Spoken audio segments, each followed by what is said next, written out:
All right. You should be able to hear me now. Peace, decent. Uh, Paul Green. Paul Green, I didn't know you were Muslim. I didn't know you were, I don't know if you're active, but I didn't know you were accepted of the teachings of Elijah Muhammad. I didn't know that. But he says, all praise due to Allah for coming to us in the person of Master Muhammad, who taught many, but choose one to be our divine leader and guide out of triple darkness. Okay. Paul Green, are you you got some believers who are not on board with Minister Louis Farrakhan. Are you one of those followers, or are you on board with Minister Louis Farrakhan? I just want to know so I won't confuse you in the future. You know?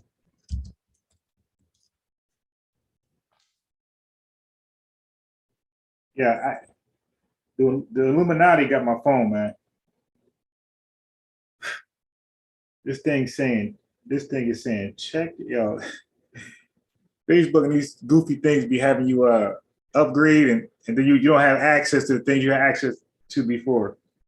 This is hilarious. I'm trying to send a Facebook instant messenger chat. I mean message. And it's saying I don't have internet. It's funny. Hilarious. Wow. All right. Let me try resetting this phone and going back on. Oh, word, Ed. Hey, Ed, man, peace, yo. Appreciate that information, that disclosure, bro. Maybe you want to chime in. I'm gonna put the link in there. So there's two ways. If you just want to listen, no problem. If you want to add in your experience and what you know about the mother will and different things that we discussed, you're free. We got two ways, right? We got the Zoom link. You don't have to cut your camera off. You can cut it off. You dig? Like there's no requirement that you must be, visible. That's one way. And the second way, we have a call-in number. So anybody that wants to call in number, you guys can simply for 9 years. Yeah, man, I was in there. I wasn't in there that nowhere near 9 years. So I was active. I don't want to cap. I think I was active maybe 2 to 3 years, but I was like, I was beat when I was active. I was really, really studying. I was really, really, really studious. And most people who just know me from this channel, they can tell that like when I dive into something, I'm pretty much all in. So I was not there 9 years, but I was even though I was inactive, I was still around them and still believed. Okay, I still believed in the teachings after I was inactive. Did that make any sense? But yeah, so there's anybody. There's two ways to hop on the panel. You can click the Zoom link if you wanted to contribute to the topic, and we have a. You can also call in. There's a dialing number. So what I normally do is I normally log in with two different devices, the computer and the iPad. And the iPad, I do that because the computer, in case something happens, the battery dies, unbeknownst to me, the Zoom just won't shut down. The backup device will, the host will go to the backup account. So let me do that right now, matter of fact.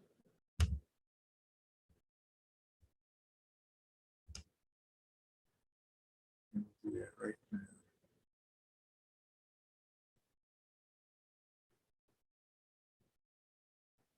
You know what?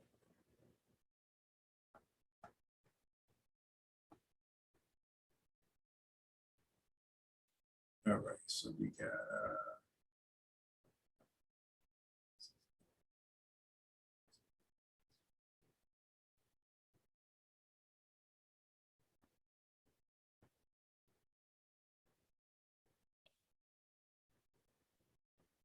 and oh,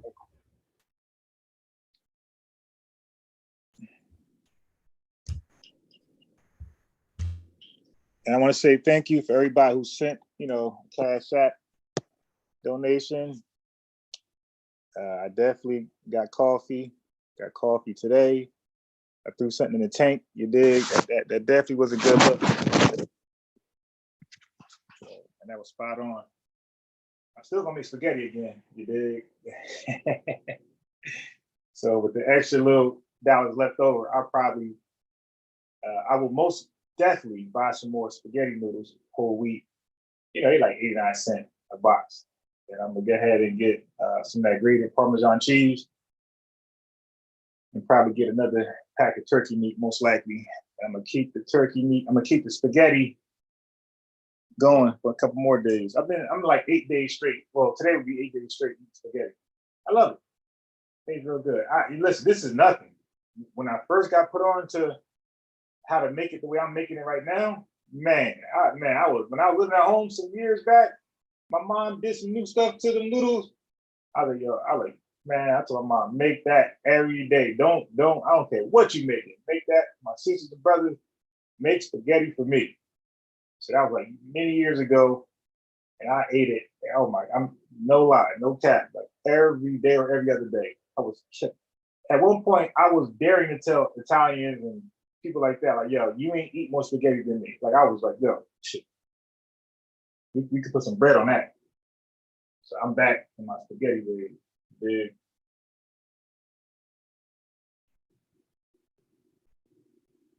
So we got Aliyah or Muhammad piece. Let me go ahead and we got Fix in the building.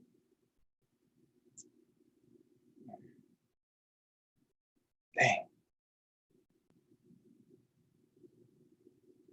So people are new to the channel. What we do here is we look at many controversial information, right? We check it out, we scrutinize it, we point out the good and the bad.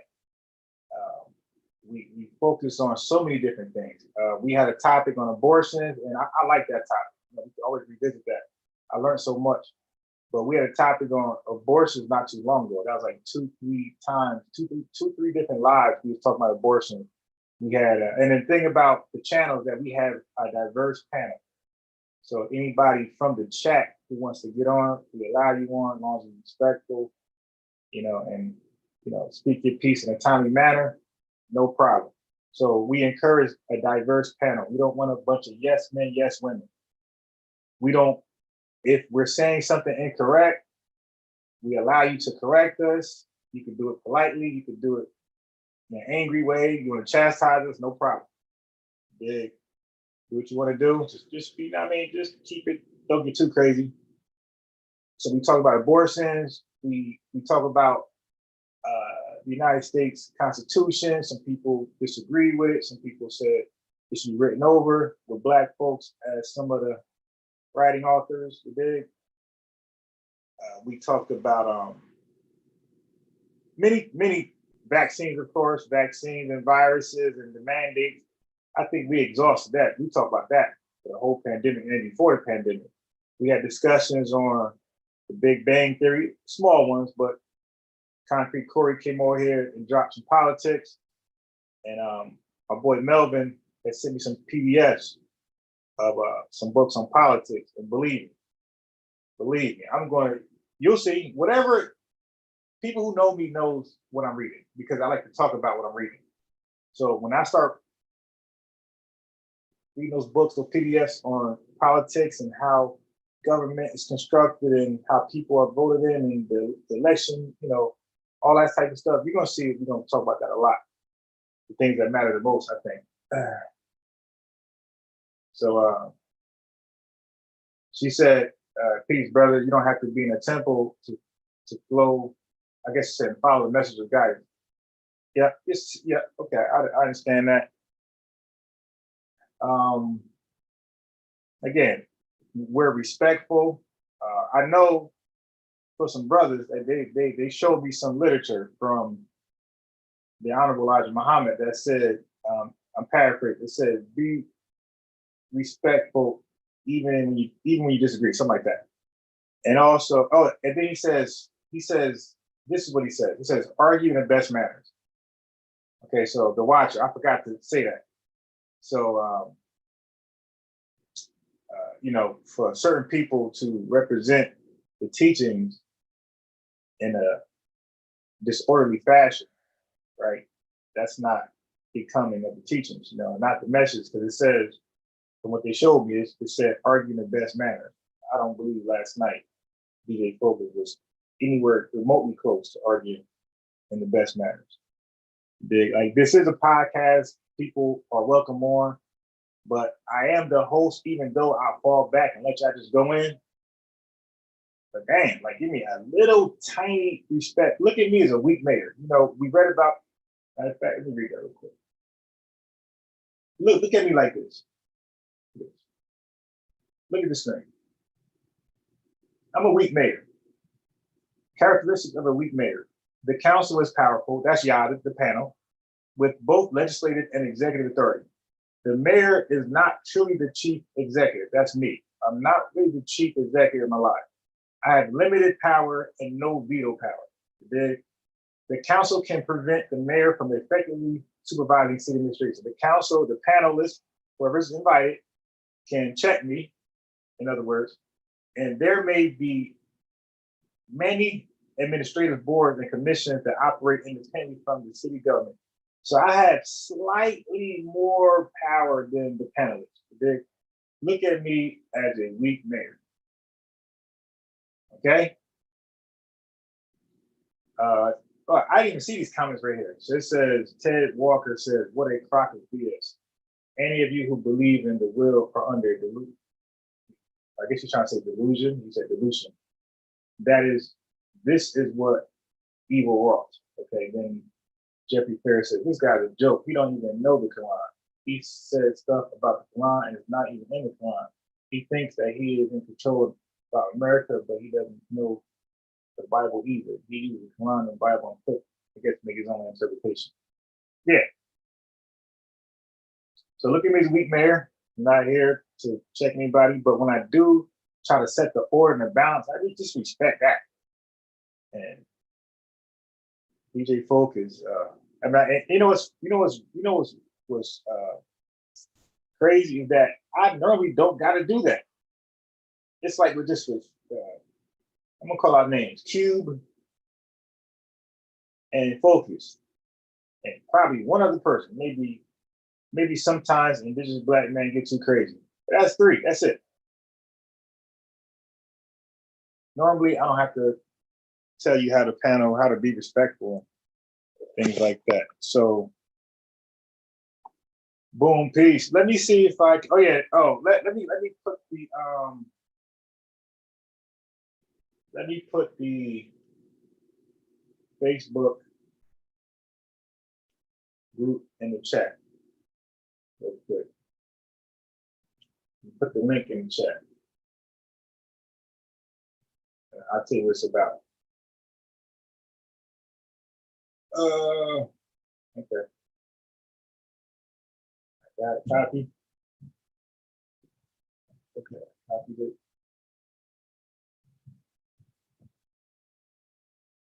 Okay. So I put the link in the chat. That is the link. I'm going to pin the message briefly. You know what I mean? So Aaliyah, Boom, Ricardo, who else is new? Paul Green. If you're on Facebook, click that link I just sitting there and join. Ed, you too, if you're on Facebook. I encourage you to join the Facebook group, Mega Man. The Facebook group is called Unbiased Research. Again, we're just up to date with information. We're posting articles, that's all. We're not really debating. We're just sharing information. If you believe you got some information is valuable, share it there. But most importantly, that Facebook group is so we can stay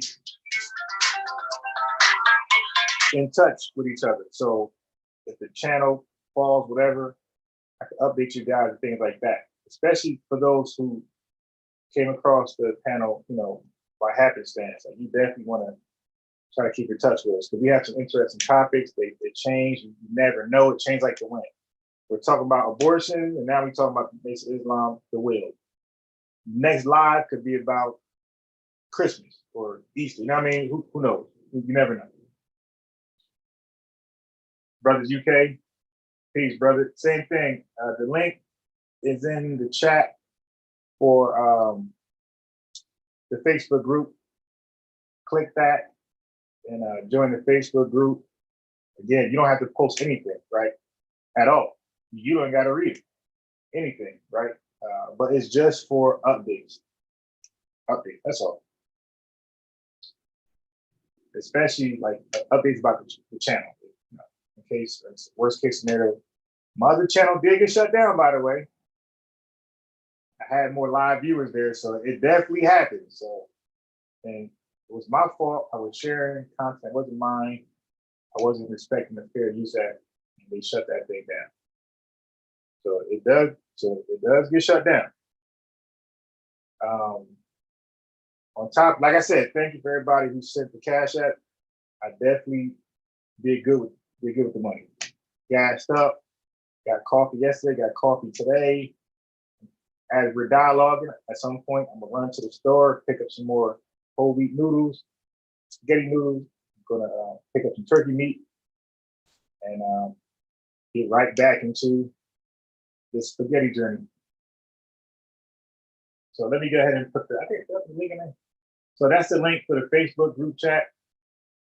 There's no requirements other than just every so often peek inside there.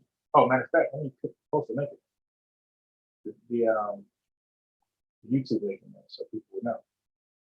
Oh my god. Let me see. Copy screen link. Let me post it.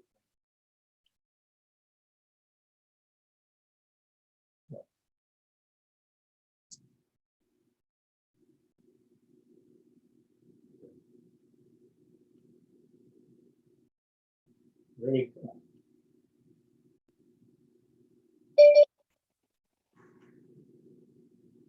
Okay.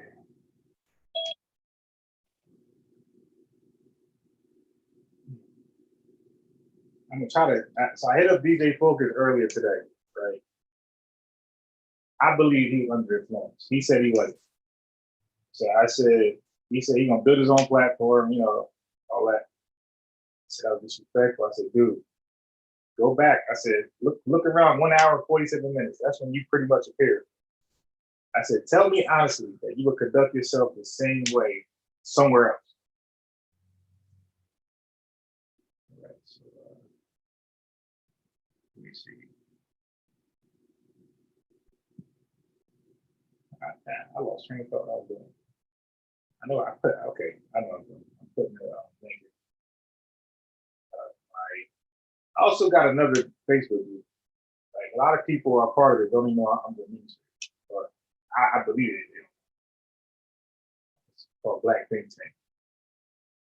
I know John was in there. A couple guys. I had that thing for a long. I got the Claw Anson that inspired me to create that one. He kept saying like you need your own market to sell to solicit for business. He said, we need a Black Think Tank, Black Think Tank, Black Think Tank. Damn. They created a group called Black Think Tank, and that name was so clever. It was so like people just attracted to it. And I had got I got 13,000 members now, but way back then I had like 14, 15,000 in a short span of time. It popped up real fast. I was more hands-on in that group. We had conference calls. This is way before Zoom. We had freeconferencecall.com. Get on the conference call. 20, 30, 40 deep talking. It was really chaotic because it's not like Zoom where you could, it ain't like that. People talking over each other, but people will come on.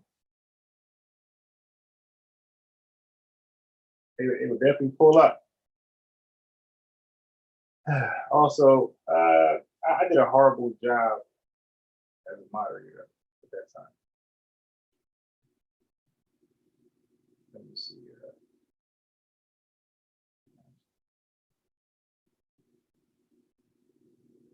No, I can do that.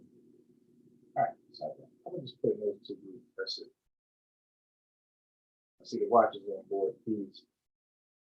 So we got 3 videos. Stay short. This one is 4 minutes. We got a second one that's about 3 minutes, and then we got another one that's not that long. I think altogether about 12 minutes of information on the mothership. Again, let me see if my phone working. I can share the link.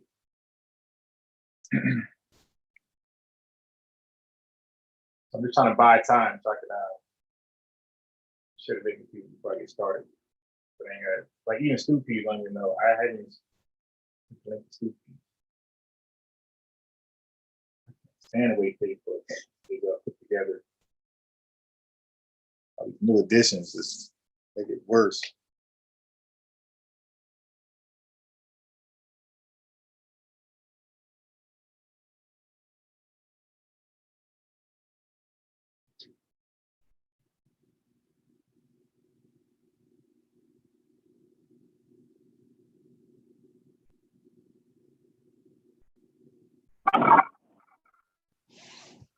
All right. You there? Sent the link to Stoopy's. I'm gonna. Okay, wait. Okay, I got it. Yeah, I'm very computer literate. I went to a little trade school for computers. I spent a large part of my young adult life employed with computer type, jobs, data entry, all type of one job, because I type about 75 words per minute.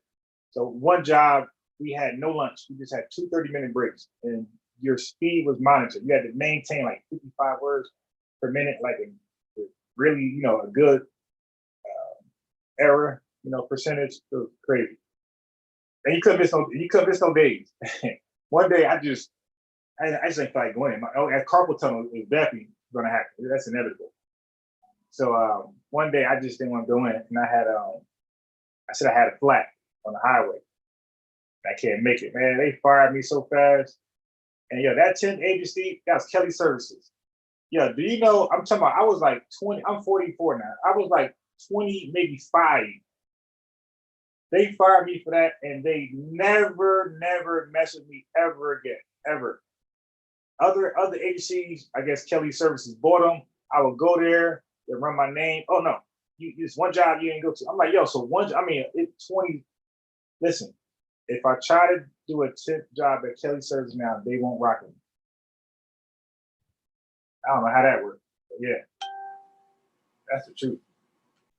So anyway, my point is, I'm very computer literate on a lot of things, but some things I'm just clueless on. And like this new Facebook setup got me beat. It makes it very hard to like contact everybody on Messenger. But with my phone, it's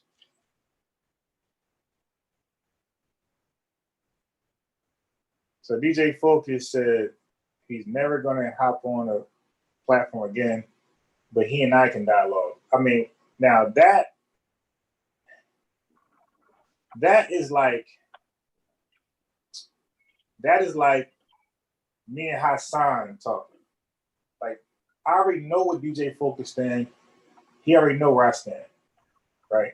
So what would be the point of that?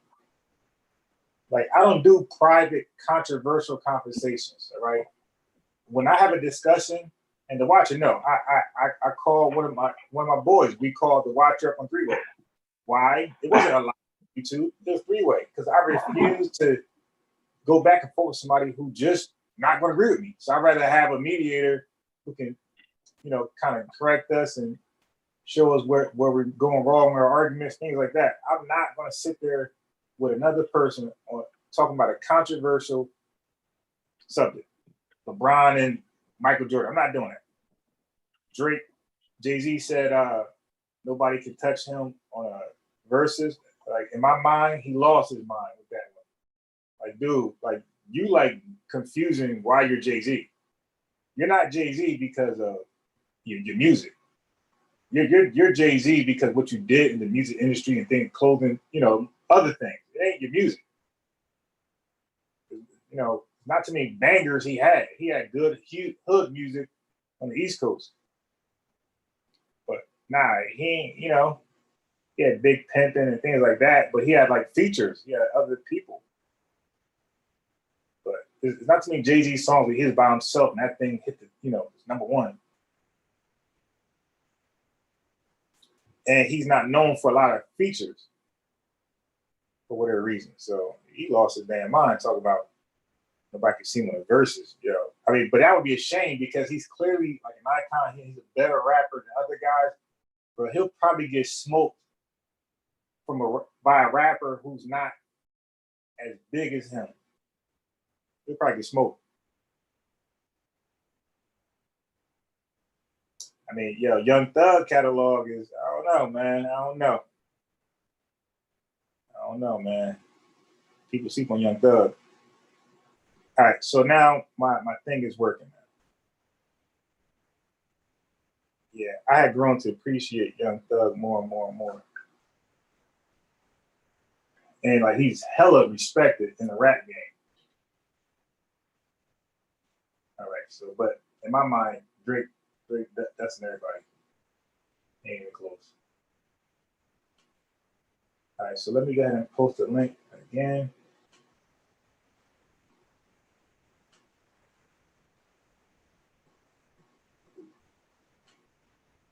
Yeah, I know. Y'all sleep on Young Thug.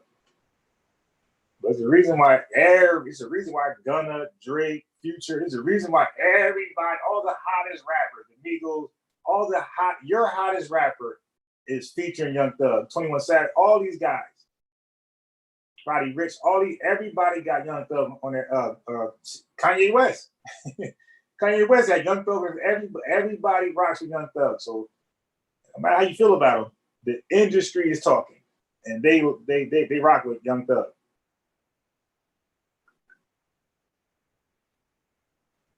That's an absolute fact. Yeah, I got Drake to crush everybody, and I don't believe there's a group out there that's remotely close to the Migos.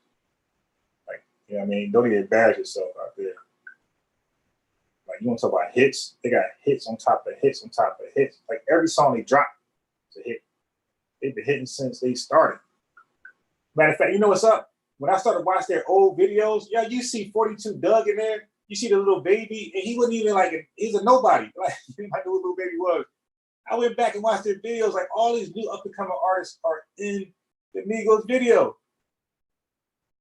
So it's like they was breeding them, you know, waiting. It was patiently waiting for their turn, and you know, and when the time was right, they let them go one by one. So right now, I'm just sending the link to different people. We're gonna get started real short. So we got like a little small talk first, and then we'll get started.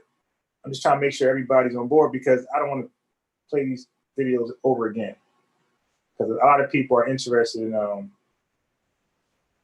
the mother plane, the teachers in the mother plane. So this time I didn't want to read it. So I said I'm gonna play it from the horse's mouth. I don't want to be charged with misrepresentation, all that stuff Focus was doing.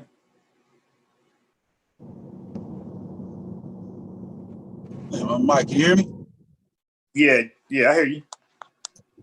Shoot, try to get on my damn car. Try to get on my speaker real quick. Yeah. You're a little shaky, but we hear you. You don't like Young Thug?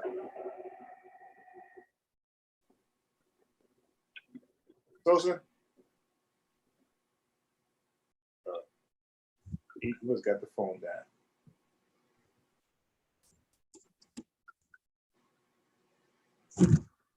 I'm trying to get Chief X on here, but y'all be too mean towards my guests.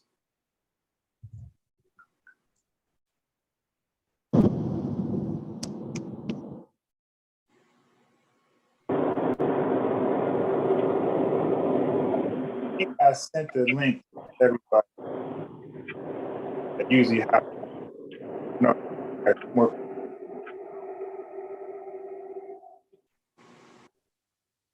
So like, there we go. Like I said, two people can hop on. Ed, Boom, Aaliyah, Mega Man. There's a Zoom link and there's a phone number if y'all wanted to contribute to the topic. No problema.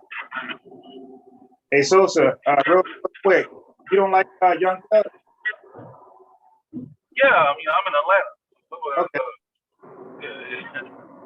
Yeah, I agree. Like what you said, like he's well respected. Like a lot of people don't realize it, but a lot of the artists is got his style, a variation. Oh, yeah, you're Roddy Rich. You hear that? You hear Young Thug or Oh yeah, it's crazy. Like, and I love Roddy Rich. It's like his whole style is Young Thug. Right. You know what I mean? But he just used a little bit more cadences. But Right. It's so Young Thug though. Yeah, Thug is Young Thug to death. Yeah, when I first heard my man, I'm like, oh, dude, that's all Young Thug and you. Oh man, Yeah. Young. They all did. Even Baby at the beginning, he a little more with, you know what I mean? Like he started off Young Thug and now he kind of made his own little niche. Even with Gunna, same thing. Oh yeah. Yeah, Gunna, that's my guy, man. Yeah, I love Gunna. That's This mixtape is real hard. Yeah, my dude, and like you know what I mean. Like they just make good music. Okay, and Future, late, but yeah, Future, big. So Messenger Muhammad was of the Creeks out of GA. Blue Devil in the building. All right, so we're going to. All right. Yeah, Aaliyah going in. Somebody in the chat. Oh, so look, real quick for those who didn't hear, I got a pinned message, Facebook link.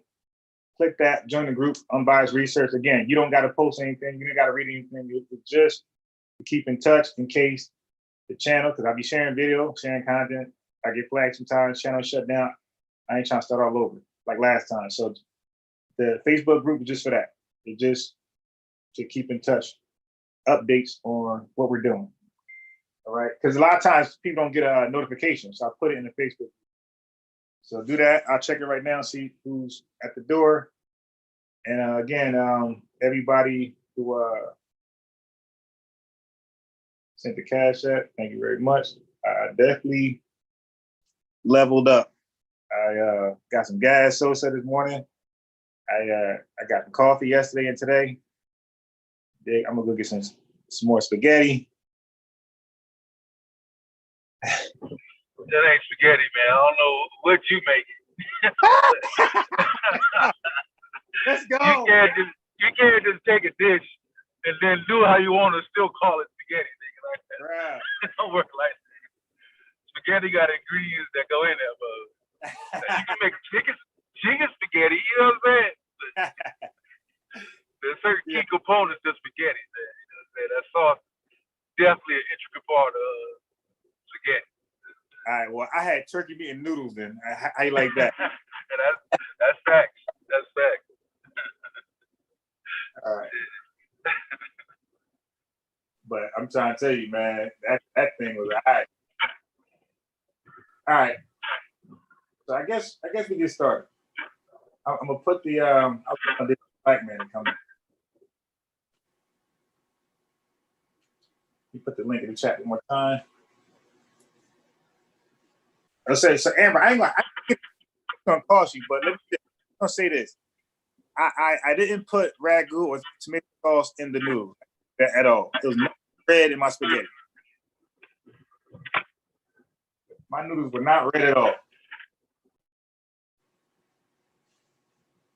Nah, she's fat. What she said was facts. You need the right noodles. So sometimes, like the angel hair, I can't really do the angel hair too much because it'd be too many noodles. So I can't do the angel hair.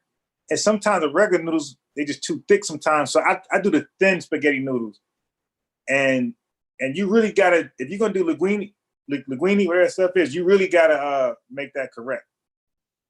Because linguine could really mess you up if it's not cooked correctly. Yeah, that angel hair is for like it goes good with like shrimp and like Thai dishes. Because Right. I mean Thai food, the angel hair is fine, but it don't go right over. It don't carry over with certain dishes. Like that motherfucker, like angel hair with that like shrimp scampi. Yeah. You know what I mean? Good. Yeah, but now I can eat that. But Amber, I said ragu, but then I corrected myself. I said spaghetti sauce. I don't use ragu either. Like, yeah, listen, I'm pseudo. So I'm gonna get some of the most expensive spaghetti sauce there. I'm trying to say I don't spend less than $7 when I buy my sauce, and I believe it tastes a little better. Yeah, it don't taste the same, man. Like you gotta find your groove. It's like a barbecue sauce. All barbecue sauce. Oh, that, bro. You gotta work it out. You gotta work that shit out. Man, you mess around. I mess around and eat my barbecue chicken. I bought the wrong barbecue sauce. I try stuff out. Yeah, fuck it up. Now, that barbecue sauce, they right, you be like, I don't even want this. That's why when you find a good one, you be like, this is it. I ain't moving off this. You know what I'm saying? And so always take a picture of it. Yeah, always take a picture of the barbecue sauce that I like. So I remember. Yeah. All right. So I prefer Craig. I can't do that either. That thing just when they cost $3, I don't know. It just something like that. It's filled with sugar or something. When they just $2-3, I just can't. The $8-9 ones, it be tasting more like just. Now I know they're in there too, but it just tastes more natural. Yeah, more natural shit. My man said turkey noodle casserole. Yeah. I do that all day. And look, it's also I don't really do white bread. I don't do white bread. That with spaghetti. You know what's that bread called when you buy it and you toast it with butter, garlic bread? You get the because I love that garlic bread too. I didn't talk about the little garlic toast, Like, I like them all, the little fried cheese joint. Like I be on all that shit. Talking about the French one. Yeah. I don't mind it. I don't mind a goddamn little Hawaiian sweet roll with them sometimes. Yeah. Yeah. You gotta get I don't mind it. Pure Black said he'll put cherry tomatoes in his spaghetti sauce. Yeah.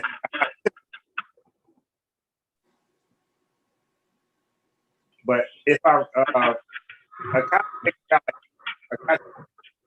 bell pepper, onion, I don't do none of that. I'm too lazy because I want to eat real quick. Yeah, you put stuff in bell peppers in it. I'm out. You know what I'm saying? Like, you know what I'm saying? Like, I ain't fucking with bell peppers. Like, I'm done. Like, I only use bell peppers on shit that you cook it with bell pepper but you don't eat it.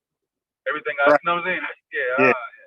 I got you, man. But nah, I like all peppers though. Onions, I love onions. I could eat I could bake an onion. Yeah, I'll go onion crazy with shit. Like, I'll smother some shit with onions. Like, it ain't matter. Yeah, now the garlic, you know, if I got time, that's another thing. You saute your garlic and throw that thing in that spaghetti, those noodles. Oh my. All right. Yeah, I ain't a big spaghetti dude. Like, I gotta do it. Like, spaghetti for me is like maybe once every couple months. You know what I mean? Like, spaghetti's like an event. So when I do spaghetti, I try to go all out. I make sure, like, I ain't gonna do it unless I got all the parts. The bread, you know what I'm saying? I'll get shaved Parmesan cheese. So, like, it's an event when I do this shit. So I don't do it for so often. I've been working on my salmon game lately. That's my new shit. Trying to get my salmon game. I wish I could make salmon. I wish. I'm learning. Last one I did came out okay. You know what I'm saying? Trying to get all the right seasoning down. Trying to get because the shit looks so pretty when it's done. You know what I mean? It looks. Yeah. When you serve it, you know what I mean? When you make it, it's like a real good looking meal. All right. So we got a nice little, you know what I mean, audience there listening in. So without further ado, let's go ahead and listen. And like I said, I'm sourcing up with the horse's mouth. I'm no longer reading. Well, I will, but if I don't have to, I'll let the proper representation. Oh, hold on. Before I do that, let me send Focus. Let me send Focus a link. I meant to, he said he ain't never coming on again, so at least he'll probably watch it. And if he watch it, he's hopping on. If he watch it, he's hopping on. I guarantee that. All right, so let me go ahead and play. Here we are. The mother plane, or the mother wheel.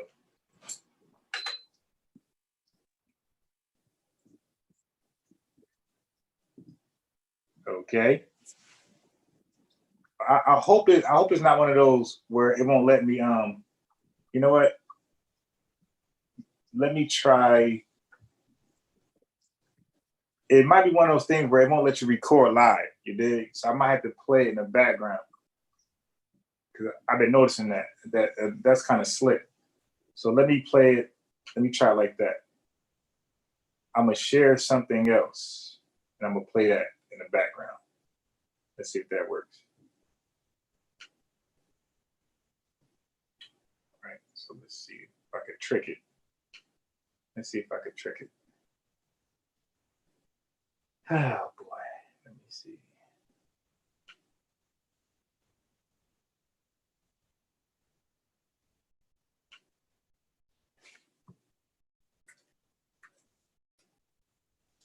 Let me see if this works.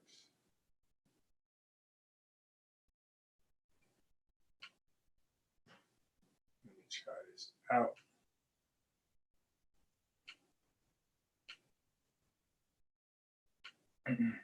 Okay.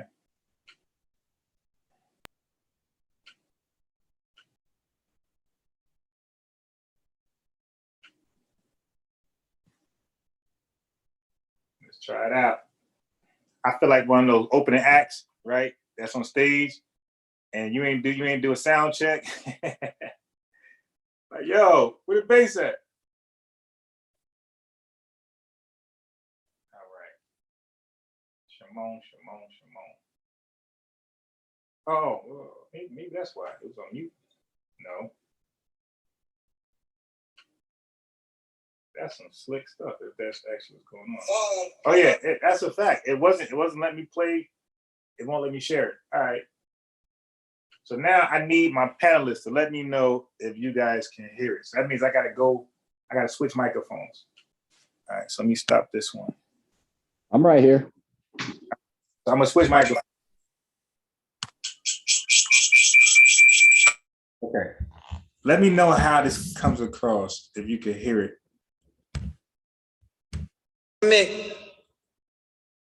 On the mother plane and fall of America. Is that clear? Yeah. All right. Yeah, I can hear. All right. Well, maybe because y'all on the panel, what about the chat? Can they hear it clear like that? Chat, I need somebody to let me know if y'all can hear it clear.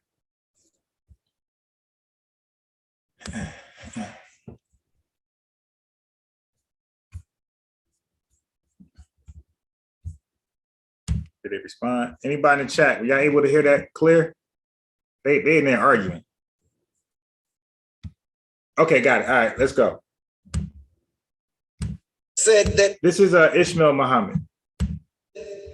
her work is a display of the power of the mightiest God, Master Fard Muhammad, to whom praises are due forever.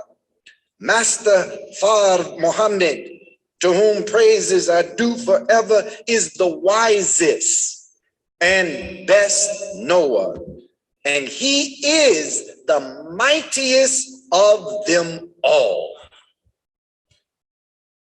The great mother wheel, which is a human-built planet, a half mile by a half mile with 1,500 smaller planes.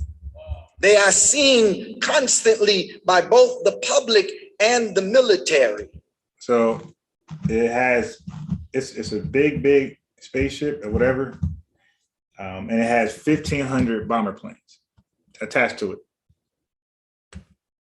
And the Honorable Elijah Muhammad taught us that it was a masterpiece of mechanics and engineering, and that nothing like this has ever been seen before. So that's something Stu Pease want to know. He want to know about the technology. So it's definitely on some Wakanda type stuff. You know, something you never seen before. The Honorable Elijah Muhammad said it is the greatest military weapon ever developed in the annals of history of Allah, God, and man in the universe. Just think about that statement. That it is the greatest military weapon ever developed in the annals of the history of God and man in this universe. I need that. You know what I mean? When they say justice or else, they talking about that mother will. That's a powerful, tool. He said that the vision of this wheel was seen thousands of years before it came into being or became a reality. He said that this weapon was made for the purpose of destroying this present world in the final battle with the forces of evil that have ruled our present world.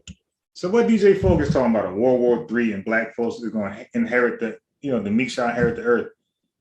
This brother said the World War III is involving the mother plane. So I don't know what Focus is talking about. Some of the prophets were given the ability to envision it and were terrified and overcome by the majesty of such a dreadful weapon that was the greatest mechanical object ever made. A masterpiece, the Honorable Minister Louis Farrakhan said, developed by the master to assert his majesty. That he had come to sit down the tyrants that had ruled humanity for 6,000 years and to set justice in the earth and to set up a kingdom of peace on this earth that would never be destroyed. The Honorable Elijah Muhammad in a Muhammad Speaks article written on the 7th of September, 1973, wrote, "The wheel is capable of sitting above the Earth's atmosphere for a whole year before coming down into the Earth's atmosphere to take on more oxygen and hydrogen for the crew who are on this mother plane." So every so often, the mother plane outside the Earth's atmosphere, I'm just parroting, needs to come back down to the atmosphere and pick up some oxygen and helium for the crew that's aboard it, because it's a lot of, you got 1,500 bomber jets. So, oxygen. Like a space whale. that was a go ahead. But hold up though, it can master time or space travel and hovering all that way, but they can't convert oxygen though.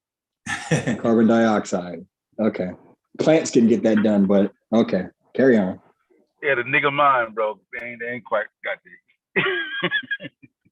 there. Oh. Nah, but listen, man, that's deep though, because if they in the outer space, the outer limits, they can't breathe. So, it's built in a way where it could entrap oxygen and funnel it through the mother plane, where the other 1,500 bomb jets could also benefit from the oxygen and helium. That's deep if you think about it. Yeah, but so they built this ship when they was on Earth? Yes. Where at? Like, we'll get to that. All right. All right, go ahead. Writes, "Oh, she is a wonderful thing. It also carries supplies for the crew on the wheel." So all this talk about this technology perhaps being from a foreign government, please. These being some extraterrestrial beings that are tall and with two eyes on the side of their heads, they're human beings that pilot those little wheels, human beings that live in that city above our heads. No aliens. That's Human right. beings. All right, so that's part one. So now I'm gonna go part two. Okay. All right. So here we go. Elijah Muhammad started learning and teaching of This is the Honorable Minister Louis Farrakhan speaking. this great wheel called the Mother Plane around 1932.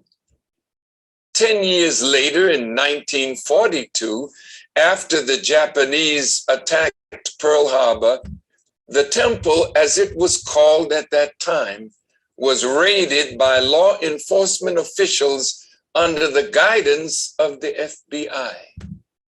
The Honorable Elijah Muhammad's home was also raided, and the teachings that Master Farad Muhammad had left with him were taken from the home and the temple.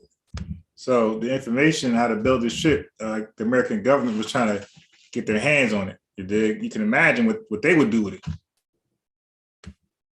Later, he was questioned by the FBI on the drawing of the wheel and his writing about it that they had taken from the temple. And he explained to the government of the United States and to the FBI its aim and purpose, who made it, and why it is now above America. The Honorable Elijah Muhammad said it was a masterpiece of mechanics and engineering, and that nothing like this has ever been seen before. The Honorable Elijah Muhammad said it is the greatest military weapon ever developed in the annals of the history of Allah, God, and man in this universe. He said that the vision of this wheel was seen thousands of years before it came into being or became a reality. He said that this weapon was made for the purpose of destroying this present world in the final battle with the forces of evil that had ruled our present world. Some of the prophets were given the ability to envision it and were terrified and overcome by the majesty of such a dreadful weapon that was the greatest mechanical object ever made. Facts. A masterpiece developed by the master to assert his mastery, that he had come to set down the tyrants that had ruled humanity for 6,000 years and to set justice in the earth and to set up a kingdom of peace on this earth that would never be destroyed. Right. Allah, God desires for you to know. So I cannot leave this subject until I have exhausted it and what it means. So tune in for the next few weeks for this broadcast on the wheel, the Great Mother Plane. In this 53rd edition, I'd like to discuss a little more on the power of the wheel. Amen. Before we discuss that aspect of the wheel that gives us life and will guide our future. I mentioned in broadcast 52 the scripture from the book of Malachi, chapter 4, verse 1, which... So broadcast 52, if you want to follow up on this and learn more about this mother wheel from the Nation of Islam website, their video videocast, whatever, webinars. Reads, for behold, the day cometh. This is for Akachi. This is the Malachi 4:1 in the King James Version. Shall burn as an oven, and all the proud, yea, and all that do wickedly shall be stubble, and the day that cometh shall burn them up. I want somebody to define wickedly, please. The Lord of hosts, that it shall leave them neither root nor branch.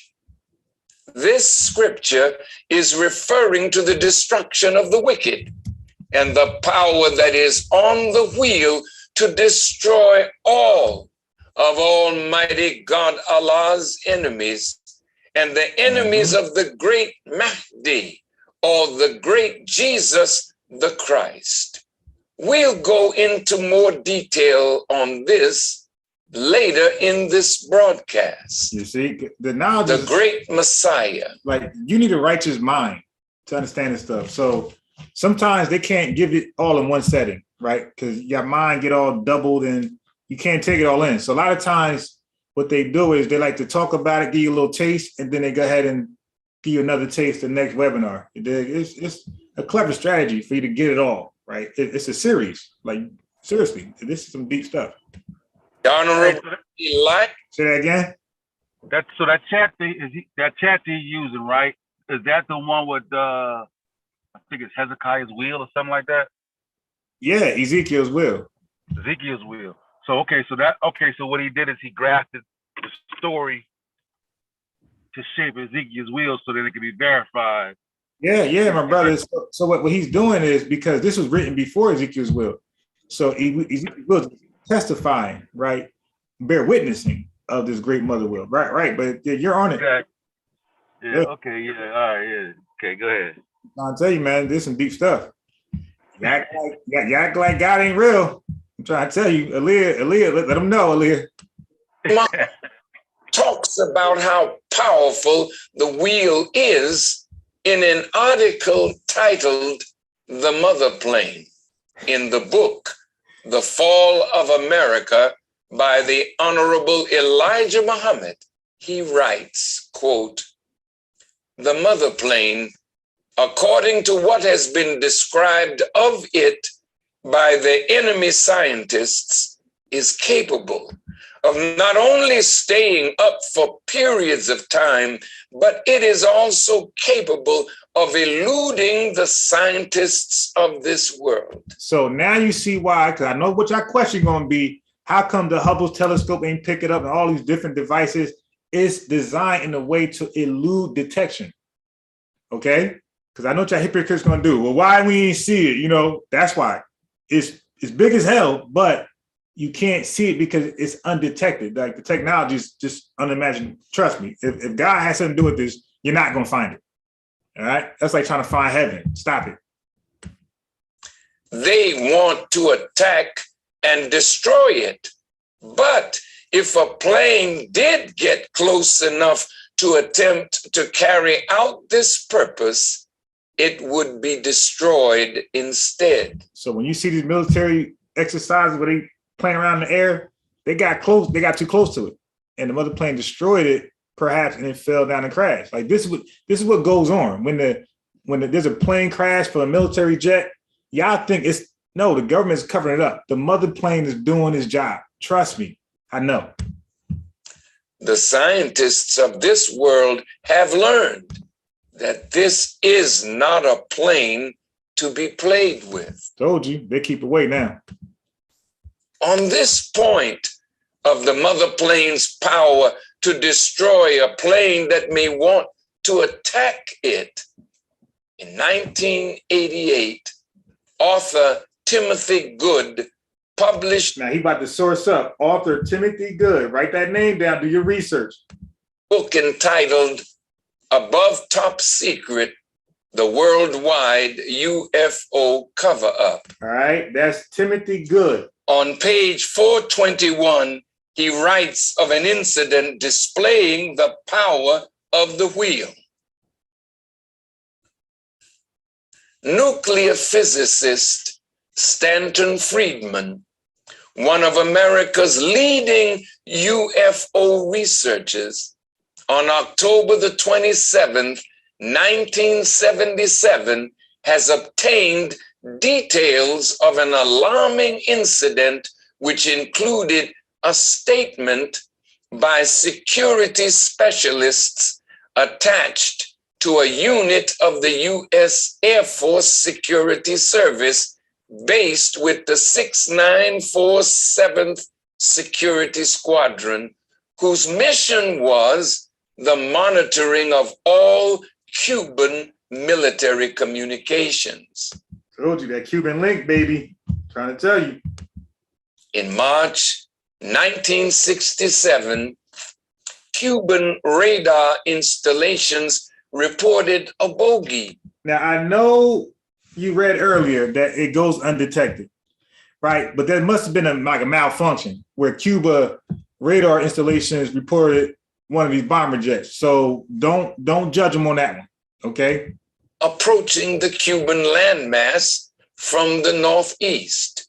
Two MiG-21 interceptors were scrambled when the bogey came across Cuban airspace at an altitude of approximately 10,000 meters at a speed approaching Mach 1, which is 761.20 miles per hour. That's right.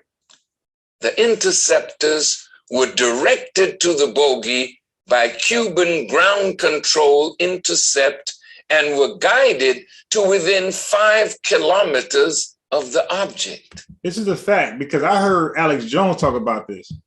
And I'm telling you, this is common knowledge for those who want to do the knowledge, you dig? But it was detected. I don't know how Cuba detected this thing, but they bear witness. That's the whole point. So whether you want to argue about how it was detected, doesn't matter. The fact is Cuba can bear witness that this mother plane is real. So y'all playing. What is the meaning of bogey?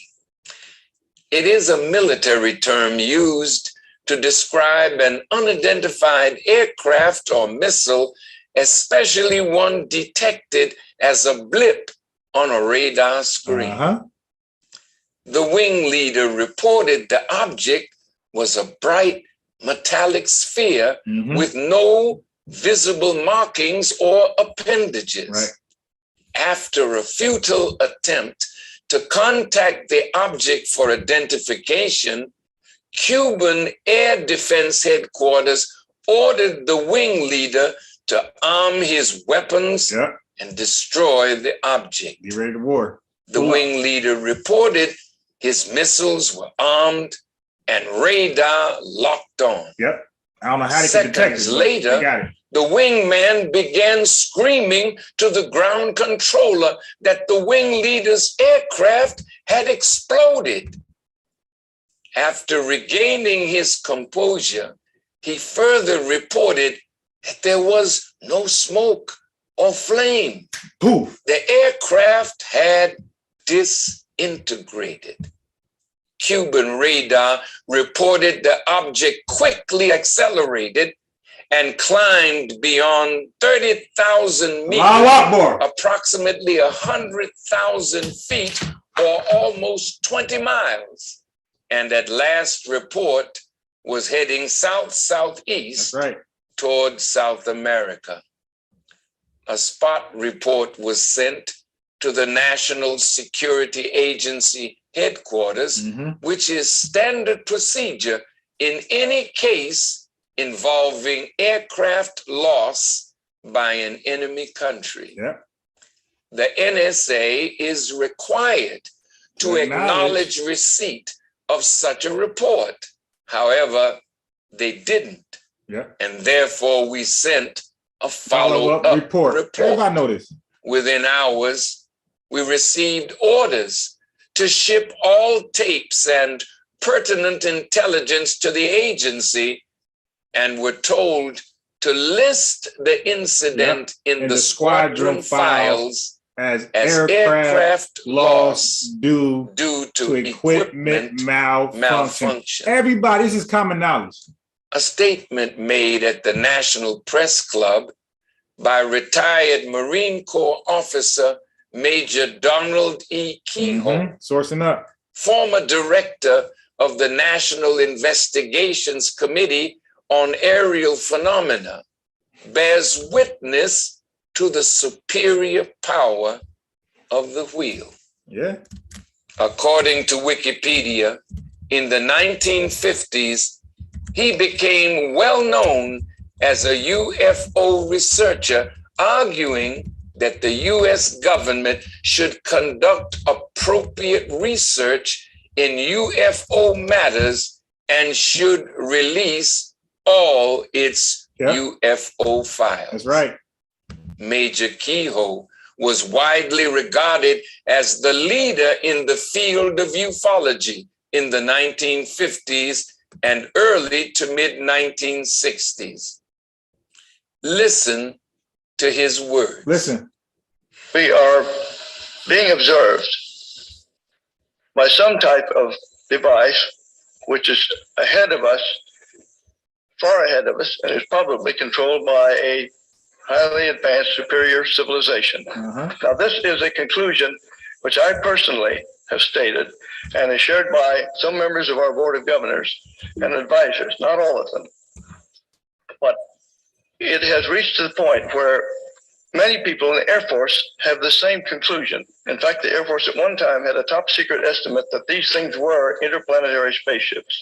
So you will see that this, instead of being a subject for ridicule and a big joke, actually is a serious matter which could affect the lives of all of us.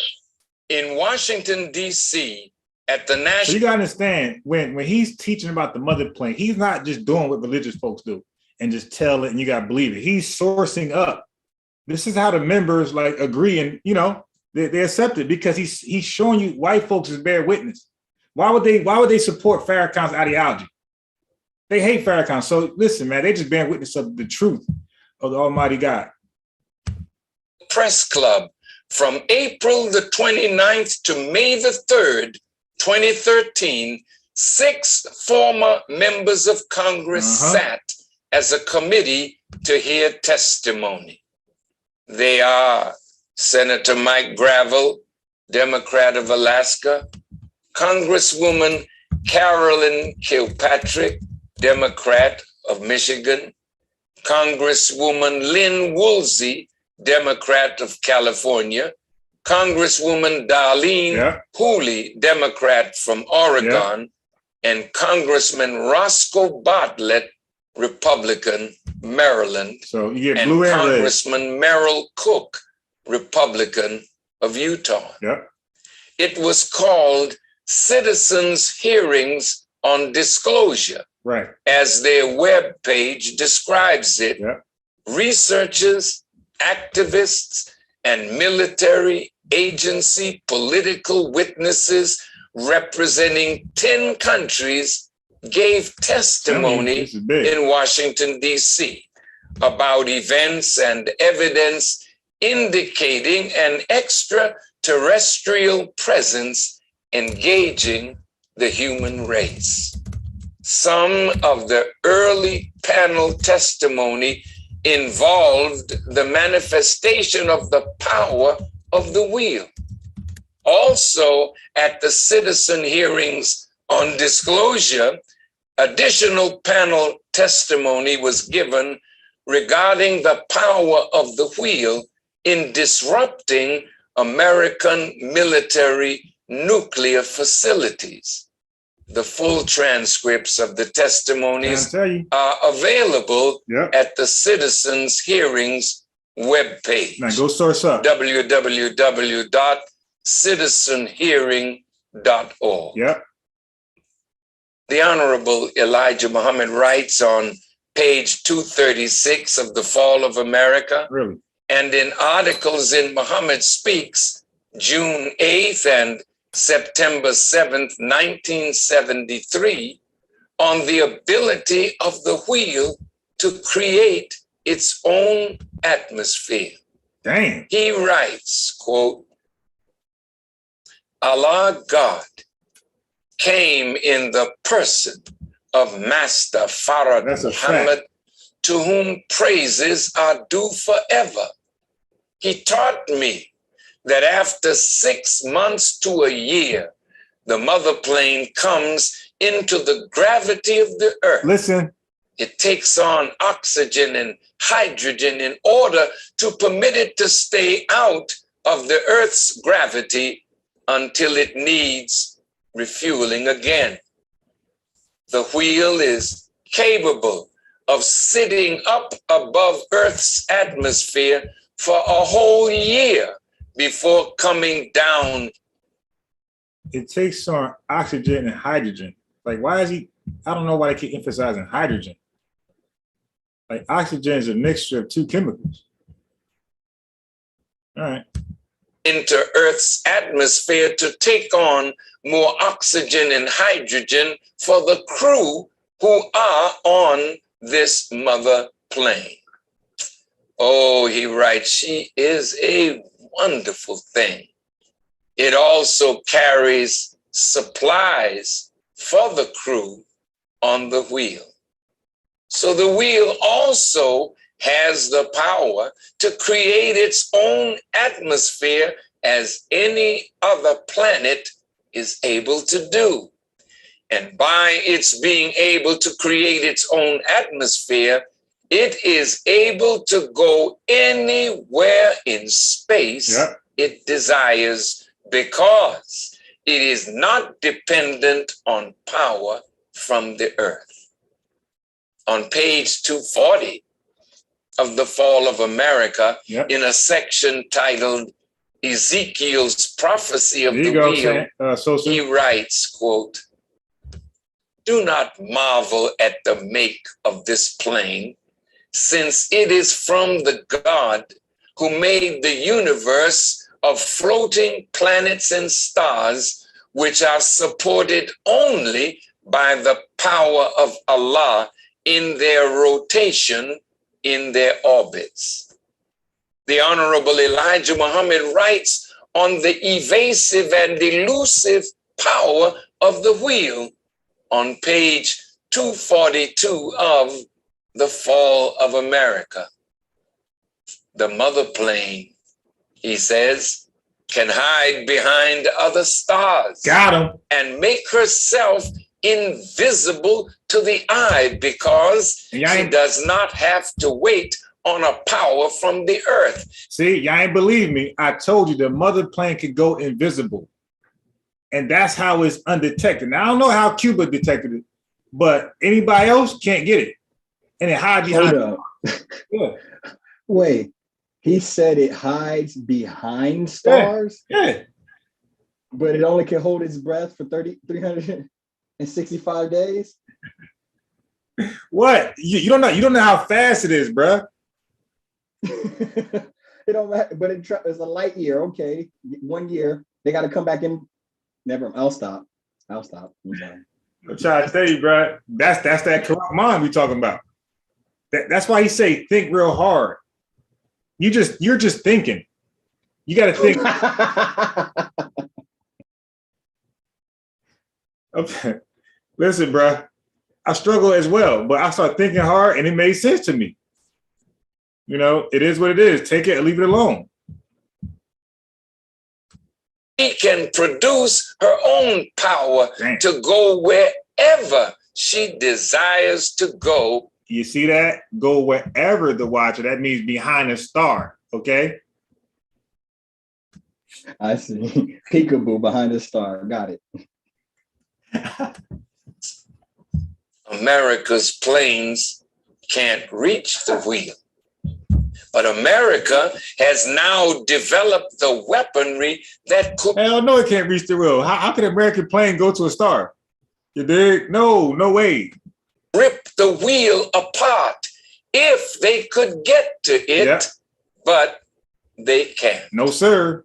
Listen to what the Honorable Elijah Muhammad said in a lecture series that he gave titled The Theology of Time in Chicago, Illinois, on the 9th day of July, 1972. He says, "So My dear beloved brothers and sisters, I have given you a description of what's in the skies. Mhm. There's a scientist or two on that wheel that can tell every spot where America has her bombs and where she has her dreadful weapons. America has something dreadful. Dreadful planes scouting around with bombs that are capable of ripping this wheel apart. But they can't get to it. That scientist on the wheel. If America's bombers are over California, they just go to another place. America has seen it. She has admitted to me that she has seen it, but they cannot get to it. Recently, on September 24th, 2013, in an article written by Christopher Klein, posted on the History Channel webpage, he bears witness to what the Honorable Elijah Muhammad said in 1972 about American planes scouting around with bombs that were capable of ripping this wheel apart. The article's headline reads, "A newly declassified document reveals how close the United States came to accidentally detonating a nuclear bomb on North Carolina in 1961. So you got to think about that. You know, the United States was so dedicated in destroying this mother plane, the wheel, that it was risking its own citizens because this wheel is going to destroy America eventually. So it's like do or die. You dig? Get him before you get us. So that's just the way it is. Article states, quote, on January 23rd, 1961, a B-52 Stratofortress bomber patrolled the night skies over the Atlantic Ocean. It was 3 days after the presidential inauguration of President John F. Kennedy. And with the Cold War in a full freeze, American bombers such as this one, carrying a pair of 3.8 megaton Mark 39 hydrogen bombs were kept airborne at all times to defend the country. Many hours had passed since the B-52 took off from Seymour Johnson Air Force Base near Goldsboro, North Carolina, when something suddenly went wrong. Yeah, so before y'all say something, y'all should research this. Like, he's giving you sources, right? Where to go and look this stuff up. How can you deny this? Fuel started to gush out of a leak in the plane. 19 tons of fuel were lost in just 2 minutes. And as the pilot attempted to limp back to Goldsboro, the right wing suddenly sheared from the plane. The bomber plunged into a tailspin and began to break up. 6 of the 8 crewmen ejected. As the plane spiraled to earth, the bombs, each of which were 260 times more powerful than the nuclear weapon dropped on Hiroshima, broke loose. So why would they carry that much weaponry, right? If there's no big city in the air that's capable of destroying America, why would they do that? For just, I mean, come think about it. And plunged to the ground as well. 5 of the men who were ejected parachuted to safety. The other 3 crew members were killed in the crash. That's right. Hey, man, you got, well, you might think, what about these supersonic planes that America and others are making now? Right. Keep up. The Honorable Elijah Muhammad said, yes, but they won't be around. Why won't they be around? It's not that the wheel is going to destroy them, Listen. but there's going to be a war. Yep. And most of your Air Force, America, will be destroyed by each other in the war that is now coming up. You see? Listen to what the Honorable Elijah Muhammad says on this in the Theology of Time on the 9th of July, 1972. So in other words, when the government give us our own state and build it up for us, right, for 20 to 25 years, yo, this is what you're gonna be hearing in the school. So just get used to it.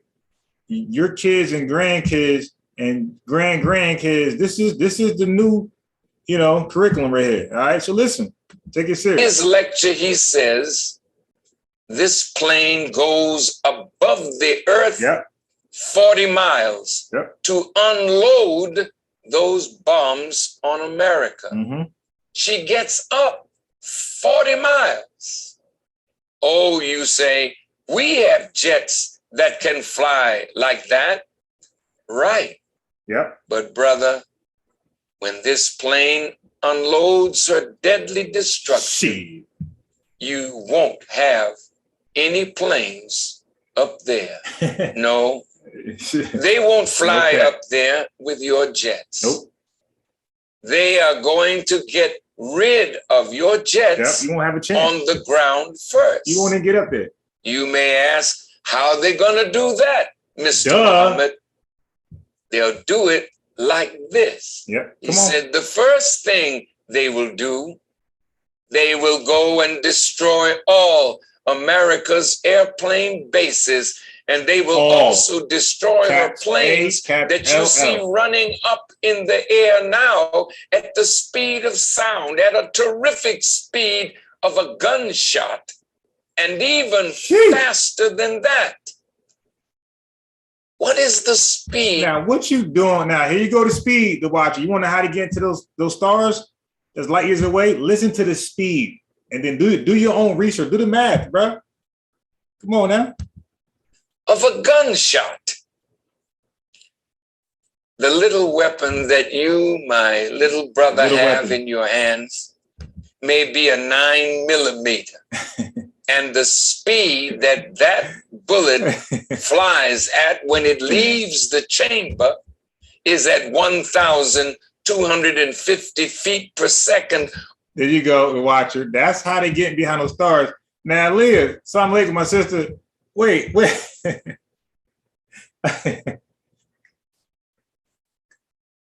Yeah, read Leah's comment, yeah. Yeah, the whole chat, she was supporting this. She said he going too far.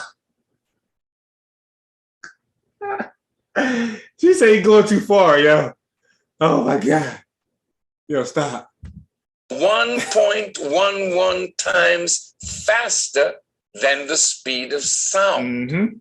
The Glock pistol used by the police, when its bullet leaves the chamber, it travels at 1,230 feet per second, or 1.09 Y'all want science? Here's the science. Than the speed of sound. The military weapon, the M16 rifle or civilian AR-15 rifle, when its bullets leave the chamber, it travels at 3,110 feet per second, or... Now, this is all off the top. I wish you could see his face. He don't have a book in front of him, no notes. He's looking directly in the camera. This is all off the top. Come on now. 2.77 times faster than the speed of sound.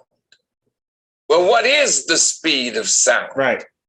The Honorable Elijah Muhammad taught us it is 1,120 feet per second. Yeah, see, it all makes sense now. Now they are going to get rid of these fast planes first. Yep, they're gone. How are they going to get rid of them? Elijah Muhammad says, yes, they're going to make her and her enemies get rid of them. Mm-hmm. Oh, yes. That's right. China gonna get rid of them. America has some enemies that have the same thing that America has. So put them to fighting first and make them get rid of each other. That will just about do it. They will almost kill or destroy each other. This is what they're driving them to do now. Yeah. As one scientist on the wheel said, America, Now that's the stupids who want to ask all those questions. They got a scientist on the wheel, my brother. You dig? So we don't need a vaccine. We got our own scientists that's doing the research, showing how the vaccines are flawed. Hell, he probably got his own vaccine. You dig? Molecules up in space, natural stuff, natural chemicals. occasion was not worth using no such high explosion on. Mm-hmm. Just wasn't worth it. Nah. So let me tell you about the high explosive you are not even worthy of. Listen. What is this high explosive? Oh, but we'll get to that later in the broadcast. You better think. So when we said last week in an article in the August 3rd, 1973 issue of Muhammad Speaks, the Honorable Elijah Muhammad talks about the end of the war that is coming up, and he raises the question, what can we expect at the end of the war? Right. Paradise or hell? Which one you want? And it reads in the Bible in a part of Daniel, the 9th chapter, the 26th and 27th verses. And unto the end of the war, desolations are determined, and that is determined shall be poured upon the desolate. This means the war is coming. Yep.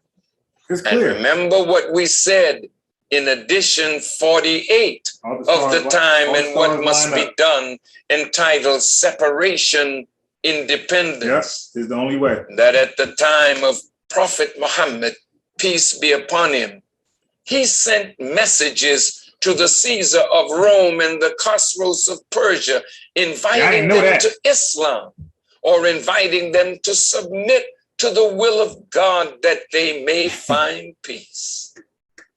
Ultimately, Rome and Persia clashed. The Romans won, but it was in fact a Pyrrhic victory, which means that after winning the war, they lost so much that it became the ultimate end of the Roman Empire.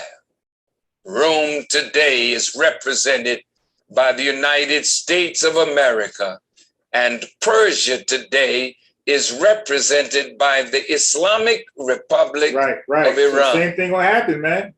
Will war then Deja vu is coming. Yep. And Iran has something to do with this upcoming war. History will repeat herself. And as Persia was to Rome, Iran is now to America. And I, in the name of Allah and Muhammad, invite America, Iran, Israel, and others to bow down to the will of God, submit to the will of God, that you may enter into peace, that there may not be any war. Right.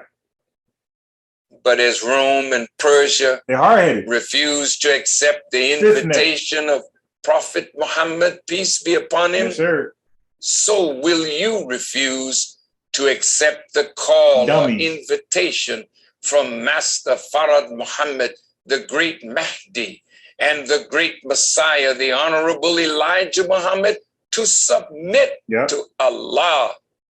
That's all you gotta do. All you gotta do is humble yourself and submit. Arrogance, man. It is being reported through Reuters and other major news services that about 49 senators, including newly elected New Jersey Senator Cory Booker, are supporting a bill to enact new economic sanctions on Iran. Yep. It is called the Nuclear Weapons Free Iran Act of 2013. Its initial sponsors were Senator Robert Menendez, Democrat of New Jersey. And hold on, Aaliyah said something real important. Yo, listen, man. She said the telescope in the Vatican watches out for the messenger when it focuses in. Yo, come on. Yeah, you're right. Senator Mark Kirk, Republican of Illinois, who launched this effort just prior to the Congress's holiday. All right, let me stop right there because I want to answer Sosa's question. You know what I mean? I know it's condescending, but watch this right here. It ain't gonna work, Sosa. It ain't gonna work. Okay? I'm sharing my screen. The mother plane. Elijah Muhammad taught his followers that the vision of the prophet Ezekiel, which Jews call the Merkabah, was a UFO that he called the mother wheel of mother plane. Now, by the way, Akachi, Merkabah, I think that's a Hindu teaching right there, the Merkabah. So let's look at it. Jewish. Hey, Jewish. Oh, I'm bad. Anyway, was a UFO that he called the mother wheel or the mother plane.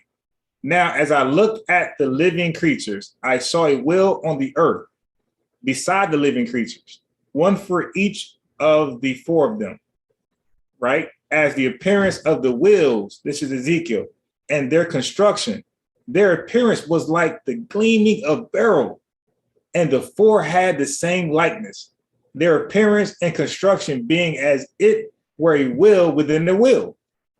When they went in any of their four directions without turning as they went. Told you how stars all that. And their rims were tall and awesome.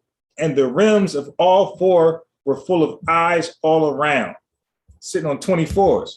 This is Book of Ezekiel, chapter 1, verses 15 through 18.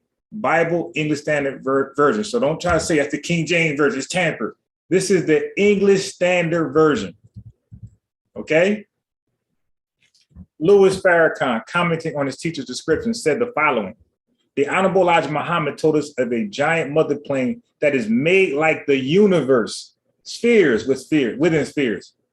White people call them unidentified flying objects. That's the white man talking point. Ezekiel in the Old Testament saw a wheel. He called it a wheel.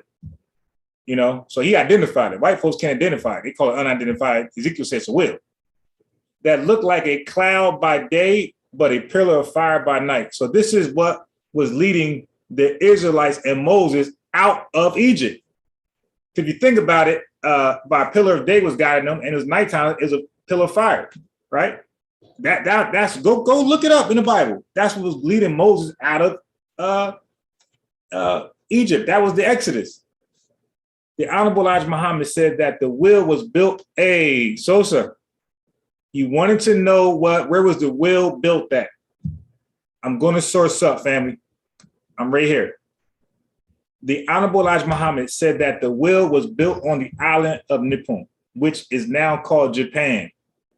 Is your question answered? Damn. Hey, and that kind of, so shit was built in Japan. Yep. Right? And I forgot, I didn't get the chance to hear Black Lion's whole spiel, but he was saying that Asiatic thing is linked to Japan. Told you. When real Asians, not, you know what I'm saying? Like, but go ahead.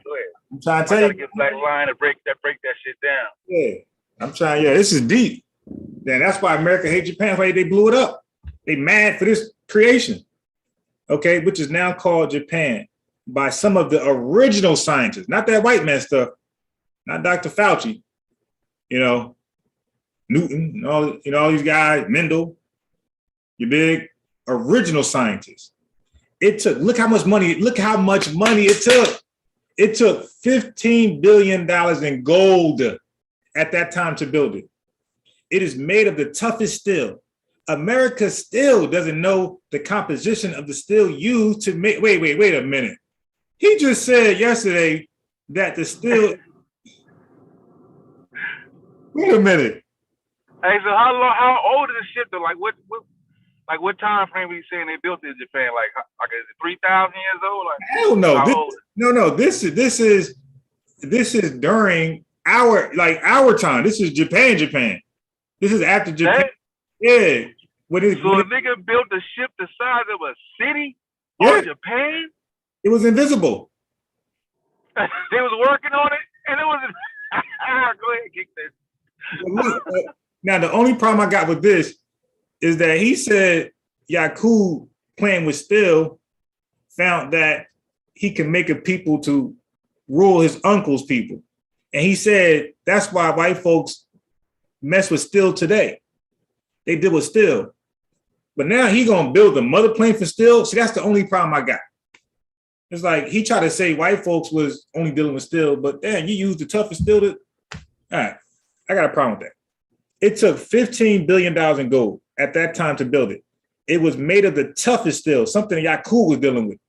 America does not yet know the composition of the steel used to make an instrument like it. You dig? It's a circular plane, if you're wondering, and the Bible says that it never makes turns because it's circular motion. If it's circular nature, it can stop and travel in all directions at speeds of thousands of miles per hour, the Watcher. Okay? He said there are 1,500 small wheels in this mother wheel, which is a half a mile by half a mile, 800 meters by 800 meters. This mother wheel is like a small human-built planet. Oh, shit. It travels miles? Yeah. You see what I'm saying? Yeah, I get it now. Miles. Intergalactic, still using increments of miles. Carry on. Yeah, man. You listen, like I said. Hey, so how long did it take it to build this ship the size of a planet on Japan?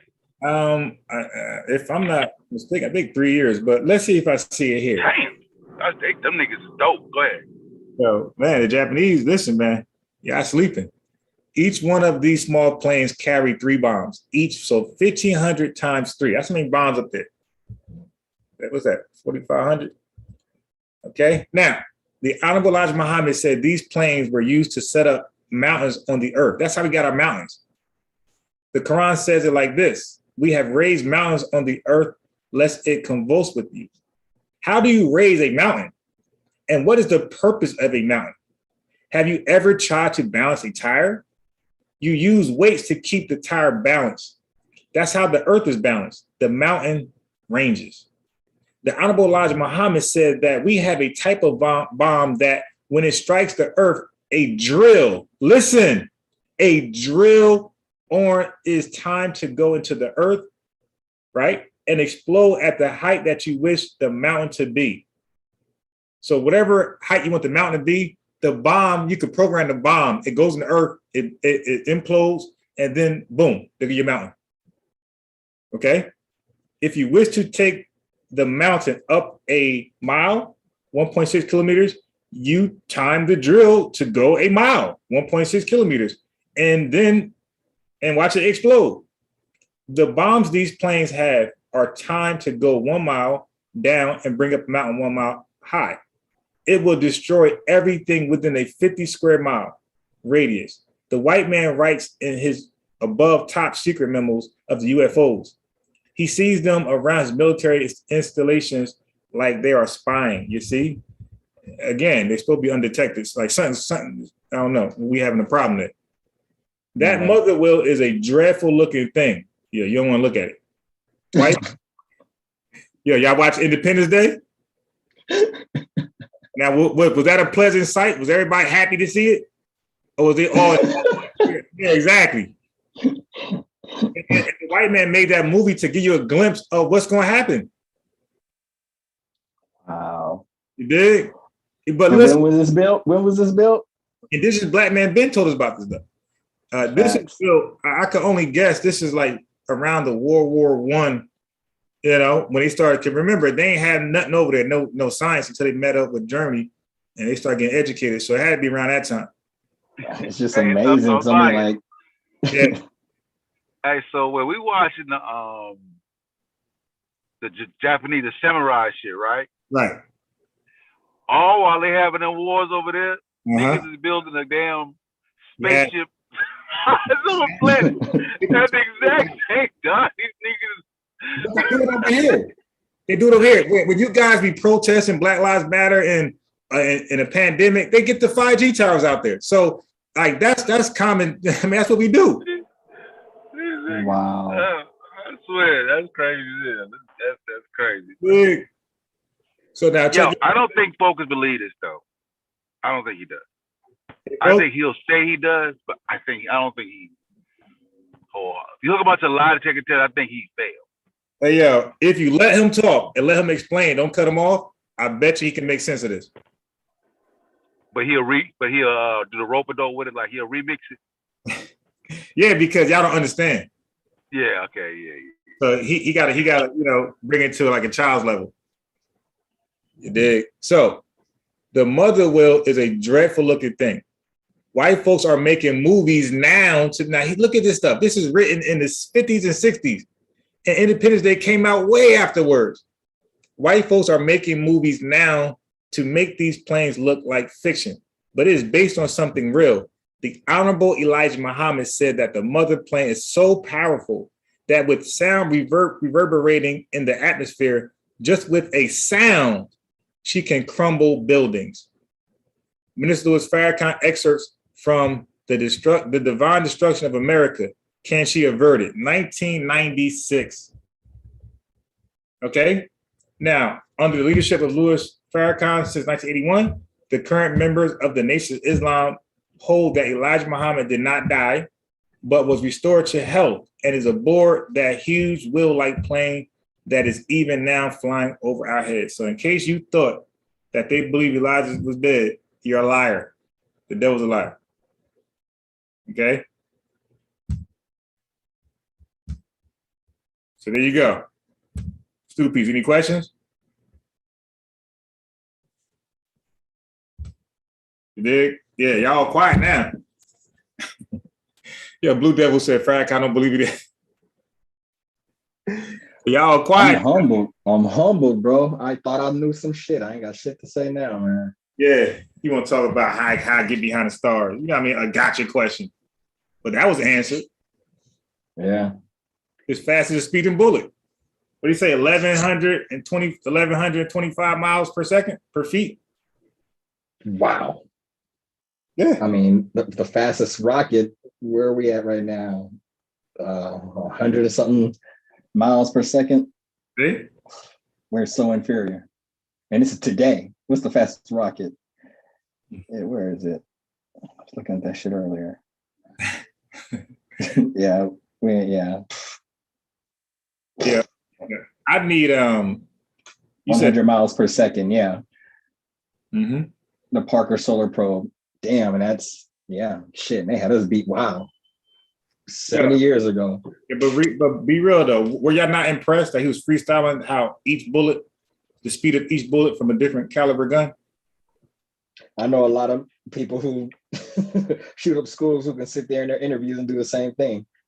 Yeah, but they read books. He got it from a lot. Oh, facts. Yeah, but they hardly ever talk about that with the NOI though. I think, you know what I mean? But I thought they're not allowed to hold guns and even use them. Yeah, that's part. True. Yeah, that's that why the mother plane got their own bombers. Like those aren't registered Muslims. Like they're just out there like mercenaries. Contract Muslims. Shit, it's the Japanese Muslims. They didn't build the mother plane. You dig? See? Wow. Yeah. And Aaliyah Muhammad know everything what I'm talking about. And so does Paul Green. He left because it's a dreadful story. So it's like Revelations. Like it's not a happy, doctrine. Rasta man said, yeah, that's definitely shirk.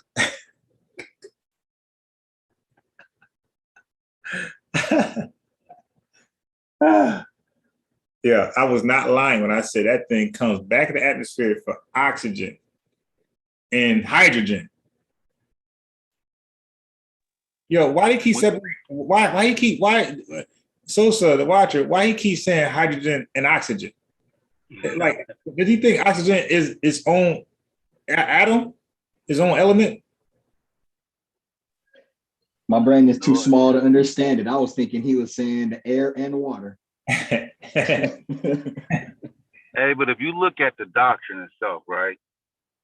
It's even though you perceive the NOI as militant, their entire doctrine is anti that. It's like we're not going, like anything that's done to you, we're not going to do it. Nah, can't. It's Allah. Yep.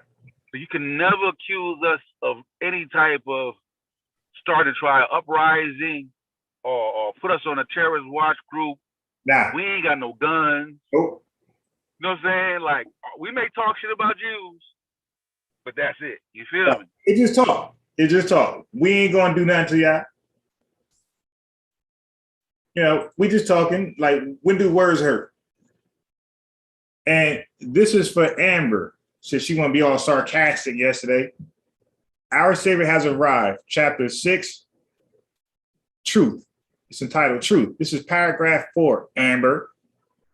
This is the gravest charge that could be made against the all-wise, all-knowing, and all-powerful God. So he is omnipotent, you dig? So what y'all talking about? What DJ Focus talking about? All-wise, all-knowing, and all-powerful God. So he actually knows the beginning, but he ain't want to share it with his messenger, you dig? That's all. In case his message gets shaken up by the FBI, he ain't want him to rap. So like some stuff you just gotta, you know what I mean? Bits and pieces, baby, you know, spoon feed him.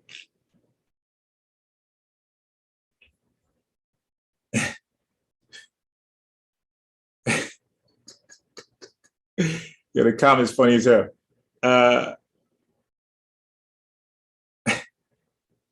Aaliyah says the messenger passed in 75. Farrakhan is lying about that.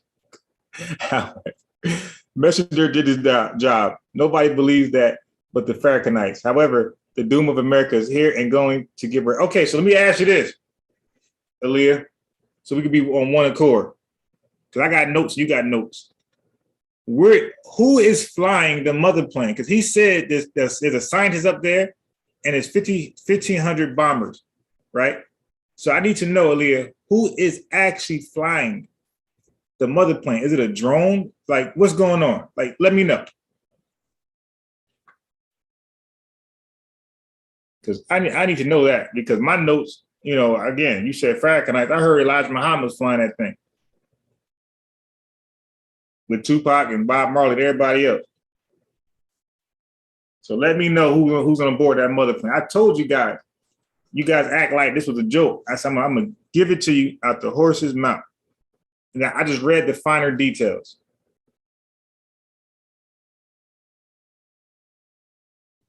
She said Master Farrar was one out of many. So I guess Farrar up there flying. Aaliyah, is Farrar flying the mother plane? Do you know? Because I don't remember reading that.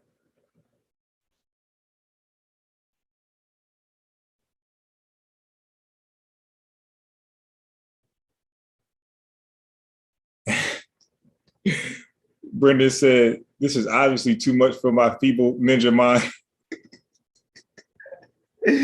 Yeah, that's it. Okay, there we go. Yeah, because Jones said don't use the N-word. So to watch, you gotta say ninja, your ninja mind. So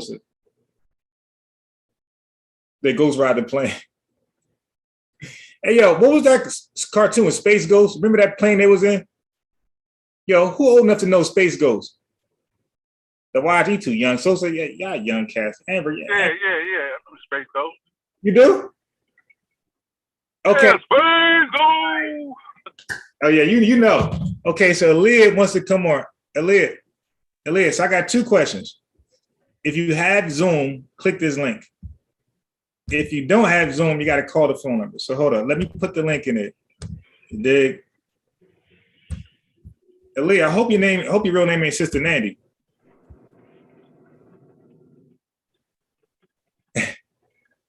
All right. But the name means womb. Yeah, I heard Polite say that. Space Ghost. Yeah, that jet was similar to what they're describing. Yeah, so there you go, Leah. Click that link right there.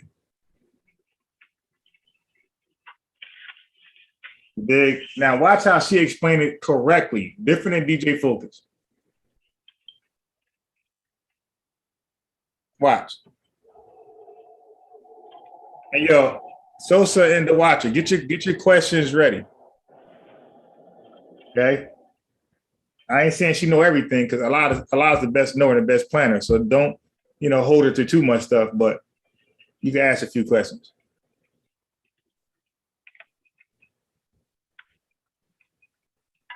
AABB. Some of the people are Muslims, AABB, and some are not.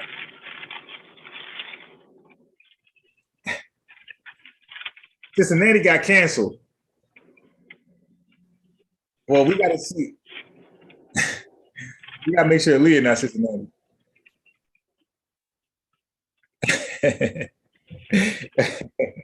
Yeah, I'm not gonna repeat that. Easy badge, yeah.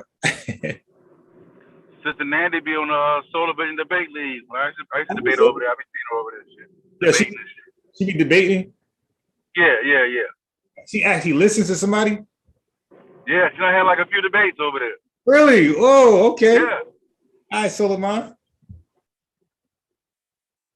Yeah, yo, Stu P says Space Ghost ship was called the Phantom Cruiser. I told you, man, I was not lying. So, hey, Ali, I put the link in there. Click it. If not, I'm gonna put the phone number with the meeting number. You got to do both. Hold on. Let me do that for you. Because we need somebody to like rep and set everybody straight. Space Ghost also had that invisible jet. I'm trying to tell you. That's why I said Space Ghost remind me. Space Ghost, like some people was, I mean, rumors back in the day, they were saying Space Ghost, Farah, like, they was like, has like, it's like a prophecy. 65, 79, 166. Okay, so Aaliyah, we want to hear from you. We want to hear from anybody that wants to hop on. So there go the phone number, right? You can call in from your phone, and here goes the Zoom link. Oh, let me make y'all mods. So in case I make that little store run to get my spaghetti and get that, but the key is spaghetti, that Parmesan cheese. Hey, so if you ain't doing that, you ain't doing nothing. I don't give a damn what sauce you use. If you got that Parmesan cheese, you ain't doing nothing with spaghetti. Yeah, I'll turn spaghetti down if you ain't got no Parmesan cheese. Like I'm straight. Yeah, you ever went to like Benihana's and got spaghetti? Nah. Oh yeah, man. Wait, is it Benihana or the other one? That's that's sacrilegious. I didn't even know it's so served spaghetti.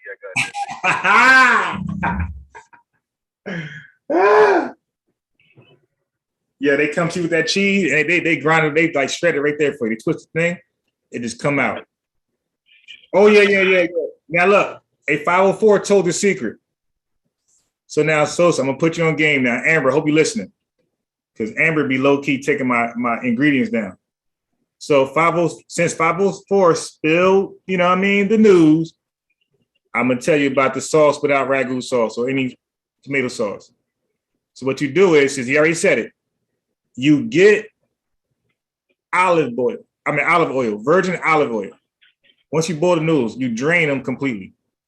You douse them in olive oil. You put hot, I can't believe it's not butter, in it with salt of your choice. I would say sea salt, not the fine sea salt. Gotta have like a little crunch to it. You stir it up. You whip it. You put that over the meat. You separate that from the meat. You put the noodles on the plate first. You don't mix them together. Then you put your meat on top of the noodles, and then you put the olive oil and butter noodles on top of. You put it first, and then the meat on top of that. Then you get the Parmesan cheese. Try that, bro. I guarantee you have a difference in opinion on that ragu sauce.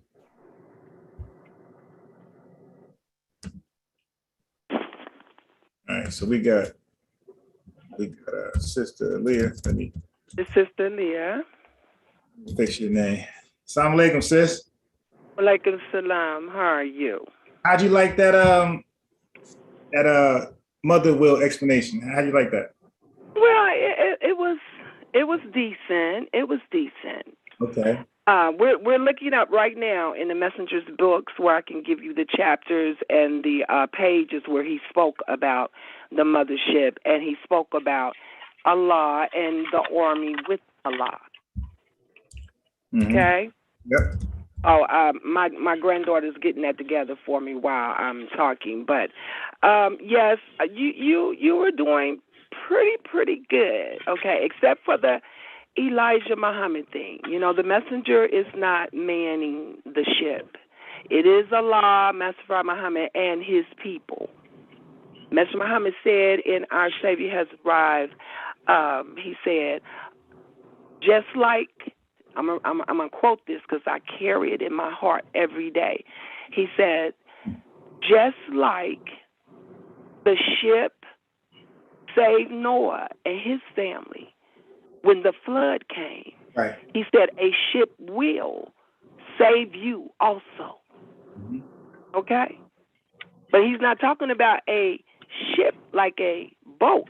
He's talking about the mothership. Oh. Do you have that yet on that page, sister? Okay, look in the file of America. Look in the file of America. Look on page 101, I think it's 59. Okay, yeah, my granddaughter's looking at it. So the thing about this is that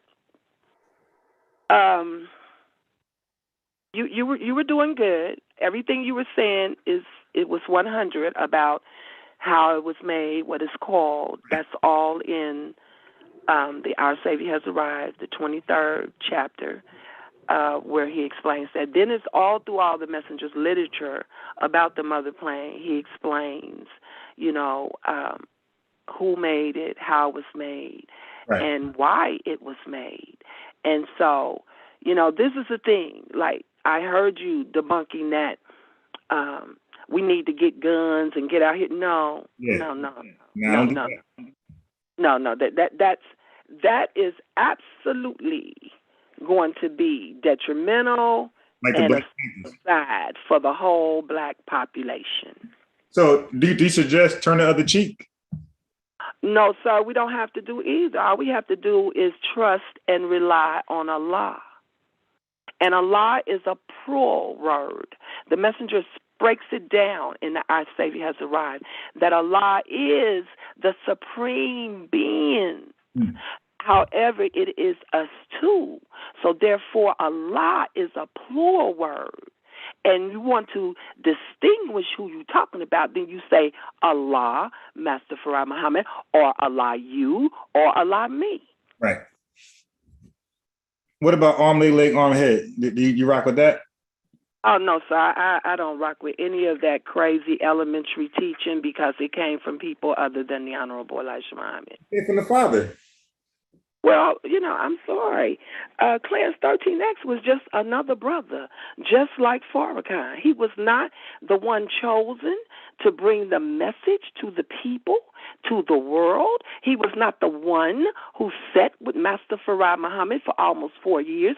So I'm sorry, brother. None of them are credible, nor do they have the knowledge, the wisdom, the understanding, nor the human characteristics that one would need to be a leader today, brother. Sorry. They were just like you and me, students of the Honorable Elijah Muhammad. So now how they going to supersede you and me and become our gods? Right. Please. So let me ask you this. So if the Europeans were to take up guns and come after African Americans in general, y'all don't believe that you can pick up guns and defend yourself? I don't have to believe it. I know it's no need. You're talking about the mothership. Listen, sir. No. I'm talking about the Europeans attack you in the person, not the mothership. I'm talking about if you were attacked on an individual level. If I'm attacked on an individual letter, but what do you mean? By whom? By European. Well, you mean a white person that's everyday white person that's walking down the street? Yeah. Brother. See, that's what I'm saying. Before 1975, see, we were taught that our very aura, our very presence is intimidating to our enemy, and they're not going to do anything to us on a one-on-one basis. All of that stuff is in crowds, or they come in packs like wolves. But the one-on-one thing, see, that's new in y'all generation. I'm a little older than y'all. But in our generation, and this is my hand to Allah, I never, and I'm talking about in the 60s, 68, 69, 70, all the way up to I would say even to about 1977, as the spirit of the messenger started dissipating amongst the people because of all this other crazy stuff that was going on. However, I'm just giving you my experience. I never seen a white person aggress a black person in those years without getting their ass beat to death almost. I'm just telling you. But you do agree, but you do see it happening now, right? Look at the Dylan Roof situation. Yes, because y'all have become weak. Y'all have become weak. But, okay, so in our weakness, though, in our weakness, are we allowed to defend ourselves by picking up guns? Okay, I'm going to say this. A true believer, a true righteous person, and see, that's who we are. Remember, message was saying we are righteous people. He was not talking just about those who had registered and became a believer under his tutelage at the time. He was talking about black people in America, period. Why? Because we as a people, being brought from our far eastern home by a ship with John Hopkins, was landed in a place amongst our own people. When we got here, according to the messenger's teaching, we seen our own people and we understood that. But as time went on, they brought us from a so-called indentured slave status to an enslavement status, where for our own people then at that point, they were going through their own abuses by these same people when they got here, that we were divided and then conquered. Okay? And so, like the messenger teaches, he says, he's not saying that there were thousands and hundreds and tens of boats that came from over in the western side of the world to us now, to bring some of our people here in 1555. He said Allah didn't tell him nothing about no Atlantic slave trade, because we don't know if that even happened. He says, the messenger teaches that there was some of our people brought over here on boats during a period by John Hawkins' command. Okay. After that, the messenger don't talk about no Atlantic slave trade. He never taught us that African slaves were brought over here in the 1800s and that was our people. He never taught us that. No. Thank you. See, y'all don't know. And let me say this, and I'm so anxious. And so, look, I love my people in America. But my people in America don't really know who they are, even beyond the knowledge and wisdom and understanding out here. Because we done got wrapped up in all this immigration and migration and immigration with the E. And our people have come over here from other people, but they don't act like us and they don't do what we do. So they mixed and matched and became part of the melting pot. And everything that happens, every time a black person is brought up on charges or does something heinous, is blamed on the true original black Americans. So, Sister Leah, when Minister Louis Farrakhan said justice or else, was it or else the mothership? That's all he could be talking about. And let me say this about Brother Lewis. I grew up He was part of my family in the Nation of Islam. My father was a captain just like he was. Right. My father knew him. They all ran together. Okay. And so my disdain with Mr. Lewis is the fact that he has used what he knew to play games with the American public, the Black American community, to have fame and fortune. Other than that, yes, I can agree with most of what he will say about everything that we knew before 1975. I can agree with, although he puts his own spin to it. But see, you got to know Mr. Farrakhan. You got to know Lewis. Lewis is very eloquent. He knows the English diction, and he knows how to say things, and he knows that when he uses certain terms, that it can be taken in content and context or out of content and context.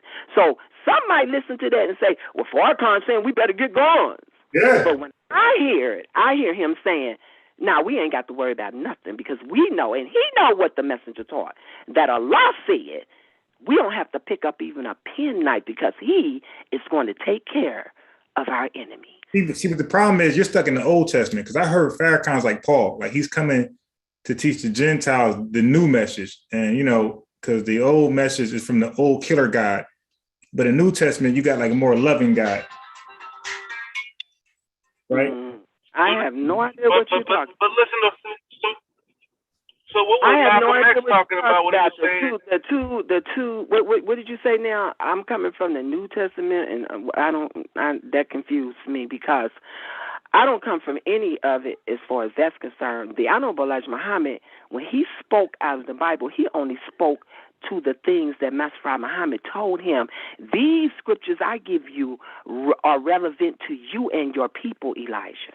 The rest of it was for the real white Jews, the devil, the kids from Yaqub, not from us.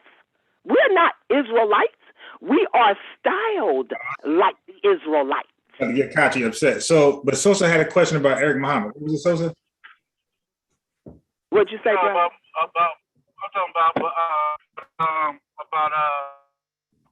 So Malcolm said that, right? He was saying that the Muslim would pick up arms to defend himself. Mm-hmm. Okay, you agree with Brother Malcolm in that statement?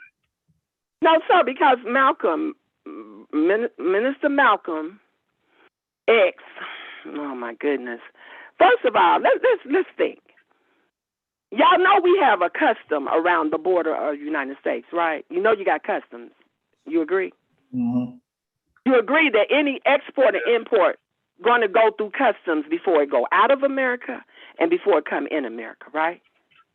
Right. You agree? Okay. So what makes y'all think that Malcolm X could have made a deal with Ben Bella, Idi Amin, Saddam, or Gaddafi for some guns to be brought into the shores of America when they would have had to come through customs? And do you actually think America would allow some guns to come in to America from other countries for black people to pick up to fight against them? Do you think that? Trying to set them up. Yeah, you ever watched the movie The Lord of War? Brother, we didn't start believing movies over reality. That's crazy. We used to, you know what it used to be? TV used to represent reality, right? Now we're looking at movies for us to know how to live in reality. Nah, Elijah just said that. He said that they're going to write movies about the mother plane and things like that. No, you said that you, first of all, quick. I'm sorry. Said, unless you can prove it. Messenger Muhammad said, where is it at? You need to pull it up where the message said, do not look to TVs, television, radios, and the media for any righteous guidance. So I don't know what you're talking about. Okay, can we redirect back to the point and get out of the rabbit hole? I was raised up in the nation of Islam. Oh, so she follows. She's with Eric Muhammad, not No, I'm not with Eric Muhammad. Please don't do that. Don't do that, because Eric Muhammad was Sosa. not in the Nation of Islam before 1975. He came up under Farrakhan. I'm asking, I'm asking, who do you like? Because you have kind of Who's the Honorable Silas Muhammad? Who are you? Wait a minute. Who am I talking to? Everybody knows Aaliyah Muhammad because I don't hide. But who am I talking to, may I ask? You talking to Sosa. My name is Sosa. And the other brother that's on the line with me? Unbiased Sports. Okay, and I have no idea who you guys are. I simply saw your heading, and I said, oh, my goodness, they're talking about Master Muhammad and the mother wheel.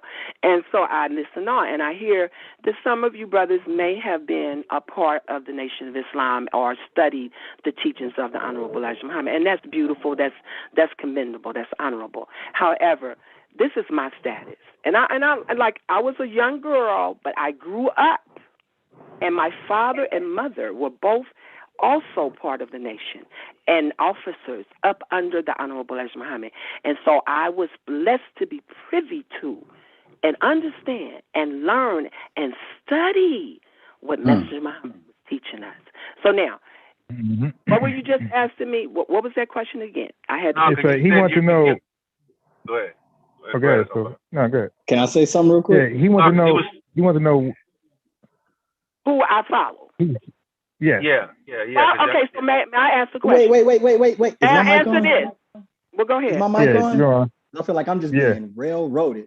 Before we get into something else, I mean, like, wow. Okay. I thought to ask a specific question with regards to Malcolm and his opinion or stance on guns. Then the conversation response just pivoted into just discrediting him, guns, bringing it into the government. So I never really got a clear answer, or maybe I'm just slow and I missed it. Sorry. I apologize. So that was I wanted to make that clear. The policies of America, and I brought up the fact, because somebody brought a movie to me. See, I don't live my life according to movies. Messenger Muhammad said to us, before he left us in 1975, that they would tell the truth in the end of times, but you would have to know the truth in order to know that it was the truth.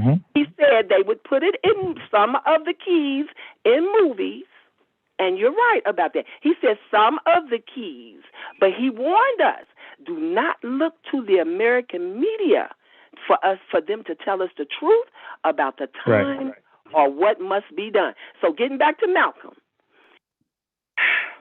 why I tried to say that was for you to get a visual of how it was in the 60s for black people, and that it was no way in hell, whether you want to believe it or not. I'm not here to try to force nobody to believe anything, but no way in hell, Malcolm, the messenger, Kwame Ture, or anybody else that was revolutionary would have been able to make a deal with any African country for them to give them arms to bring into this country as it is today. Period. That's what I'm saying. So all that hoopla about Malcolm was getting ready to get some guns and bring it to the war, it's a lie. No, that's not what I was saying. Somebody that said y'all some lies. No, that's not what I was saying. I was saying just like the Black Panther organization will defend themselves and shoot you if need be. I was asking, as a Muslim in the nation, do you also have the same ability to react like the Black Panther? Hey, may I finish this? So I follow the guidance of the Honorable. Wait, so Sister Leah, so Elijah Muhammad says that don't carry a weapon much as a penknife, but if they attack you, take their gun and turn it on. That's what he's trying to tell you. No, that's what he tried to tell me, but that's not what my messenger said. My messenger said we're not supposed to carry a penknife. Now, what I will do is what he's saying is when they come at you with a gun or a weapon, the messenger taught you can take the gun from them, right? Okay, I hear you. No, I'm not going to say my messenger taught me that, because that's not the truth. What he taught us was to be vigilant, to know the time and know what must be done. So I don't plan on being out and about the devil when it gets that crazy that they're just going to want to walk up to us and have a confliction with us one-on-one, or if we a crowd sitting on our porch, then they're gonna want to come by and stop and then engage us with.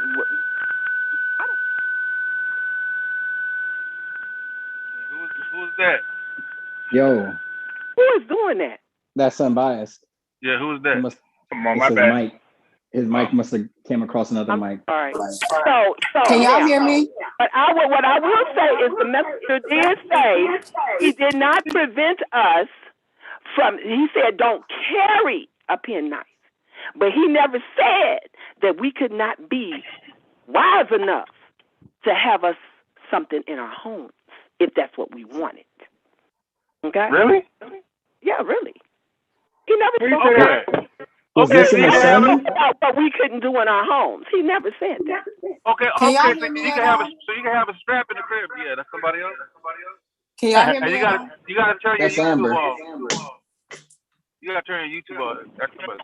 And let me be here straight. I'm not getting ready to argue with y'all because anybody who was born after 1975, y'all don't know shit from Shinola, really. No, we just get like your word. Okay, I'm not getting ready to argue with nobody. Either you accept it or reject it, like the messenger used to say, and I'm good. I'm good either way because I know where we headed.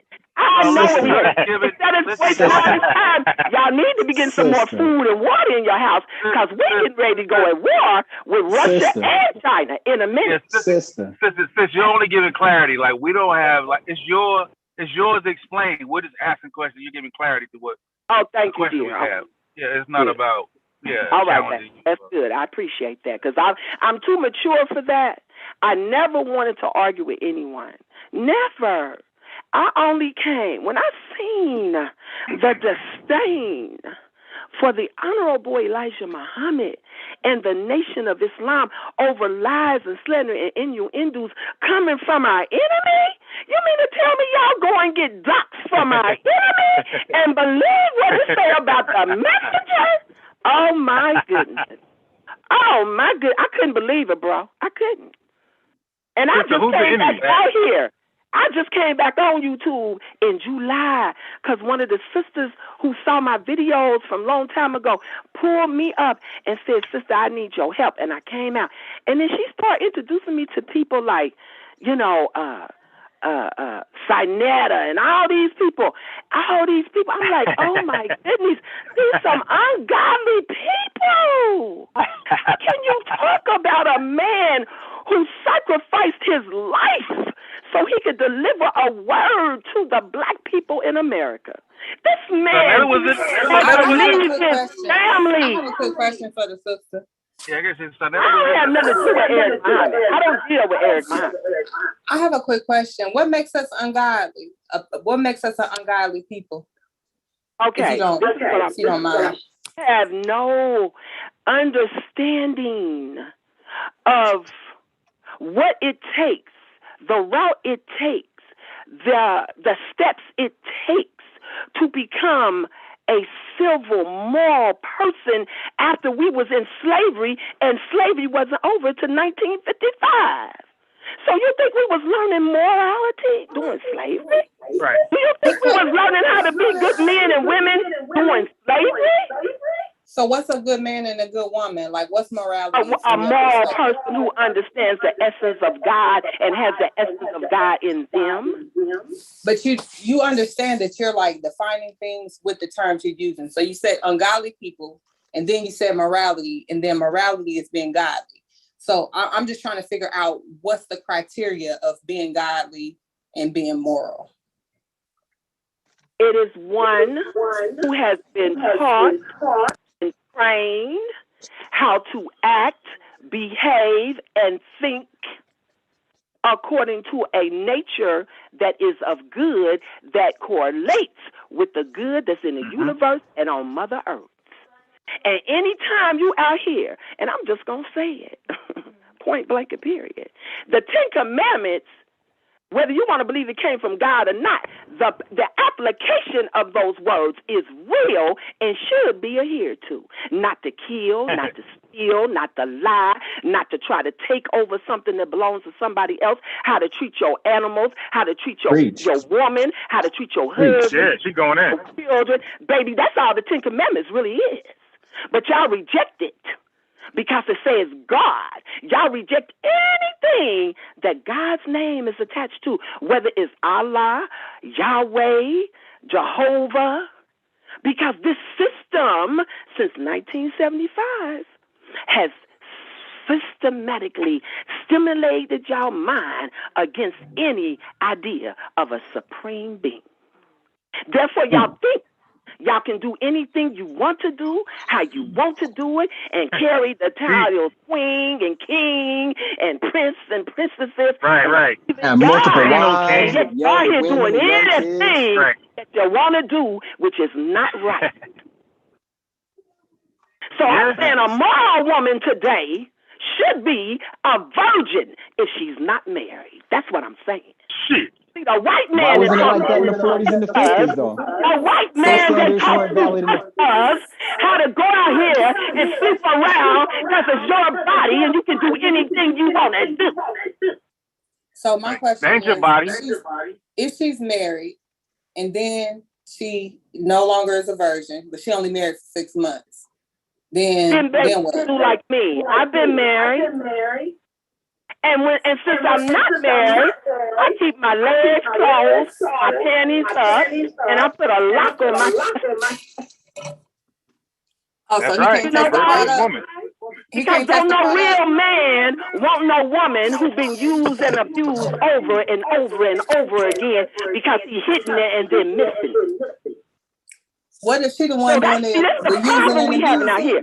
Black women feel bad because they have let this ERA and this woman liberal white shit push them out in the street. Yeah, somebody got mute in the background. Is that you, the They have watcher? made a fool out of them. That might be me slurping.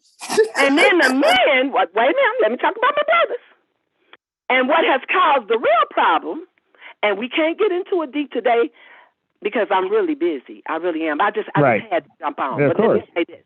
But the brothers' problem is Messenger Muhammad. Don't blame us. Messenger Muhammad, before he left us in 1974, because that was the last time we seen his face. Well, y'all, the public did. We seen him.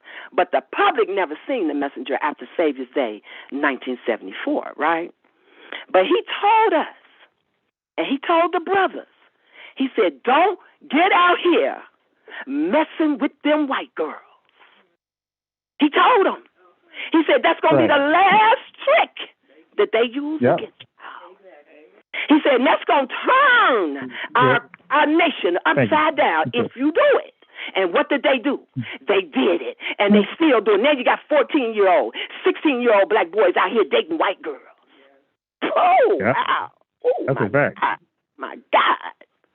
Messenger Muhammad told us the black Americans who came from the once slaves of the Americans, whites, don't even marry nobody out of our own bloodlines. Right. But we did it. Eugenics. But we did it. Y'all did it. I didn't do it. I don't allow it in my family. I don't allow it in my family. I'm sorry. Because I follow the guidance of the Honorable Elijah Muhammad. So see, I can answer any of y'all questions, not because I think I know everything. Yeah, but you can't put a restriction on I have been studying all these years. I've been studying my supreme wisdom. I've been studying books.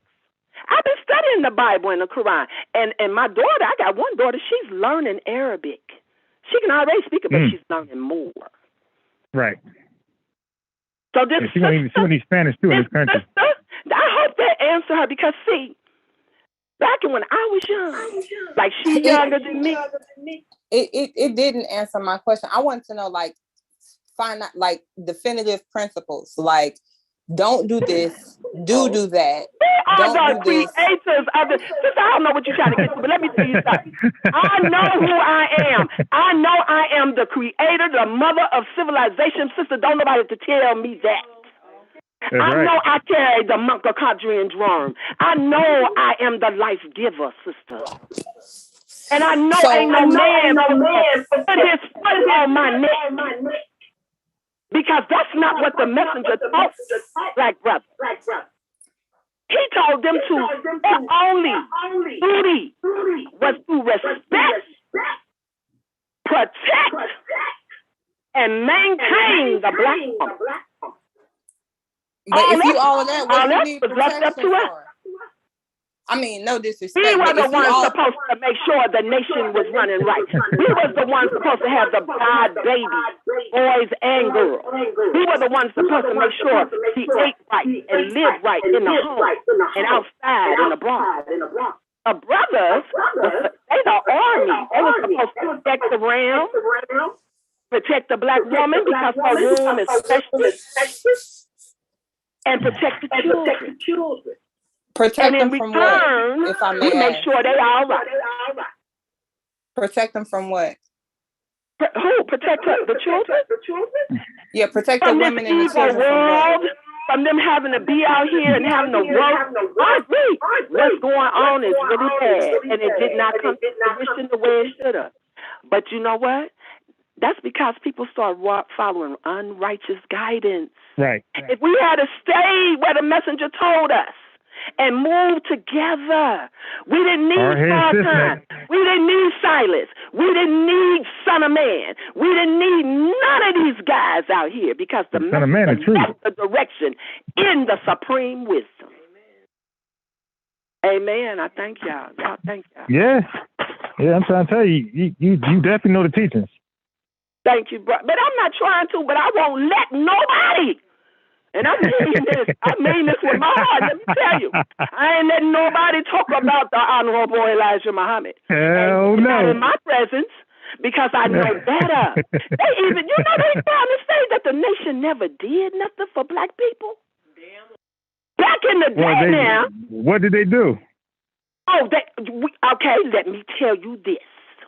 In every city and state where a temple of Muhammad was, you had your own stores, you had your own school, you had your own transportation system, you had to hook up to the central location, which is in Chicago, to get your papers. Can I ask you a question on that? Get any food that you wanted, because we had our own cannery, we canned our own salmon, we canned our own fish, we brought our own fish from Peru, we made our own clothes, we had a manufacturing company, we imported with our brothers from Africa and got issues. Sister Leah, hold on 1 second, please. That's what she asked me. But wasn't all those individual? I'm out of this shit. Yeah, but wasn't all those individual efforts? I did ask. What, sir? What was that individual what? Wait, I think Amber has something. No, all of the temples of Islam before 1975, and I'm talking about March 1975. Because before March 1975, everything was under the umbrella of the lost found nation of Islam in the wilderness of North America. And every temple belonged to us. I don't care if it was in San Diego, Bay, or in New York, Chicago, Atlanta. All the temples were under one auspice of one umbrella, and that was the Nation of Islam, right? So every temple, like in New York even, they had all kind of stuff going on up in New York. Temple number 7 was it was the center for black Americans in New York when the messenger was here. Just like where I'm from, Ohio. We had everything. My father literally took me to this store to get my shoes, to another sister store to get my clothes. I got my hair done by Sister Juanita. Can I ask you a question, sis, about that? Go ahead. Because even with all that, that's like this, people still got to buy those things. Like they're not giving it away. I think that's what the question they was asking. Like, what do they do for black people? Like, what did they give black folks that black folks ain't have to go buy? Because if you ain't got the money, you ain't getting none of that. But this is a false statement you're making, though, because black people had money in the 60s. They might have not had what we have today, but they had enough money because you know what? You could take a quarter and go to the store and buy you a loaf of bread, some eggs, and but some they could shoes. get all that. But everything you just named, they could buy all that from white folks, though. So that's not like. And that's why I'm like saying we offered it to our people for a lesser price. Plus, Price. We gave a lot of black people in the community jobs that worked in our restaurants and our stores and stuff. I'm just telling you. It was minimum wage, though. Brother, who wasn't working minimum wage in the 50s and the 60s if they was black? I know. They don't know. They don't know. I know, it's sad. It's really sad. And my heart goes out to y'all, really. Because y'all don't know. And it's funny to me that, but when it comes to some of the stuff white people write and say about us, we say, oh, no, that's not true. That's not true. But when it comes to the messenger and the Nation of Islam, every damn thing that you've been doxed about him is true. It's so sad. It's so sad. It is so sad. It is really sad. We don't believe the shit they say about Martin Luther King. We don't believe the shit they say about Malcolm X. We don't believe the shit they say about Barry, the mayor over there that was in Washington. We don't believe none of this stuff. But when it comes to the messenger, everything that's been wrote or said in the white man's media is true. Ain't that some shit? White man's media. Mm-hmm. What's that? He took us out the mud. He showed us how to save a penny. And if we save a penny a day, we'll have enough money. So sister, so Sosa was asking, which minister today inspires you that you learn from, listen to every Sunday? Do I have to listen to anybody, brother? The messenger told us in 1972 when he was asked by an interviewer, and we had it in our paper. In the Muhammad Speaks, he was asked, sir, when you die, Messenger Muhammad, what is going to happen? And Messenger Muhammad said, nothing, because I'm not leaving no successor, and it will not be the way it was when I was here. It will be up to the Muslims to stand and do what they need to do to protect themselves and provide for themselves. So I'm doing what my messenger did. Told me I'm standing in my peace and standing on my square until that ship come, the mothership. That's what I'm doing. And I'm doing this. I'm sharing wherever I can because people always hit me up. Sister Muhammad, this and that and that. Sister Leah, what should I do about this? Sister Leah, is this true? Sister Leah, who should I deal with? What state do you live in? Sir? What state are you in? I live in Michigan. I'm in Mecca. Okay. I'm in the real Mecca. Wait, so let me ask you this. Did you have that original bean supreme pie recipe? I can cook it. I just cooked some, what? When the last time I cooked some bean pies? Is that a yes? Before the Ramadan. Now, we keeping the Ramadan now. All December, we keep the holy fast. We don't eat no lamb meats or nothing. We just eat salmon and fish, and vegetables and stuff. What's the code for the Muslim women? Of the Honorable Elijah Muhammad. No, see, that's what y'all don't understand. The Honorable Elijah Muhammad was so eloquent in his speech, and he was so intelligent. The way he talked and the way he wrote and the way he left the literature behind is beyond any author that I've ever read. And I've read. What was his opinion on women preaching to men? He never said anything about it. He said women and men in the ministers class was equal. That's what he said. Y'all don't have the supreme wisdom. I suggest y'all get the real supreme wisdom. How many women ministers did he have under him? Excuse me? My sister, my beautiful sister. My beautiful sister. How many women did he have preaching under him? Hey, the watcher, I think that's you with the background. I can't hear that. Did y'all hear that? Yeah, the watcher. I think you got to mute your YouTube. Who, me? No, not you. Who, me? The watcher. I don't have YouTube. I don't either. I'm not on YouTube. Is it on your phone? Like, how are you watching the live? Was it on your phone? It was, but when I hit the... And so the brother, I think it's me because my phone is close to my Bluetooth. So it might be me. I don't have my YouTube playing. Can y'all hear me okay? I'm talking about what the brother asked. My question. I'm biased. What did the brother ask?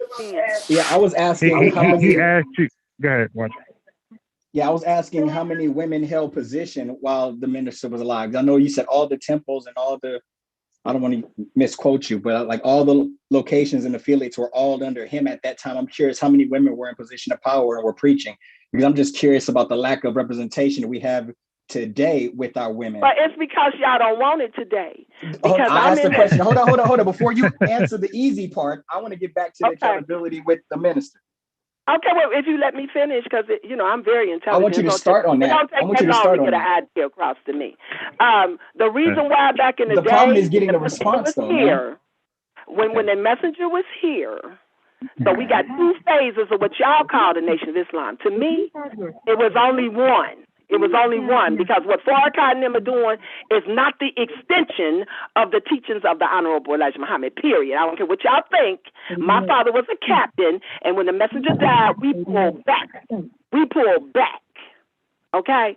So, what you asked me is the fact that back in the day, before 1975, Mr. Muhammad was giving the men their orders and having them do the work. To show themselves worthy to the world by showing the world that they could protect their women and keep them covered and keep them surrounded with protection and love and respect, and they didn't have to be out on the street doing nothing, because we were precious and we needed to be protected, especially at that time in the 60s and 50s when they was killing. Don't y'all know that one of our sisters got attacked in New York? No way. That happened. Mr. Muhammad even stopped us from being that mother plane ain't pull up red, because the sister had on a red uniform.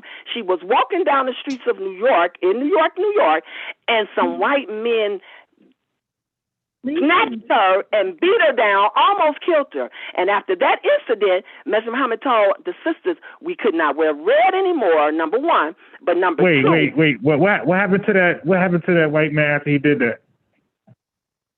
It wasn't one white man. It was several white men that did that to the What happened to them? We never knew who it was. They beat her up. I'm about to say, because you said earlier they all died. I didn't say that. No, don't try to twist my words. I never said that. Okay, sorry about that. Never said that.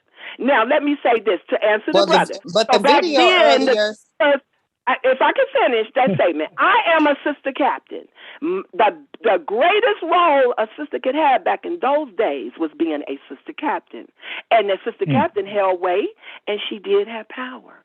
So I don't know what you guys are talking about. Now, today, as we're moving toward the next, we're in the hereafter now. See, we're already in the hereafter. Y'all don't even understand that. Just like y'all don't understand what the Quran means about two east and two west. How the hell on one planet? All right, let's stick with that. Let's stick with your point. Let's stick with their answer. Let's stick with the answer. We can get into that, but go back to the answer. I'm sorry. What was that? No, I mean, like, you're giving jewels. I'm not fussing at nobody. I'm just excited. I respect it. I respect it. I mean, you're dropping a lot of jewels, but it's like you're giving us water from a fire hydrant. It's just way too much. So when I ask simple questions, well, let's deal with it one at a time, then. Let's deal with it one, because we can. One at a time. One at a time. Yeah, she has a lot of wisdom. And I don't have the big brain yet. I'm trying to get there. That's what I'm asking, like real simple questions. Hey, sister, if you sold final calls, if you sold final calls, you won't give them all like 10 to one person. You'll give. I don't know nothing about no final calls, because when the messenger was here, all we had was Muhammad speaks, and they're gone now. I have several of them in my home, though I could sell them if somebody wants one. But I never sold a final call, because final calls were not in existence when Messenger Muhammad was here. See, I'm trying to. So, what was the question? What was the question that somebody had for her? I don't know. Somebody else might have asked the question. Amber, was that you? Supreme wisdom means the best knowledge that you can acquire on this planet. Yeah, that's what I asked. What was supreme about it? Well, that's fine. And you know why it was supreme? Because it was unlike any other knowledge that was on this planet at the time. Are you sure about that? On this planet. Yeah, I'm absolutely sure, because as far as Noble Drew Ali, he taught Islam. And I give Noble Drew Ali credit. And the messenger respected Noble Drew Ali and never told us to wait. May I finish? See, this is why we can't get nowhere. We can't all talk at one time. And Noble Drew Ali was a friend of the messenger to this degree. They shared some common interest in our people. But he told us that Noble Drew Ali was a respectful man, and he had a good heart, and he tried to raise the level of consciousness of the black people in America, but he did not have the keys like he had. That's Right. why no black man out here had 1 million people in an organization. I'll name it. I'm waiting. I'm waiting. Who had 1 million? The messenger? The Nation of Islam? No, the messenger had 100,000. Oh my goodness. See, they don't know nothing. They don't know. They said 100,000 earlier. I don't care what somebody saying, my baby. No, the messenger said I'm that. telling you, I was in the nation. I know how many people was in the nation. Sis, the counted all messenger of them? said 100,000. No, sir, he did not. You got to find it. It was 1 million people in the nation, registered Muslims, before Messenger Muhammad died in 1975.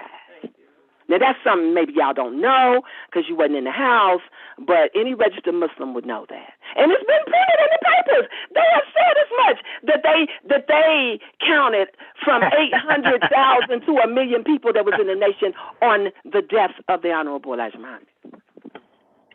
All right, so let me ask a question though. Like, so what are some of the disparities that make you pull away from Farrakhan? Like, what do you think that he's doing that is not Thank you.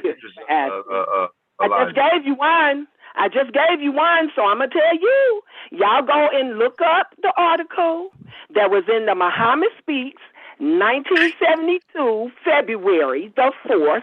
I've got it, but y'all go look it up and look at the interview that the messenger had with the interviewer, and the interviewer asked him what should happen. He asked him, well, what's going to happen to the temples? And the messenger said, no ministers will be running no temples locally or otherwise. It will be up to the Muslims, men and women, to decide how they want to carry on after he dies. That's what my problem is. But you don't find that sketchy though? If he's if he is so adamant about this prophecy being real, why would he leave it up to the people? The whole point was to get the message First of all, out. I'm not talking about no property. I'm not talking about no property. Street directors. I'm not talking about no property because the property never belongs to the Honorable Elijah Muhammad in the first place. Ma'am. See, that's the lie. Ma'am. But it's almost like he wanted everything for himself, and once he was gone, I don't have time to talk to nobody who just ignorant. I really don't. Ma'am, I'm trying to tell you, none of the properties of the Nation of Islam belong to the messenger. They belong. She said prophecy, not property. Not property, prophecy. Prophecy. What prophecies? It's up to the individual, sweetheart, to have the truth binded in their heart and around their heart, in their across their minds. So how is he a prophet if the prophecy dies with him? It didn't die with him. He gave us the prophecies. It's up to us to carry them into the future. When he died, it was not the hereafter. It became the hereafter in 1980. So y'all better go. I made it. Because the 1,400 years of Muhammad Abdullah was over in 1980. All right, I just think it's kind of convenient. But go ahead. So you're saying that ignorant to me. Because anytime you want to rebuttal something, you need to go make sure you got the right rebuttal. Nah, we just getting clarity, sister. I'm talking about she's a woman. And why would she think I would want to come over here and lie to her especially? She's my sister. A lot of this knowledge that I have. I don't know you from a can of paint, and I'm pretty sure you've told a lie once or twice in your lifetime. So I'm not gonna count myself special. Somebody that you know what? If you want to be ungodly, you go right ahead, sister, because it won't get you nowhere. I mean, but you haven't even determined what is godly and what is ungodly. You've That's been explained to talking you. about We can only go by the words we know. Go look it up on the Google or library, or go get why do I have to look it up when you're an expert? You can show what people like you are searching their You're the own expert on Why do I have to look it up? Into words. You're the expert on what God is. An intelligent person wouldn't do that. That's why I said you're the expert. Why do I have to look it up? Why are you so unhinged? experiences Is this what the messenger has taught meaning? Is this what the messenger has taught you? The messenger taught you this? I have a problem with the messenger. The messenger taught I you have a this? problem with a man. The messenger taught you this? in the watcher, you got the controls. I'm in the car. The messenger taught you this? I'm Sister, damn you don't know. driving this shit a little bit. And I said I don't want to. I hate to hear you talking this ignorant because you all have I did wealth was ask of a question. I civilization, haven't spoke and you got anything. so much All wealth I you did can was do. ask But you questions. Now, can't if do you it don't if you have the hate Elijah answer, Muhammad. I'm if gonna you tell don't you, have the you answer can't and do you're it if you hate triggered, Elijah that's Muhammad. not my problem. All I did Sister was Leah, ask But don't questions. then. All I did was ask can we? questions. But That's listen, it. we gotta just bring it back. Let's bring it back. Yeah. Hey, but understand you're talking to somebody that has a belief system, so like you gotta deal with it within the realms of their belief. Like, you know what I'm saying? Like, you gotta accept it within the boundaries of their belief, bro.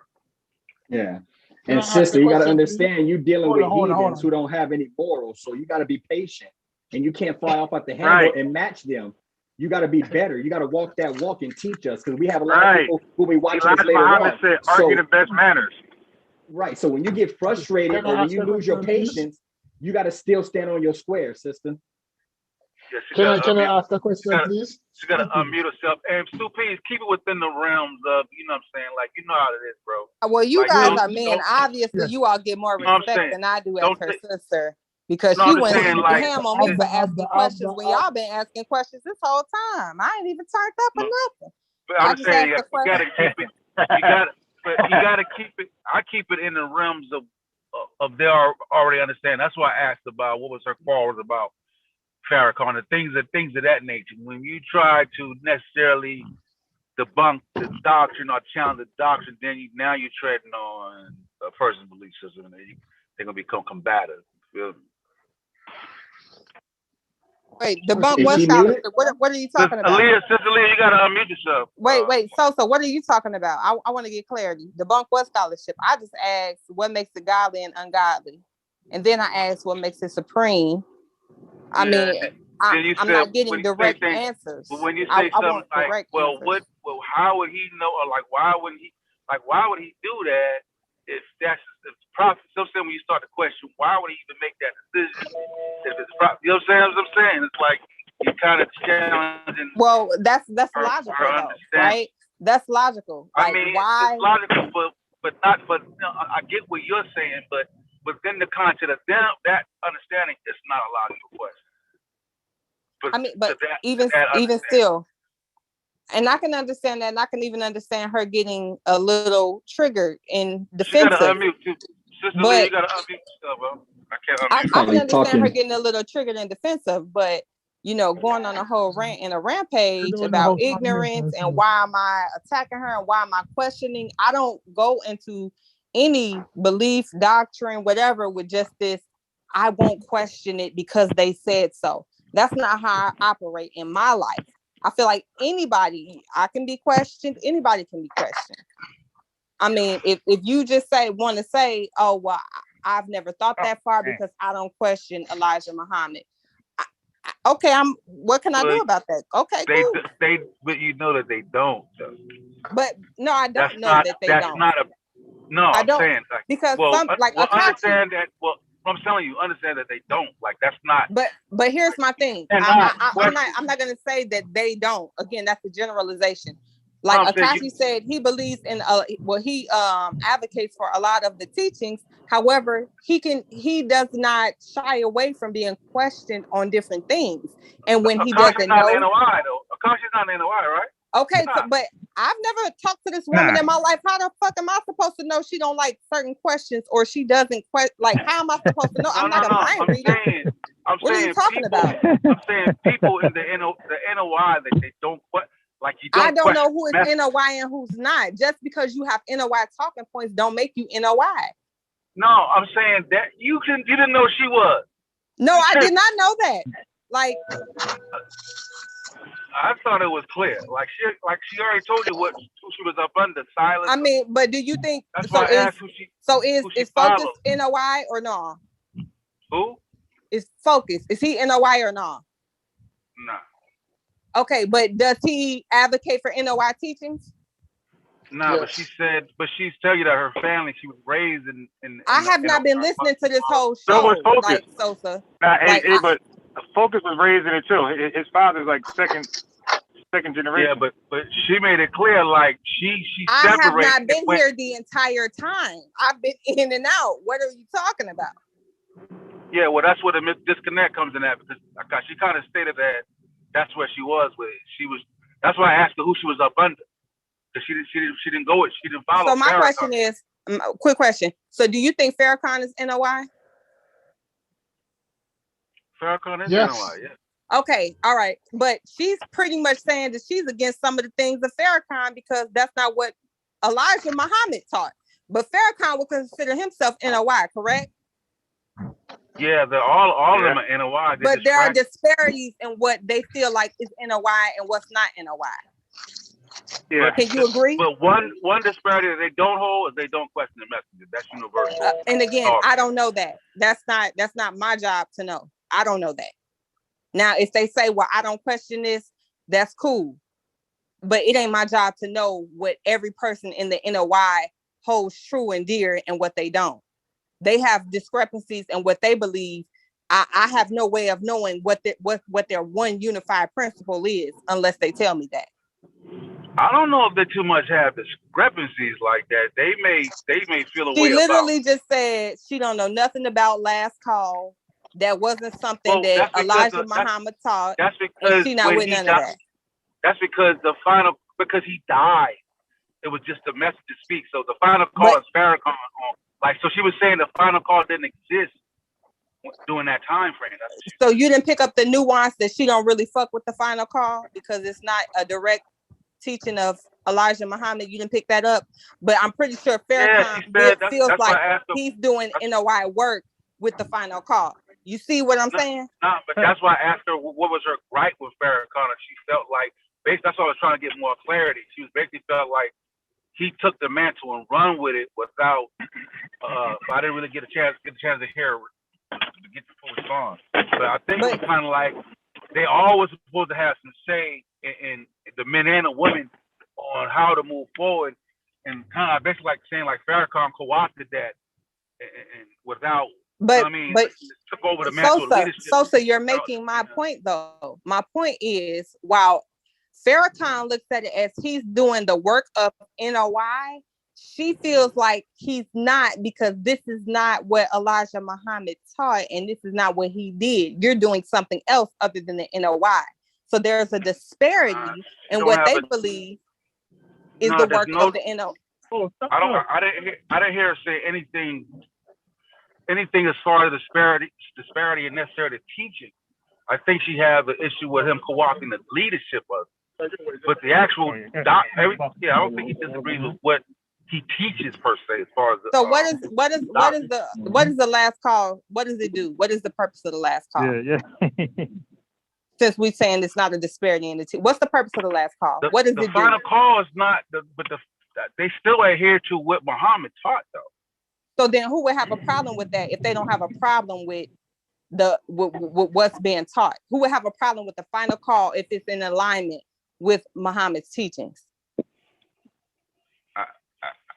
I don't think you get what I'm saying with that. That's not what I'm saying. Somebody unmute the sister.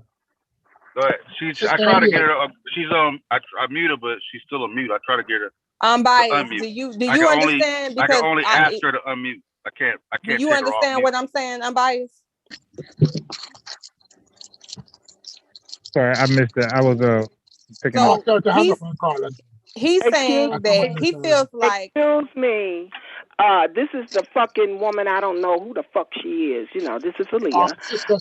See, that's what I'm talking about. This is not even the right way to deal with one another, to get knowledge across, or even try to get knowledge from anyone. But nevertheless, I get a little animated because I'm so excited, because I'm so passionate about this with you guys, because I know that y'all don't know. I know this. And yes, she's making a point, and I will make it clear. I do not agree with Farrakhan's tutelage or his leadership, because it was not to be. So how should I support someone that's going against the direction of the Honorable Elijah Muhammad? The messenger never told him to do this.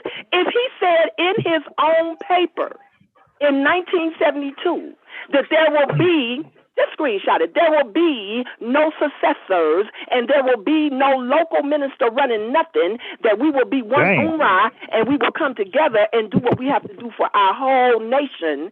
Then why should I support his tutelage when he is saying that he is the next coming of Christ? No, I can't. No.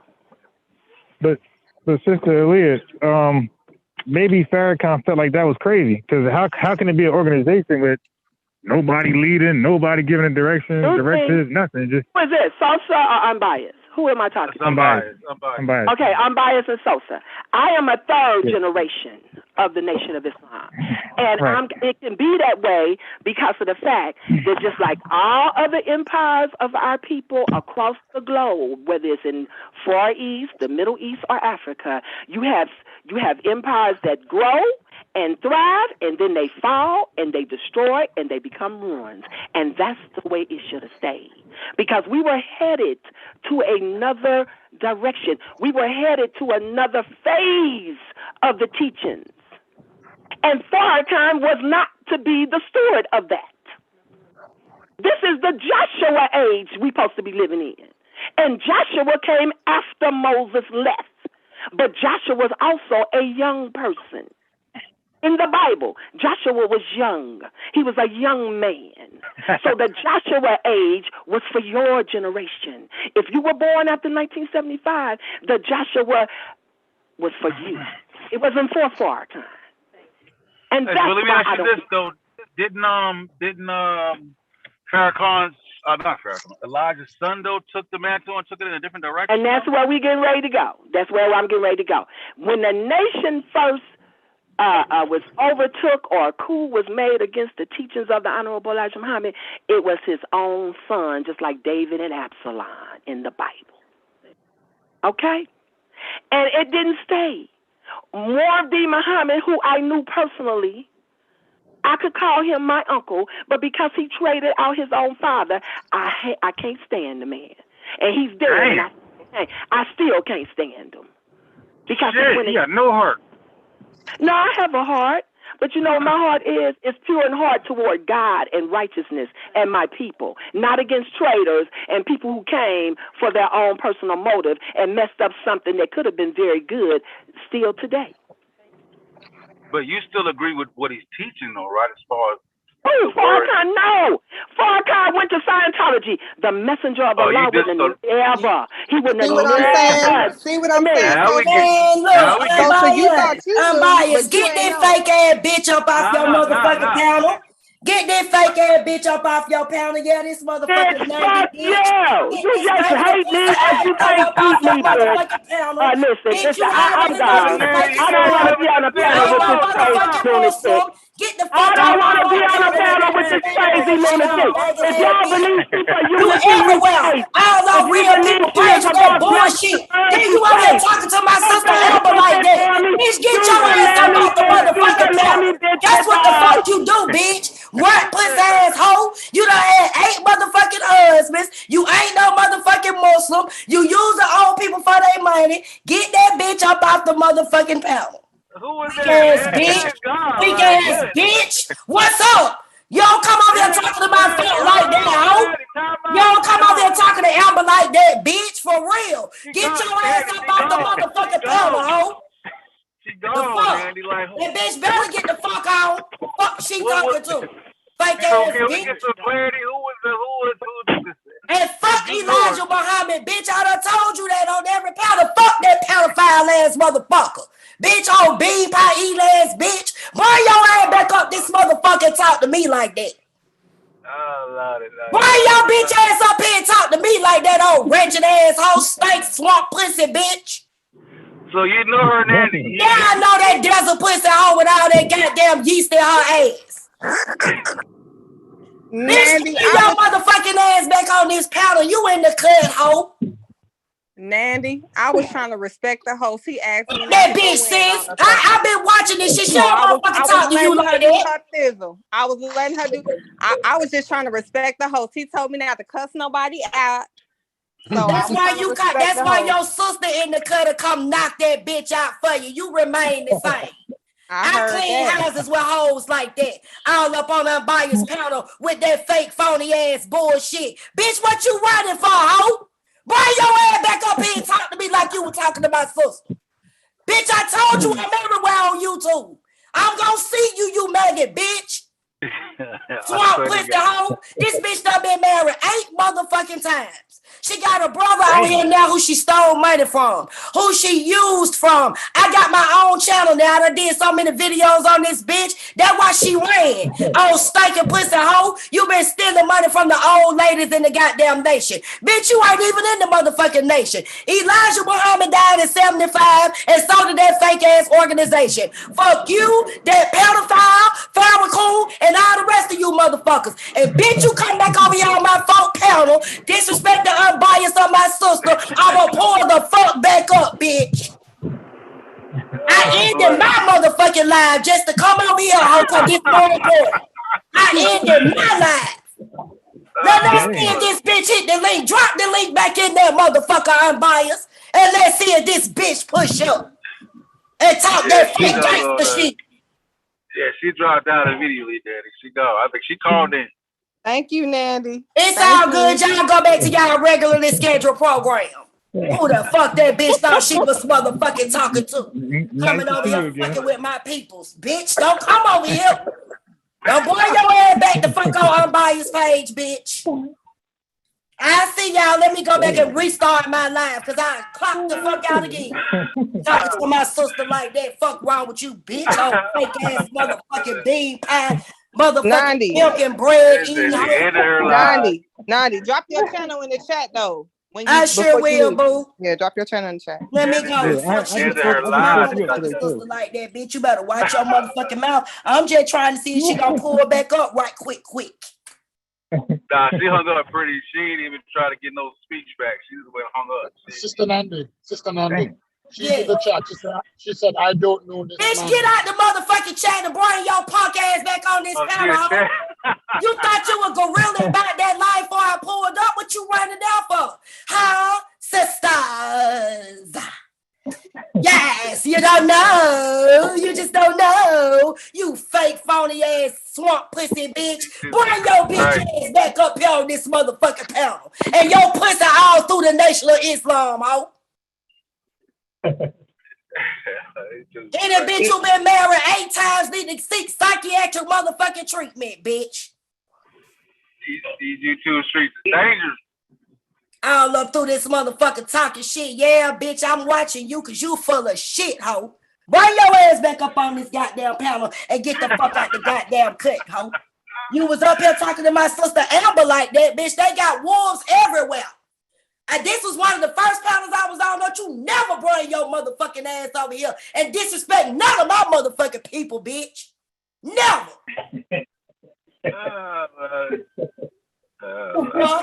And I'm gonna be in the cut, bitch. Jump your bitch ass back up here. I'm gonna be right back on this motherfucker. I just showed mad news on the floor, man. Damn. Man. I got bold news all over again. Nandi, you the truth. They can't fuck with you. I got your mammy, bitch. That's why you ran. The mammy is you. You didn't tell everybody you was sucking on a white man dick. Oh, let me expose you. Let me expose this bitch. So you didn't tell everybody you ran for Republicans. You was a Republican, bitch. You didn't tell everybody you was in love with Trump and you a Trump supporter, hoe. You didn't tell everybody you ran for city council and you didn't win because your pussy stank too bad. Bitch, don't you fuck with me. Don't do it. Don't do it, hoe. I'm waiting. Respond, ho, with your swamp pussy ass so I can tell our buyers where to find these articles. I tell you what, our buyers. Let me give you some weapons. Type in Aaliyah Patricia Robinson running for city council. Don't pull the penguin picture up because the bitch look like the penguin off motherfucking Batman. You rat face bitch. Type in what? You said type in what? Aaliyah Patricia Robinson ran for city council. And watch that goddamn 500-pound bitch pop the fuck up. Bitch, you ain't getting no dick, you smothering niggas. Fat bitch coming over here fucking with my sister with that easy shit, that fake ass shit, bitch. The fuck? Yeah, let's get this bitch exposed right quick. since she got so much Thank you for motherfucking coming mouth. through, 90. You came through. You said she's sucking on white dick and all type of shit. She was Oh, up she here loved the real- white man. She over there with Cynthia G and them. She loved the white man. Oh, straight up. Yeah, straight up. See, she over there with them. That's why I be roasting this bitch. Stinking ass bitch. They don't know the wrong when I call, cause I got the info on this. So I even know one of her ex-husbands who said that pussy smelled so goddamn bad. He thought he was in a goddamn trash dump. Ooh. Yeah, No, man. bitch. That's why you running talking to my motherfucking sister like that, bitch. You didn't know? 90 plugged into all the great people on YouTube. What's wrong with this bitch? I sat there and listened to her for a minute. Then she gonna keep just running her motherfucking mouth. Who is this motherfucking sister? She got a beast behind her, bitch. 90 hoe. And in front. I was just trying to respect the host, but you can't respect a hoe though. You can't respect a hoe. I cuss the fuck out too, but I was trying to respect the host. It's unbiased platform. He asked me not to go in on the lady today. Unbiased, no, I love her, but I chop bitches up. Don't nobody come over here talking to y'all like that.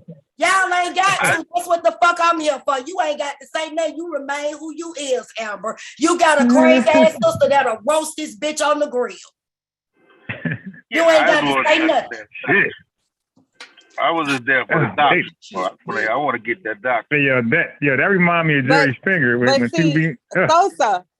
But you see how you thought one thing, but she just completely like, oh no, I don't fuck with Farrakhan. No, but that's you not.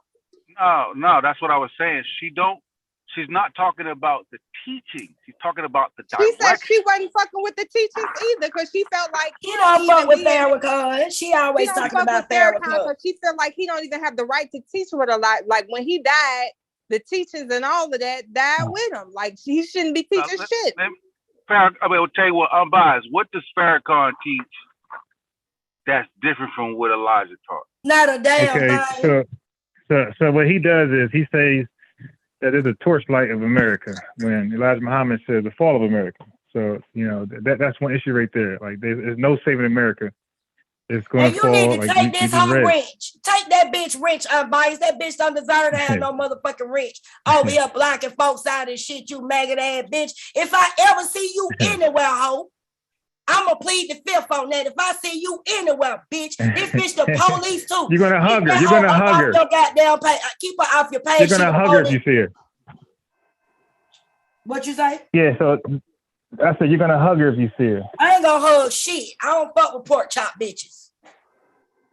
Bitch smell like a whole goddamn hog. Let me get up on here. I appreciate that's one thing right there.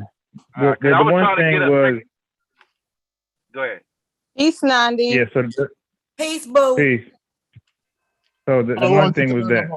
Ugly ass rat face bitch looking like Sprinter off the Ninja Turtles. I left that one with y'all. I'll see you later. All right.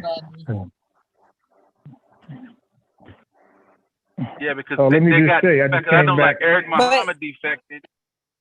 Eric Muhammad defected. You know what I'm saying? But like I said, the actual. Yeah. But the actual teachers, it's still. But Sosa. But Sosa, the fact that anybody is, I wouldn't give a damn if they replicated exactly what he was saying. She was pretty much saying anybody that came up after him teaching, they was going against his word because he said he was the last. Like there would be nobody after him. So anybody that come up behind him, I wouldn't give a damn if they was literally saying what he said verbatim. Shit gonna be against them. Yeah, that's what I was saying. I get that part. I'm saying that it wasn't necessarily that he's completely come with a different doctrine. She just doesn't believe he's supposed to be leading. Nah, well, he adds his. You know how DJ Focus was adding his little, like we just read from the book, and DJ Focus will add his like so they don't accept. Like, for example, Farrakhan says that the Supreme Wisdom book, which everybody respect that. Farrakhan said is like he highlighted some words in the book that said it did say it, but he highlighted. He said this is near correct, meaning that there can be adjustment that can be made on Master Prophet Muhammad's word. So they like wait, what you mean can be adjusted? Like who gonna adjust it? You know what I mean? So like who are you to adjust what God put on ink? So things like that offends me. Yes, because I was trying to figure out. So she was, when she talked about his son going a different. So was she with the son? Was she in agreement with the son, or she would disagree with the son also because She said she didn't fuck with the son either. I think they really. She said, yeah, no, nobody rocks with the son. Nobody in the nation because zero, not one person, because he was taking them towards Orthodox Islam. Like he called it Bilalism, something like that. Yeah. And like they the orange bears, the high, the pants 3/4 length, where it shows like your ankle, like capris basically. So like that was his movement. So, yeah. I actually liked it, but none of them. Elijah's supposed to be the last messenger. Ain't supposed to be no messenger after Elijah. Yeah, that's it. I guess so. That's a gripe though. What about like Eric Muhammad? That's why he disagrees with. Same thing. Okay, so Eric Muhammad was under. Now look at this. Look at this connection. Eric Muhammad was under DJ Fogel's dad. So everything he knows comes from DJ Fogel's dad. So like his whole stance is DJ Fogel's dad's stance.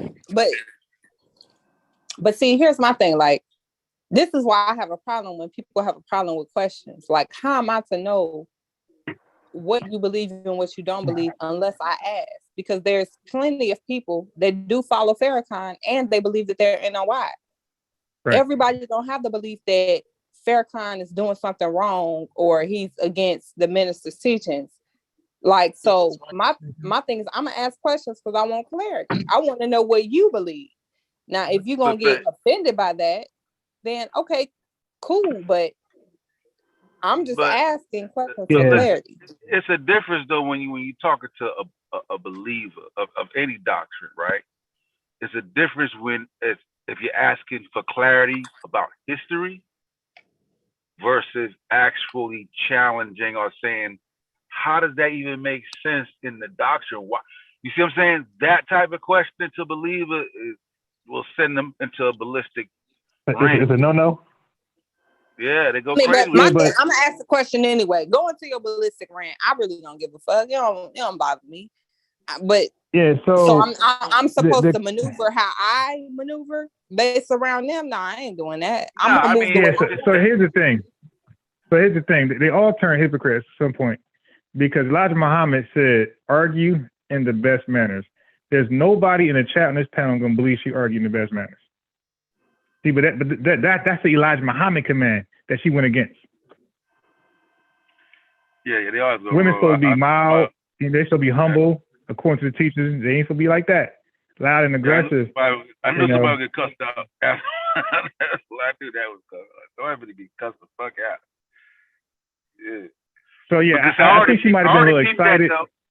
I peeped at the beginning when you started the kind of question. She was like, "I'm not here to debate." You know what I'm saying? Remember when she got that mode? It was like, "Yo, calm down, calm down." You feel what I'm saying? Like I already knew. They don't debate their equals. I'm sorry. They don't debate us. They debate their equals. I just dropped y'all some shit in the chat on this bitch. Tell her to quit smoking crack and she might be able to calm down and talk to people. I just dropped in there when she was on the crack rock. I just dropped in there when she loved white people. Well, the bitch is a motherfucking Republican. She just like her goddamn so-called honorable Elijah Muhammad. He was in bed with the KKK and this bitch in bed with the white man. I told you. But look at her response. And I'm sick of her response. The question are not logical. Sorry, yeah. See what I'm saying? That just it's just like a waste. It ain't, you know what I mean? You ain't get nowhere. I already know how that road. So here, I just want to make this distinction. Okay, there is logic, right? As in logical questioning that is a part of a designated science philosophy, and then you have logic that is the layman's logic. What you feel like is, it's common sense. Like, I don't subscribe to the common sense doctrine. I subscribe to the logic, i.e. the methodology and philosophy. So at the end of the day, you may not see them as logical questions, but I see them as logical questions because I treat each person as an individual. I don't look at, you're in NOI, so definitely you believe this, and this. Like, I'm not gonna go to that generalization. I want to know what you believe on an individual level. So I'm going to ask on an individual level. Okay, so what is this? What is that? What is the third? Like, that's my way of dealing with shit. Yeah, I'm not going to think assume that you believe certain things. I want you to confirm it. Even if I feel like I have an inkling of what you believe, I want you to confirm out of your own mouth. Right. This is what I believe. Mm-hmm. Yeah, the thing with the sister, I think she might be debating a lot. So, sister, it wasn't fair to us that if you were somewhere else debating, like you said, you was not on YouTube, you said something about Sarnetta. I don't know who you was debating with, but this panel, like, we really don't debate like that. Like, we have a discussion. We don't debate at all. We have a discussion. We have dialogue. We talk about things. We ask questions. So I think she's used to certain platforms where I think maybe she's just used to it in general, just always arguing her doctrine. So when somebody actually asks questions, it's, you don't know what I know. I know it all. And nobody's even arguing that. You may be the most knowledgeable person. Yeah, if you tried that route with like old boy that came on, damn, it slipped my name right now. Yeah, I think you're talking about the dude from the Hebrew dude. The Hebrew dude that came on. Nah. God damn, start with a Y. I can't remember his name right now. It's my goddamn. I'll start with him too. Yashara. No. Nah, the nigga that came on with the Catholic shit that day. Wait. Chef was on? No. Yeah. Remember Blue Chef Devil? was like, yo. Remember Chef was like, yo, the Catholics are Christians. Oh, bro. yeah. Yarsala. Right. So, I know who something you're like talking that. about. I remember. I can't remember his name though. I remember. I can't remember. He's fucking it up, cause that ain't it. But that's how he is. Yeah. Yarsala. There you go. Yarsala. Nah, that ain't his name. I know his name when I hear it. But that's how he is though. When you question this shit, he'll go. You know what I'm saying? He ain't even allowing no. What the fuck you mean this shit ain't right? But the thing is, I think once he realized that we weren't necessarily attacking him, and that's the thing, you have to be open to hearing the explanation. Like, I'm not necessarily attacking you. I just want to be able to nail down what you believe on an individual level, because it can vary. You wouldn't want me to think you believe X, Y, and Z, and you don't. Because I met someone else who claimed to be NOY and they believe X, Y, and Z, but you don't necessarily subscribe to that. So I want to give you a fair shot to express what it is exactly that you believe in and you subscribe to, so that I'm not forcing a certain belief system on you. I mean, and if you're a good conversationalist or quote unquote debater, you're going to get a person to nail down their beliefs. You know what I'm saying? Like, you're not going to take your generalization or what you believe that they believe. You're going to clarify. Okay, so do you believe X, Y? You understand? Like a true journalist. I want to eliminate the assumption. I want you to tell me so I know for sure what you believe and what you subscribe to. I want to eliminate assumption as much as possible. Can I say something, Amber, please? Can I say something? Yeah. All right, let me say something, please. Sister Nandi, I appreciate you. You did the Scooby-Doo. You know the Scooby-Doo? At the end of the Scooby-Doo, you pull the mask off. The bitch is a fraud. She came on here, black conscious. And I'm happy that you came on and you give her the Scooby-Doo. You expose who she is. Honestly, wow. But I blame Drive Turkey on bias, because normally would have attacked this bitch long time ago. Would have stepped in our throat. But Unbiased is asking us to be nice. He's asking me to be nice. He's asking Amber to be nice. So we're trying to be nice. And this bitch came on here and was spreading propaganda. I'm not calling her bitch as a female. I'm calling her a bitch because of her intentions. She wasn't being truthful as to who she is. How soon after would she wait to start spreading her pro-Trump propaganda?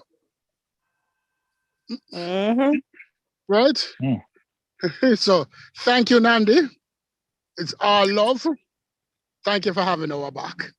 Absolutely. But you And know, see, the the show thing is, was but there. The show was I'll say geared this. around. I'll say this. I don't mind unbiased asking certain things of, especially the traditional panelists that have been here.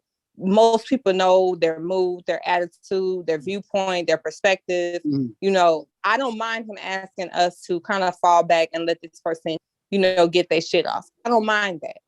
But at the end of the day, I feel like I wasn't disrespectful in any kind of way. If you have a problem with a question, you shouldn't be a part of a panel setting then.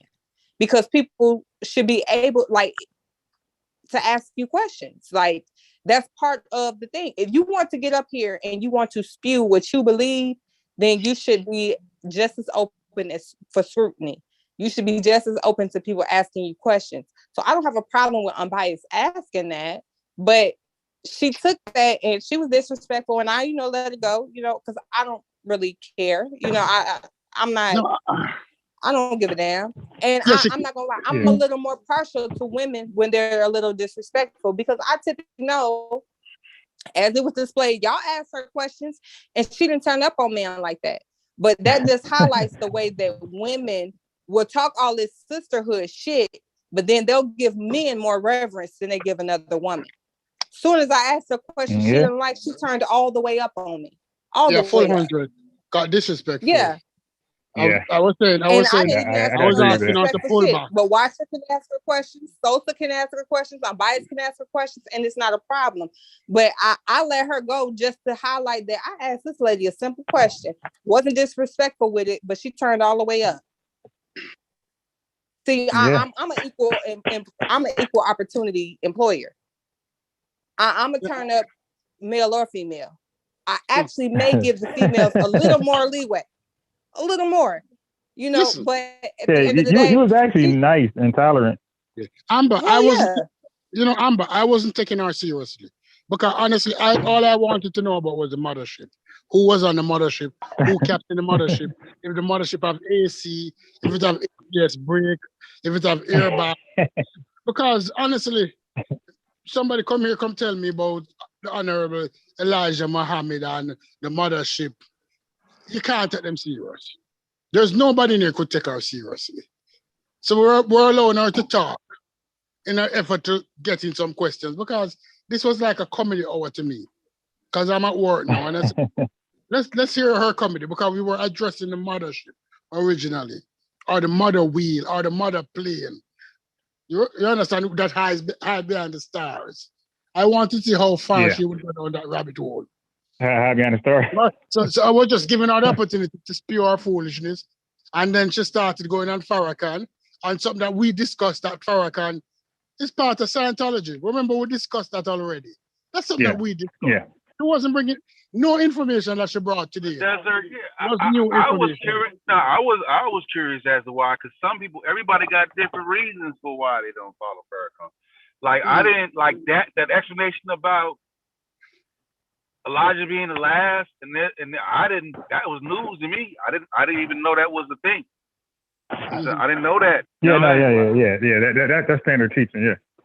Yeah, I didn't know that. I didn't know that's why Eric Muhammad and others split with someone kind of like don't deal with Farrakhan in that manner. You know what I mean? Well, I don't know about Eric Muhammad. No. I can't give him that pass because he's from my city. And when I talk to ministers that knew him, they all say he had that ego.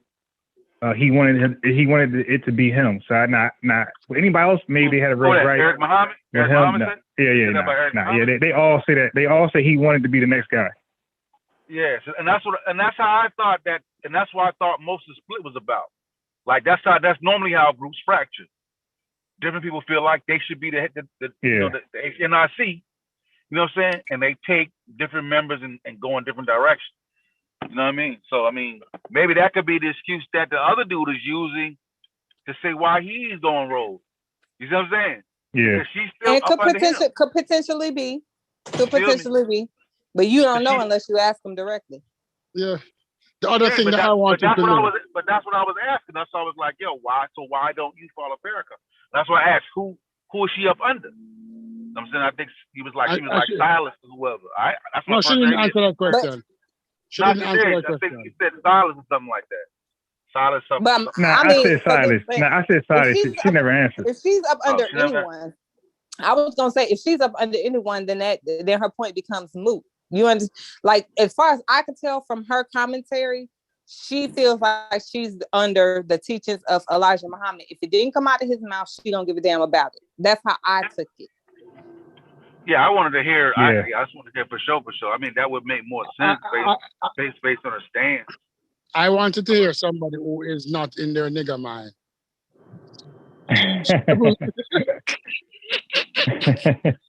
Because the Negro mind. We need a whole new panel then. We all in our nigga mind over here. Yeah, that's why we need that size, because otherwise you got that Twitter life. We need a true believer, man. We need a true believer. You know what I'm saying? That's why I'm like, I'll tolerate all the belief shit. It don't phase me none. You know what I mean? I just want to get information on, you know what I mean? Their perspective. Don't phase me. Yeah, but the one common thing that they do, it just might be what's taught, right? They overload you, right? You ask a question, I don't even know if the question was answered. I just know it's a lot of information that's added that wasn't asked, and then it turns into a lecture. Never answered and the that question. usually happens. Never. Yeah, that's how that mindset works. I asked her what was think godly about IBM and what was ungodly. She never answered that directly. Yeah. That's how that mindset works. Though. Think about IBM. Yeah. You ask him something, he goes way, and you're like, bro, we don't want to talk about that right now. You know what I'm saying? Yeah. Nigga, do not bring up Marcus. That is, you know what I mean? Because that mindset, like, it's sporadic. Like, they just start firing rapid fire everywhere. You know what I'm saying? That's that for real Gish Gallop.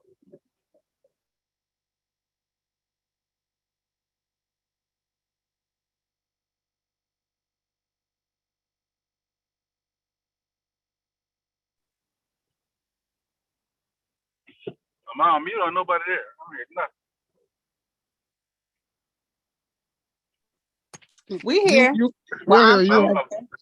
No, but honestly, it's the running from the panel to get in the chat and talk shit for me. Like, I don't know. I've always felt like being audible, being able to speak your point was always much more powerful than being in the chat typing shit. So the fact that as soon as 90 came up on the panel, she ran to the chat and she wanted to talk her shit in the chat. Baby, you got to hold this L. I'm sorry. You got to hold it. Hold on tight. On your head, Amber.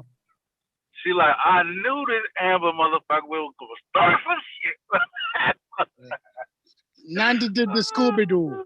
Nandy pulled the mask off. Nandy said, it's Nandy coming off the top rope.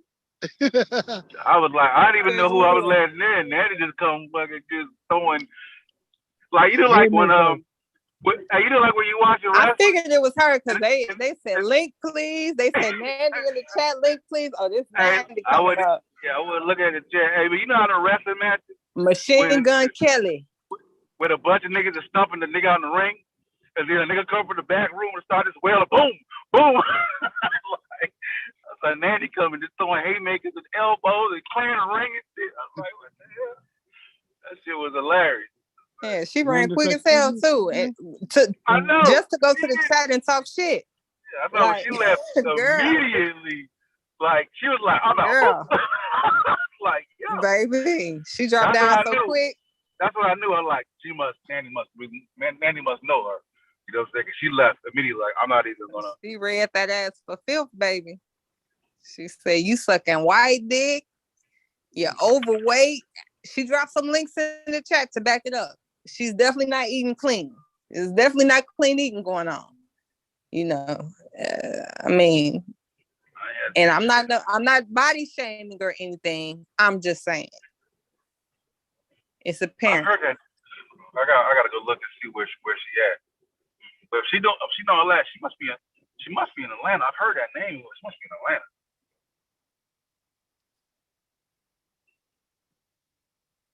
Look it up. Yeah, but that Motherwell shit was is something else. saying? Like that shit is not public knowledge. All that information on boxes. So Like, is there a whole? Yeah, but you is would there, think something so, powerful and intriguing, they would slow walk it. Like, why y'all rushing through this? Let's slow walk this. Let's take it piece by piece, And it's you don't understand, but okay, so you're not trying to get people to have an understanding. They like patience, they like clarity in their point. Like you, baby, if Farrakhan is wrong, why aren't you wrong? Because you're essentially trying to convey the teachings of Muhammad. You're trying to prophesy to people. Why he wrong, but you not wrong? You wrong because he's supposed to be the goddamn leader. But low key, you the logic specifically said. This nigga here go goddamn. But Sosa, let's assume that I wasn't. Let's assume that I was just all in, right? I'm hearing her speak and I'm enamored. She talking that shit to me, right? And I start following you for more of Elijah's teachings through the medium of you. Don't that make you just as bad as Farrakhan at that point? Question, Amber. Hold on. She said that Nandi's lying. Nandi dropped some link in the chat showing her to be. She got the amount of votes she got as she ran as a Republican representative. She's pro-Trump. Is Nandi lying? I think that's what I'm saying. I think I've heard. I think is she in Atlanta, right? No, she said Nandi's lying. So I want to know how is Nandi's lying? Have you looked at her CP? Nandi says she in Sterling Heights. Where's she at? Is she in Atlanta? Is she in Nandi said she in Sterling Heights. I don't know where Sterling Heights is. She said she in Sterling Heights. She said Nandi's lying. Click the link. Call the number if Nandi's lying. We'll put Nandi on mute and we give you 5 We'll give you 5 minutes to say how is she lying on you. I'm not trying to be funny or nothing, but no, I'm not being funny. I'm not being funny. She said no. I'm not being funny or nothing, but she was up here talking uninterrupted. I asked a few questions. She went ballistic. Like at the end of the day, you had your chance to speak.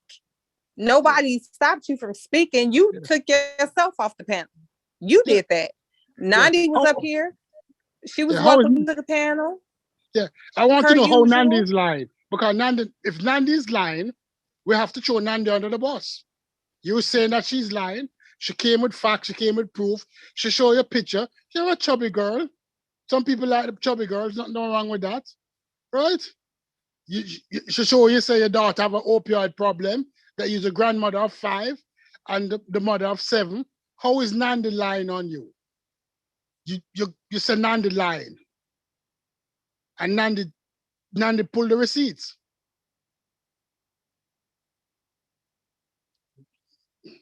Come back in the panel and defend yourself. Nandi pulled all the receipts. Nandi's still dropping receipts in the chat. Right. All the receipts, right? Aaliyah ain't dropped a receipt yet. Nandi dropping all the receipts in the chat. Yeah, that means if we invite you back on the panel, Sister Aaliyah, we're not going to trust your word because you didn't defend yourself. How we're going to allow you back on the panel when you have been exposed? And then on top of it, instead of saying, yes, that's me, you accuse the person of lying.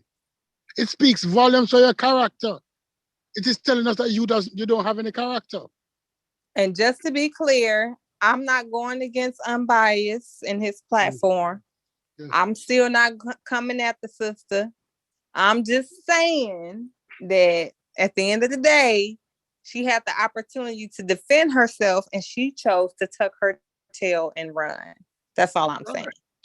And then call the person a liar on top of it. On top of it in the panel, calling the person a liar. You got called out, you ran, and no, that's the defense. Oh, she's lying. She doesn't know me. And Nandi said, of course I know you. Nandi said, you're the heifer who's a Trump supporter.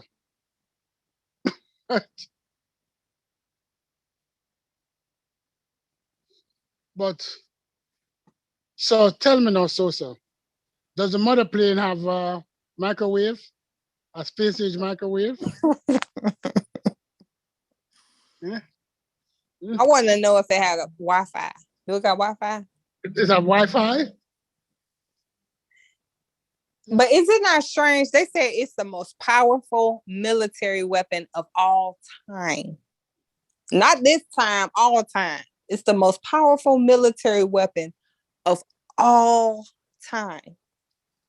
Yet it's chilling on park in space somewhere.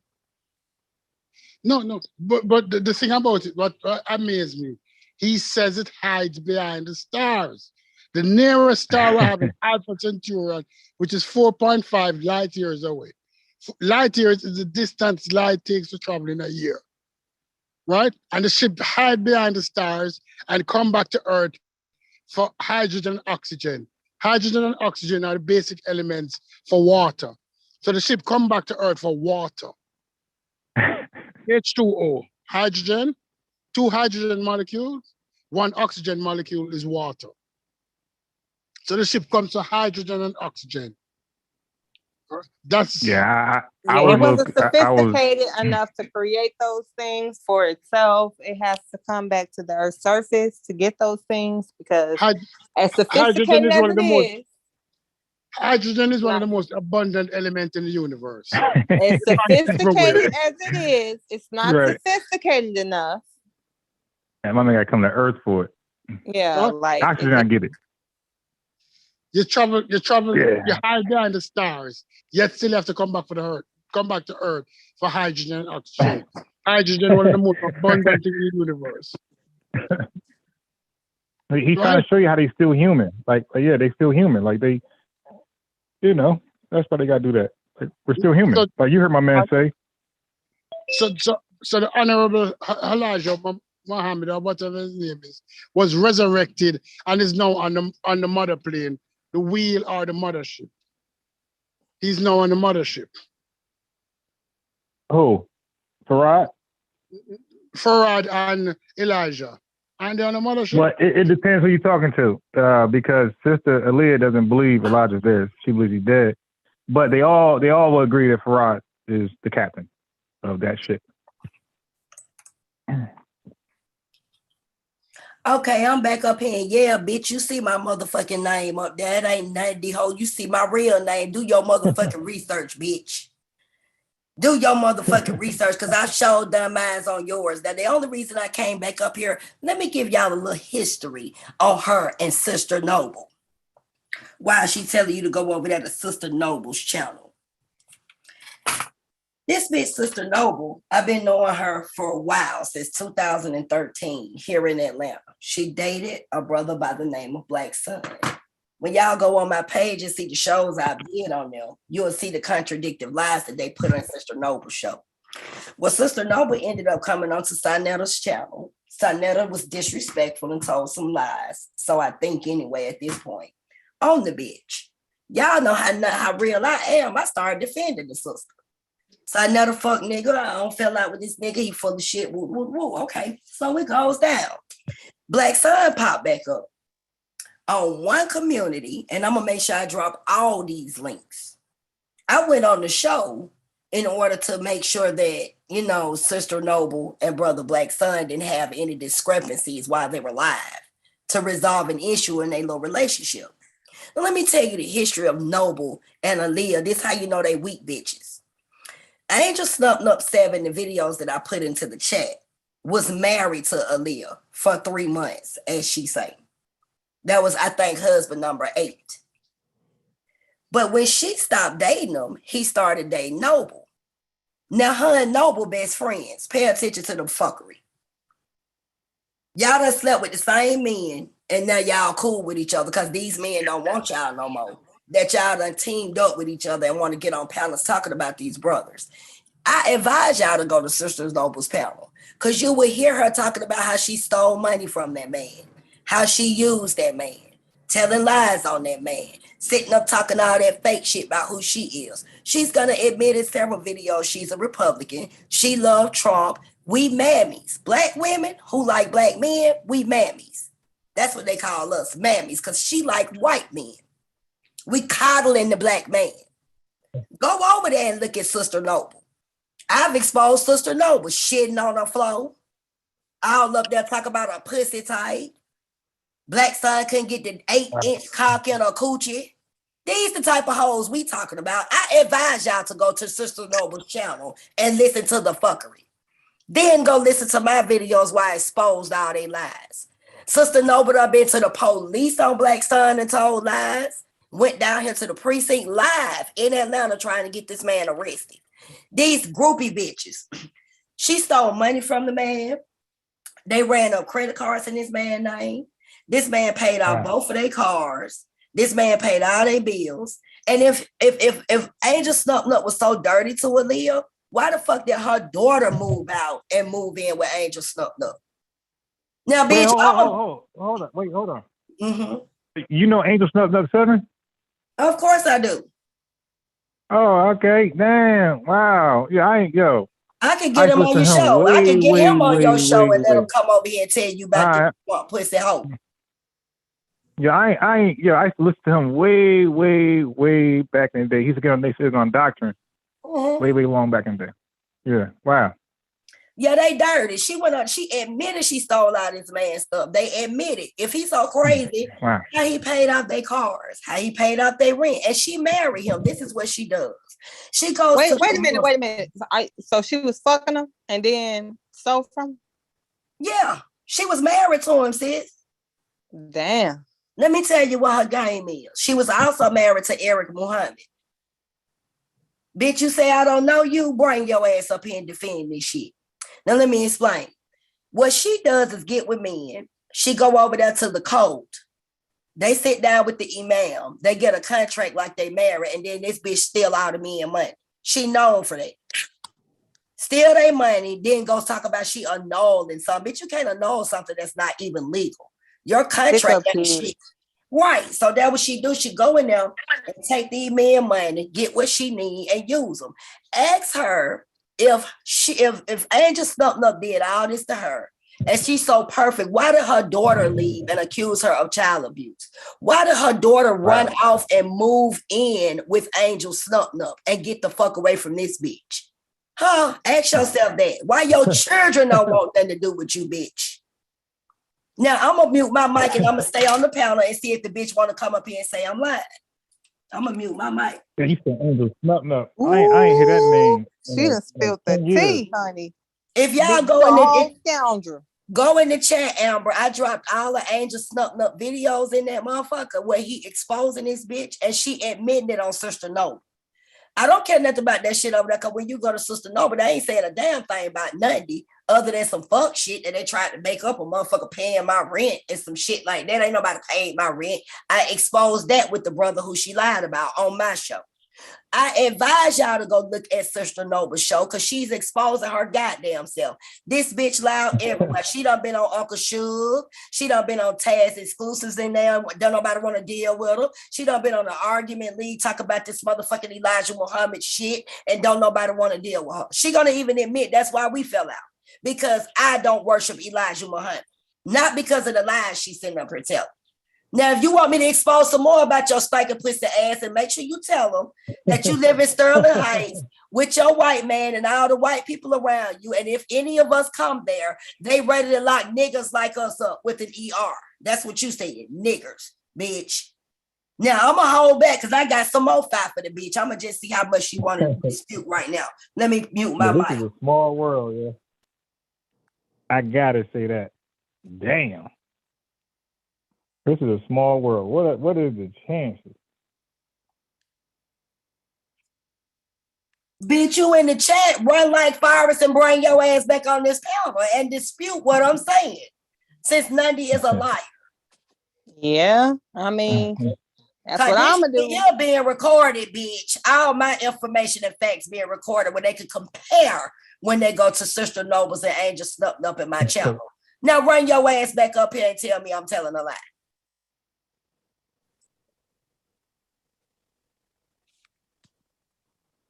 It ain't innocent until proven guilty over here, baby. That silence volumes. Shit. Whenever you through. Oh no, Saru, I'm not close to her. What she did was came at me disrespectfully, keeping up drama, and I'm the research queen. This is what I used to get paid for in college, and I'm damn near 50. I would dig up Jesus, Allah, and any damn body else I need to find out who the fuck you are. And that's why she mad. Because she been exposed. Now, bitch, dig up my name and you ain't gonna find no but some gangster shit.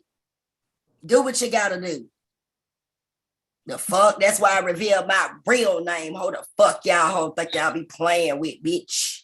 Nothing about with all the fuck shit. No, we're not close at all. She's a messy, shit starting phony. And truth be told, she's been kicked out the Nation of Islam since the 80s for taking money from people, using the elderly. She is not a Nation of Islam member. Don't nobody respect her in the Nation of Islam. And she left Atlanta from down here with Eric Muhammad for doing the same shit. That's why that bitch in Michigan right now. She used to live in Atlanta, now, to Michigan. Now, you raise a good point. I don't know if it's true about her case, but I want to say this, Amber. Most people that I ever know of that who don't like Farrakhan, they all been kicked out. Oh, yeah. Okay? Yeah, oh, for they sure. all been kicked out. Yeah, so... It's that yeah, I don't fuck with you because you don't fuck with me. I can't fuck with you, so I don't fuck with you. Right. So like I said, I don't know her case, but Eric Muhammad, everybody you named, Dr. Khalid, all these guys were thrown out. Eric Muhammad know me. I don't work down here with Eric Muhammad advice. I can call Eric Muhammad right now on my phone and put him on this panel. Me and Eric Muhammad real close. Silas Muhammad, all of them, Silas Muhammad, Lenny Black, that's his crew. I fuck with you forgot I was Silas is cool. Yes, he is very cool. You forgot I was a damn chairman in the New Black Panther Party for 7 fucking years. Yeah. And you mean to tell I met all of the Muslims and the rejects. It's the rejects for me. And she one of them. Oh, desert pussy ass. I heard your shit so goddamn dry. Janet wouldn't be able to do nothing to that toast boot. This jelly. Yeah, that's the first time I heard that. Now let me go on mute and see if she gonna come up here and put some butter on her motherfucking toast. Let's see. I'm gonna go on mute because I got more documents she wanna play. I'm gonna drop nukes on your motherfucking ass for talking to my sister like that. Let me mute. Let me mute. Yeah, the internet. That's why I try not to be messing with nobody on the internet. You dig? When I see what happened to Umar and all these people, they be putting the address on there. Inky did some shit with Target Bay. I'm trying to not beef with nobody. I mean, me personally, although I would not want to, I've never been the type of person to hide my identity or be behind no fake name, bitch. Like Landy said, if you look into my background, bitch, all you gonna see is some gangster shit. Hopefully you get a clue. This ain't what you want. Leave me the fuck alone.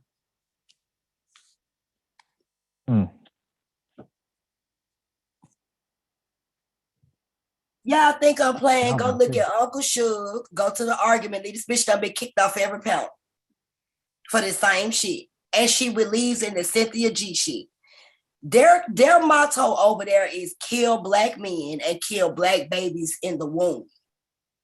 Kill black little I always said this, and the panel could bear with us in the chat. I always said that Nation of Islam doctrine line up with the Republican Party. I said that. I said they have the same talking points, and they even when they can, they meet up with them. Elijah met up with the KKK. Yeah, and the Nazis and everything down here in the 60s, then they gave him some land in Magnolia, Georgia.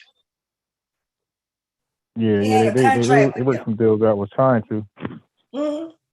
That's why I said she don't want no smoke. She know I know about her. She done been on everybody panel with the same drama, the same rhetoric. It's always about the Nation of Islam. See, when a motherfucker try to put on too much, you know they fake. Because if you about that life, keep that shit in the closet like Malcolm told you. The fuck? Yeah, she definitely was a lot. She's a lot. And like, I don't know if that's her personality. I don't know if that's just what her agenda was. I don't know. But it was a lot, you know. And I just, again, we're all different. But when I'm on panels, when I was on, Chief X and Netta, you don't see me behaving the way I do right here. Like I'm on somebody else's panel, so I'm going to fall back, wait for my turn, or if I'm not being heard, I'll make sure I do what the watcher do. I'll say, okay, my turn now. Yeah, but it's amazing to me how people can come over here and wild out. Turn up. But I mean, and they get mad when you mute them. My thing is like, and this is to me for even when your personality tends to be a lot, right? Like, let's say you tend to be over animated after being around some real niggas, being in certain environments, you learn when to tone that shit down and when to turn it up. You're not gonna be a lot in every setting that you in. You know when to shut the fuck up and when you talking too much. Like you just you understand that. So when people just get to talking, that's like you can't be who you say you are because you don't move in that way. Like you talk too much all the time. It ain't about no bullshit or look, you just talk too much. So you can't convince me you ever been around no real niggas because you don't know when to shut the fuck up and be quiet. You just don't know when to do that. Yeah. But she just thinks she all that, and that whole dumb as hell. The more she talk, the more she. You know what? I don't even do this. I sat back. I've been watching your show since it started this morning, and and I listened to my sister because Amber is not that type of sister, and she trying to have a respectful dialogue. And not only did she disrespect Amber, but to disrespect you unbiased, I fuck with y'all. No matter how long it's been since I've been over here. I'm not allowing that shit. She full of shit. Now, if she would have sat here and had a cordial conversation like she did when she first came on here, I wouldn't even be on the panel. But you not going to come over here and talk to my people like that when you got a hidden agenda. We mammies. Amber, you a mammy to her. She don't like black women. We like black men. We on panels with black men. We coddle it. We mammies. This is the name that they give us. She don't like black women. We niggers to her with an ER. That's how she talk. Go look at Sister Noble's show like she told you. But here, now, and Nandy, while I respect the fact that you ain't going, for me personally, you can't disrespect me if you ain't even earned my respect. I don't know you, bitch. I don't respect you. You can't never disrespect me by calling me mammy, nigger, whatever the fuck you want to call me. I don't even give no fuck, bitch. Who are you, first of all? You ain't even proving yourself to be nobody for me to even be checking for. I'm just asking questions to figure out who the fuck you are and if I even want to consider respecting you at this point. Like, that's how I look at it. So I wasn't really offended, but I appreciate you coming through. I was just respecting them. I turn up on here a lot of times just because I fucking can. Because people are used to trying people. They're used to getting a certain result. And I just like to humble a motherfucker every now and again. I don't necessarily be that invested because I don't give a fuck what you call me. My granddaddy said it ain't what they call you, it's what you answer to. That's how my granddaddy taught me. So I don't be giving a fuck half the time. But she was talking a little reckless and I ain't really give a fuck because who are you again? Like, bitch, Oh, I ain't say nothing. She came up here and who the fuck was that sister? Hold up, bitch.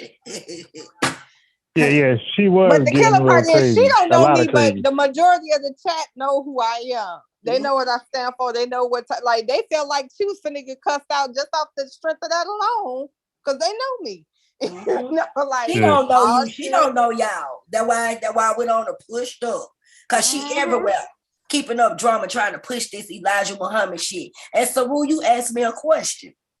The Black Panthers did more. I did a debate on that on SVDL because I'm in the debate league. I've been in the debate league. But Sister Nandy, no, you're right though, Sister Nandy. That's why I checked her and she said they said what the Nation of Islam did for black folks. They put up a lot of stores. But I said, but that's not doing that for black folks because they can get all that shit in the white neighborhood. They want to know, what did you do that didn't cost them goddamn money or was very affordable? And there's no answer for that. Like, they sold products like everybody else. Like, that's not doing for black folks. When I did my presentation, I ain't trying to cut you off. I exposed the Nation of Islam. First of all, when Elijah died, he had $38 million in the bank. That's outside of the property. His own children had to sue. She lied and said he didn't have multiple wives, while all the children went to court and the wives in order to divvy up the profits of what was left of Elijah. It's also a 10% mandatory membership fee. They run a credit check on you, a background check. They got to know where you work. They get all of these people money and they give these motherfuckers bean, bread, and milk. That's all they eat. So I don't know what she's talking about. Any programs Elijah has done for members only, and you have to be at a certain rank. You can't just be a new member coming into the Nation of Islam and get benefits. If you think about it, look at Malcolm. They gave Malcolm I don't know what benefits you get. Yeah, you talking about a high ranking membership, yes. Right? But look how they treat them. They gave Malcolm a house and took the house back. They gave money and took the money back. This is the things that I'm talking about. She tried to talk about Elijah. He never was convicted of raping children. Well, let's talk about it. How many of the little girls that he got rid of and he hid them for a while when you couldn't find them? How many of the children did he have? They did a DNA test on the young women. Yeah. I just want to put this out here and I'm going to be short. When it was time to dabby up Elijah Muhammad's estate, and I'm going to drop the article and the information and the court case in the chat. All of those young girls who said he had children with them, they did DNA tests on them children. And not only found that Elijah was raping them girls, but those children were all his. Malcolm didn't tell a lie worth a damn. And any sick bitch like this who knows pedophilia and all of that stuff was going on in that organization that was sweeping under the rug because she want to swing on Elijah's dick is a disrespect to me. Okay. So let me explain that part when you said to Amber and Sosa, because they were talking about the difference in doctrine. So what Sister Nanny said was that she doesn't believe that those wives was Elijah. So Amber, so the people who don't rock with Farrakhan don't believe that. But people who do rock with Farrakhan believe that those are the wives.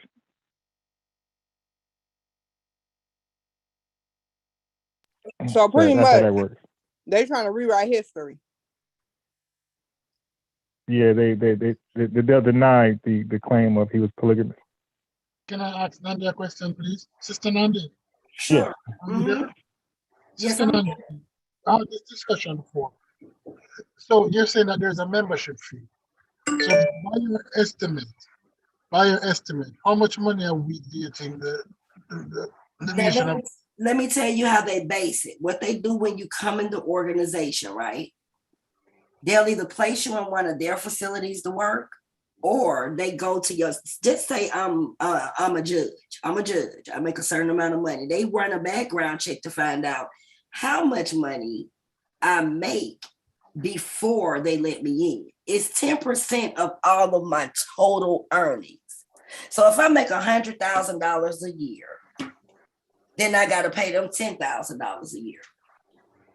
If I make $500,000, it's all the percentages, 10% of all of your earnings. And you have to pay for that, or you will not get a Nation of Islam membership card. So what did you do with all that money, Sister Andrew? It was going in Elijah's pocket. Elijah, I just put it in the chat too about that when he signed a treaty with the KKK. And I'm also finding the other one about his children. It was written for him for the money to go back to the organization. But when his children exposed him and Farrakhan for a whole lot of stuff, the courts ended up awarding the money to the children. Let me pull it up. Yeah. It was supposed to go back. He had like a sole proprietary shit, but go back to the KKK dealings because folks have made a big deal about that. Look in the chat, Unbiased, to pull up that article I just dropped. Pull it up so y'all can show the proof.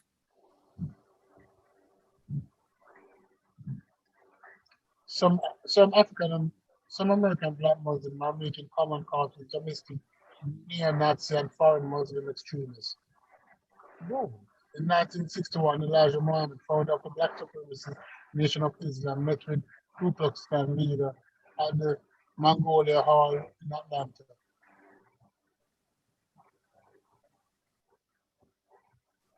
I'm finna drop this in the chat with his children. Yeah. So it says children. in 1961, Elijah Muhammad, founder of Black Supremacist Nation, met with KKK leaders. So that's the thing. So when they talk that talk, and I said, hey, Elijah met with KKK. And that's when he hung up on me. They said These Rockwell told an audience of 5,000 Nation devotees that he was proud to stand here before black men. Elijah Muhammad is the Adolf Hitler of black men. Elijah Muhammad had 22 children. I'm dropping it in the chat for y'all. This is how they had to end up suing these people to get the money while she talking that shit. And 3 of those women was the underage women that Malcolm spoke about. 3 of them. Let me put it in the chat. They did a blood test. He was dead. That's why he didn't get charged. Well, listen, Muhammad, youngest wife was old, 8 years old, and they're saying that he didn't touch her until she was 12. What you just asked me, Sosa? No, they said that Muhammad, the Prophet Muhammad, youngest wife, was 8 years old. Yeah, she was. But he didn't have sex with her until she had her first period. At least that's what someone said. I just dropped the article in the chat for y'all about the children and the women that was underage and all of that. I just dropped it in the chat. And they went to actual federal court because they had to sue the Nation of Islam just to get the money. And out of all that $30 million plus in the land, they only got $5.7 million that they had to split amongst 22 children that he had. So Sister Nandi, since then, right? Mm-hmm. Since then, the new NOI, they still have the same practices, the same 10%? They still paying the same 10%. So what they do with all that money? They take it and keep it. I'm finna show you. I'm gonna show you the exposing of Elijah's economic system. I got all of it because I did a debate on it. I'm finna send it to you. So what Farrakhan do with all that money? Just keeping it? Yeah, like when they was collecting money for them, they found that Elijah Muhammad's net worth was over a good $80 million. He had 100,000 members, and he was making $20 million a year off of damn membership fees. I'm finna put the article in there.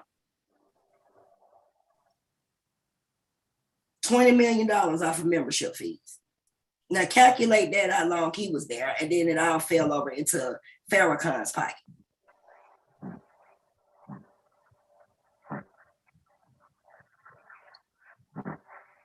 I just dropped the article in there for y'all, so y'all can see all the information. I'm still waiting on her to come up here and deny some of it.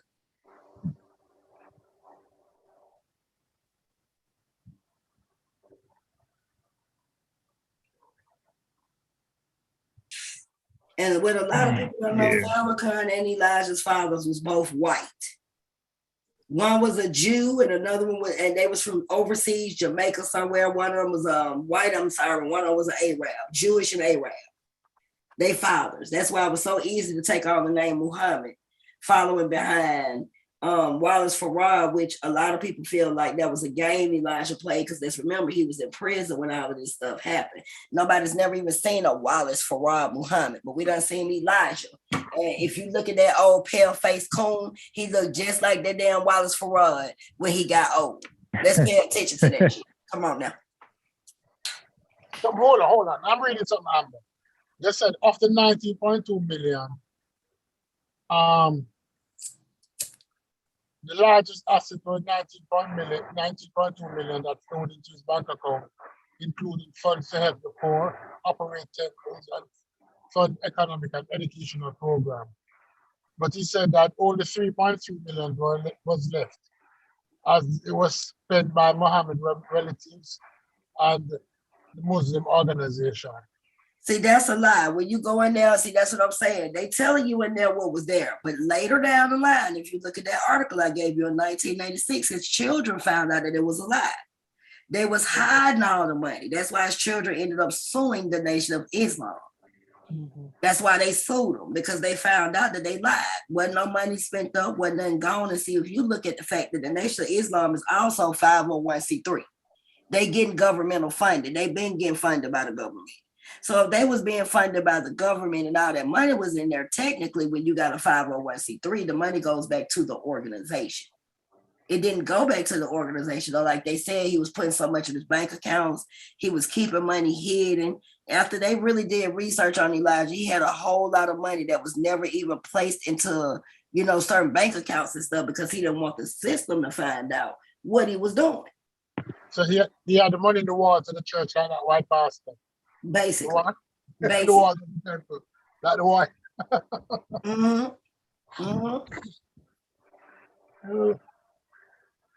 Oh gosh. No, my thing is that the nation now, under Farrakhan, is making a lot of money. But what they're doing in Chicago with that money? Are they investing in real estate? Are they providing housing for Black people? What Farrakhan doing with all the money? Yeah, you know what? Maybe I contact JT the Pocket Watch and have him look at that. Yeah, what Farrakhan doing with all the money? Susanna, go ahead. Oh no, I was just agreeing with him. Not a damn thing. That's all I'm saying. I actually did research on that because my thing was that the debate that I did was actually did the NOI benefit Black people in the Black community. I was able to show proof that they didn't. The only thing that the person that I debated brought to the table was that he created Black vendors. Get the fuck out of here. Black vendors is also capitalistic when it comes to shit. You're buying some damn African dashikis for $80. That ain't number $25 if you really go look at the pricing. So no, that's all he was able to bring. That and then they had a food program. I said, but the food program is only for members only. As a whole, as a collective in the Black community, the nation. Yeah, right. And that, and that's what I was trying to tell them. I was saying like a couple cats with the conscious community was denying it. I said, dude, you got to be a member to reap these benefits. Like they didn't openly just give stuff to people who, like, they look at non-members as deaf, dumb, and blind, like fools. Right, they ain't gonna go out. Fools who don't want to do for self. Fools who depend on the white man for their salvation. Like that's how you look at people, non-members. So they ain't gonna go out there and do something for them. They gonna say do for self. But see, this is what you got to look at, everybody. Is how they gonna say something about us or anybody depending on the white man when they get 501c3 funding from the feds. Yeah. I know that they collected before. Yeah, I know that to be true. You can look it up right now. Collecting. Islam is a 501c3. Getting government contract.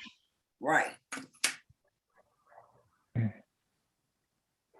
And that's all I wanted to add, child. I just wanted to see if she would go come up here and dispute this shit. Don't let slander be put out on you. See, come up here and dispute it.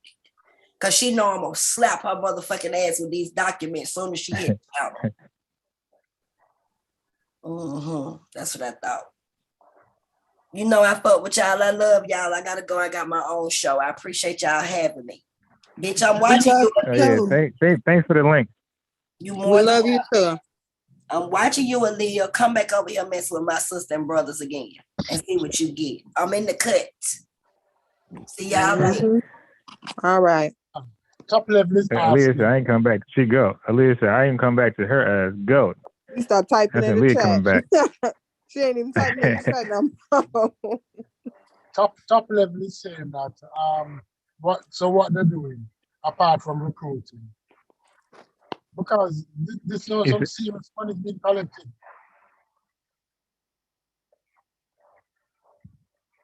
If you're collecting 10% from the members, that's you sound a little muffled, Stu Pease. My thing is that you're collecting 10% from the members. That's some serious money. Where is it going? That's new to me. That's a whole tithe. 10%. That's a whole tithe. That's TD Jake's money with a bigger church. Yeah, but at least TDJ does community stuff with the money.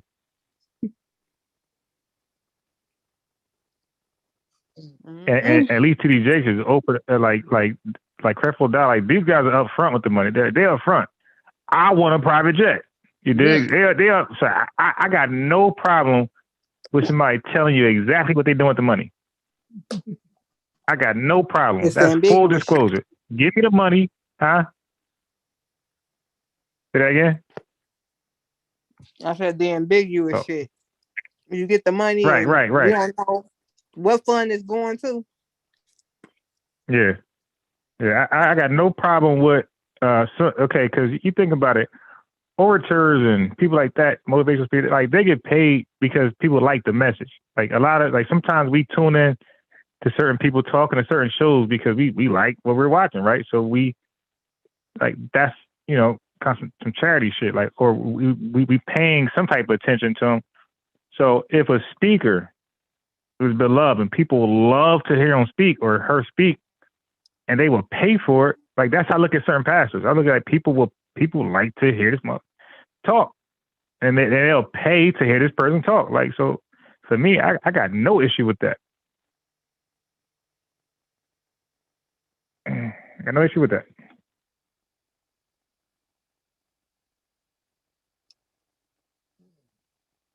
You know, and I don't care, they read from the Bible and you don't believe in it. Like, they like the way they explain the Bible so much so that they'll pay for it.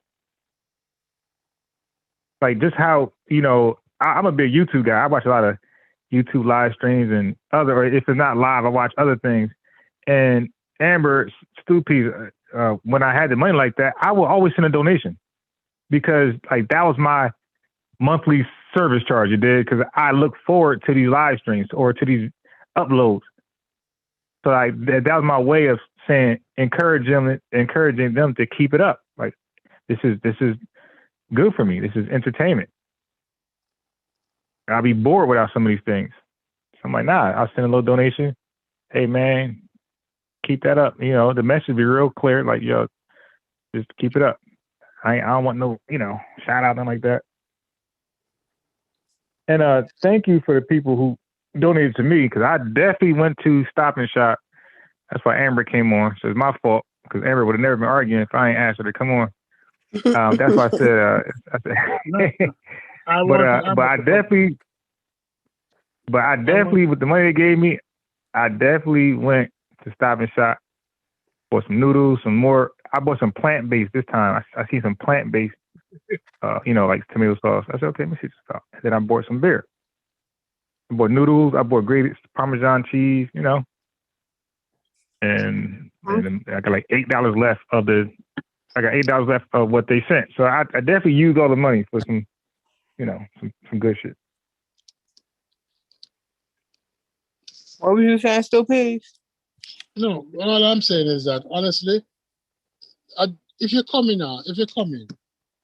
and you're buying private jet, I understand, but don't act like you're righteous and you're there for the people. And you're doing the bullshit. We understand that Creflo Dollar is a bullshit, and we understand that. He tell you that he's buying a jet. They tell you not to be of the world, but they sure be of the world. They be of the flesh. God wanted him to fly to heaven. But he doesn't need a plane. Farrakhan, because remember, he has a mothership. So he doesn't. Right. So he couldn't use that. Yeah, you see, I know he like, damn, man. We got to drop that teaching. Elijah Muhammad fucked us. Fucking up his bag. Yeah. God damn, we can't get a jet. We can't. They're going to say, get the motherfucker. Damn, man. Let's just move away from Elijah altogether. Please, let's get rid of the doctor. Yeah, so I was telling people that was trying to, like, Farrakhan's clean his image. Like, no, he'll never have a clean image in the public. And anybody join that organization from the door is going to take on his burden of rhetoric that he spewed. So this is why I always said, you know, just my opinion, the Nation of Islam to just go to like a like a Masonic type thing where it's just like, you know, they just network. Get rid of, you know, like their little private stuff, no problem. But to stop teaching that as like it's true history and you're religious and God came down, just do some Masonic stuff like the Masons do. Private handshakes and, you know, they're better off doing that right there. Drop the rhetoric, white man, devil, drop all that stuff. That's just goofy stuff.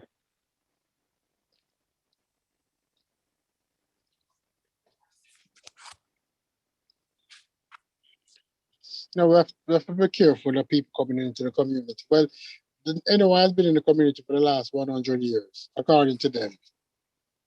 And what meaningful impact have they made?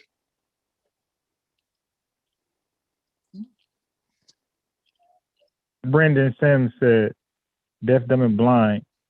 Never thought about it that way, but it does sound very condescending. You talk about when I said they paying them to talk. Yeah, right. They act, righteous, spiritual. They do all. I understand it. I understand they do all that.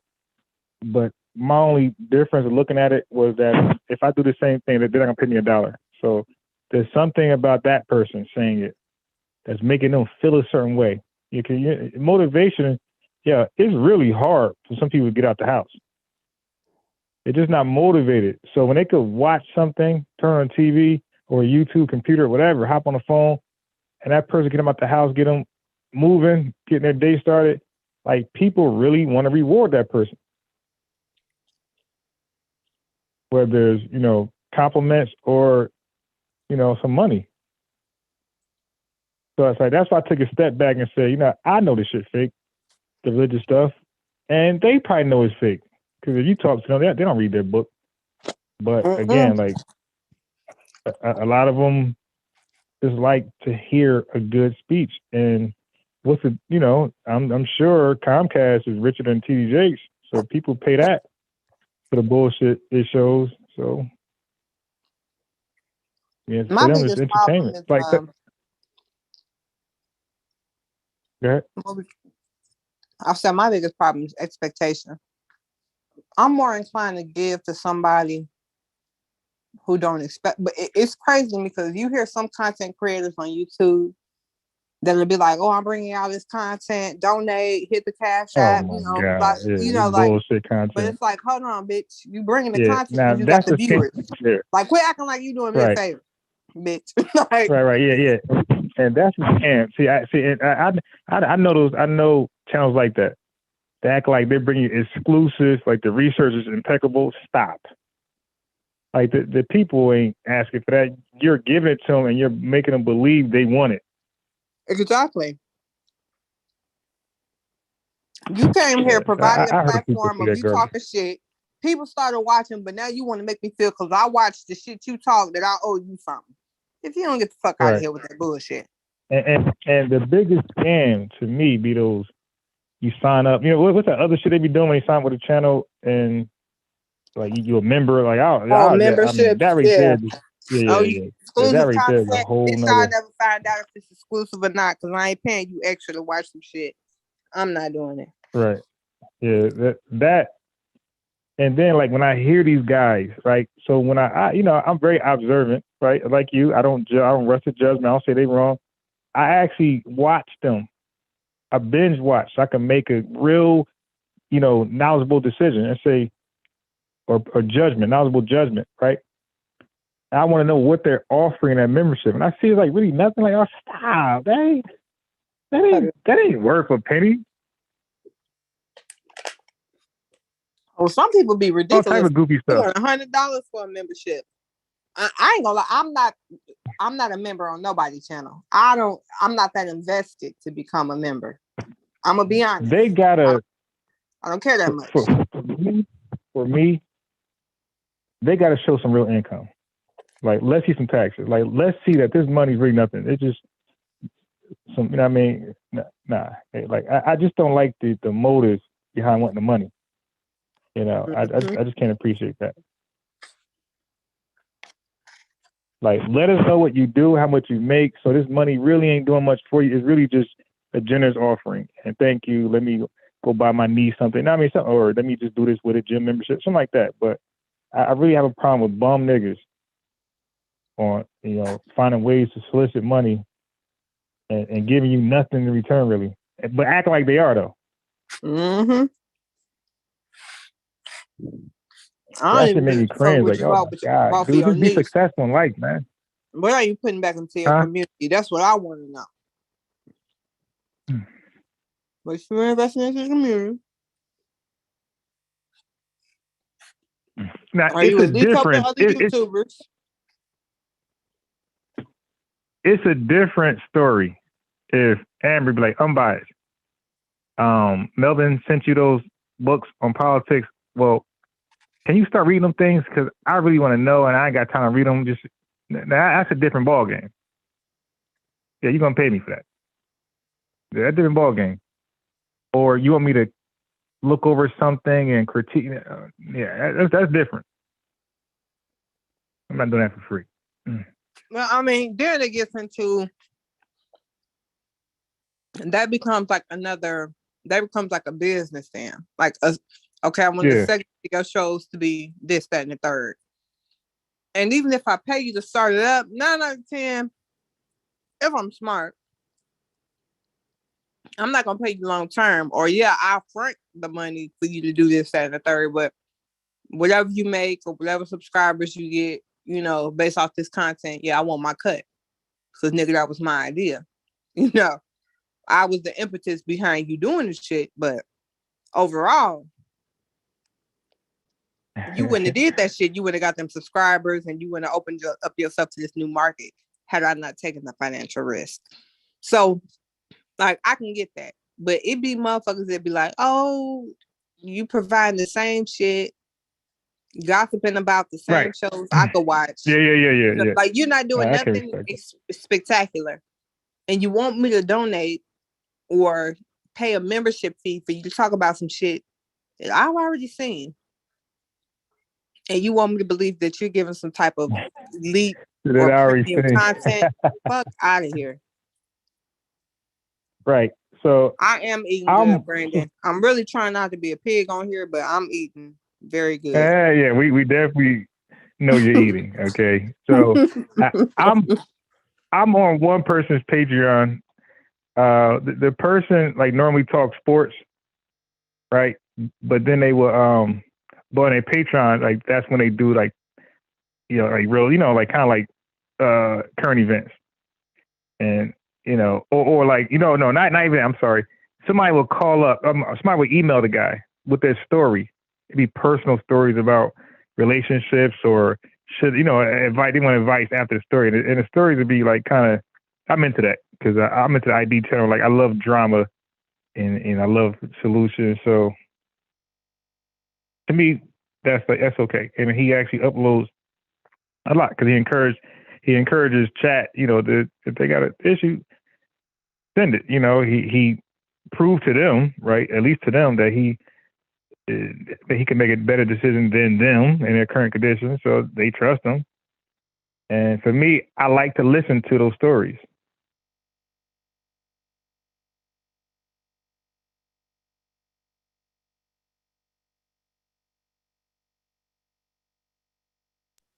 I said, I'll pay for that.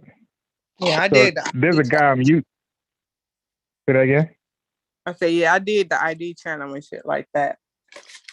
Yeah, that's my channel. I ain't watching in a long while because you know why? I haven't watched it in the pandemic because the pandemic is depressing enough. So I can't be double. I can't deal with double. No, I ain't doing that. No, my whole family in Georgia got fucking COVID. They had like a little holiday Christmas party. Mm-hmm. And that's it. Wow. Everybody fucked around, got COVID. Everybody. And I wonder if that one, it might be asymptomatic, but man, I don't know. It's always that one person, know goddamn well they're sick. Don't know if they got COVID, but they know they're sick and will go anyway, crossing their fingers, hoping they ain't COVID. I'm telling you, my brother was supposed to come over here and help me pack, right? Help me take down his bed. He more of a handy guy. I'm more of like a hands-off, internet, computer, that type of shit. So he come over, he just on my bed. The whole while this nigga had COVID. He tried to act like he ain't know, like, dude, but you were sick, right? And like, I let him know, like, dude, I really, that was some selfish. I let him know, like, and like, we normally don't talk to each other like that, but listen, if I feel a type of way, I feel better if I just tell you. Mm-hmm. So that's some selfish shit, man. That was some selfish shit you did. Like, so you trying to tell me you ain't have no symptom? Like, stop fucking lying. The crazy thing, man, literally, it's gonna be 2 years, and I done thought my kids had COVID and got them tested. We haven't had a positive COVID test in this household yet. Like, my son, he got the flu not long ago, but we thought he was COVID. I had to call Yeah, the listen. fucking ambulance and everything. They like his vitals Yeah? are good. Yeah, I caught that.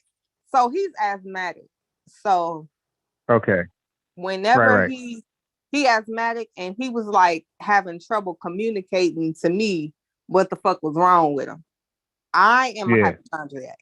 I don't like to see my kids fucked up, especially because he like trying to describe what's going on, but then he keep getting choked up and running to the bathroom. I'm like, oh no. So I called the ambulance. They get to here, they check his vitals. He's able to communicate with them, and they like, it ain't no point in this taking him in.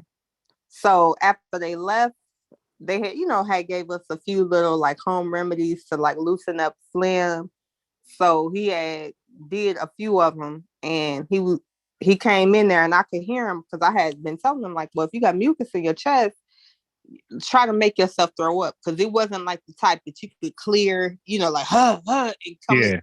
He was having trouble. He kept saying it felt like it was getting stuck in his throat.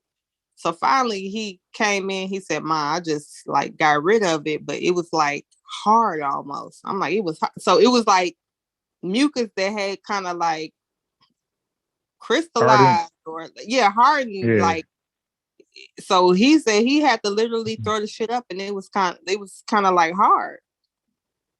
But that was the main reason why I had called the ambulance, because every time he tried to talk to me, he was getting like choked up and shit. I'm like, oh no, baby, no.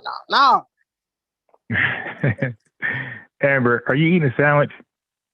No, I'm not eating. Y'all can guess what I was eating. I'm not eating anymore. But no, it wasn't a sandwich. They're trying to guess what you're eating. Do you want to disclose or you want to hide it from everybody? It wasn't a sandwich. It wasn't a salad. It wasn't pizza. Keep guessing. Chicken?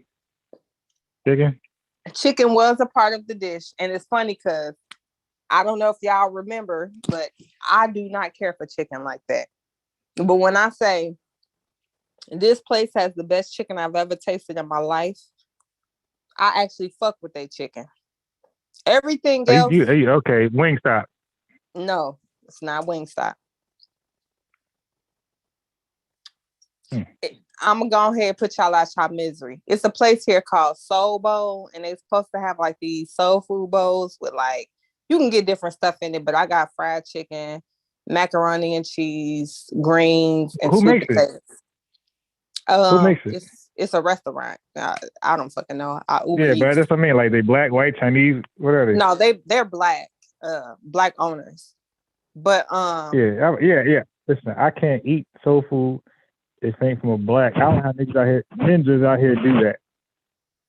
Yeah, it's black soul owners. food for Chinese spot. But the crazy thing is, the chicken is good. The next best thing I say is the macaroni and cheese is decent. It ain't hot. It ain't like horrible, but it's decent. It's a little bit cheese, huh? Is it Big Mac? Yeah, it's a baked macaroni and cheese, but okay, all right, because that's the only one I touch. The sweet potatoes, that's the worst thing. I don't know what the fuck they did, but like, they're not sweet. They're always trying to be different. No, it's like they different. A couple of peaches in them, but like, I don't know what they fucking did, but they're not sweet potatoes.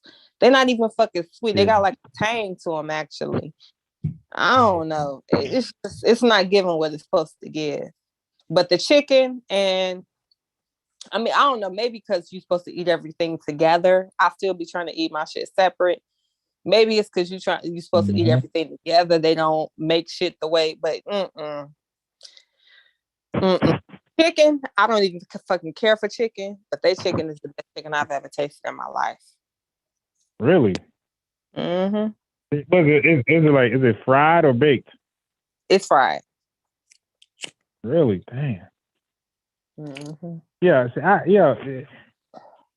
Listen, I don't know where in South Jersey. I don't even know where up North Jersey. But I'm like in Central Jersey, and I don't know any good, like, where black people in the kitchen make some good food. I just don't know of any place. Like, we have restaurants, they trash. The niggas be trying to steam food as mac and reheat it, that type of stuff. I'm good. Mm-hmm. Like you said, the yams disgusting. Peace. How you make peace cobbler? Now you say yams ain't sweet. How your peace cobbler ain't sweet? Yeah, but see, the thing is, peach cobbler is like a more of a dance though.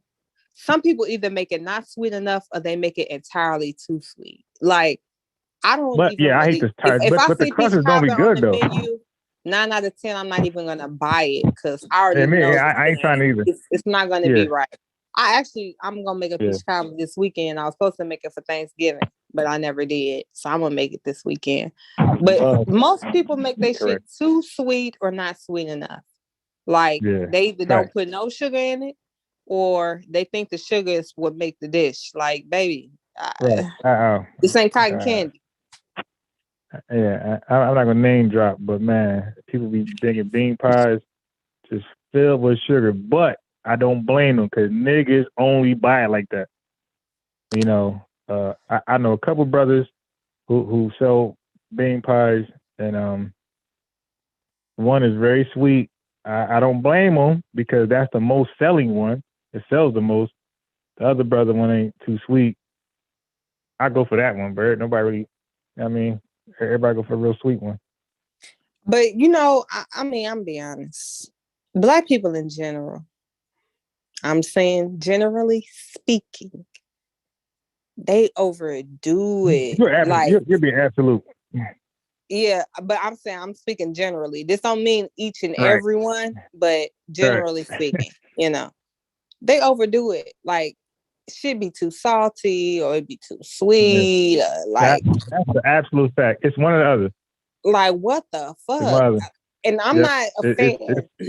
I'm not a fan of that. Like, I don't think because some shit is salty that make it good or flavorful. No, this shit salty as fuck. Like, you think just because you add salt is gonna make it bussin'?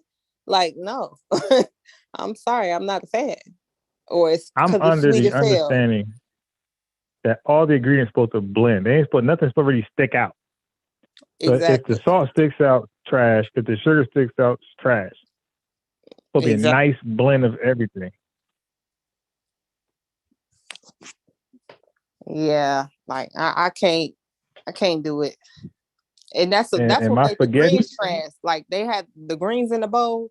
They was fucking salty as fuck. Like, it's no reason for these. Like, to me, like, seasoning is supposed to enhance the natural flavor. It ain't supposed to overpower it. You got salt on top of greens, and you're like, "Oh, these greens is good." No, they're not. Like, you taste the fucking salt before you taste anything. Like, no. But the crazy thing is, they have some of the trashiest restaurants out here. Like, it's so hard for me to figure out. I be trying to be lazy. Like, I ain't finna cook nothing. I'm just order something. But when I say it's so discouraging, but it's so discouraging because then I feel like I wasted my motherfucking money. Like, the shit is so trash. Like, now that's trash. Like, I spent $13 on what? I'm still hungry. Like, or I'm not finna eat this shit because it's just disgusting. Yeah, like it's really bad. I don't know why I keep doing it. It's like going back to a bad relationship. You know, ain't gonna work out. I know this shit ain't I'll tell you one out. thing. I'll tell you one thing. If you ate turkey meat, I don't know if you do, and you ordered spaghetti from my kitchen, you and Stu P is gonna keep. Yeah, let me get more, yo. Yeah, I am a spaghetti expert. That's all I really do is turkey meat. I'm trying to do more because I tend to shop the way I eat, and my kids don't eat pork. I just don't really fuck with it no more. And it ain't like a religious thing. I just, right. It's just a choice. Like, if you want to, you go back. Right. If you want to go back, you'll go back. But it's just something you just want to do.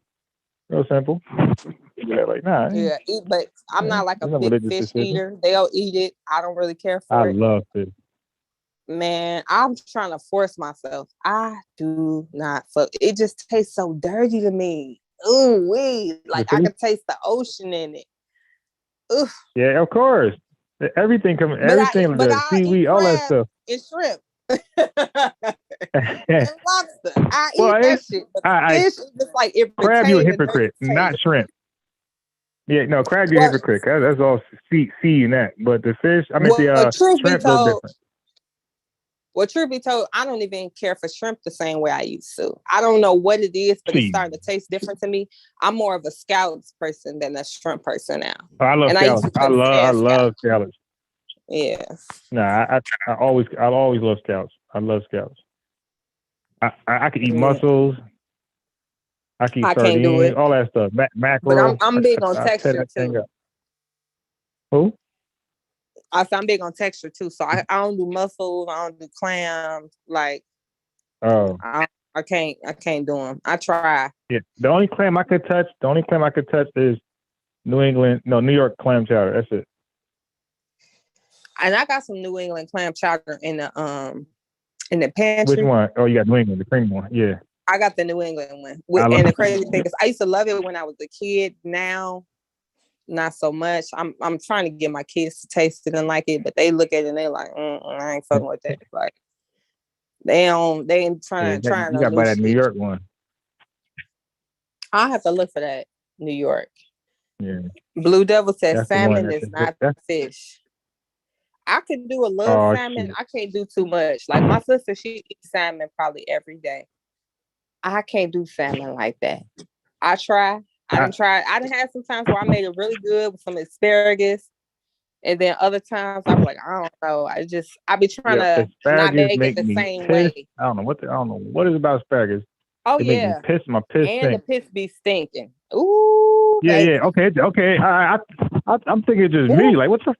Oh, yeah, No. okay. Asparagus is like that. It's gonna make you pee, All and right. it's gonna be a putrid smell. Yeah, because I will panic. Like, if you think now you want with your kids. I want with myself. Which is hypochondriac. I'm that with myself only, not with somebody else. Somebody else, I'm patient and understanding. No, I'm that with you myself, okay? my kids, all of my loved ones. Like Yeah. I'm just a It's hypochondriac. just me. Motherfuckers went like my dude. He's like my back hurting, and this where I'm like, where it hurt at? I'm on Google. What is it? A sharp pain or is it a dull pain? Like, yeah. How about this? How about I went to Whole Foods and got something juice. I love beets in my juice. I got like extra beets. I went home, took a piss. Oh my God, that thing was red. I just thought I thought I had cancer. I'm bugging out. And then I researched, like, what happened. You know how you research. I'm pissing red. What's that? Yeah, beet juice is actually you hear all the good bad stuff. Yeah, I love beets. You read all the bad stuff, and then the other ones say, "Well, if you ate beets," I'm like, "Oh yeah, I did eat beets. Yes." Yeah. Mm-hmm.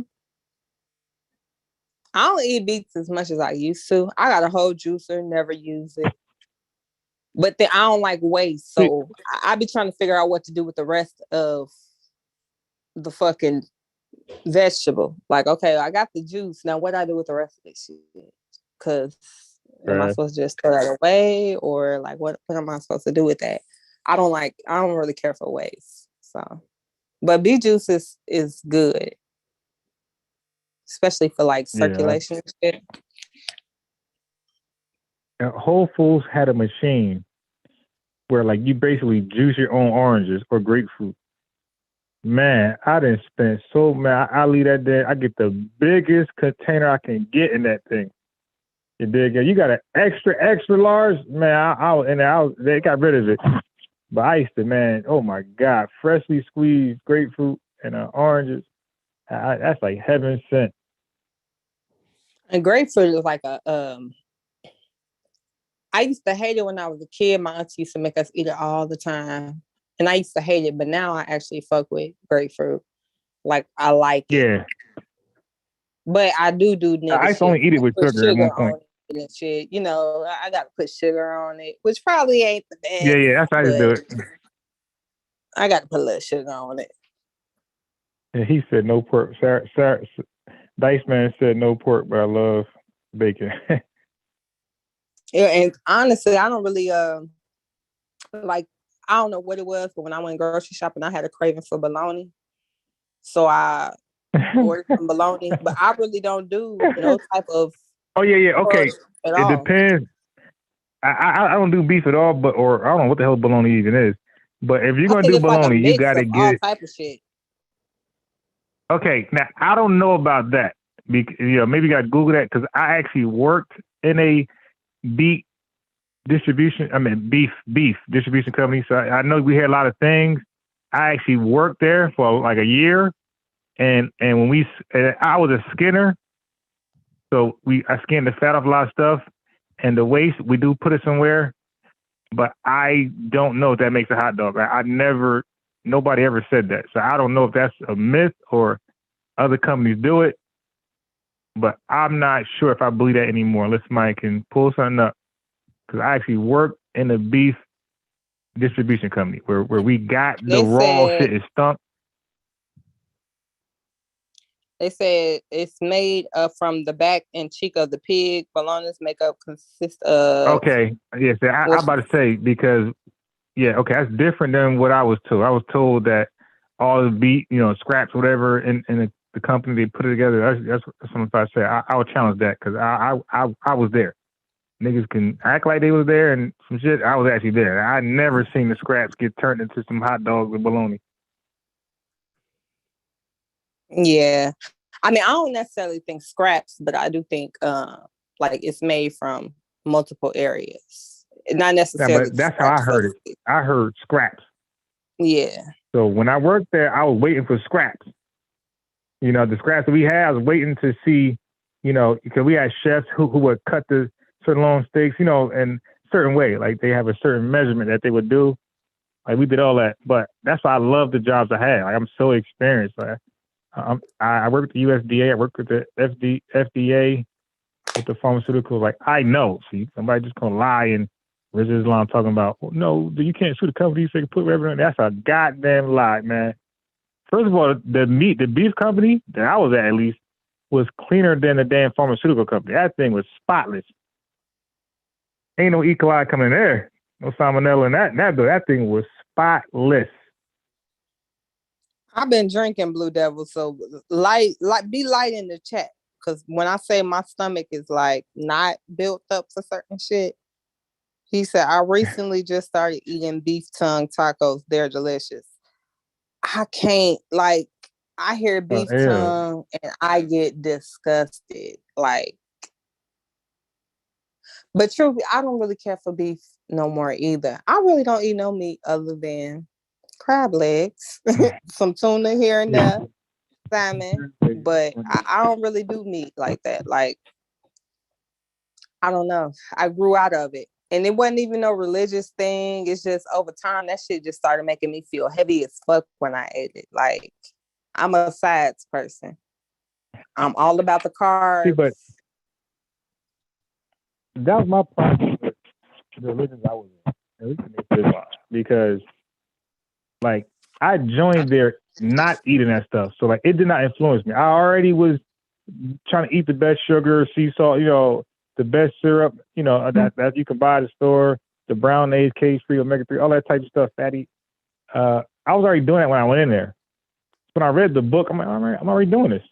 But when I see the members, when I see no progress in everything, I get it. You're gonna do what you do until you have I'm like, at what point y'all gonna grow? So I just, when I joined, I remember seeing the movie Malcolm X. Everybody was so militant and so smart. And when I joined, what's going on in here? One of these things is not like the other. It's just shit. Yeah, y'all got a book that tell you how to eat. Nobody want to eat like it. Everybody white bread, white rice. I'm just confused. So I said, listen. One thing about me is that they knew. Focus tell you too. I was known to keep the dietary law. Man, especially how they look. Give me some brown rice. You got all that. But now I'm not gonna lie. I've tried brown rice. Ooh wee. I'm gonna fuck up some white rice. The brown rice, I ain't there yet. But I don't touch. What about black rice? I don't know when the last time I ate white bread. Black rice, no. Black rice, brown rice, no. I'm a white rice kind of girl. I'm trying my best to get away from it. But I do not do white bread at all. Yeah, I can't do that. So, but tell you something, Amber.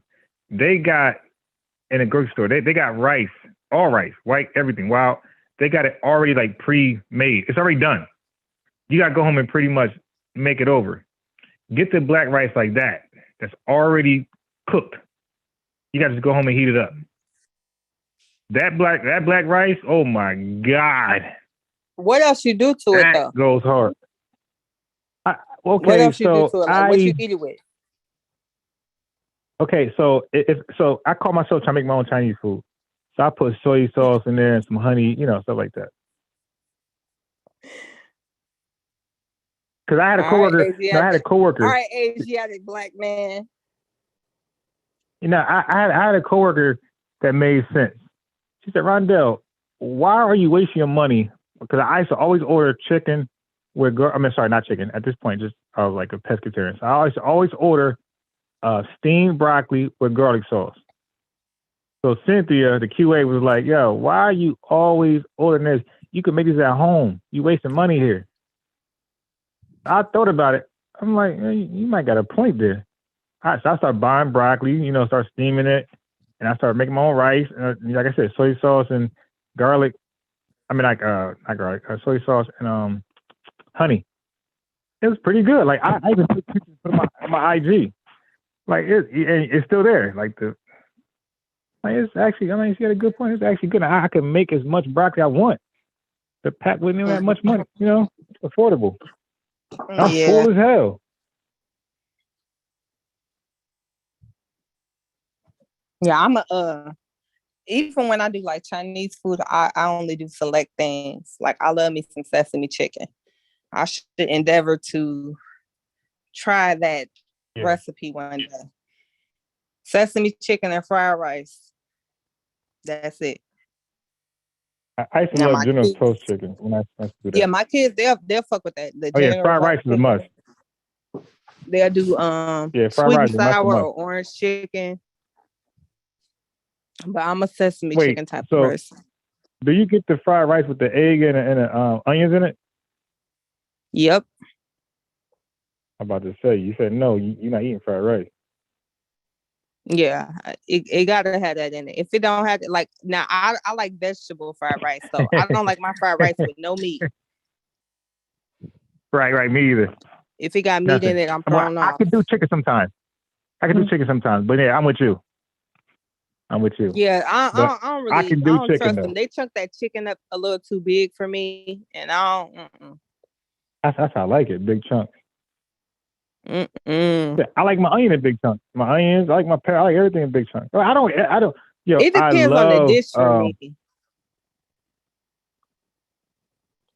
Tuna salad. If you make tuna salad, I need peppers, a whole bunch, and I need onions. Like when my mom make it for like family events, like Mom, listen, Mom, you understand? I want my own. I want a lot.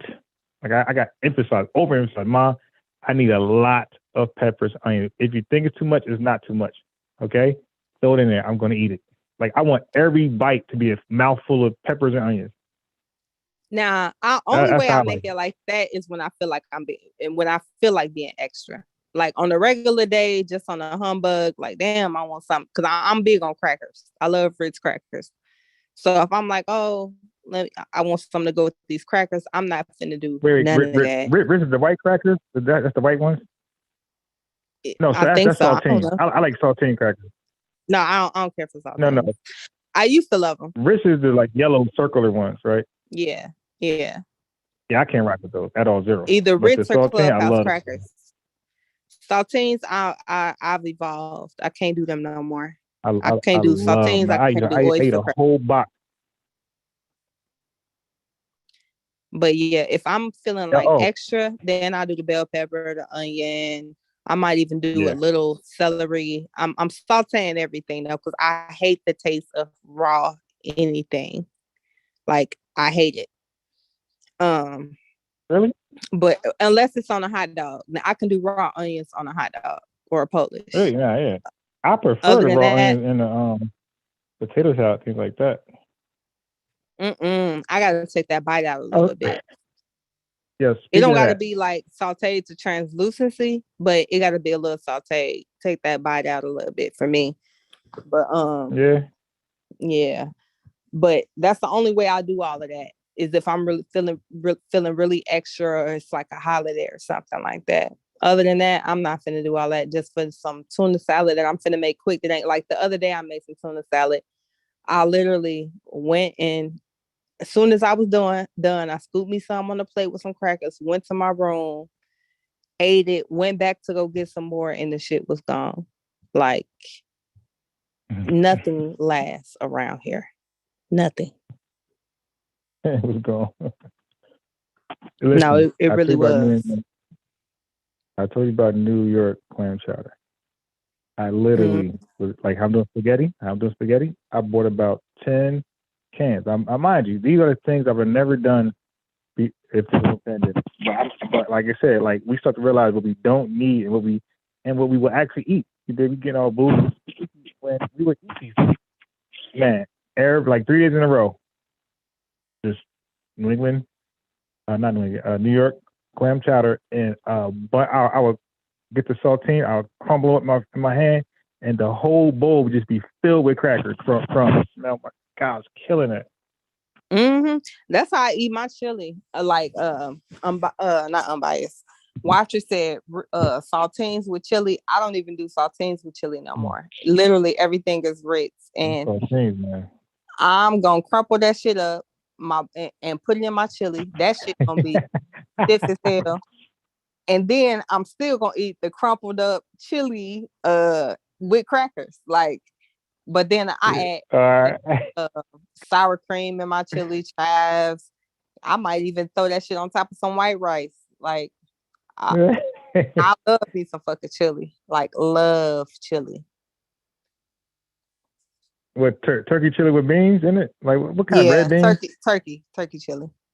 Yeah. If I do I could get somebody to make that. red and black beans though. I'll mix it. I can do all red. Yeah. I've never tried all black, but I can do all red or red and black beans. What do you say? We're all on a hot dog. Oh, I was gonna say this. So it's funny how different cultures prepare different dishes, and you will be used to your cultural dish, and you believe it's the best. We had some holiday thing at this one job where I was a transfer agent. I actually had Oprah Winfrey, one of her accounts with stocks, because if you Google transfer agent, all we do is reissue their pay, their paycheck, because the address, they probably no longer in Florida. They're probably in New York now because the weather's nice. So we got to just change the address to reissue the check. So anyway, man, this Spanish woman, Carmen, she brought potato salad, and the potato salad I'm used to doing. Black folks like kind of be heavy on the mayonnaise. She ain't had that much mayonnaise, but she had hella. Like, it was just colorful as hell, like yellow peppers, red peppers, green peppers. That was the best potato salad I ever had. Man. She didn't really have much mayonnaise or anything like that, so it was peppers all over that thing. Yeah. And look, I could be selfish at a big setting where I'm like, fuck you, I'm eating as much as I want. All right, unless you take away from me, I'm going. If it's here for everybody, hey man, sometimes you just don't get a plate. Yeah, my family be killing me. Yeah, I'm selfish as hell. Like when it's like that, yeah, I'm getting mine. But it be a lot of dishes that people don't use, like yellow and red peppers, and I use yellow and red peppers in my dressing. Like to me, it's just yellow and red. They just a little sweeter than the green bell pepper. I don't really care to I'm not putting this in that. Like especially when you tend to add sugar or certain things to certain dishes anyway. I don't mind adding them in. So like putting yellow and red pepper in potato salad, I've definitely done it before. But I don't like my shit dry though. Like I'm a sauce person, so I don't like my shit dry. I want it to have a little heavy on the mayonnaise, a little movement to it, and not even necessarily heavy on the mayonnaise. Like it's gonna be a little stiff, but it's not gonna be like. I hate the potato salad where like you can see the potato, like the potato ain't quite coated. Right. You know what I'm saying? Like you can still identify the potato. I hate that shit. Like, heavy on the mayonnaise.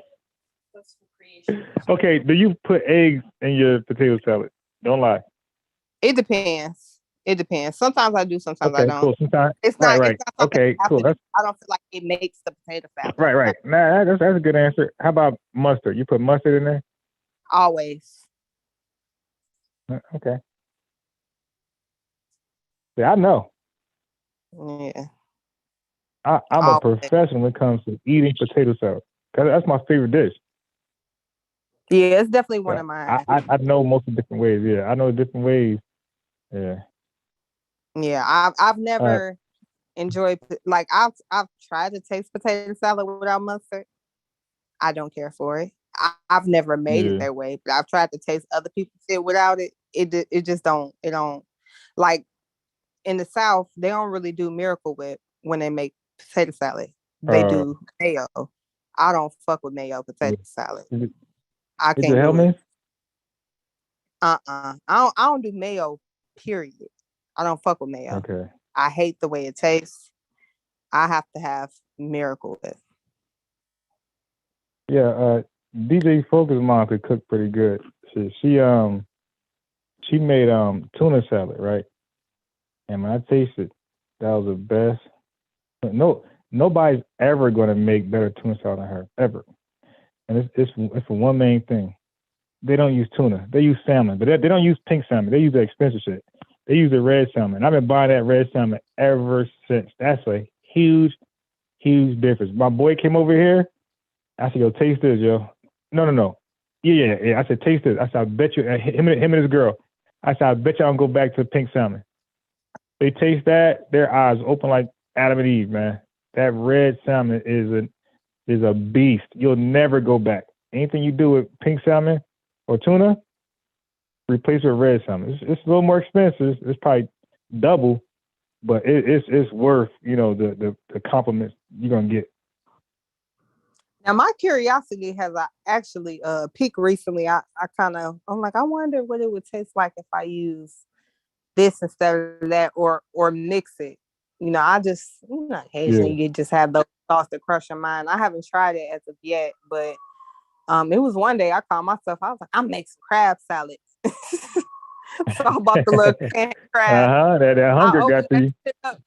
I seen the texture of that shit. I'm like, I never even followed through with it just because the texture threw me off alone. Like, nah, I'm sure. Like, this ain't gonna work. This shit too thin. This ain't gonna work out. I mean, crab legs. You gotta open up to make that thing taste alright. No, but I had bought they have like the canned crab meat, like they have the tuna. I know that's imitation. Yeah, I bought the canned. No, this is supposed to be crab meat. Not the crab meat that's like the refrigerated shit, like the canned crab meat. Okay. Really? I wasn't impressed. I didn't like the way it looked. I gotta look at that label. Vomit. I was like, no sir. No sir. Was it like off white or super? Like, was it like real white or off white? It was kind of real white.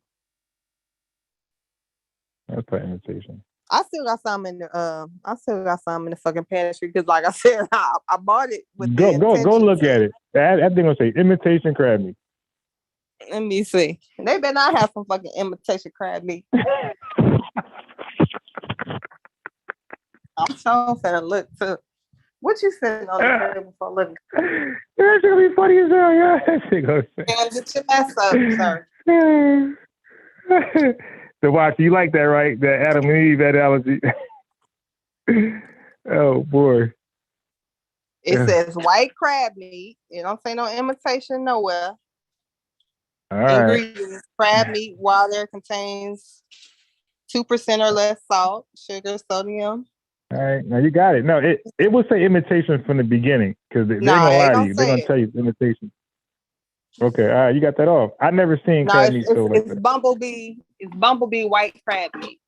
That's what it's called. Yeah, I've never seen that. Because I would have been bought that. Yeah. But the texture threw me off. I couldn't do it. I opened that. I popped that joint. I was like, nah, son. So what you eat with it? Crackers? I ain't ate shit with it. Like I said, I thought I was gonna make some fucking crab salad.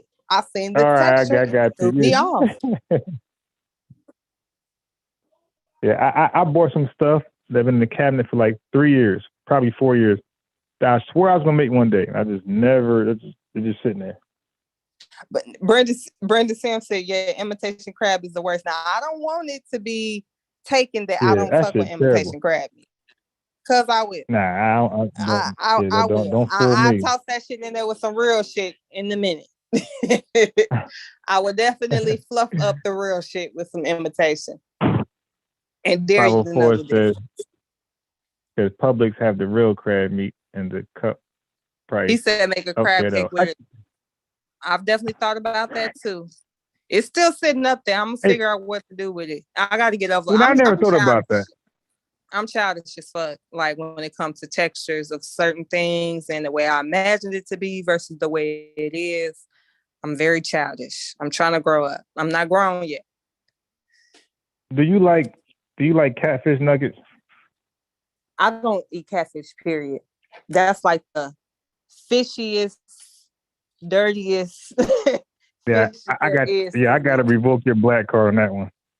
Yeah, I'm not but very, it definitely is I don't fishy. care for chicken. Like I said, I don't care for chicken, so I'm not that black, nigga.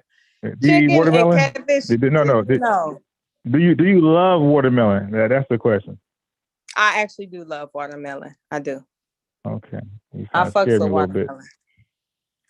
It's you like fried whiting? I'm not a big fish person. Period. Like. Right. So I'm gonna be honest. I couldn't tell the difference between whiting, perch. I know the distinct taste of catfish. Yeah, I couldn't tell you the difference. I don't fucking know. Got a different I don't taste. even I said, I don't even eat fish like that.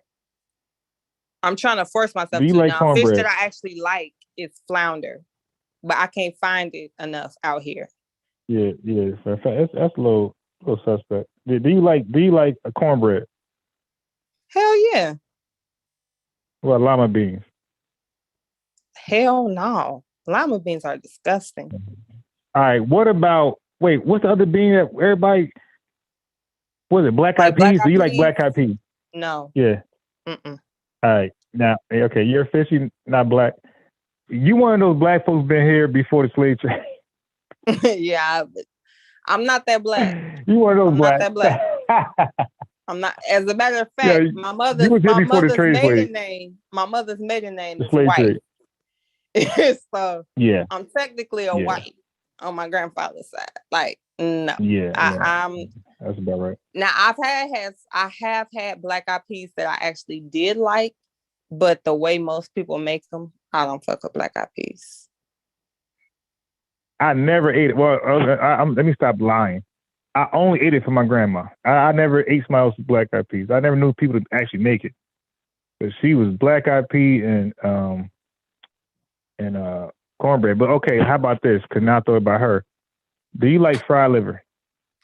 Hell no. I don't like horrible. Fried liver.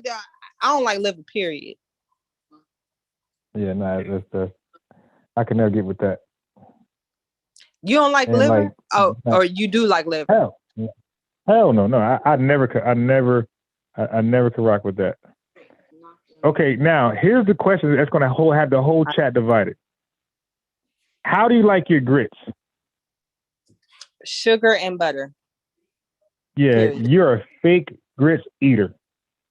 Sugar and butter, period. Okay, you might as well buy cream of wheat. Nah, that's. I actually did used to like cream of wheat, but I hate when people say you might as well like cream of wheat. Like, how the fuck you gonna tell me how to eat my fucking grits? Because leave grits alone. If you're not gonna make the grits right, leave them alone. Who determines what's right about the grits? Like, I don't understand. Listen, you need to get why your don't bag. Why don't you eat your oatmeal? Or because it's just hot cereal. Why don't you eat your oatmeal with salt? Nah, that's a big. Why don't you eat your cream of wheat with salt and pepper? And eggs. Nah. Cream of wheat is for sugar and butter. Grits is salt, butter, and some people throw cheese in there. But now I can do grits with some cheese, but I'm still gonna add some sugar in that motherfucker. Like, yeah, see, I'm still gonna do. Yeah, I mean, it's breakfast food to me. Like, it's supposed to have a little sweetness and a little savory to it. Like, it's breakfast food. I don't understand. Look, the watcher says sugar and butter in the AM, salt and cheese in the PM. Period, watcher. But see, I'm country as fuck because I'm gonna eat some white rice with some sugar and butter too. Like I can do that's rice the with issue. gravy, and I can do Oh yeah, rice of course. with sugar and butter. Man, I'm going to But say I every. see that's the thing. You saying Every of black course, but person I eat don't rice see and no gravy. difference between that and sugar and fucking grits. Nah. Like maybe with the for right one, I meal, missed I one might other eat thing. some grits with fucking butter, with fucking salt. But I'm not eating grits and fish in the morning and shit. When I eat my grits, I might eat it with some fucking sausage and a biscuit. I missed one other Hell thing. no, I'm not eating it with no salt. There's one other thing. So it's grits, butter, salt, pepper, and eggs. You mix it all together. No, but that's see, how you like make the the grits. thing, I'm gonna do sugar and butter with eggs. I got salt in my eggs. Ew. I don't need to add salt to my grits. Let me see what My thing is, have you tried salt, it, or pepper. have you tried it, or are you just talking shit? Because I've tried grits with I salt. never and pepper. tried that sugar stuff. Don't care. I never. But you I see ain't the like cream of problem? wheat.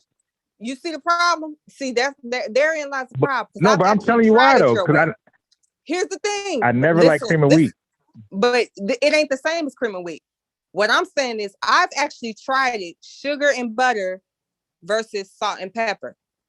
I prefer sugar and butter. I'm not just saying I'm not doing salt and pepper, but never tried salt and pepper. I've actually tried it and I prefer sugar and butter. You understand the difference? Versus saying, no, you got to have it with salt and pepper, but I've never actually tried sugar and butter. So try sugar and butter with some motherfucking bomb ass eggs remember and when see you how said, you like that. And then come back and talk to me. Nah, but remember you said you bought the crab meat.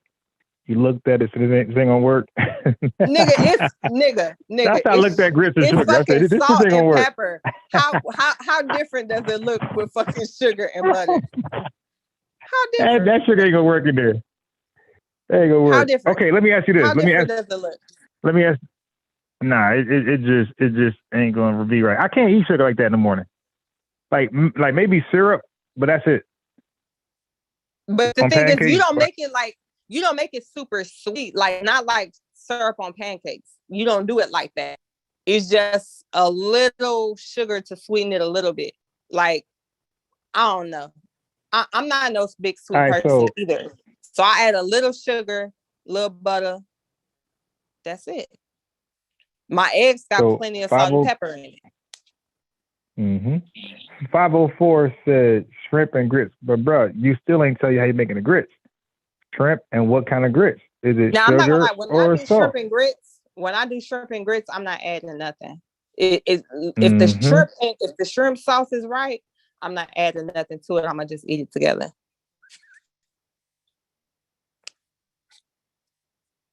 Damn, I wish Sosa was here because I'm seeing like a little. You know how you go on YouTube, you click it, and it'll show you like suggestions.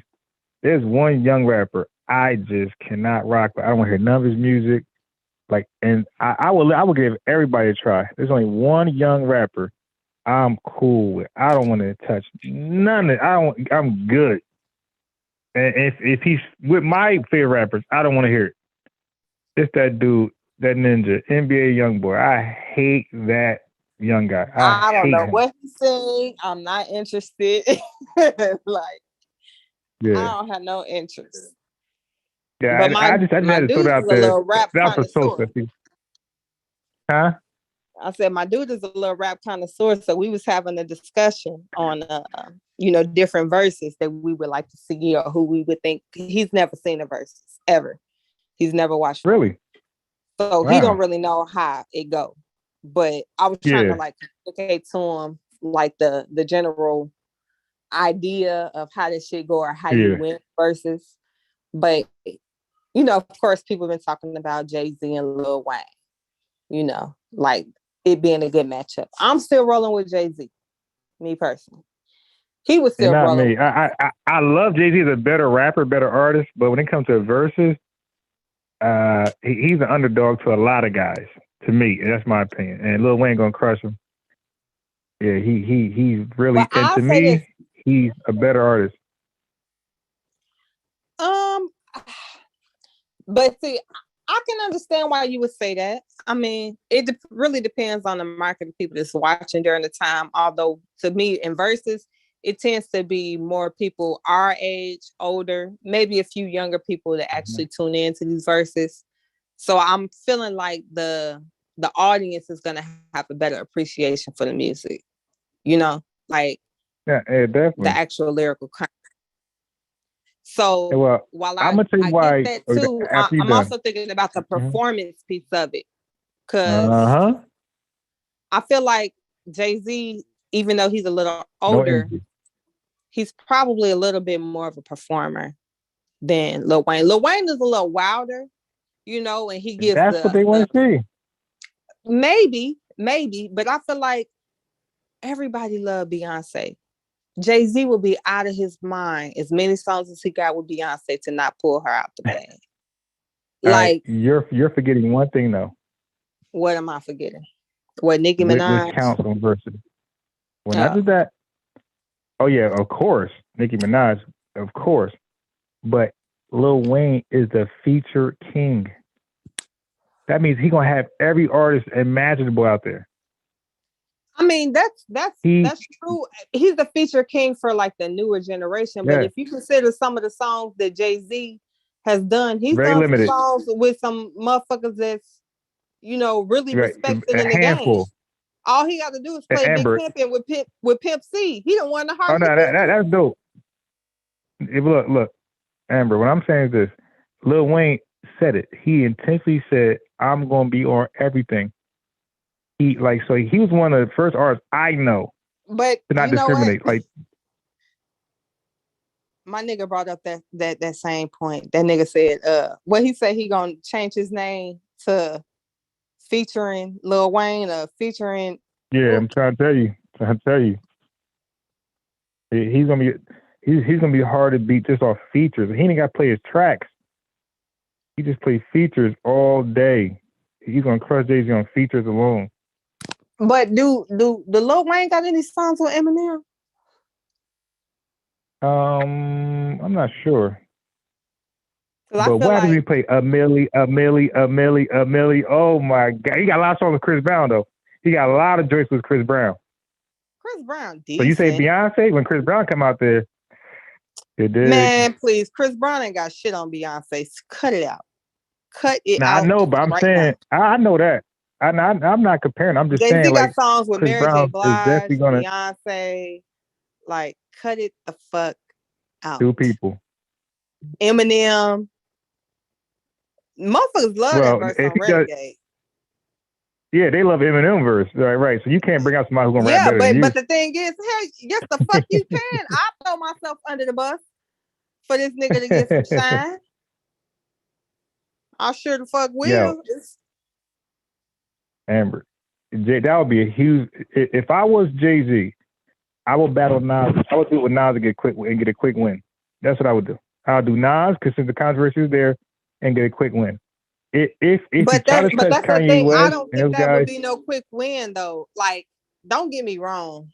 Jay-Z fans is Jay-Z fans, right? But now that they I'm a Nas fan, by the way. Most Jay-Z fans is also Nas fans whenever the fuck you through with it. They wasn't Nas fans before because they felt like they couldn't be because they was beefing. But now that they cool, Jay-Z fans is Nas fans whenever you do. Okay, so the watcher says Lil Wayne got songs with Eminem, so that's embarrassing because when Eminem done Jay-Z, he gonna walk who to has Lil Wayne the better verse on the song though? Like, okay, yeah, he got a song featuring Eminem, but who between the two songs or multiple songs, what verse was better? Because he ate Renegade. All right, so look, check this out. I don't think Jay-Z would risk it either. I mean, we just talking hypothetically, but I don't feel like Jay-Z have a reason to even entertain a versus. Like, yeah, it gotta be big money, but it'll draw because of what we're saying. I think they'll definitely run it up. You know, the graphics run it up. I think they would do not some Mayweather numbers, but in the industry Mayweather numbers, like as far as hip hop artists and the way the industry goes, they'll do some Mayweather numbers. Him and Lil Wayne, because like we're saying, all the features. It's gonna be a big free concert. They might even charge for it. That's gonna be a big free concert.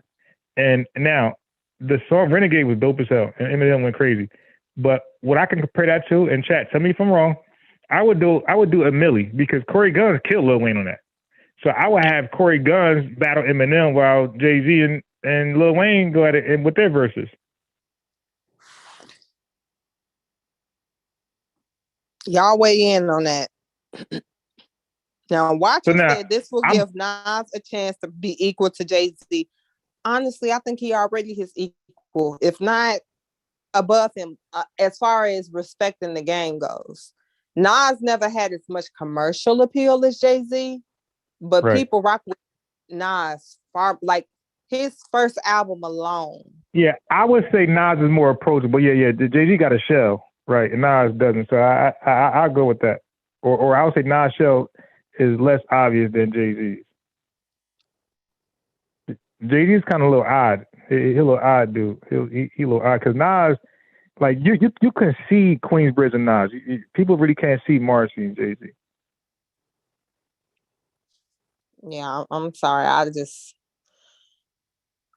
actually fuck with Jay-Z heavy. Yeah, I was gonna say I like Nas better, but as a lyricist, I think Jay-Z is one of the best as far as putting words together.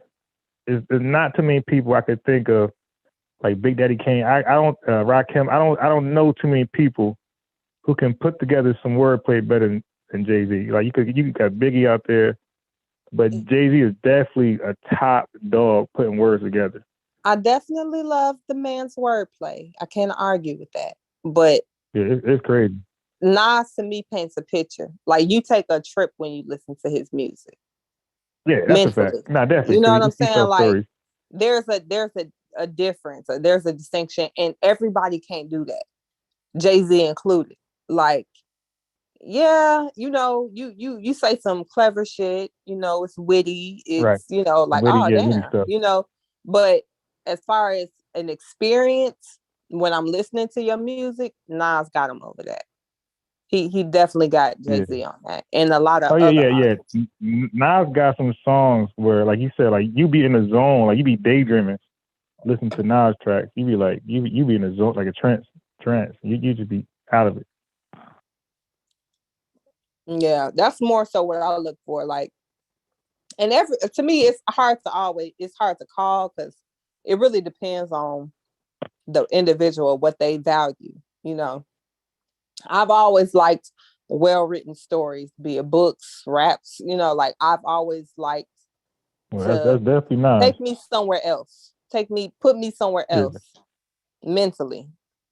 And that's why I favor Tupac over Biggie. Just that right there you said. That's why I got Tupac over Biggie. Yep. And a lot of people are like, oh, well, Biggie, he was lyrically, I'm not arguing that. Yes, he was. He was far better. But as far as an experience, though, a holistic experience, plus, taking me out of where I'm at. When Pac goes, you actually felt a certain way when Pac rapped. Yeah, and that's another thing, too. Like, the music is timeless because you can feel, like, the energy. You know what I'm saying? Not to get spooky or nothing, but you can really, it communicates a certain tone and a feel in the music that you can actually pick up on when you're listening to it. It's not just words cleverly put together. If you think about it, what soundtrack Biggie was ever part of? You said what? What soundtrack? Like a movie soundtrack. I don't know. I don't think anything. Wait, let me go back to Let me go back to my message. Well, you know what? The soundtracks he was talking about Tupac. He was talking about different soundtracks where he laid songs on, like Above the Rim and shit. And the one where he was the cop, the dirty cop. Mm-hmm. When they put the murder in that white dude. Yeah, he has some dope songs on that.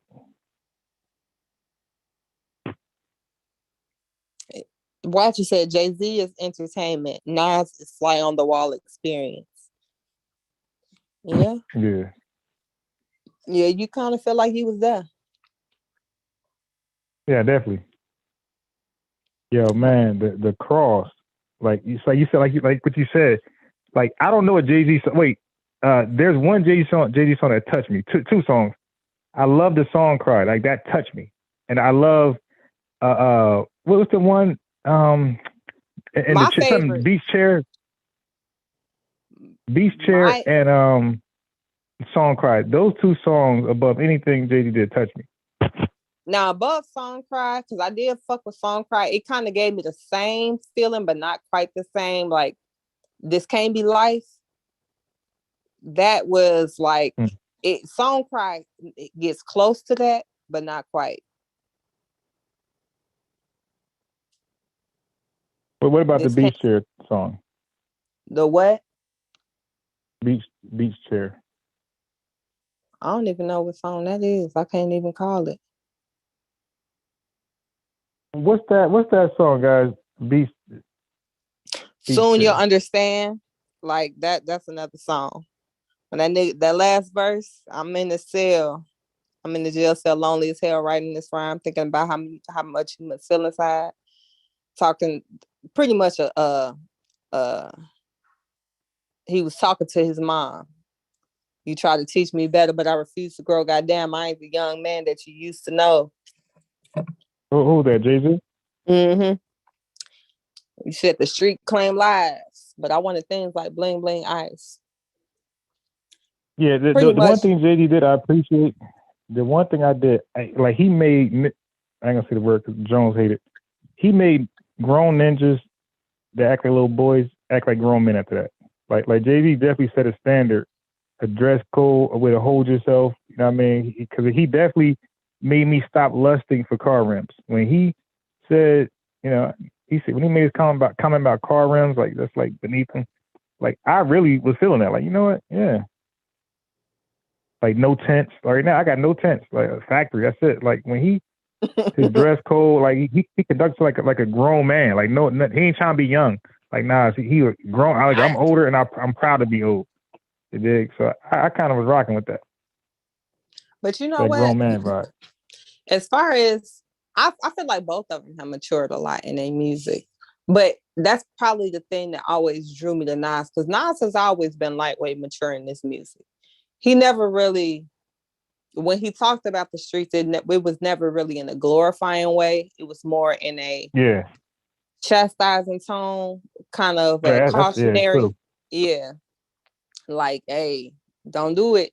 So I've always been drawn to that because he was always, even when he was younger, he was kind of like, so Jay-Z he parlayed with the flexing and the flossing, and then you could see the evolution in his music to when like, okay, this shit ain't what it is. You niggas, we worried about the wrong shit.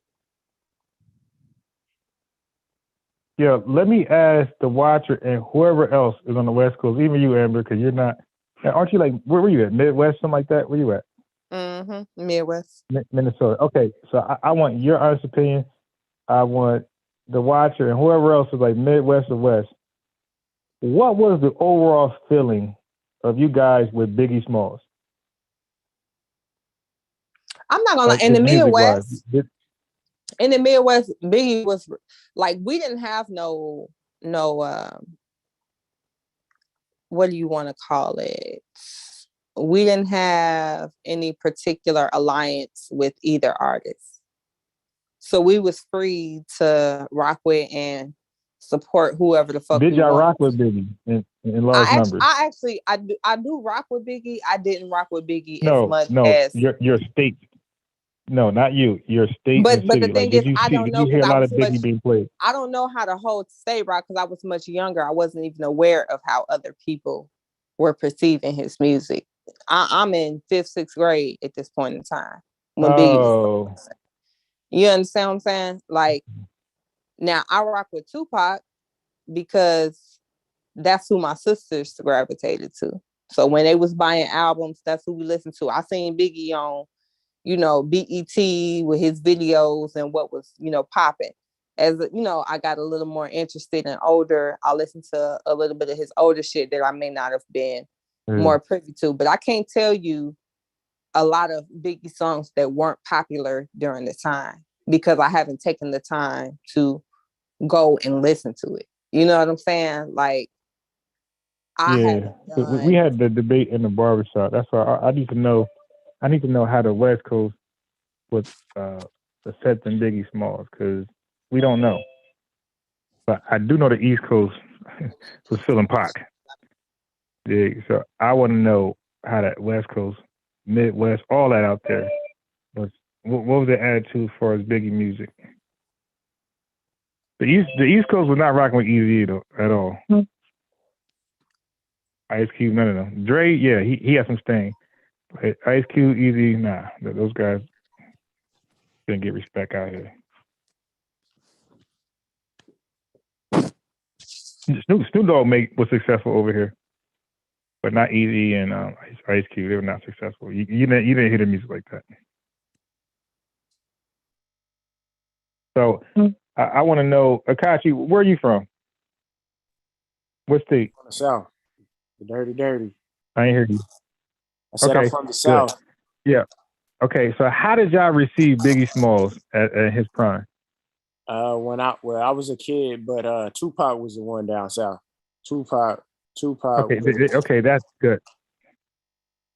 And that's what I wanted to hear. We had an argument in the shop, and I'm like, I don't think outside New York, like, or too far from New York, or I'm gonna say far from New York. I don't think people's really with big like that. Yeah, I think that was like more of an East Coast. Pop was the commercial.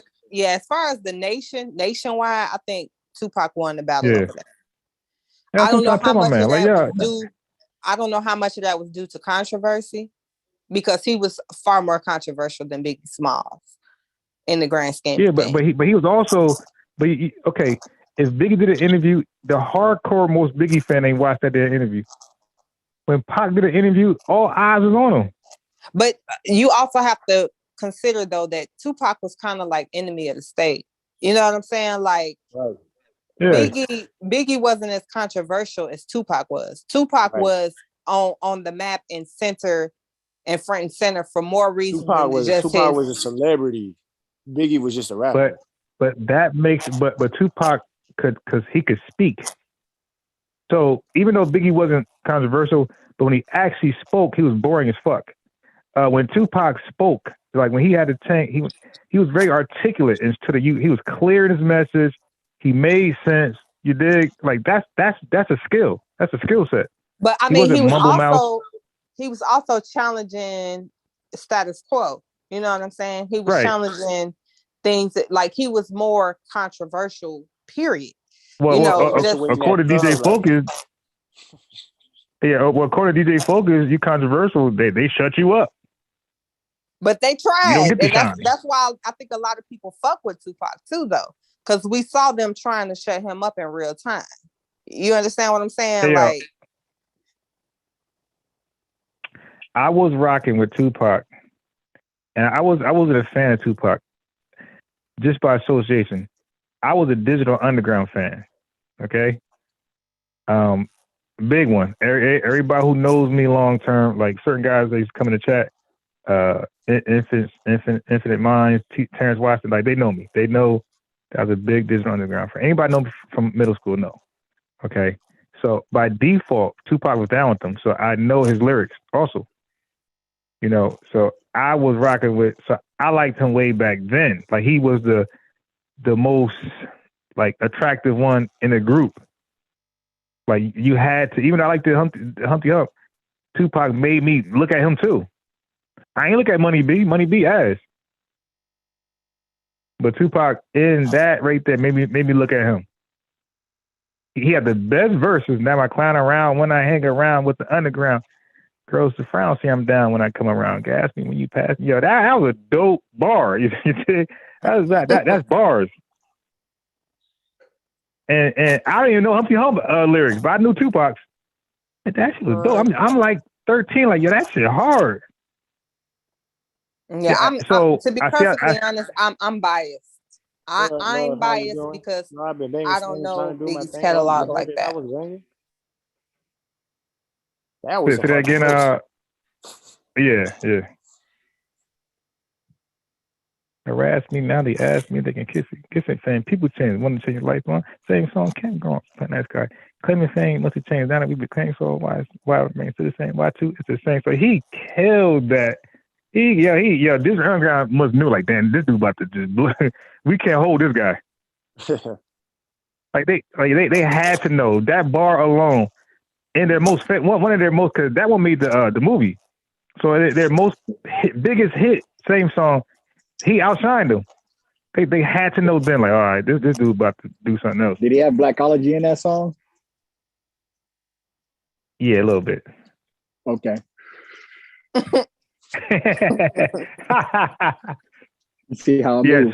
So I'm under the belief, I'm slightly biased, but I'm under the belief that if Tupac wouldn't have left, got murdered, assassinated, whatever you want to call it, I don't believe that the other guys would have lasted long, even Biggie. I don't believe that their style would have lasted too much longer. Because the East Coast guys have a lot, they have a habit sounding alike. I'm gonna say where you can't tell one from the other. I don't necessarily believe that. Now I do feel like I think maybe the mass appeal would have been limited more. Like I feel like Tupac would have steadily gained more market share than Biggie. If you understand what I'm saying, of listeners across the country. But I don't think that Biggie Smalls would have necessarily been kind of like obsolete as a result.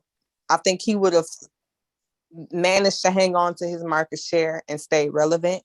Mm-hmm. But I do feel like Tupac would have expanded because, again, his message was more revolutionary. It was more forward moving.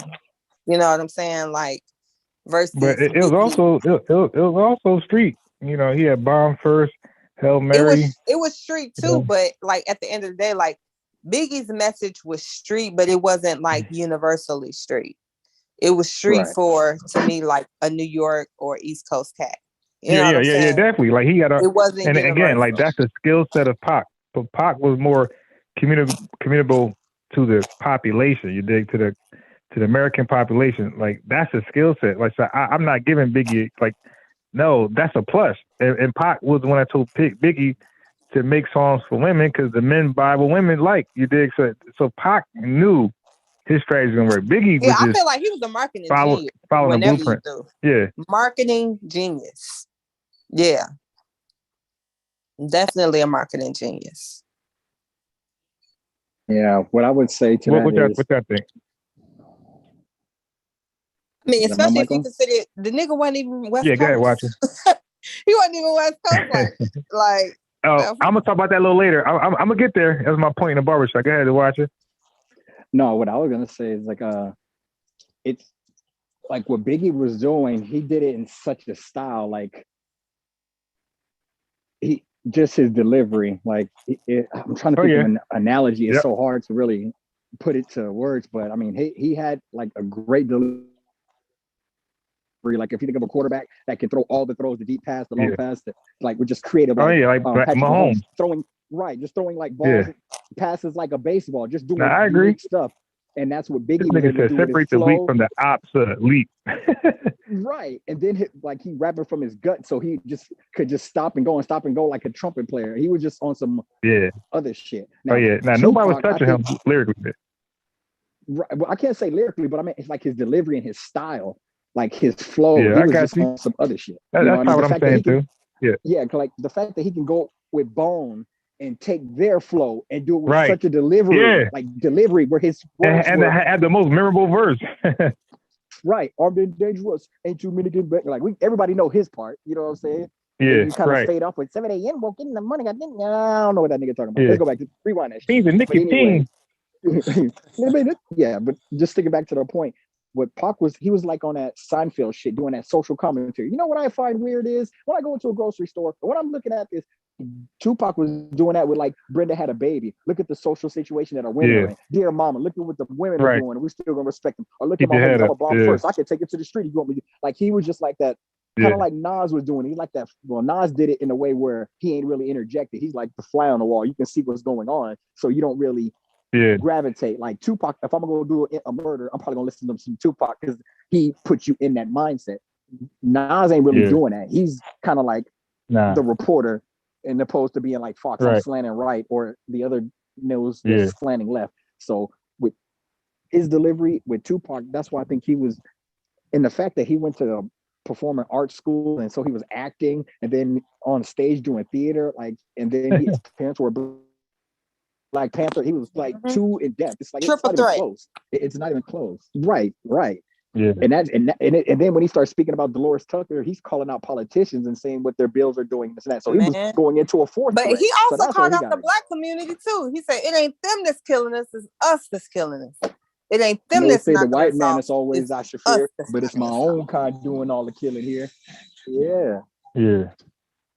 And honestly, I feel like he was so diverse. You know what I'm saying? Like he gave everybody the smoke. Yeah, he gave everybody the smoke. You know what I'm saying? Like I can talk about like what Tupac. the fuck you doing, right? And then I could still hold my own he people was accountable not, as well. That nigga call out anybody, name drop any rapper. He's the only one doing that. A while ago, I heard Chef, and I think he may be in the chat. He probably can articulate it better. But he was bringing up the fact that I think he was going over like the content of music and how I don't want to fuck it up because it was hilarious. I gotta probably watch the pseudo kill, whatever it was. But he brought up a great point about like the body of work he put out and what he can do today and what he accomplished and at his age, and then what people are doing now. Like everything that Tupac did, the movies and all that type of shit. And when did he die? Right. Yeah. You know, at like 25 years old. 25 years old. What did you know at 25? What could you do at 25? Right. But then look at who his mother was. Articulated. Right. Look at who his mother was. But also you got to recognize there was a lot of people in the Black Panther, and a lot of them had children, and none of them came to the grips or to the knowledge or the accomplishment that this man did. Like this it's I don't want to dick ride, so I'll just stop. Go ahead, ride. I can't. I don't have a saddle. I don't have a saddle. Okay. You got Meg Thee Stallion knees. Go ahead, ride. It's new territory for me. I don't want to say there's too many years. I can't start nothing new now. I'll watch. Shit.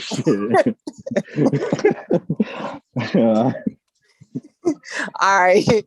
We ain't gonna let you steal our thunder then. Shit.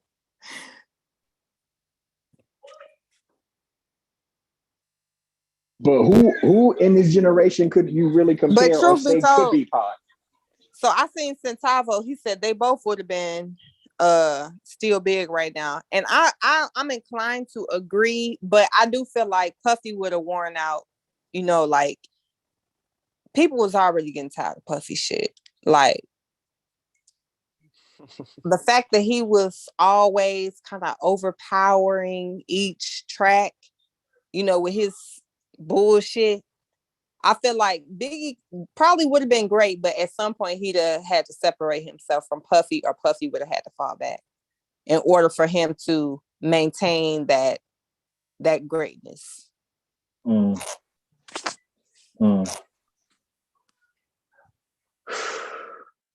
Where was Biggie going to go next?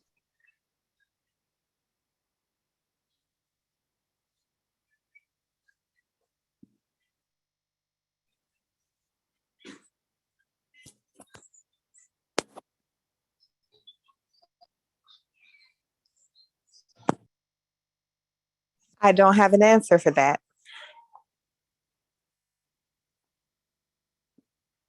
Who knows? It's unfortunate. They were both very talented, and the fact that we're having this discussion shouldn't even be. Yeah. Back with Unbiased. Can y'all hear me? Yes? No? Yeah, I can hear. We can hear you. Okay. Yeah, I'm trying to switch headsets, but I don't think I even answered his original question. And because I'm in Arizona, but at the time I was in California, so it was kind of obvious that it was more Tupac. But truth be told, I didn't hear any Biggie until it was the females. Where I was, it was the females who was actually giving Biggie to play. That was actually buying the albums, not just stuff that you hear on the radio. Because Biggie was cool, but on the West Coast, he just wasn't getting play. And same thing with Jay-Z. So it was like all of them. When Pac threw an X on them, they all got X'd out. Ain't nobody buying their shit, at least from the male's point of view, how we grew up. But when the females was coming out with, he had that song with R. Kelly, I'm Fucking You Tonight. It was over. I heard that shit. I'm like, oh, that's game. Oh, wait. He ain't all bad. So the females were the main ones who, from my experience. I can't speak for everyone, but just because I'm biased, was trying to get a point of view from reference. And Arizona was similar, the same thing. A lot of the dudes were straight West Coast, and so it was more Pac. But it was the females who were giving Biggie to play. Like most of the females, a lot of that I know, if they had the big old 500 or 24 book of CDs, they all had Ready to Die and Life After Death. And that was one of my prerequisites. I had to listen to or see what these females were listening to. I couldn't mess with square females. It was just too much work to teach. You niggas are studying females' music choices. God damn. And that shit will get you X'd out. You listening to the wrong propaganda in my book. I don't have time to re-educate. If I see you going down one path, then I'll entertain your path, but I'm not reprogramming. It sounds like you got reprogrammed. Shit.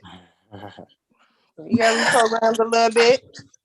Well, yeah. Of course. I'm always going to give them. That's how I was able to move over to Biggie. You got to introduce me to something with some game and some knowledge, and then I'll give you credibility. If everything you pumping is No Doubt or Mary J. Blige or Sierra, and you ain't got no Nas, just another aspect from a male's point of view, it ain't got to be my point of view. I can disagree with everybody, but you're seeking out different information and you can disseminate it. Now, if you're just following them like a follower, like you may see some of these people behind Drake or like the newer generation, then it's like you're just following one dude. But if you have a library and you like all these dudes and someone's talking shit about them and you can laugh, then I can fuck with you. But if you just get in your feelings and you just, well, what about who's your favorite artist? And like, wow, this bitch is a fanatic. I gotta whoa.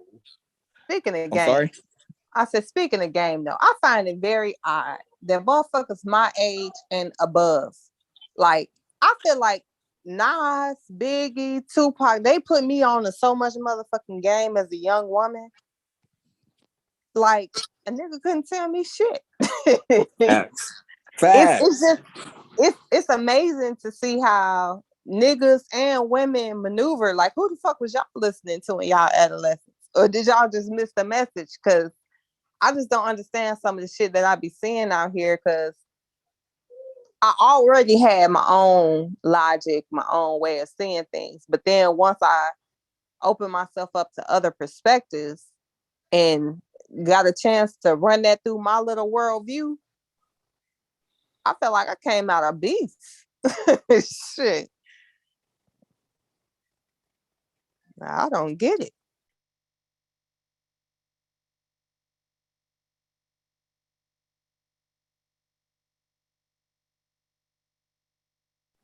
.504 said crazy that Biggie death elevated Puff. Is it crazy though? Questions that need answers.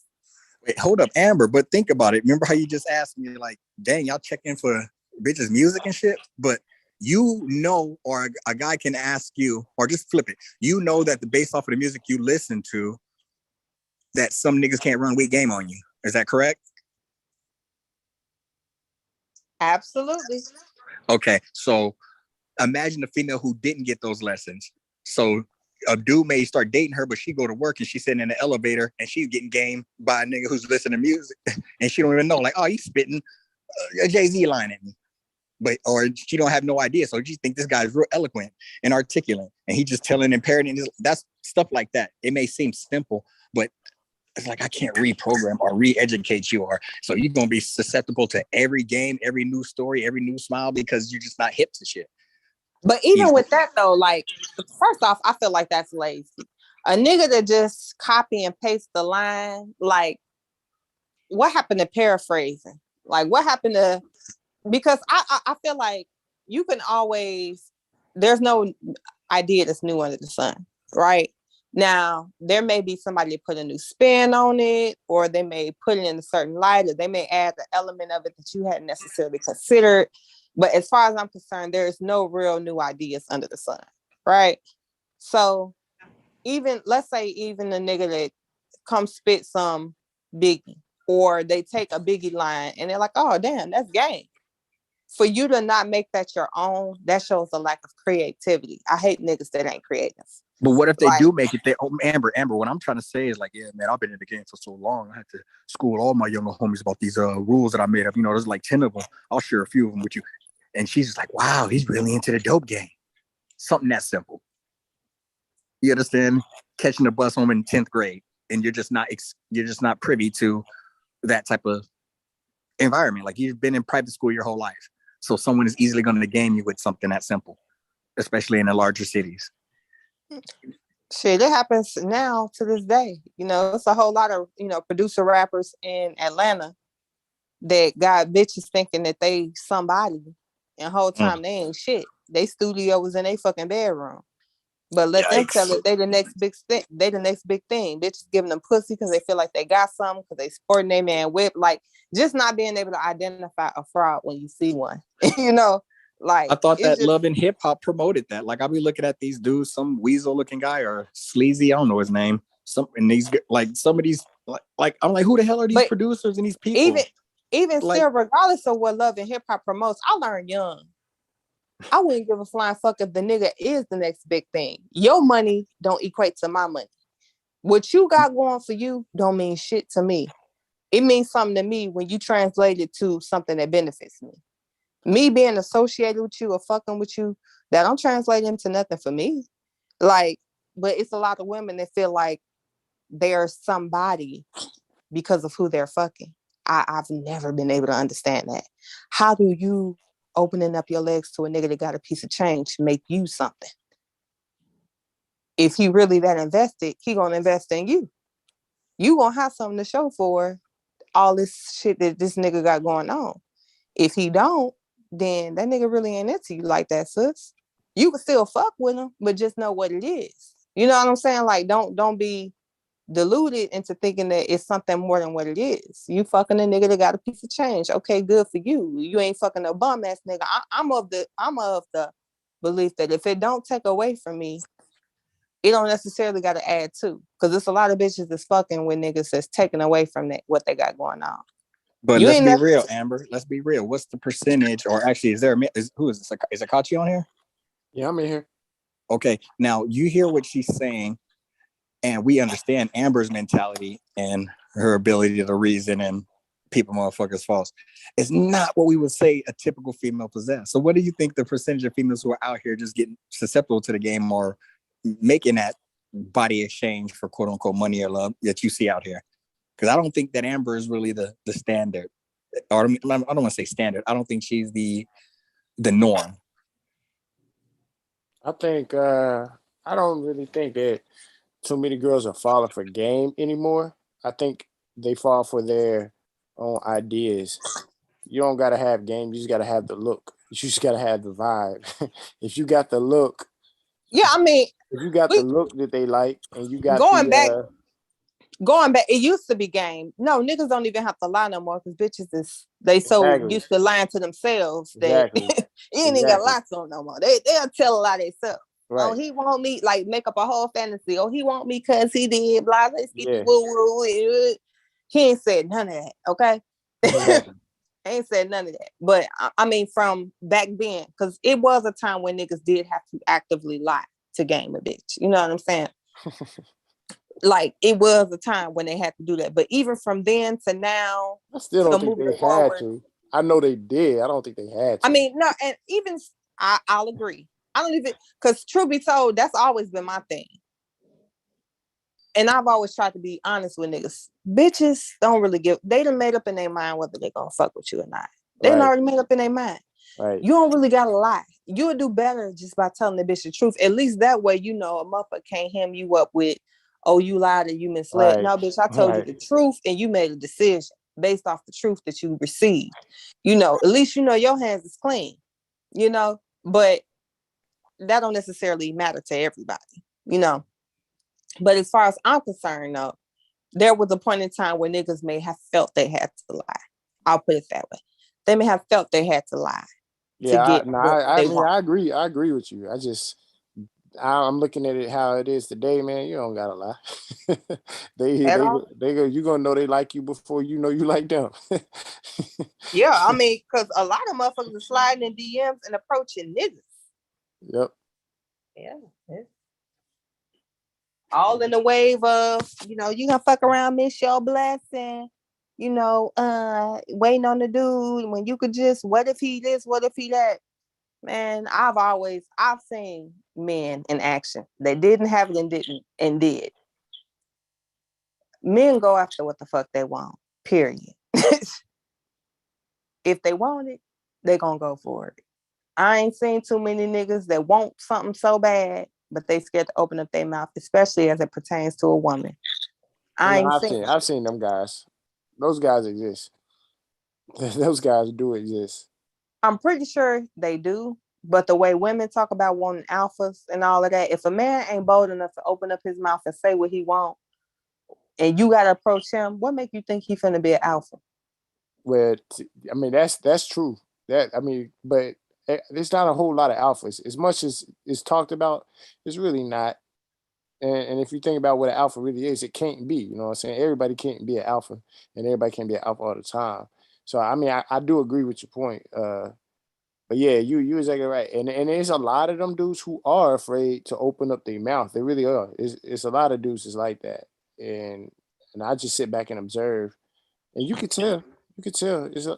Dudes are really shy, and it's something that we have to grow out of. Because I used to be shy. You know what I'm saying? In my younger years, when I was a teenager. But it's something that grows out of. It happens with success and confidence, as you grow. But yeah. And truth be told, it's a difference between shy and just preoccupied too. Like some dudes are so preoccupied with what they got going on. It ain't that they shy or they want to approach a female. It's just not on their list of priorities to do right now. I want little mama, but that's gonna have to wait. You know what I'm saying? Like, now that's some grown man thinking right there. I'm Young people ain't preoccupied thinking with what like I that. got going on right now. I ain't scared. Yeah. That's not at the top of my priority list right now. And like, you have to recognize that some dudes like to be in position before they approach. I can respect the nigga that want to be in position before they approach. I can respect that shit. As far as like all men, like obviously all men are alphas. And truth be told, I don't even want to say alphas. I'll say assertive, because the whole alpha thing, it gets really convoluted. But if you need a master teacher as an alpha, nigga, you're not an alpha. If you gotta have another man tell you what you need to be doing as an alpha or how to become an alpha, it's kind of like an oxymoron. If this was really who you was, you wouldn't need nobody to teach you how to be that. You know what I'm saying? Like, so certain shit, I just don't even pay attention to. But as far as I'm concerned, like, it's a lot of people, women in particular, who are dead set on having a relationship or someone to be aligned with. So they'll make any excuse that they need to justify them going out their way, right? Now, it's ego. I'll admit it. It's ego. But I feel like I can't consider myself the chase if I'm chasing you. Like, at what point do the roles change? I don't think that there can ever be no change. If I pursue you, I don't care if you end up liking me or not. The bottom line is, the whole reason why we in this shit is because I pursued you. So at any moment, you decide whatever, the bottom line is I pursued this relationship. Meaning I wanted something with you and I wanted you to choose me. My ego won't let me live that down. I'm gonna be honest. I know it's ego. I know it. But my ego won't let me live that down. My ego says, fuck that. If the nigga ain't got the cojones to approach you, he ain't the one for you. Point blank and period. I'm not approaching no nigga, sliding in no nigga DM. I'm not even finna tell you my DMs is open. That's too much of a hook for me. That's too much of a fishing rod for me. My DMs are open. That's too much. Nigga, jump in there and find out if they open. That's all I can tell you. And I ain't gonna tell you that. I'm just, well, I'm not looking for anything. If you feel froggy, leave.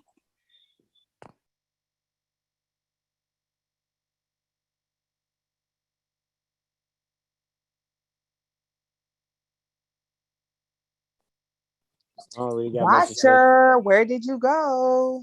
I'm biased. I know you're not asleep. It's only 7:32, nigga.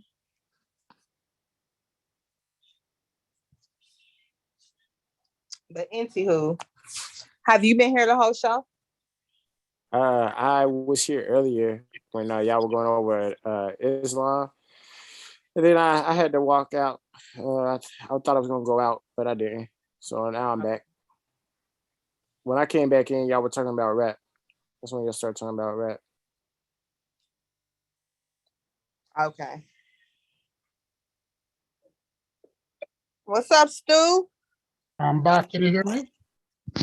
Yeah, we can hear you.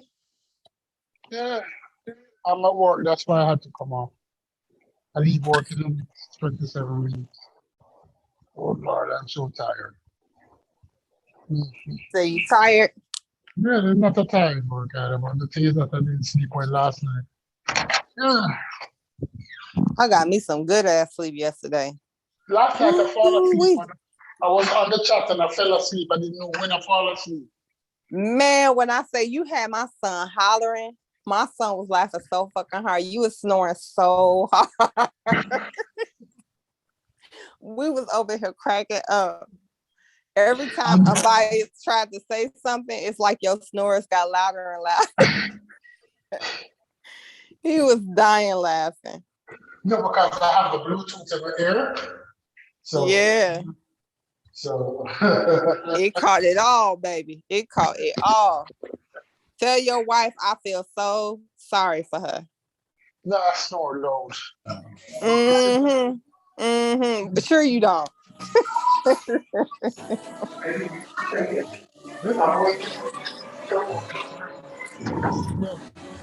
I know I snore loud. That's why I was like, I'm not even finna fall asleep on this live. Let me get up off of here. Shit. No, but I didn't know how it happened. I just poof and come out. I wasn't even watching TV. I was listening to you guys. I don't even remember what the conversation was about last night. My bad, y'all. It's loud as fuck in there. I was listening to. I went down listening to Nandy. Same young lady. She's turned all the way up. Y'all seen The Matrix yet? Yeah, I like it. No, is it worth watching, man? I watched it, but if you know about philosophy 101, it's basically dealing with what's real, what you think is real. That was loaded and deep. You gotta uncompact that. If uncompact it, like Rene Descartes, when him asked what was real, if he's real, if his hand is real, basically I think therefore I am. It's more of a realism. I don't know, somebody. Yeah, it's more dealt with that. And then, but after watch it and then break it down like piece by piece by piece, like what this part refer to, what this part refer to. But it's basically, it was basically pure physiology, philosophy. They were philosophizing, you know, what is real, what is. Okay, well, let me ask some simple questions. It was more than that. It's more than that. Yeah. But what I like they do touch a lot of philosophy in the Matrix Chronicles and all four of them. Yeah, but what I liked about this one in particular is how it ended and what it was saying. Basically, it was saying that Neo wasn't complete What a girl name? Mm. What girl name again? What girl name? The one with the have y'all seen it? I'm not trying to spoil it for people who haven't seen it. I haven't. We're probably. Is my mic on? Shit. Yeah, it's on. It's on. We can hear you. Okay, my fault. I haven't seen it. I might end up watching it tonight. But my questions were more simple. So I was gonna ask, I'm sorry? Yeah, go ahead. Okay. I want to ask, is this starting a new franchise or this continuing on from the previous Matrix? That's the first question. It's a continuation. It's supposed to continue from the last one, but I can see how they're opening up for more.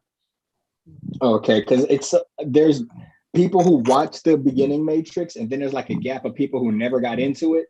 And so they're under the impression that, okay, let me get into the Matrix. All right, I'll give it a chance. This is what people have been talking about. And I'm just curious if they're going to end up getting confused and have to re-reference the other ones to get context, or is this its own story where they're introducing new it sounds like philosophical and reality questioning concepts. To get the complete, benefit of it, you gotta kind of somewhat understand philosophy. That's what like Stu Pease was saying. If you're not introduced to the philosophy, you don't understand the concepts, you're not gonna catch all of the references. Yes, real quick. You can watch it. I'm sorry, real quick. Do you mean philosophy towards the Matrix franchise, or you mean philosophy 101, literally like understanding concepts of philosophy? Like college level philosophy. Okay, I got it. Right. I see. So there's concepts and theories and jargon that they're going to use that you have to unpack to really understand it. Okay, I see. Yeah. But you can also just watch those movies on on a simplistic level and still be entertained. Yeah, you can without understanding them. You can still watch and still be entertained. But so what you're saying is the writers wrote it on many levels, so you're going to be entertained by the guns and the CGI and all this type of stuff. But then you're not going to get the max benefit unless you have that educational background and acumen to know all of the nuances, all of the allegory and everything that they're putting in it. You're gonna miss some of that, but you can still be entertained without knowing all that. For sure. Okay, so I can, and then if it does its job, then it can make people want to revisit the franchise. Is that what I'm hearing? Yeah. Like you will, especially if you do understand all the gems, if you understand all the Easter eggs, I'll call it, then you'll continue to watch it because you'll keep catching things and it'll have you thinking about it. It'll have you thinking. Okay. But all right. This fourth movie, I didn't like it as much, but I did catch some snippets of some things. I felt this one wasn't as heavy on the philosophy, but it did. I felt like it introduced some things that's happening right now and that they're introducing to the world. That's what I was going to add. That was my next question. Is it political? It is political in the sense, but I think honestly, watching it from it's not. The others were more wide, but this more central on Western philosophy. Like if you know Plato, if you know Socrates, if you know Rene Descartes, you get a gist of what they're saying. But also Aristotle, I get it. Yeah, Aristotle. To me, it have an anti-LGBTQ feel about it. No, because honestly, it identifies individuals as what them is. So if somebody is a robot, him is a robot. There's no mistaking for a robot than a man. If somebody is a program, well, probably I'm reading too deep. Probably if somebody is a program, them is a program. You don't misidentify any of the entities in this movie. And if somebody gay and watch it or transgender, they might leave them feeling a bit off. Because everybody in there is directly identified as what them is. Programs are programs, robots are robots, humans are human, men are men, women are women. And in the end, we take a man and a woman to save the world. Okay. Right on. But I mean, you got to market the movie in the era that you're in. So I'm not going to critique it that hard. I get it. That's what we're in the social justice warrior age, so you know. If you watch it with somebody who knows philosophy and watch it, you realize that this movie have different undercurrents. It's selling different. It might not be blatant with it, but how it's selling it. Because I laughed when I finished watching it. Said, this fucking movie is this trying to reset the norm. Like, they're trying to reset the norm. Because even the guy from Matrix 1, they said to him, said, you guys fucked it up. Matrix, near you fucked things up. Prior to this, we have art, we have this, we have that, we have all kind of shit. And you fucked things up. But if you listen to it and watch, you say, oh, but that is what I get. Some other persons might get something else out of it. But when I watch that, I laugh. I say, oh.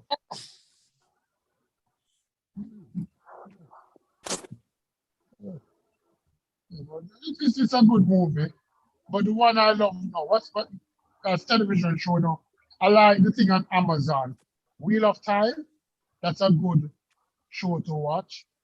The Witcher is fun. What else is fun? Yeah, those two are fun to watch now.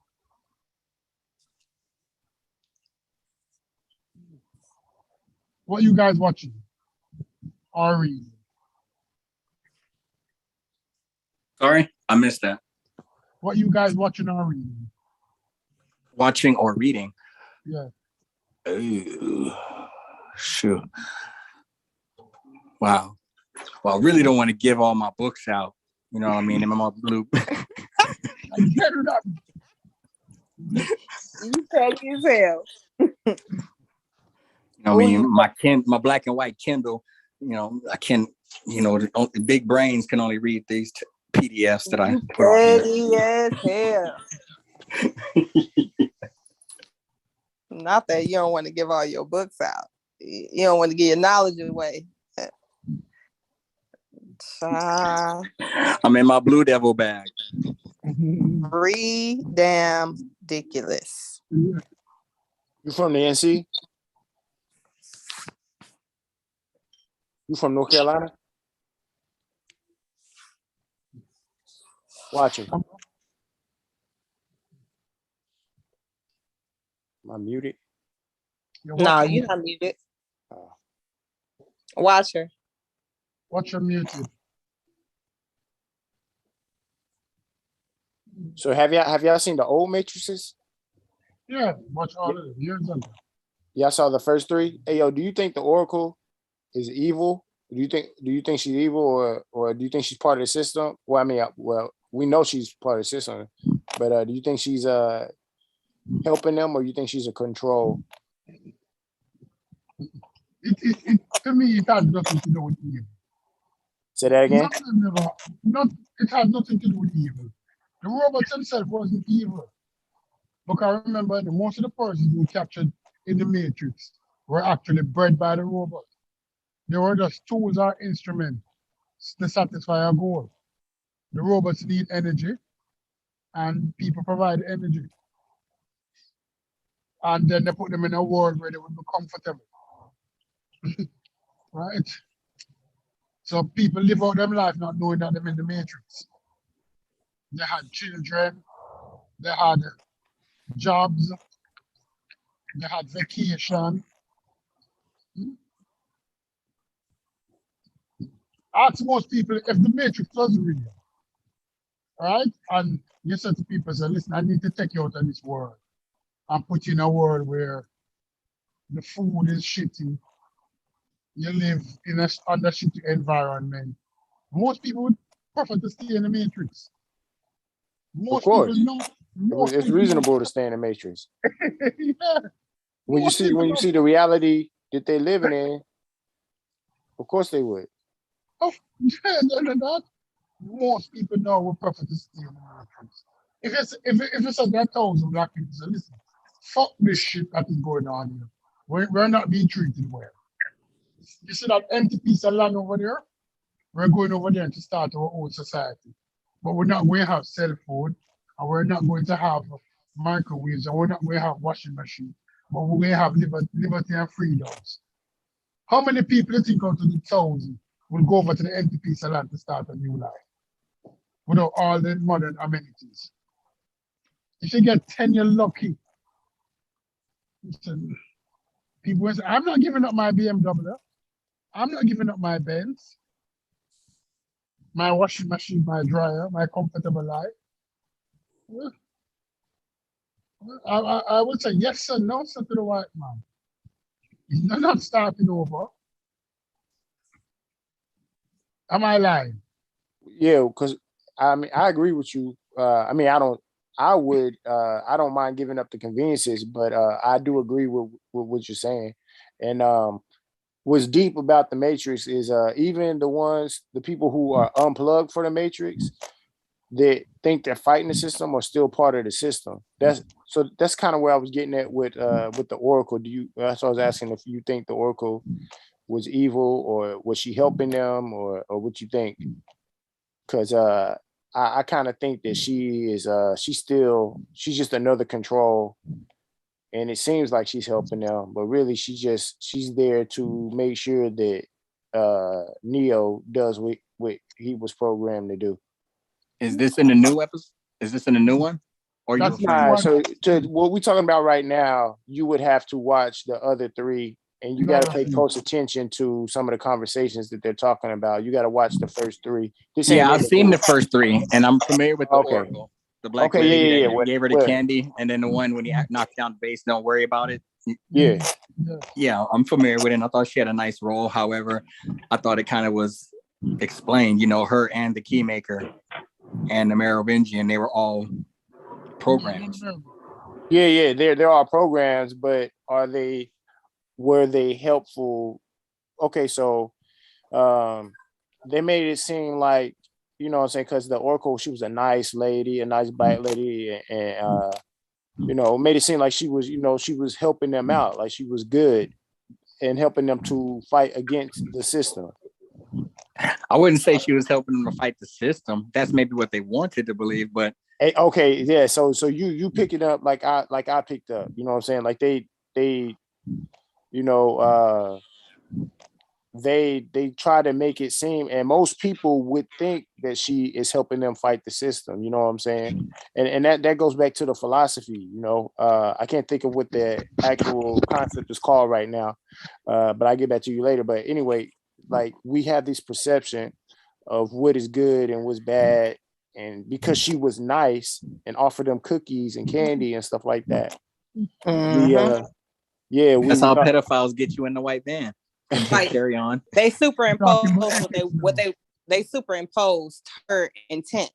Right. Off what they wanted to believe. Right, exactly. But you gotta although she was nice, that wasn't like, she could have had another intention, but they took it as one thing. When exactly. Yeah, my understanding is, like, if they're all part of a program, then she was pre-programmed to do her job, and they're all team computers. So it's like, well, her job is not to kill him. Her job is to usher him in to make these decisions so we can create the next cycle. So give him the illusion of choices, but I'm guiding him to this choice.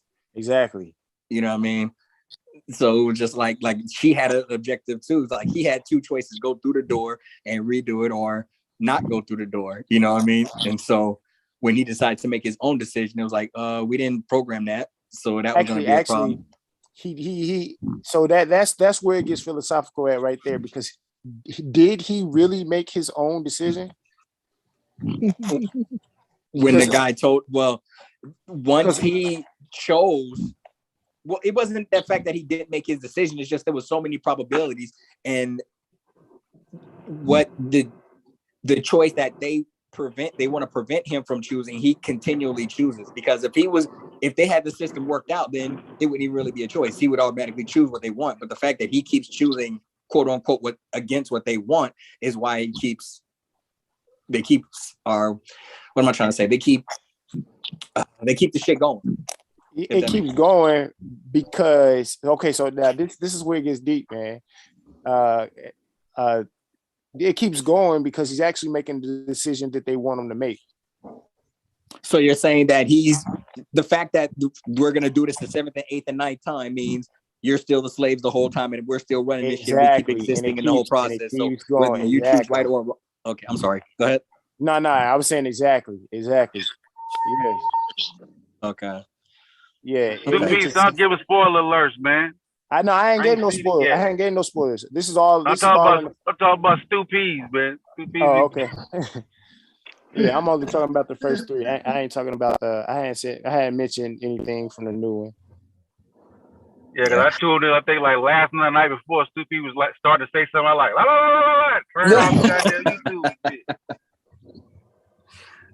Right on. You know what I'm saying? Like, when you go see a movie, you don't want no type of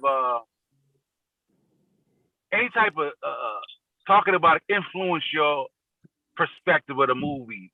Right. Yeah, You know no what I'm saying? spoilers. You can't take a neutral stance. If somebody says, I didn't like it because it's so, then now you're like, hold on, now I know to look for.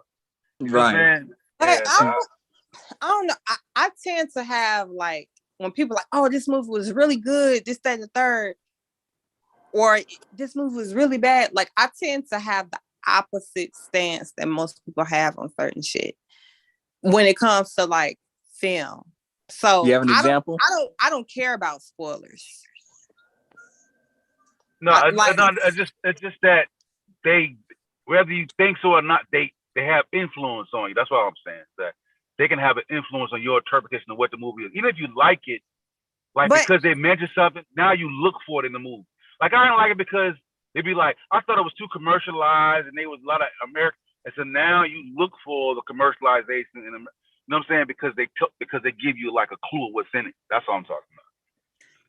So what about like general shit? Like, so when the Coming to America 2 shit came out, right? I was like, oh, it's cute. Yeah, that's what, somebody told me that. Like for me personally, I felt like it's cute. I wasn't expecting it to be like a hip hopper, right? So that kind of hinted that they were singing and dancing in it, but like the shit was gonna be hard to miss any motherfucking way. Like it's singing and dancing in this shit. So I mean, I try not to tell too much, but to me, I'm like, it's cute. While some people like, oh, it was just horrible, and like I didn't expect it to be on the level of the first Coming to America. I never expected that, like ever. I did. Yeah, somebody told me that it was like the first thing I got was, it was a lot of American consumerism in it. You know what I'm saying? And that's what they harped on. You know what I'm saying? A lot of things because the McDonald's. And then I noticed, then I didn't notice that. You know what I'm saying? You feel me? To like the whole McDonald's with the McDonald's, there was certain shit in it that I could see why he got that perspective. But I may not even look for that had he not brought it up. You know what I'm saying? But truth be told, though, like it was in the first one, though. Like if that's the case, the whole McDonald's reference was because of McDonald's. I forgot how he did it in the movie, but it was a little different. I can't remember. I only watched that one time because it was a little more like it was family friendly versus the first Coming to America wasn't necessarily. You know what I'm saying? Because it's two different stages of Eddie Murphy. Yeah. You know what I'm saying? That the first Eddie Murphy. They did try to jam pack a lot of social issues into it. They did. Yeah. You know what I'm saying? And then you gotta realize, this Eddie Murphy after Shrek and Dr. Dolittle. You know what I'm saying? Like the first Coming to America was before all that. He was still kind of wrong. Right. You know what I'm saying? So but it was cool.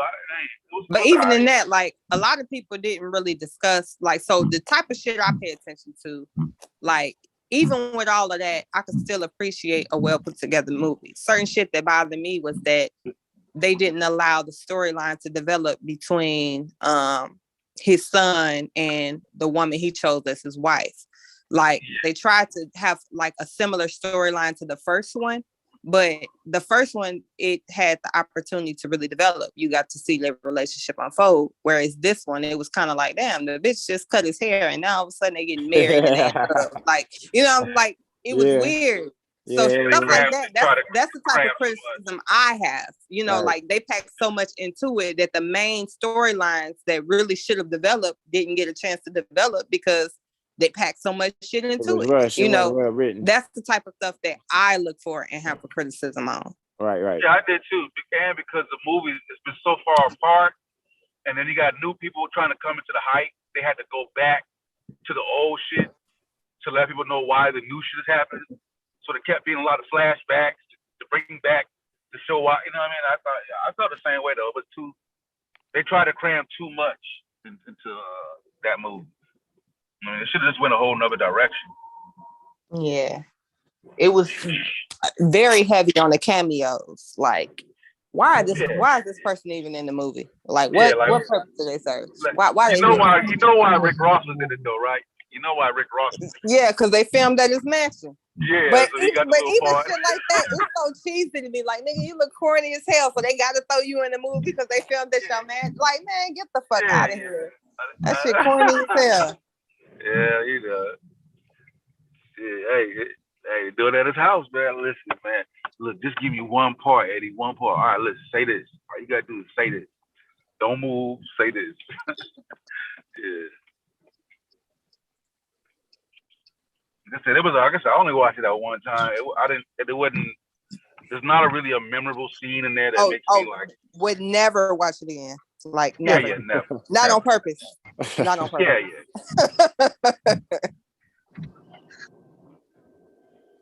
Yeah. What about Black Panther? Y'all watching Black Panther again? I watched Black Panther a couple times.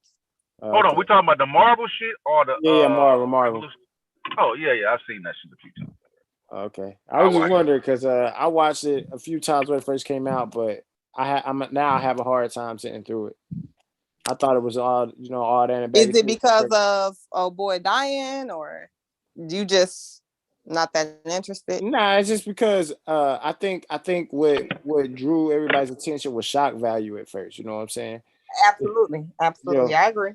I feel you too. I feel you because I was like that too. The first few times I watched it, it was just as good as the first time. Right. But then after a while, I realized, like, yo, this ain't really that good of a movie. You know what I'm saying? Exactly. Like outside of Killmonger stuff, that was dope. I think the dynamic was more dope than the actual film itself. Yeah, exactly. And truth be told, the Killmonger shit threw me off too. Like, I don't know, it threw me off a little bit. Do y'all think Killmonger was the rightful king and that T'Chaka cheated, or do y'all think T'Challa cheated, or do y'all think he that the battle should have continued? He didn't die. You know what I'm saying? Nah, he didn't die. He didn't die. According to the rules. Me and my brother argue about this all the time. I say Killmonger won fair and square. He cheated. Yeah, he didn't die. He did beat his ass. Yeah, he beat him down. He couldn't fight no more. The only reason he lived is because his folks interfered. Yeah, I mean, but the rules don't say that you got to die without interference. You know what I'm saying? The rules didn't state that. It's supposed to be one-on-one. But see, there you go, imposing what you believe should be the case. Yeah, but don't necessarily specify. But listen though, but he was never supposed to get the flower thing though. Exactly, that's what I'm saying. That's the only reason he lived, because he got the flower. I mean, but the thing is, okay, but I'll say this: do you not see the corruption though? Like, so Killmonger knew that the flower and the herbs was something that they utilized in that culture. He ordered all of them to be burned and destroyed because he knew the potential that he could come back if he had this herb available to him. I wouldn't say that he did it because he thought he would come back. He definitely did do it. He didn't want no rivals. Yeah, exactly. He didn't want no rivals. He didn't know he would come back. But regardless of the fact, he wanted to remain the strongest. He wanted to eliminate the chance of competition. It don't matter who he thought the competition would be. He wanted to stack the odds in his favor. I don't see how that's any different than what he did. He's a king now. He got a right to do that. Really? Yeah, he the king now. So oppression is cool. Oh, okay. Yeah, but he had a question. Hold on. Who was he oppressing though? Killmonger didn't oppress nobody. But he did murder. But still, who did he murder? Who was the girl he was with in the beginning? Hey man, that wasn't necessarily. Hey, you about to justify that murder? What are you gonna call that? That wasn't necessarily murder, man. It wasn't necessarily. It was hardly like almost pregnant. He had a mission. He had a mission. She understood. She was part of the mission. Her death was part of the mission? That's different. Not her death. If her death was part of the mission, I apologize. Her death wasn't part of the mission, but she She got compromised. She was a casualty of the mission, man. Collateral damage? Yeah, honestly, yeah. I look at what he did as him being focused. And I look at what T'Challa did as him being focused. Nah, yeah, but I mean, before we go all the way down, T'Challa didn't do that. T'Challa didn't do shit. He wasn't a part of him coming back to life. He didn't do shit. You got to actually get in the rabbit hole before you can get out. He was corrupted by his mom. Exactly. See, that's what I'm saying. Like, he had help. Killmonger didn't have no help. But here's what I'm saying though, and this is where philosophy comes in with this situation, because at the end of the day, we know Killmonger was a piece of shit. As far as values and morality, he didn't have no affinity for those people. He literally came back just because he felt like he had stake and claim. But what happened to Wakanda? He had no interest in what happened to Wakanda. He had no ties to the people. But hold on, was he a piece of shit though? That's what I'm saying. Think about his. I'm not saying he the only piece of shit. No, I'm saying, but think about his stance and what he wanted to do versus what T'Challa. Like his stance. We can say the same thing about Hitler and Dylan Ruth if we want to put our no. What I'm saying is that I feel like T'Challa's position was only care about Wakanda. Fuck the African Americans. Right. His position was help the African Americans. Damn Wakanda. Right. And so not only that, but when it comes down to it though, who do you think was more adaptable? Do you think that Killmonger could have been convinced to care for Wakanda and African Americans? I think he could have. False. Killmonger is a warrior. He's not a diplomat. He was going to war. He's there to war. He wanted to see it all burned down because he had no intentions of peace.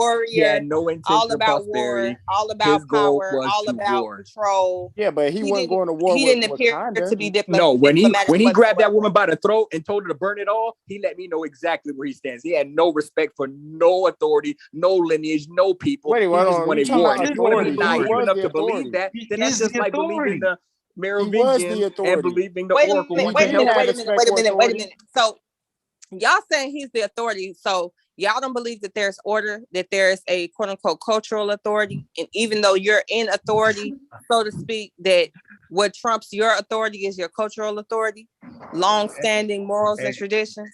Hey, no, but he did it. He obtained his authority according to their cultural standards. He did it the right way. That's what I wanted to verify. Before we go any further, truth be told, it was a question on whether or not T'Challa should even battle him because he was not technically from Wakanda. Yeah, he had some lineage rooted there, but they was like, "Are you really gonna fight him?" Like T'Challa, the one that, like, yeah, why not?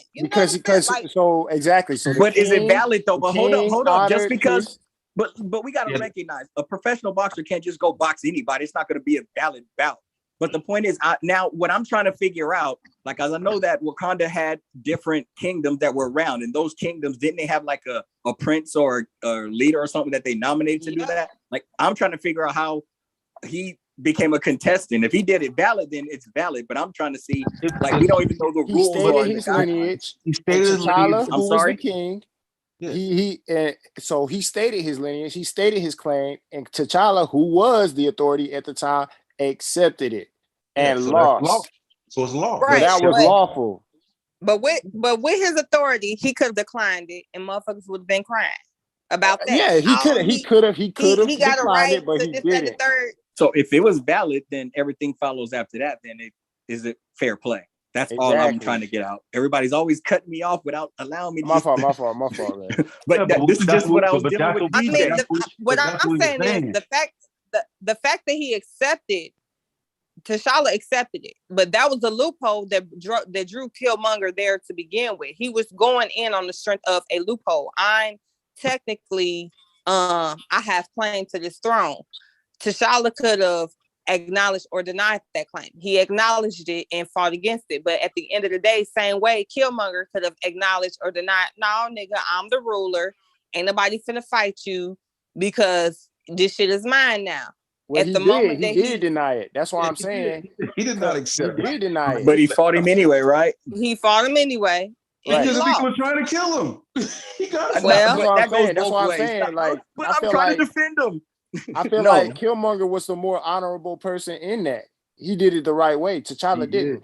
Yeah, you can disagree with. I don't think that if you killing defenseless women and you're holding them up by the throat, that's what I I'm saying. can't give you no honor What you mean points. defenseless? You could disagree with how he handled his position as king, but you can't disagree with how he ascended to the throne. He did it the right way. Exactly. He did it according to law. And I feel like T'Challa did it the right way. He did not die. But he took the herb. He took the herb. And he had help. Okay, hold on. They gave him the herb. All he knows is he woke up and he got a kingdom to defend. That's all. Exactly. Amber, so if no, he was because honorable, he would have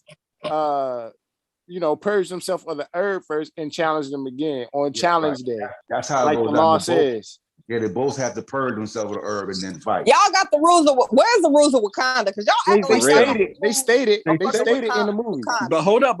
Just like T'Challa, that's the name. T'Challa validated his challenge.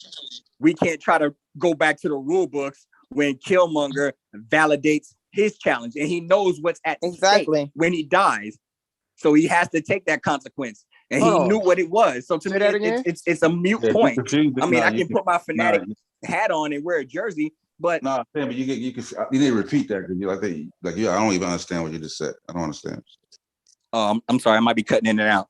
What I'm trying to say is the fact that T'Challa validated the challenge by the combat is the same point that Killmonger validated the challenge by accepting the fight, because he knew if he lost the fight, what was at stake. Everyone knew what was at stake if he lost that fight. So to try to make it seem like it wasn't valid or it's getting wild. If we're going to say the fact that he accepted it, validated it in one point, then if Killmonger, I'm like, no, I'm not fighting you. That would have been a different story. So Killmonger wanted the crown for a reason. It ain't because he wanted to be king. It's because he that's irrelevant. Where does that point lead to? So the point leads to why he denied T'Challa's request for the second battle. That's why. It wasn't because he was afraid of T'Challa. It's because being afraid is irrelevant. I don't understand where this point leads to. But the fact that he took the challenge. Killmonger's whole purpose was that mission. Yeah, as a king, he has the right to declare. His whole purpose was to give arms to the world so that they can fight. Not in the world. He wanted to give it to African Americans. Right. Not just African Americans, oppressed people all over the world. I thought it was more than just African Americans. Right. I'll say the bottom line is regardless he said as to whether all or not over the world. Regardless as to whether or not he rose to being a king the right way and he declined fighting, the bottom line is he did not have the hearts of the people. The people wanted T'Challa to challenge him. The people backed that up, and he was forced into a war that he did not want to enter into. It don't even fucking matter whether or not he consented or did not consent. The bottom line is he didn't have the heart of the people. So he had to defend his claim as king, and he fucking lost. But the people didn't uphold the law. That's what I'm saying. He didn't have to. But regardless as to whether or not the people uphold, the people are the law. Like the law only stands as long as the law only stands. Hold on. The law only stands. The law only stands as long as the law only stands as long as the people are willing to uphold. You making up Same way with slavery. Same way with slavery.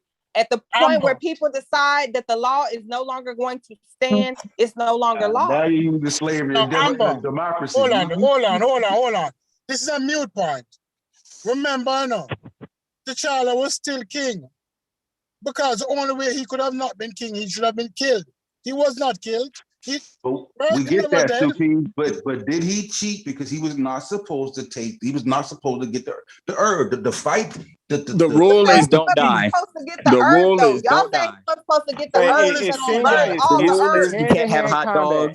dogs, no turkey, no shrimp in the middle of combat, help. no naps. He still had hand-to-hand combat with him. No, But what I'm he saying is had that in that society, there's a custom, there's a practice, there's a law, right? In effect that they have to abide by, bro. Right. All right. What was the supreme law in that combat? What is the supreme defining ultimate absolute law? Don't die. They were supposed to be. They were supposed Stay to up your opponent. Yeah. Die. Now, does that flower bring you back from the dead? You don't have to. Does that flower bring you back from the dead? Hold on. But he would have died though. Yeah, but death is not a prerequisite because the other dude is a prerequisite. You can't be king if the king is alive. You got to kill the king to be king. Hold on. Wrong? Let me get it out real quick. The whole thing was that they fight to the death. Hold on. Let him get it out. Hold on. They What I'm fight saying to is the death. that. Let me hear you get it out. What I'm saying is that the first guy that challenged him for king, M'Baku. he didn't kill M'Baku. Right. Did he fight him? Death is not a prerequisite. You know what I'm saying? But since he unless was you already, yield, did he yield? He was already. Did he yield? No, he couldn't yield. He was gone. How could he yield? He yielded. He was submitted. Thank you. Because he was about to kill him. He was about to lose his life, right or wrong. He was beaten into submission. I'm talking about T'Challa was beaten into submission. He couldn't. Exactly. He didn't speak. Exactly. And what was his next step? And he would have died. He was on his way to death. But he didn't die. What was his next His step? parents cheated. He didn't die. See, there you go again. But no, my question. All right, I'll fall back. If that's the disingenuous we're gonna do, then I can't have a conversation with you. Because if you ask me something, I'm going to direct it. I'm not going to redirect it to another point. Don't be like DJ Focus. I'm trying to be fair with you. I don't understand what we're talking about redirecting. Like he didn't. No, if I ask you a specific question, you can respond to it and then add or take away. What question but did I not just answer? pivot to the sky blue. No, ask me again so I can address it specifically. I thought I did, but go ahead, ask it again.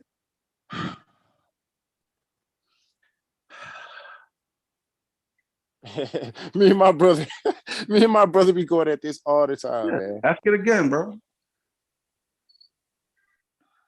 I feel it's a mute point. If this is what I can't, man. I can't. I didn't give him one more chance because I'm listening now. I can't. Damn, it's about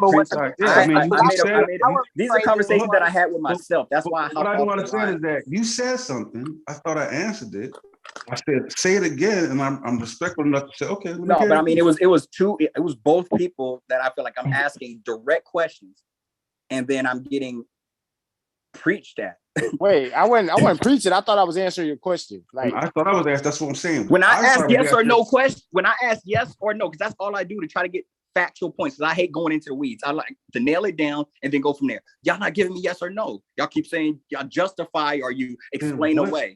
Okay. Yes or no question, bro. Ask it again so we can. What question? All right. But what's gonna happen is I'll ask the question. What's gonna happen? Just ask it first, bro. Don't give us that. Just ask it.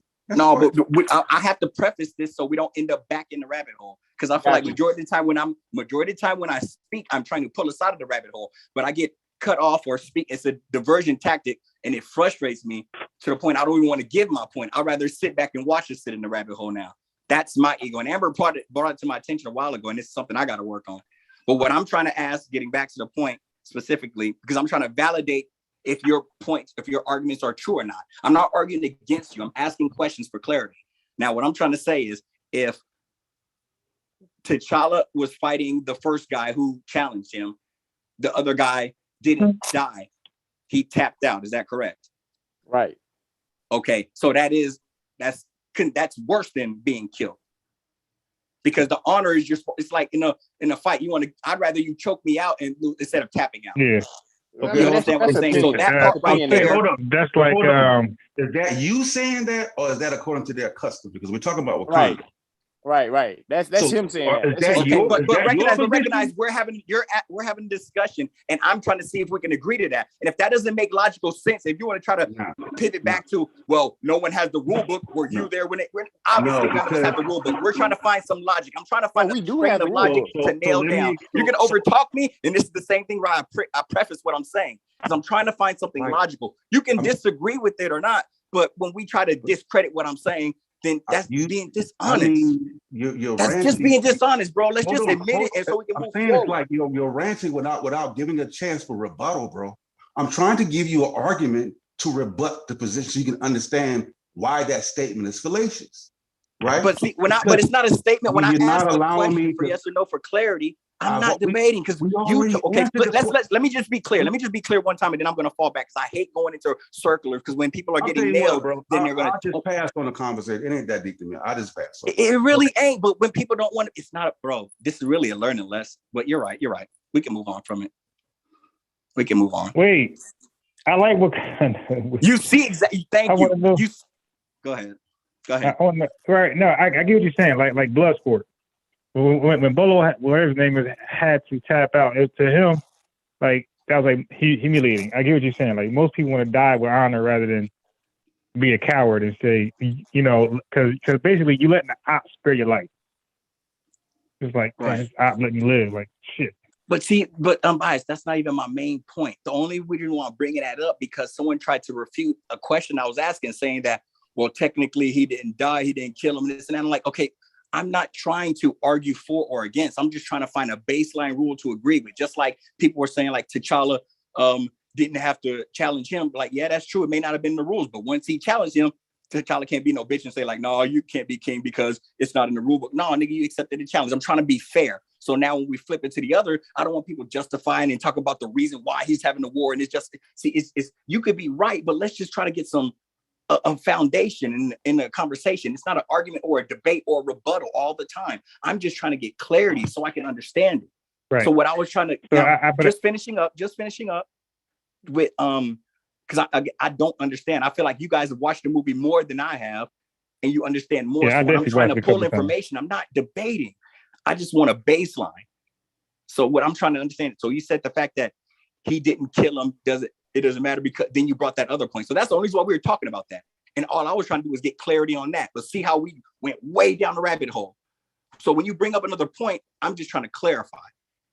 And maybe it's my tone or I don't understand, but everybody always due to the nation's conversation, I did not go down another point. You said, well, after I told you the answer. I'm talking to two people though. I'm talking to two people. So please don't personalize this, because I don't think that was your rebuttal. What I'm saying is that I allow you to finish, bro. So regardless of, just let me make my statement, and then just that's what it is, bro. Forgive me. So when you made the statement, right, we answered the question. You said, well, it's more honorable, it's more dishonorable to tap out, right, than it is to die. So my question was, is that your interpretation, or is that or is that culturally, like, we can apply it to the movie? Because when that dude tapped out, he wasn't received that way by the people. Because people came and took him, and nobody looked at him as being dishonorable. In fact, his mother went to him after the shit happened. So they didn't. So he still kept the respect. So you can't apply that philosophy to Wakanda based on how the movie played out. That's what I was trying to say. Okay. Well, just real quick. Okay. I hear what you're saying, but what we're doing now is if we're gonna take that stance and discredit any type of understanding that we try to apply to a fictional movie off of realistic concepts like combat, fighting, whether it's mixed martial arts, Muay Thai, wrestling, it's just a common, especially, well, I feel like, see, this is the part I get upset, because I feel like it's intellectual dishonesty, because I'm not trying to impose outside European 20th, 21st century concepts into this fictional type movie and make it stick. I'm just trying to be logical here. To me, it seems somebody with pride and ego, it's more machismo, more manly. But again, maybe this is all this European type of shit that's influencing my mind, opposed to its real false African logic.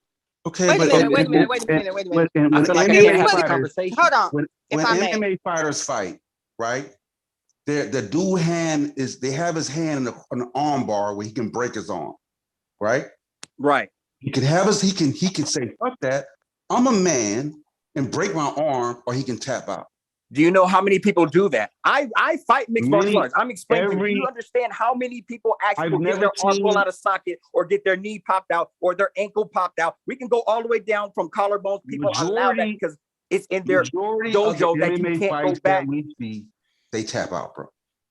You're right. Yeah, you're right. It's not a common occurrence that an MMA fighter says, fuck that, break my arm. I know, because it's a concept. Right. And we understand that these fighters are not kings of kingdoms, but of fictional kingdoms. All right. Yeah, but they're doing it for a purpose. Here's what I have to Fictional say. kingdoms. We're trying to have, you guys are trying to pull me in the logical realm when we're trying to have a conversation about fictional, and I'm just trying to get an understanding. Now, if you want to tell me that my viewpoint of someone having less or a logical reason to not die because they have to lead their kingdom, so of course they're not going to do that, I can respect that stance. But We're when we not try telling to, you you're wrong in your thinking. We're telling you that that's your personal opinion. It's not what the movie says. right, but at the same time, you can't. Oh, you're absolutely right. But we recognize that we're speaking in a gray area that no one is going to be validated. Christ is not going to come down and say, "This is what I'm saying," and nor is Wakanda's somebody founders will are going to come back and give us the rules. Argue the rules of the movie. But Akachi, yeah. like, I'm sorry, I missed this. Go ahead, Amber. Go ahead. What I'm saying is, why I agree with what Sosa said to Watcher, but that's what we're saying to you. Like, you're pretty much telling him he can't impose certain things into the movie that didn't exist based off of his frame of reference, right? Well, like, I'm not imposing anything. But yes, you guys are, because they never said in the movie that he couldn't come back to life, or that was part of okay. Do you remember the rules of the movie? Of the content? The movie was fight to the death. That's why I've been No, that's asking. not the only No, rules. it's not fight that's to the not death. the only rules. What was the this other is all rule? I'm trying to do is get the rules and stuff down. What I'm was not the even other having an rule? opinion. I'm not even opposing it. I'm just trying to explain right. that it goes both ways. Okay, I got don't you. understand why Okay, this got is you, not got you. understood. It was a one-on-one contest. They had to purge themselves of the herb, and the fight was to the death or to the other person submit. Those were the rules. And what my argument is that Killmonger beat this guy into submission. He did not voluntarily submit, but he could no longer fight. So now, do you understand how you're he would changing the have- definition of submit? he Realize would that have you're died. changing the definition of submit to fit the narrative. And he would have died had his parents can't not go with that, man. interfered, which also violates the one-on-one. Well, first off, it wasn't his parents, because his father was already dead. That's the whole reason they have it. It was the ape crew. It was the ape crew. It was his mom. The ape crew went and got him. But gorilla even crew. but Mother even got the still, body, but his mother and the girl. but he even was seeing at still, the time they had to purge gathered themselves of the herb. they had to purge themselves of the herb for how long? Because I don't believe that he had the herb and then went immediately to fight Killmonger when he woke up. He had to recuperate. He still fought Killmonger with the herb. Yeah. But no, he didn't lived fight because of the herb. He lived because of the herb, but he purged himself of the herb for several days. So again, like no, that's not that didn't happen. Like, now we talking about that didn't happen. That didn't So happen. after Killmonger, so Killmonger he fought had the T'Challa. herb and immediately went to fight Killmonger.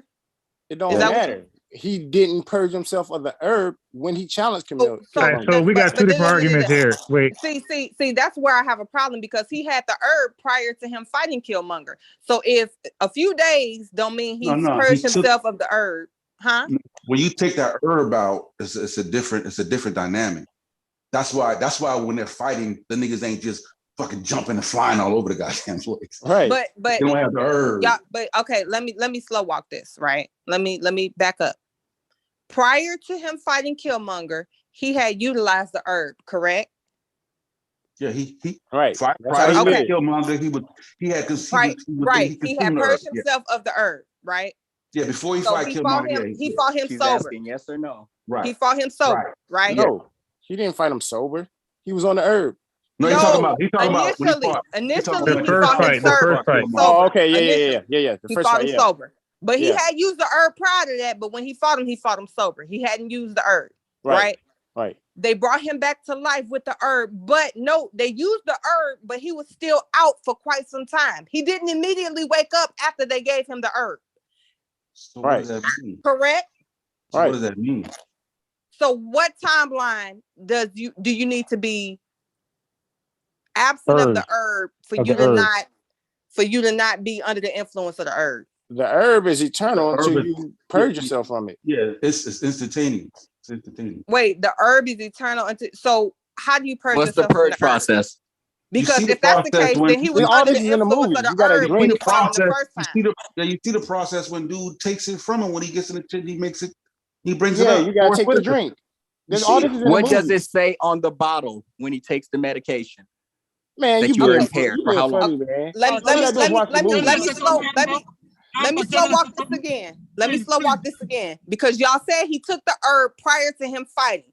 So if the herb is eternal, right, that means he could have never sobered up from the herb. No. We mean that when the herb is in you, it's in you. It's like, in other words, think of the herb like a heart. You know what I'm saying? Once you got that herb in your mouth, that shit is booming in you. Once you take it out, you don't have those abilities anymore. That's why the fight was regular. That's why when he get cut, he bruised. So how do you get purged of the herb? You gotta drink the drink. Gotta do the drink and shit, like go through the shit like the dude did with Forrest Whitaker. He pulled it up. So are you saying that if he took the drink, he would have died? So let's say the herb brought him back to life. If he took the drink, then the drink would have made him die, because the herb is what keeping him alive. My point is, he was supposed to die anyway. Wait! Don't make your point. No, don't make your point yet, because she made a point, and we gotta address that first. Okay. Thank you. What's the point? Like, I don't understand. Like, I done got lost. So we know the herb brought him back to life, right? And y'all saying it's giving him this extra power. So are you saying that if he'd have taken the drink to purge himself of the herb, he would have been dead? Nah, he's healed now. Once he consumed the herb, he's healed already. Okay, So can I say this then? Can we really argue in a moot point? We're missing something. We're missing I'm wondering something. where they getting all this top secret information. We're missing something. We'll just clear all this up. We're talking let's do a this round circle. table. Hold up. Yeah, let's do a round table where everybody gets a chance to speak. Please, and then I'll get off. let me just say something. We're overlooking this part. When the king took the herb, after he was injured, he went into a dream state where he met all of the kings before him, and they didn't have a problem with him fighting Killmonger. So guess what?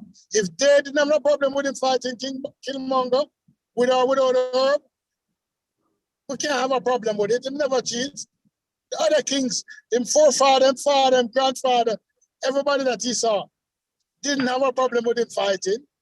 That don't mean that's Let me say this. Can I say something? I mean, that's a you good guys point. were missing. We're missing something. We're missing something. How it don't mean that nothing guy in gave this them the cup, and that's when they shit. So now y'all gonna tell them they laws better than them? This some white people shit to find out. Amber. Like the laws are written. Amber. Who's the other guy? Akachi and Sosa. I'm asking yes or no questions. Okay. Now, once you take that plant and it gives you powers, it's in you until it's stripped away when you drink the drink. Is that correct? Correct. Everybody, is that correct? God damn it. Correct. Yes. The drink is used to induce like a vomit, right? So you can vomit, so you can purge it out, vomit it out. Okay. So without that drink, it's in you, right? Right. Okay. So when Killmonger had his last battle, that shit was in him, right? Right. Yeah, right. Okay, we're asking yes or no. Okay. Yes. Now when T'Challa fought him, the shit was in him, right? Yes. Right. So it was a fair fight. They both had that shit in them. Yes. Correct. Okay, so what the fuck are we talking about? Listen. The point is, they both was drunk off no cheating. It's not a question of it being a fair fight. Yeah, it wasn't a legal fight.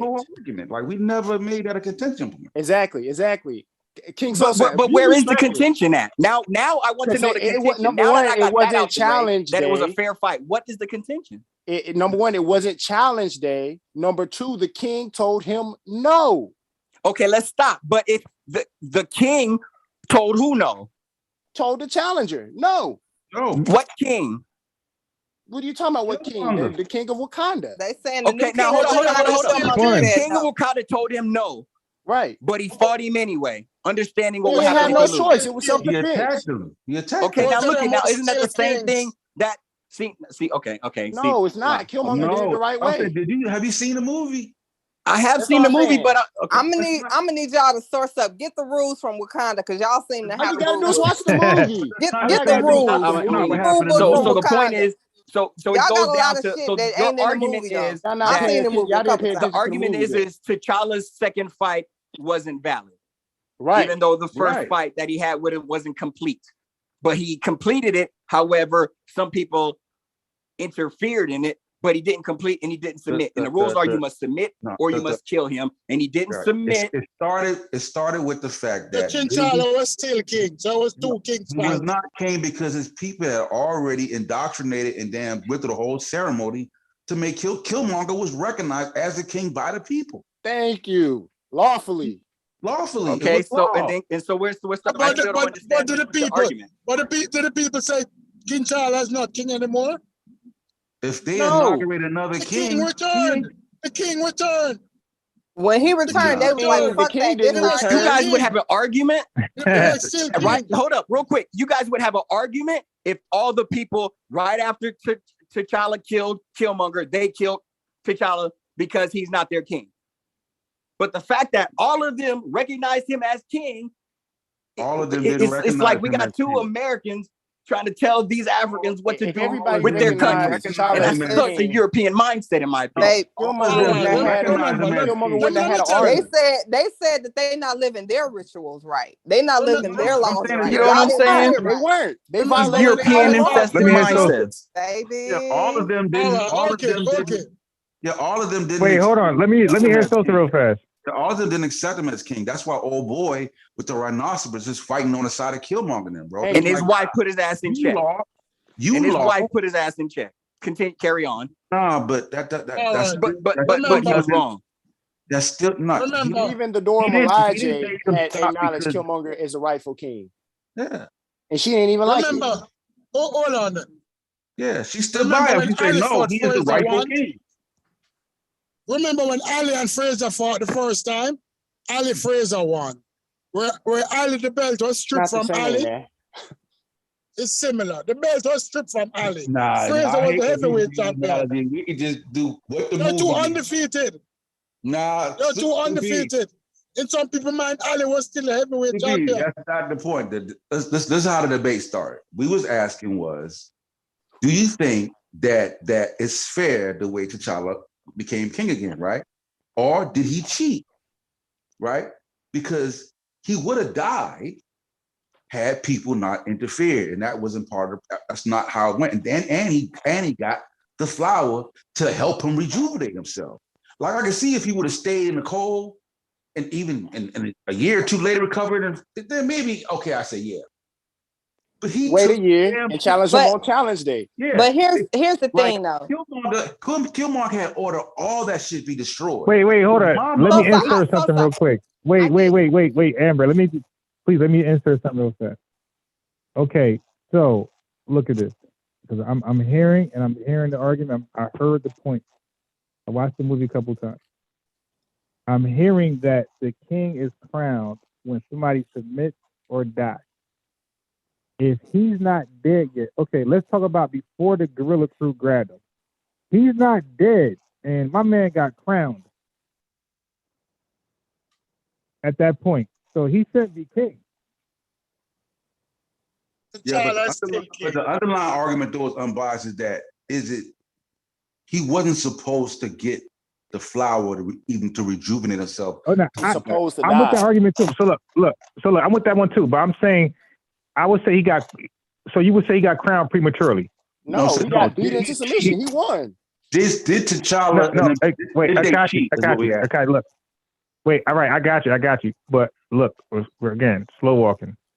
I'm saying we just said we agreed you got to submit or die. When my man got crowned, he was not dead. But he submit. So now the cheating part comes later. But I'm saying at that moment, let's not do the DJ focus. Right, we're gonna discuss that in a minute, but let's do one at a time. When my man got crowned, was he dead? No. Nah, but he was submitted. Right. So okay. So How he submit if according he to the think he rules, dead? yeah, he didn't submit. Okay, look. If you get knocked out and you can't speak, then you get done. Not exactly. So we just said, I just heard everybody use two ways you can be crowned king: submittance or somebody's dead. He didn't submit, and he was not dead at that time. Now, no. How? He's not even. He got thrown over there. He was a false king. He wasn't a rightful king. Like that is submission submission. is I If you get submit. KO'd, that's a submission. Okay, all right. Now you're making stuff up at this point. That's not making it up. Wait. So in the movie. So why would you say so? If you're saying he submitted, why are you focusing on they cheated? Wouldn't it be just it's over? Because that's how it started. So fact. Getting beat into submission is a real thing. I didn't make that up. You can beat someone into submission. Hold on, bro. Listen what I'm saying. I'm hearing two reasons how he lost. I'm hearing he would have died, which shouldn't be a point if he submitted. Exactly. Why would he have to die if he submitted already? So why is that even an argument? The death part. He got beat into submission. No, he didn't. Would have killed him. All right. So what do you think submission means? But see, listen what you're saying. He got beat into submission. He didn't beat him into. If he would have beat into submission, he would have walked away. He picked him up, and I thought he threw him off. Do y'all understand what beat into submission means? No, we don't. You understand what submit means? Yes, I know what submit means, but when you get beat into submit, it's not voluntary. But you made that. But you made the analogy of tapping out. All right, so now I'm a little lost. So let me ask. I didn't make the analogy to tap out. Now, tapping out is a willful submission. No problem. No, Right, tapping out is what the first battle we witnessed. Look, we're not introducing foreign concepts. Hold on. So I got Akachi. So I got where Akachi's coming from. I just want to understand where Sosa's coming from. So Akachi, his understanding is that he beat him to submission. Okay, cool. So again, that's an argument we could do afterwards. Now I want to know Sosa, do you believe he got beaten to submission? Yes. Okay. So I continue. Everybody continue. I mean, no, shit, the nigga couldn't speak. Okay, submit says accept or yield to a superior force or to the authority or will of another person. Give in, yield, give way. I didn't see that in the movie. Back down, cave in, bow, capitulate, relent, defer, agree, consent, accede, conform, acquiesce, comply. Yeah, I didn't get that part in the movie. Surrender, lay down, agency. knuckle under, bend the knee, kowtow, fall. Who won the every first answer, fight? every response requires an agency. Who won the first fight? Killmonger or T'Challa? The ending of a fight requires a submission or a death. So there was no first fight. There was only one. I didn't see either one. That's the challenge days. He didn't have to wait a whole another challenge day. It was still the same day, the same challenge. There was a perceived end because they thought he was dead. They thought so. You're saying he failed in killing him. So there was a perceived end. However, they found out later that he wasn't dead. So is it a one-on-one fight? Continues. Is it a one-on-one fight? Did anybody else hit Killmonger? Yes. Did they help Killmonger? Who jumped him? It was one-on-one. Killmonger. To me, one-on-one means one person fighting another person. Right. That's what one-on-one means. Boxing is one-on-one, but you got a corner man, you get a cut man, somebody gives you water, now you got jumped. Now it's 2-on-2. That's what I'm saying. Like, in the corner, wiping the if you give me water, giving them water in the me corner, from dying, you interfere with the contest. All right. So he just balanced the power. Look, at this point, I think on both sides, I could be wrong. I think emotions might, people don't want to concede. And I'm not saying the Watcher or Amber or Kakashi or Sosa. I'm saying both sides might feel like that. So I'm the guy who came in the middle of it. So I'm going to say this, right? Let me give my take on that. I'm going to say my man was crowned early. He was not dead. He didn't submit. And then I'm going to say they did help him, which is he probably would have died. So I just think he got crowned too early. So both acts were like unlawful. Premature. He got crowned early. Yeah, he got crowned early and he shouldn't have been king. And my man shouldn't have got help because if he would left to his own to defend himself, he'd have been dead. So that's how. And that was the original argument. The original argument was, do you think T'Challa did he cheated? No, but my question is how does T'Challa cheat when T'Challa didn't give himself the herb? Right. He said that, right? Amber made that exact. That's how we got there. Amber made that exact. Okay, I can tell you how he cheated. His mama gave him to him. Like, I can tell you how he cheated. Because it's a contest. It is a legal ritual in their country. Number one, challenge day had already passed. He didn't do it on the right day. That's number one. Number two, he requested a contest, and the king, the rightful king, or the controversial king, said no. The people crowned him, and he said no, and he invaded anyway. He invaded Wakanda, is what he did. Okay, so he took it over. I understand what you're saying, Akashi, but look at it like this, right? Let's say you have a wife, family, children, whatever, and your job is to be king of that castle. You have some type of challenge where, hey, you defeat me, my wife and my kids is yours, right? You think you're going up against an honorable man, or these are the rules that are set forth in this kingdom, so to speak. Right. So you abide by the rules of the kingdom, right? You take the challenge and you fucking lose. Right. Some way or another, you come back to life or whatever the case, and your wife and your kids are saying like, save us from this motherfucker. Right. Save us. This nigga ain't right. He ain't do what he said he was gonna do. He mistreating us. He finna start a war. Like, shit is all bad. Do you believe that you're gonna abide? Well, the rules is the rules. I lost fair and square. Or do you believe that you're gonna have an affinity to your wife and your kids and your people and say, you know what? Technically, I ain't dead. Shit. You know what? Nah. Okay, so I was walking with you until you said technically I ain't dead. Nah. The rules are the rules. If I choose to disobey the rules, I cheated. So then I can say, hey man, fuck them rules. I cheated. I don't care. I wanted my wife and kids. I cheated. Simple as that. If y'all would have said, yo, T'Challa we don't know if T'Challa would say fuck. I said fuck the rules. I cheated. We don't know. He did say fuck the rules. But again, we don't know if he would say that was his take. Like, we don't know if he would say technically I didn't cheat or fuck them rules. He said I was fighting for my people. He challenged Killmonger. And Killmonger said, nah, that challenge shit is over. I'm the king now. But again, you're holding him to something that I said. I said technically. He didn't say technically I wasn't dead and I ain't cheated. You see what I'm saying? Actually, he said I didn't die. He said I didn't die. He said, as you can see, I am not dead. Right. But he wasn't dead though. But here he is with the herb challenging the king on a day that's not contest day. But the thing is, technically, contest day did not end because he was not dead. The day is over. It's only one day. It's a day. You know what I'm saying? But okay, again, pull up the rules of Wakanda because we superimpose on what we believe. Like everybody has their interpretation. It was a one-on-one combat. He had help. Again, pull up the rules. We don't have to pull up the rules. I gotta watch the movie. What you want me to do? Play the movie? I've watched the movie. So again, I'm saying from my perspective, yeah, you can have challenge day. That's what they call the tournament. But let's say the nigga, they still fighting at 12:01 the next day. So now it's not challenge day, it's challenge days. Okay, like come on now, like cut the bullshit. If the fight lasts until the next day, then the fight's still going, the contest still going. But after the fight, I'm saying the contest was still going because the nigga wasn't dead. That's what I'm saying. Even his own people crowned him at that point. But again. But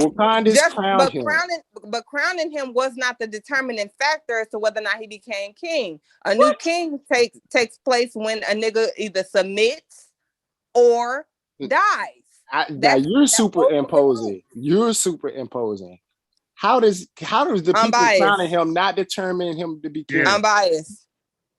Yeah. Did they say it was over when the nigga died or submitted? Like, we literally just went through this.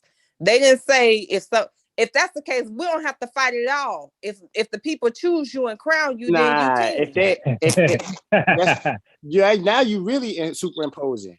Because if people don't vote on it, they fight for it. The people elect the candidates. to fight.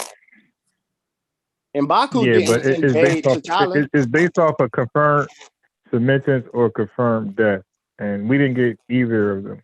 They assume he was dead, right, when he went over the cliff. But it was clear and they he was crown my submitted. man. No, He was no, made no, to submit. no. Nobody's no. I'm not. I'm not. So you don't I would believe disagree people with can that. get beat into submission? You think I made that Okay, up? dude. Okay, yeah. Okay, she read the definition of submittance. We seen the movie. The average, I believe, personal, that the average person who watched Wakanda will believe you got to tap out as they submit, right? An act of submitting, or die. They're not going to believe there's another way to lose, right? So the I'm average asking person you, who watched did I Wakanda. make up getting beat into submission? Google beats into submission. Yeah, you made that up because when you, I watched a lot of combat fights, and beat submission You means never a referee heard the steps in term and beat says, into submission? okay, dude, I'm trying to answer your question. You argued over me. I find that hard to believe. When You watch right. combat sports. Truth be You never told, heard the term beat into I feel submission. like the person that submitted was beat into submission in the actual movie. He was getting beat so bad, he like, fuck it, I can't take no more of this. I submit. I don't even want That's that. what in my mind, that's the definition. Is when you submit or somebody call it I'm for gonna you. share my screen. In the movie, the guy said he would have died. The only reason he's still alive is because while people found him and we took his body and he's now in ice. I'm a rules guy, by the way. If y'all don't know about something about me, I'm a rules guy. You dig? And I stand. Anybody who know me personally, know I'm rules all the way. So all right, so rules guy. Okay. Did T'Challa we'll just say by the aid of his mama and the other and Baku that intervened, did they break the rules? I think he would have died, but I don't know a rule where they can't do that. But but I will tell you this. I'll be honest to say that I think he would have died had nobody intervened. Right. So I do too as well. But again, intervention was never something that was identified as being something that couldn't be done in the movie. No, what I'm saying is that if the story would have been reversed and Killmonger would have gotten that and then beat T'Challa, the movie ended like that, niggas would have been like, Killmonger cheated.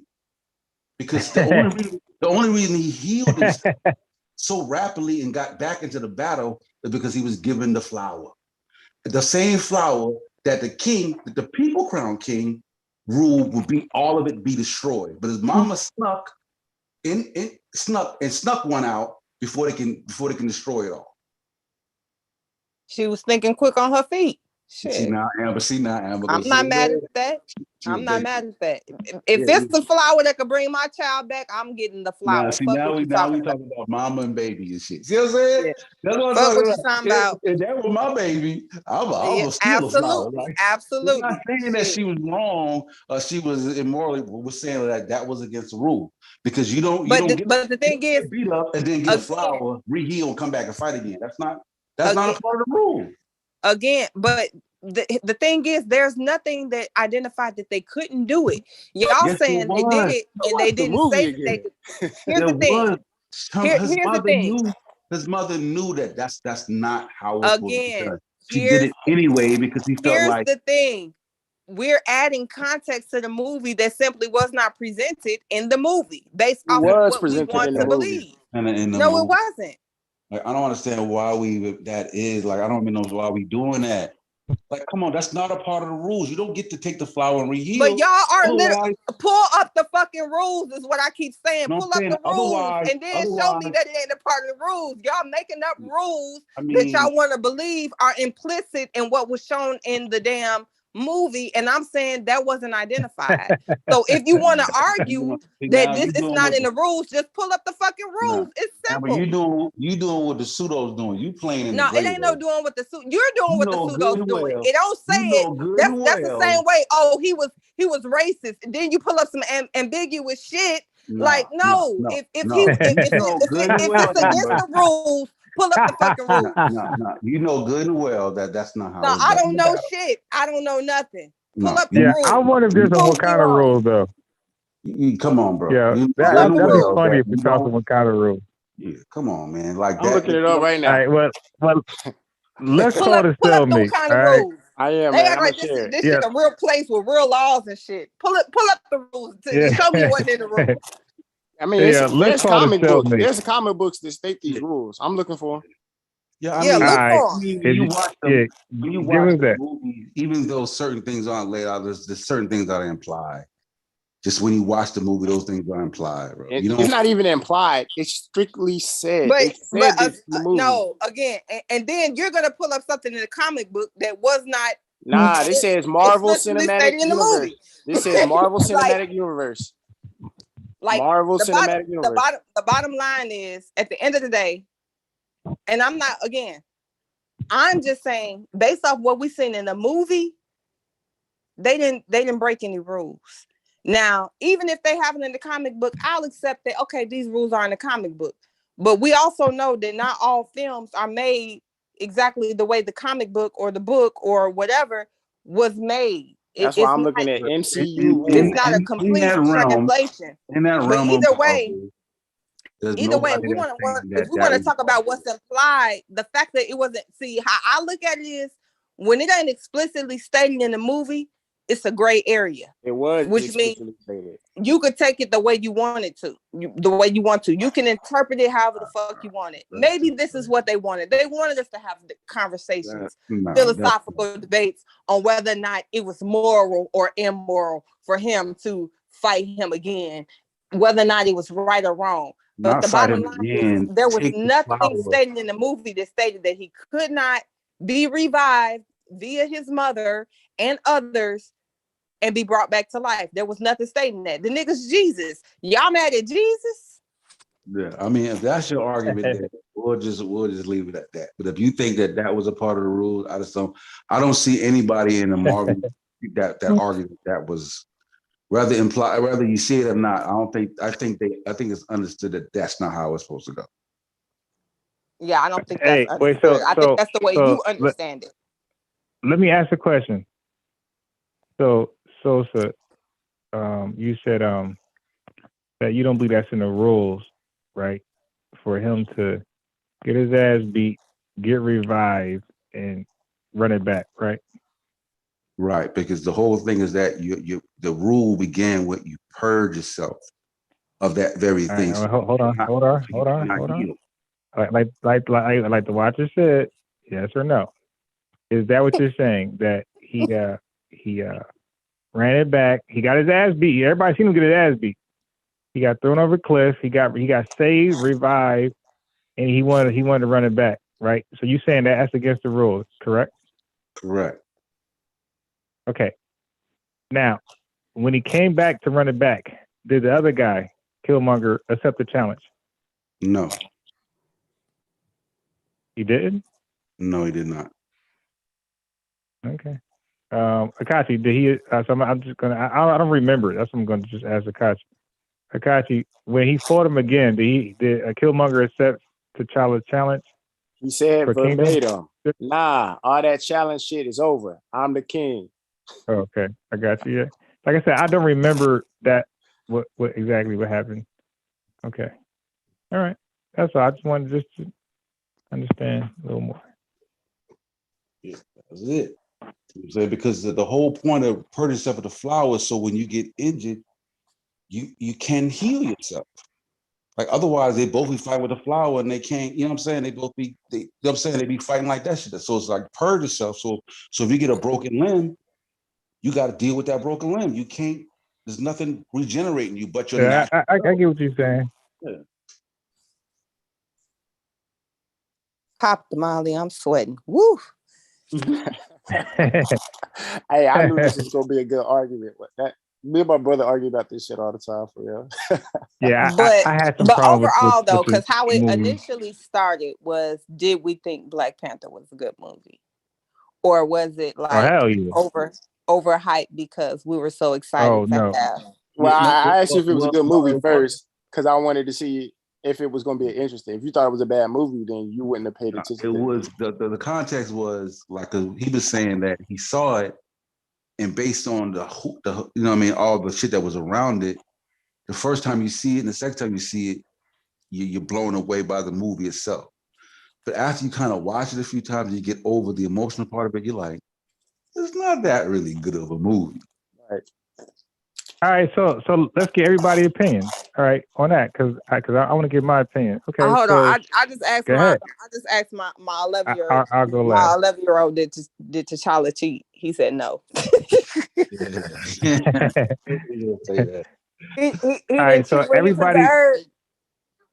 He said no. Ask him, was that part So- of the rules? He said, was that part of the rules? Because the rules was you have Yeah, to that's funny, yo. fight to the death. Don't influence me, Amber. Don't just ask No, him. I'm just telling him. Did you think that was part of the rules? Him coming back to life? Was it against the rules? No. Okay. The rules don't say. All right. So now so the next question was good. Did you guys believe the movie? I'm gonna go last. Did you guys believe the movie lived up to the hype? So whoever go first, go ahead. After watching No, it, what was the question again? after watching it, Do you believe the movie lived up to the hype surrounding it? Oh, The okay. full hype. No, I think I mean, I agree with that. It lived up to the hype in the beginning. Like I said, because it's the whole like it felt No, good. I'm saying like overall. I'm saying your overall take today. Do you believe it lived up to the hype? No. Okay, I got you. I don't think it was as good as I originally thought it was the first few times I saw it. Akachi? Nah. Okay. Amber? I say, so I look at these things in different like categories, right? Like, so as far as production. And was it good? No, hold on. Because I'm gonna break it down because for me, there is no one way to answer it. As far as production, I feel like it definitely lived up to the hype. It was exquisitely produced. Okay. As far as the storyline and the actual content of the movie, no. As far as what it did for Black people, which when we look at films centered around us, I think we have to look at it differently than white culture. They have these films a dime a dozen. You know what I'm saying? Like we don't have as many films. So the reason why it was hyped up was not necessarily because it was well written and the storyline was so great. It's a lot of because majority of the cast was Black and the production, it was a good budget and it was produced really well. And you understand what I'm saying? It wasn't smutty and it wasn't centered around drug dealing. And so for me, did it live up to, being a positive representation for Blacks? And something I'm just saying whatever hype that was behind it. Yeah, I feel like it lived up to that. Overall, I say on a scale of 1 to 10, it was hyped at 9. It probably came in around a 6. Okay, The Watcher, you still there? I think The Watcher dropped off the panel a while ago. He might be in the chat. Oh yeah, I did hear something. All right, I did hear something. So for me, I'm not a big movie guy. Is big like good luck trying to get me to watch a movie. I never watched The Matrix. Okay, so that's how stubborn I am trying to get me to watch a movie. Oh man, you would love The Matrix, yo. Yeah. Now look, to be honest, I tried to watch a little bit of it and I was turned off. You know what I mean? So I really can't fuck with The Matrix at all. Like I tried to watch a little bit of it, I just couldn't get with this bullshit. You know what I mean? That just my tolerance is just 0. But when I watched Black Panther, I was against the movie without ever seeing it. I was one of those ninjas who was prejudging it before I even watched it. So I watched that thing 3-4 years later. And I watched it, I believe it stood up to the hype. Even now, I watched it again. I really enjoyed it, you know. I give it a 9. And the storyline was crazy. This is why I say it don't live up to the hype. The storyline was crazy. No. I'm saying, well, I definitely ain't buy the hype because I was never going to watch this thing. I watched it on some old free shit, you dig? And I ain't paid one dime when I watched it. So that let you know I ain't buying to the hype. Because I was hearing mixed reports about it, and I heard more negative than positive. I was good. The concept community be hard on Black films, so I ain't want to watch it. But when I watched it, I was very pleased at the movie. Like I said, now the storyline I was kind of confused, and it didn't really make all the sense to me. But some movies do that. Some movies ain't perfect in the storyline. But I am a storyline guy, by the way. So I was turned off, but with this advanced society, but they got some old ancient way of being king. So that means a dumb, strong nigga could be king and rule fucking advanced technological. You know, to me that was retarded. But overall, I still thought it could be a 9, 8.5, 9. Okay. Again, that's just my personality, how I watch movies. You know, When but this movie Matrix first came out, I will never watch the Matrix. When this movie first came out, I watched it just like they were once. calling I the couldn't tell Reddit. you. They were calling the Reddit critics racist for giving it, I think, like a 7 out of 10 or 8 out of 10 or something like that. Yeah. And basically the Reddit readers were saying like it's common in the Marvel, the villain takes on the same powers as the hero and the fights is really the same. Anyway, man, people was calling Reddit critics racist over it, but really Reddit hit it right on the head. That's blackology right there. Right. That's blackology. I mean, I get that. You have, again, like I said, you have to look at it with the lens that Black people are looking at it through. Like 9 out of 10, they're not seeing how other movies in the same vein are being, criticized and why they're being criticized. So when they go to look at these reviews, they only going to look because it's a Black film. You know what I'm saying? Like, they're not necessarily reading the reviews of every movie that comes out in this genre. So they're already kind of not knowing that, no, they just critiquing the film. And then because they're Black, they're going to feel the type of way like, oh, you just want to diminish, and then they want to go to the box office sales. But of course, people going to show up because, again, it's centered around a Black superhero, like. Yeah. We gonna show up. You got to factor. I think you what got to the factor in that. saying and what I'm saying is that, color aside, as a fan of Marvel movies, that it doesn't rank high amongst Marvel movies. When you really watch it and you get away from the emotional, the shock value. Oh man, these are Black people in powerful positions. I love that movie. I'm sorry, I love that movie. When you strip it down to its bare essence of Marvel movies, it doesn't rank high amongst the great Marvel. Right. It ain't even top. And guess what? I wouldn't even argue that because I'm not a Marvel fan like that. I just binged. My students put me on Iron Man. Like I said, my boy and my young students put me on Iron Man. Again, like I don't want to watch The Matrix. I had zero interest in this stuff. I watched one of those Iron Man. I'm like, oh, this shit is hot. Then I started watching all the Iron Mans. Then I started watching all of them. The Avengers, I started watching everything after that. But the Iron Man was sold me. Now check this out. Had they had me watch some other bullshit with those other characters, Thanos and those niggas on that planet, with the raccoon, I would have never watched that shit. So because they had me watch Iron Man first, that's what sold me. But I agree with Sosa and Akachi. Marvel. I watch all of them. If you watch Marvel movies, like the other superhero film, like they're just better. They're more cohesive. They're written better. Even the actors, like even as a villain, Killmonger was very underwhelming.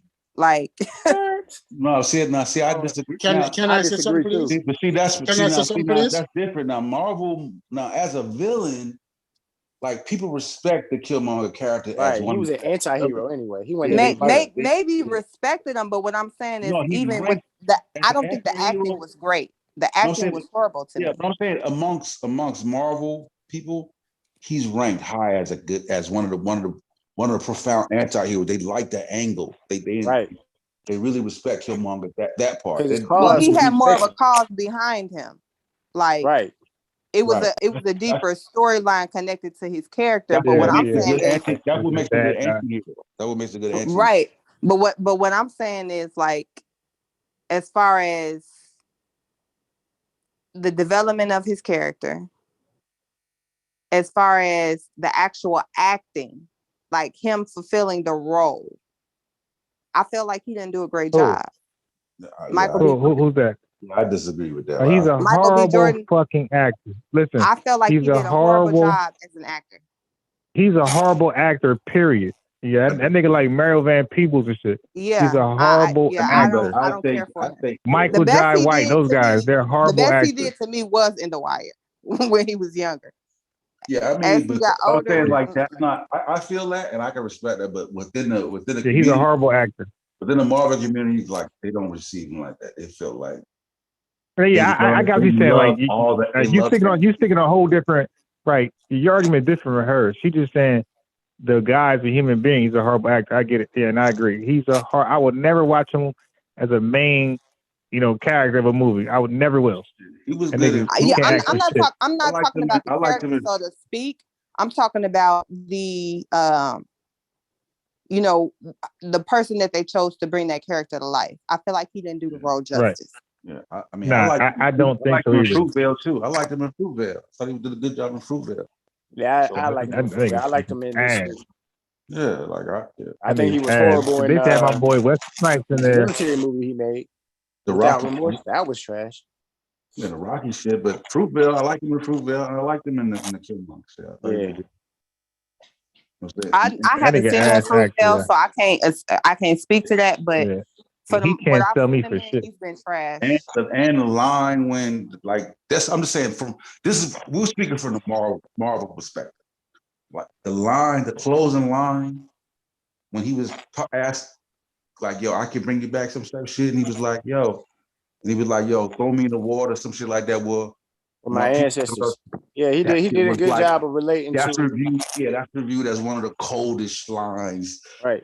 I think that's one of the most overhyped parts of the movie. I'm speaking just from the Marvel community's perspective. Right. That's how they do that line. Like you can see a different book in Marvel. They look at that shit like. Whew. Yo, can I please? But would you say most Marvel fans are black or white? It's mixed. I mean, it's a mixed crowd. I'm saying most. Well, most of course is white. Most of it is white. Okay. White people, can't do that. Would you tend to feel that a lot of white people are out of touch with, they may be amongst that statement. Yeah, even amongst the black Marvel fans, they still receive that shit as powerful. Right. Like, so we can't. Powerful. Wu-Tang Clan named themselves after Marvel characters. Again, powerful maybe, but we're talking about as far as delivery though. Like I do feel like it was a powerful line, but the way it was delivered, it was very cheesy. I'm saying we could. That's something that we can go into. That's subjective. Right. That is. But I agree with you. I feel like that was corny. Well, my mom loved that. I mean, truth be told, all of this is subjective. Whether or not it's powerful or not, it's subjective. So we all. Yeah, I'm gonna go with Akachi on that. It's all subjective. And when I say I'm gonna go to Akachi, that's not my personal feelings. I'm saying from people who I know who are big Marvel fans who are not conscious, like my boy Mike. That nigga ain't conscious at all. That line meant nothing to him. Okay, that line, he don't know shit. He don't give a fuck. Nothing like that conscious slavery shit. That nigga clueless. Stop and frisk. That shit. He's oblivious to that shit. So that line meant nothing to him. Like another line was probably the museum line was probably more powerful to him. So I'm with Akachi on that one. Like some people thought it was deep. Some black folks ain't pay attention to that shit. What you do is like go to the reviews because like people after the movie was over. Go to the YouTube channels of the Marvel people that did the reviews, and then you can get an insight on how. Because after it was over, I thought the shit was dope, and then I checked out the different reviews, people that review Marvel movies and shit, and they analyze all the gems and the whole nine. But could that have been hyped up though? Because they was talking about that. It was definitely hyped up. That's because so many like you. I heard it. I didn't watch it, and I heard hearing about it. Yeah, you have to consider that, like. There are not a whole lot of black superheroes, black Marvel Marvel movies centered around Black characters. So when you're doing a critique, just the element of having that is super awesome.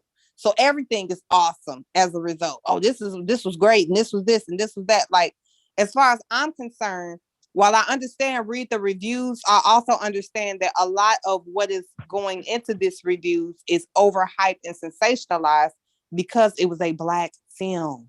So that answers the question though, because that's what they're not going to be as critical as they are with a fucking Spider-Man movie or a fucking Iron Man movie. You can't say that. I'm just saying like within Marvel, right? There's a certain context that makes up a good anti-hero, right? There's a phenomenon that makes up a good What pseudo drink is that? He's drinking Tanqueray. Nah, you fucking. I got it. So go ahead. Yeah, so it's like a good, it's like you don't like. You may not watch Thanos, but it's like what makes a good anti-hero is like It's not that. It's you not gotta that be able to relate to them. It's not that you gotta understand their cause and their mission. Yeah, it's not. I'm not pure, like Thanos. Thanos wasn't. He wasn't just pure evil. He had a motive. He had a motive because he was like population control. Right. He was like in order to sustain, because after he did what he did, he resided to his world. Like, yo, right. I did this for this reason. Like, I didn't do it to rule the world. It was a noble cause. It's a noble cause. Yeah. Through radical efforts. Yeah. Yeah. That's the shit. That's why when Amber was like, I think Killmonger was a piece of shit, he was like, well. Yeah, exactly. Nah, his cause is righteous. Yeah, if you think Killmonger is a piece of shit, then you got to think that Black Panther is a piece of shit too. Exactly. Yeah, not necessarily. This is the donation right here. Thank you. Oh shit, he got his Samuel Adams. Okay, if their views are polar opposite, like how would you say that? How would you rank him as more noble? His cause, not what he did as a king. His overall cause was it's two reasons why I'll look at it like this. Although I feel like their causes were similar, right? I feel like their causes were very similar. However, I don't look at T'Challa as infiltrating a culture to achieve his cause. Whether or not he had a rightful tie to that culture or not, the bottom line was Killmonger had no interest in the culture. All he had an interest in was infiltrating the culture through a loophole to achieve his own means and his own goal. But his whole goal was the world. He was interested in saving the world. But Killmonger was interested in y'all a second ago. Y'all said he was interested in saving African Americans. Yeah, exactly. Like, the world across the globe. Yeah, but if you watch Black Panther, the movie at the end, even he realized that Killmonger was correct. Like, we should not hoard this shit to ourselves. Right. Like, that's a valid point. The thing is, he realized that Wakanda definitely had resources that they could extend to the world to alleviate some problems, or at least try to.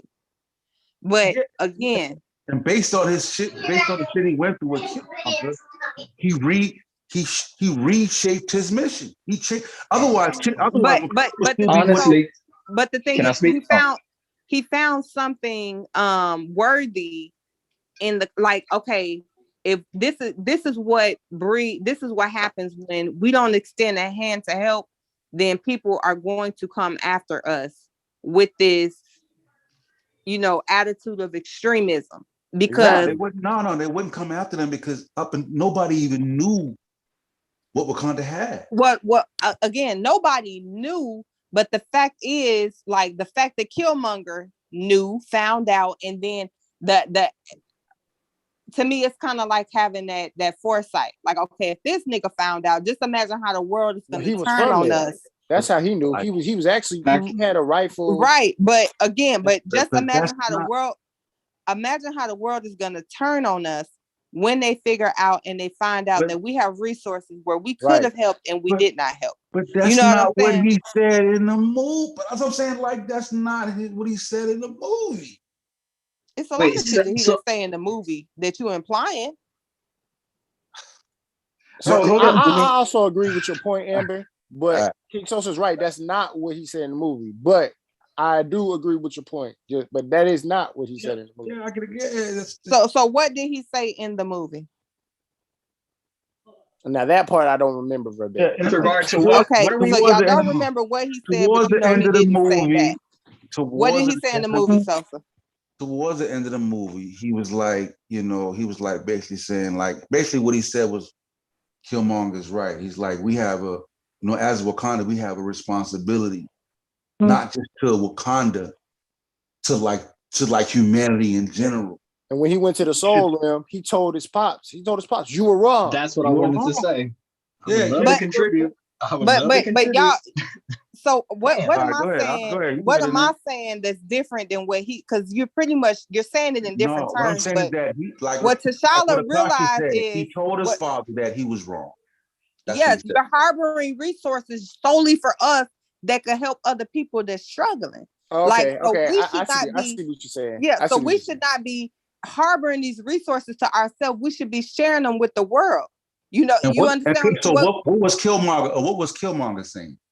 But Killmonger was weapons. But the thing is, Killmonger was saying the same thing, but again, he was on the extremist end of it. I know he was on extremist end, but but that's what he was saying. The reason he became so extreme is because he's like, yo, y'all ignored me, and I'm one of y'all. Right, and so y'all could have helped us, and y'all ain't did shit. That's okay, I'm saying that he's right in his feeling that y'all can help, but he didn't even take the diplomatic approach to try to achieve help. Hold on.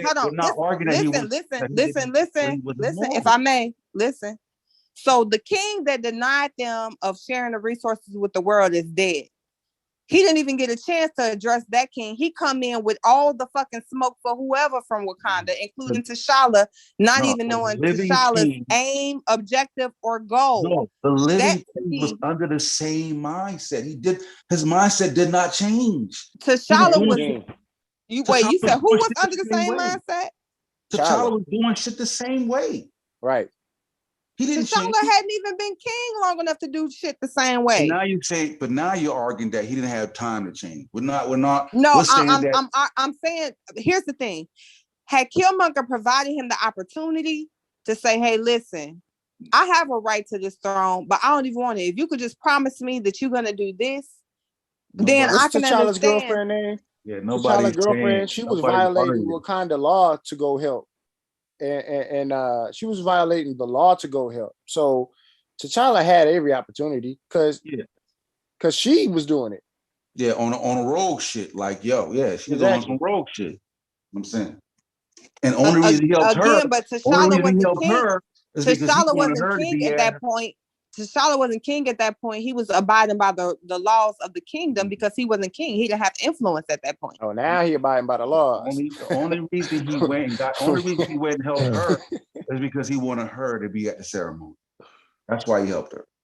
But so bottom line, what I'm saying is, end of the day, I feel like Killmonger, and this is just how I feel in general.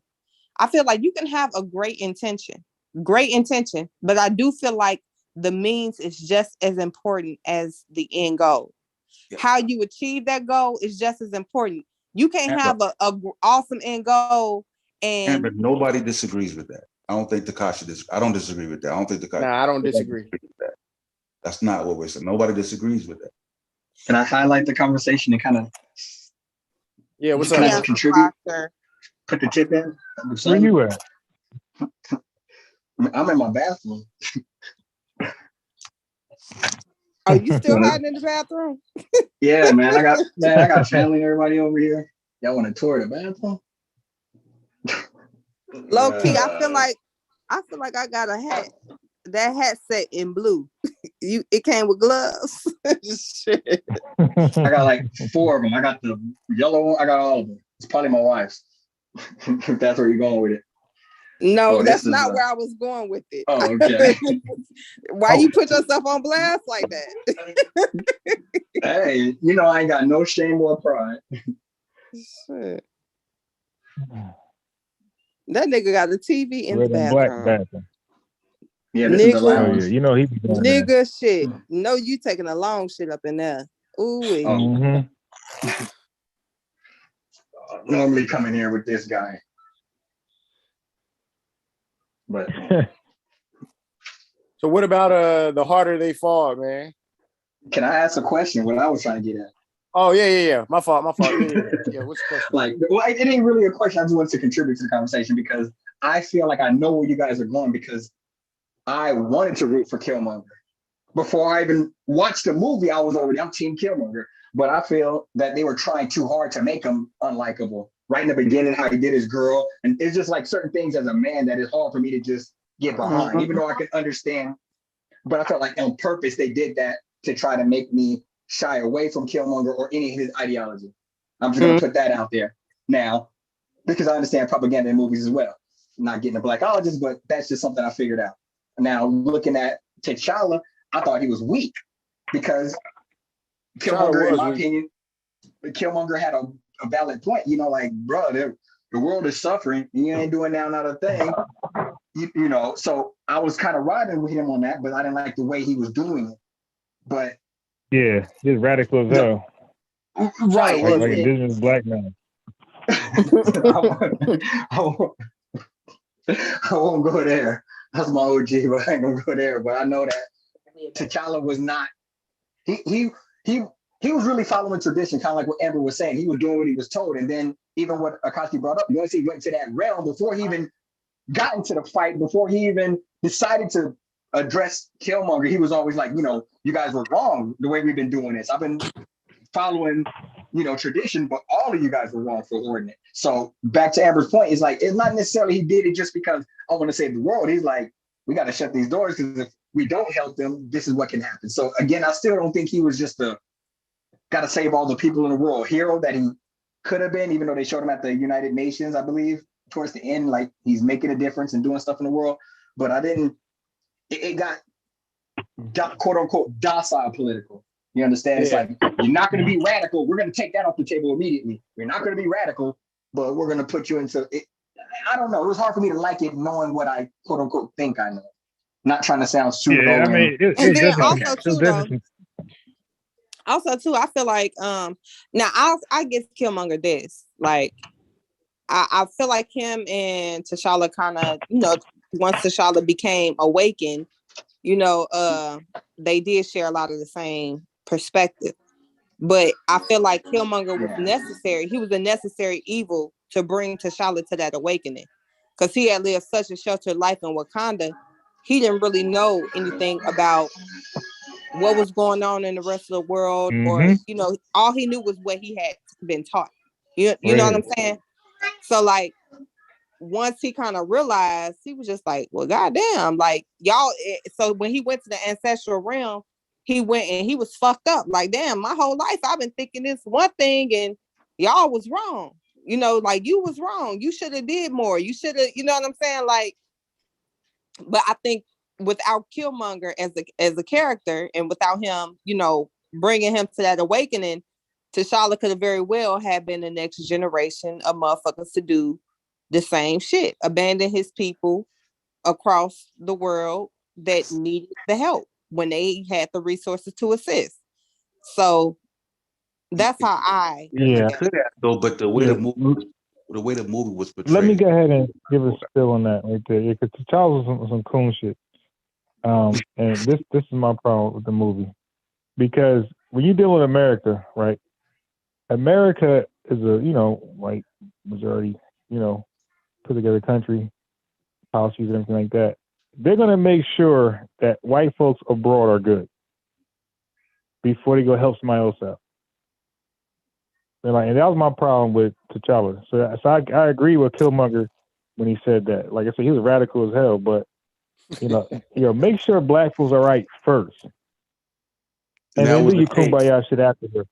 And that was a take from a lot of people for the movie. That's why people, even though they understood Killmonger was a villain, it was like, that's what made him a good anti-hero, because it's like, yo, even though Killmonger was the villain and he did some egregious shit, he was like, yo, he was right in his position. He just went about it the wrong way.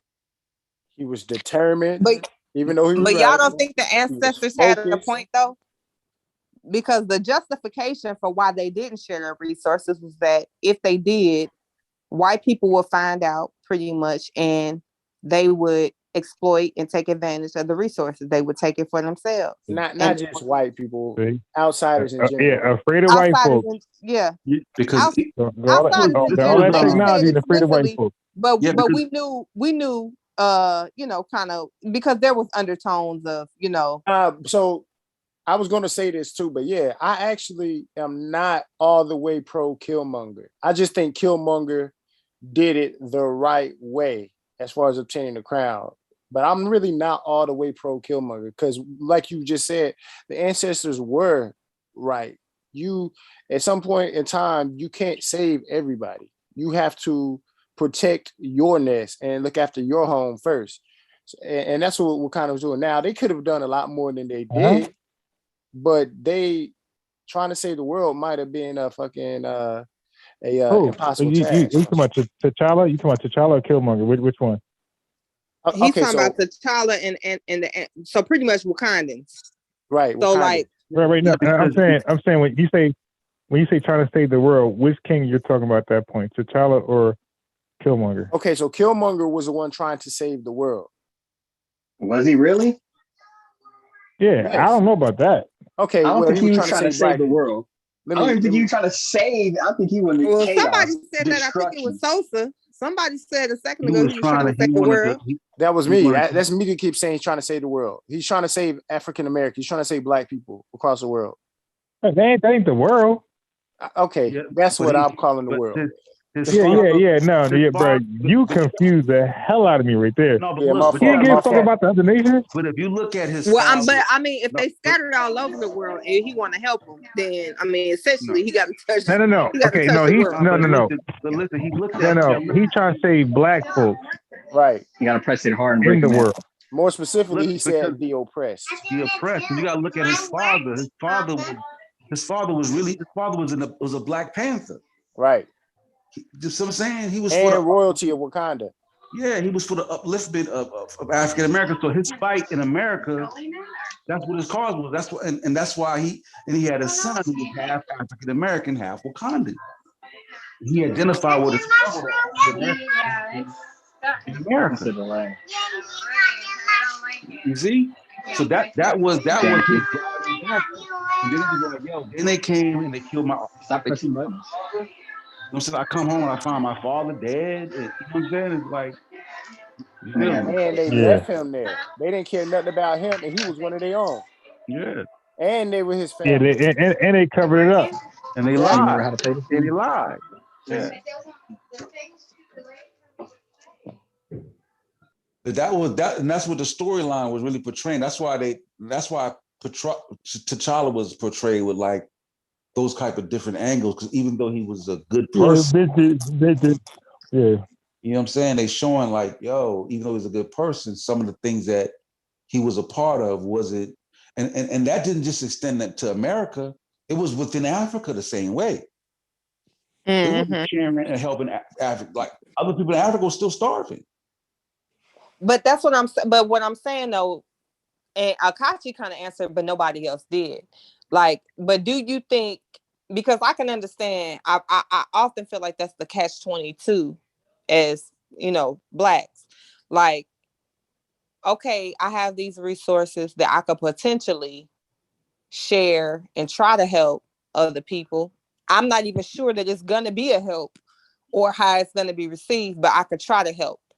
But also in doing that, I may open myself up to become a target for whites or others to try to come and take ownership of what I have, the resources that are at my disposal. I become vulnerable at that moment.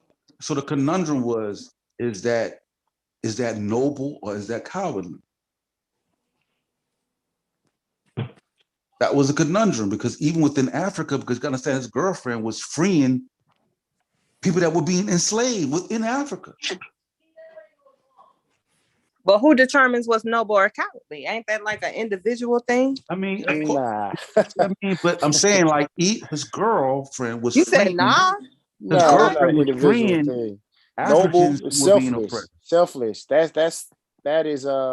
That's not a subjective thing. But in protecting my people, I could be selfless in protecting my people. Right. That don't mean I have to be selfless in protecting people all across the world. Okay, I see what you're saying. So you see that as noble, and you see that as a noble path. I'm saying I think it comes down to the individual. I can't blame someone for saying. I'm asking you, do you For me, I'm gonna protect me and my tribe. For me, I'm not gonna jeopardize my tribe. Keeping it real, I agree with Amber. What's most important tribe. to me is my tribe. That's what's of utmost important to me. Right. If I can help other people without jeopardizing my tribe, then I'll do that. But at the moment it becomes, how do you know you can protect other people without helping your tribe if you never put yourself in a position to? That's a strong point too, King Sosa. That is true. I don't necessarily know, but if I can see that there's a pattern over history of if I do this, this is likely to follow, I'm not gonna do that thing. Because I know 9 out of 10, this is gonna come with a whole lot of smoke and my tribe is gonna be at risk. So fuck that, I'm gonna protect my tribe. Now, my tribe could be blacks all over the world. My tribe could be my family. It depends on but we know what's going on. His tribe was Wakandans. We know what his tribe was. It wasn't. But the thing is, not just Africans, just Wakandans in Africa. But that's not something that necessarily translates over into real life. No, like, they're nationalists. They're nationalists that think that way. Yeah. But the thing is, I'm not necessarily for like, oh, America is my country. I'm gonna fight for America. Right. No, I'm not either. With the movie, it was strictly Wakandans. It didn't. But so Wakandans would be a nation, right? I don't necessarily give a fuck about America. That's what I'm saying. No, we're talking about in Africa. But it's still a nation, right? So I would have to talk about my nationality because I'm not Wakandan. And I don't live in Africa. So my nation currently as it stands is America. I don't necessarily give a fuck about Americans.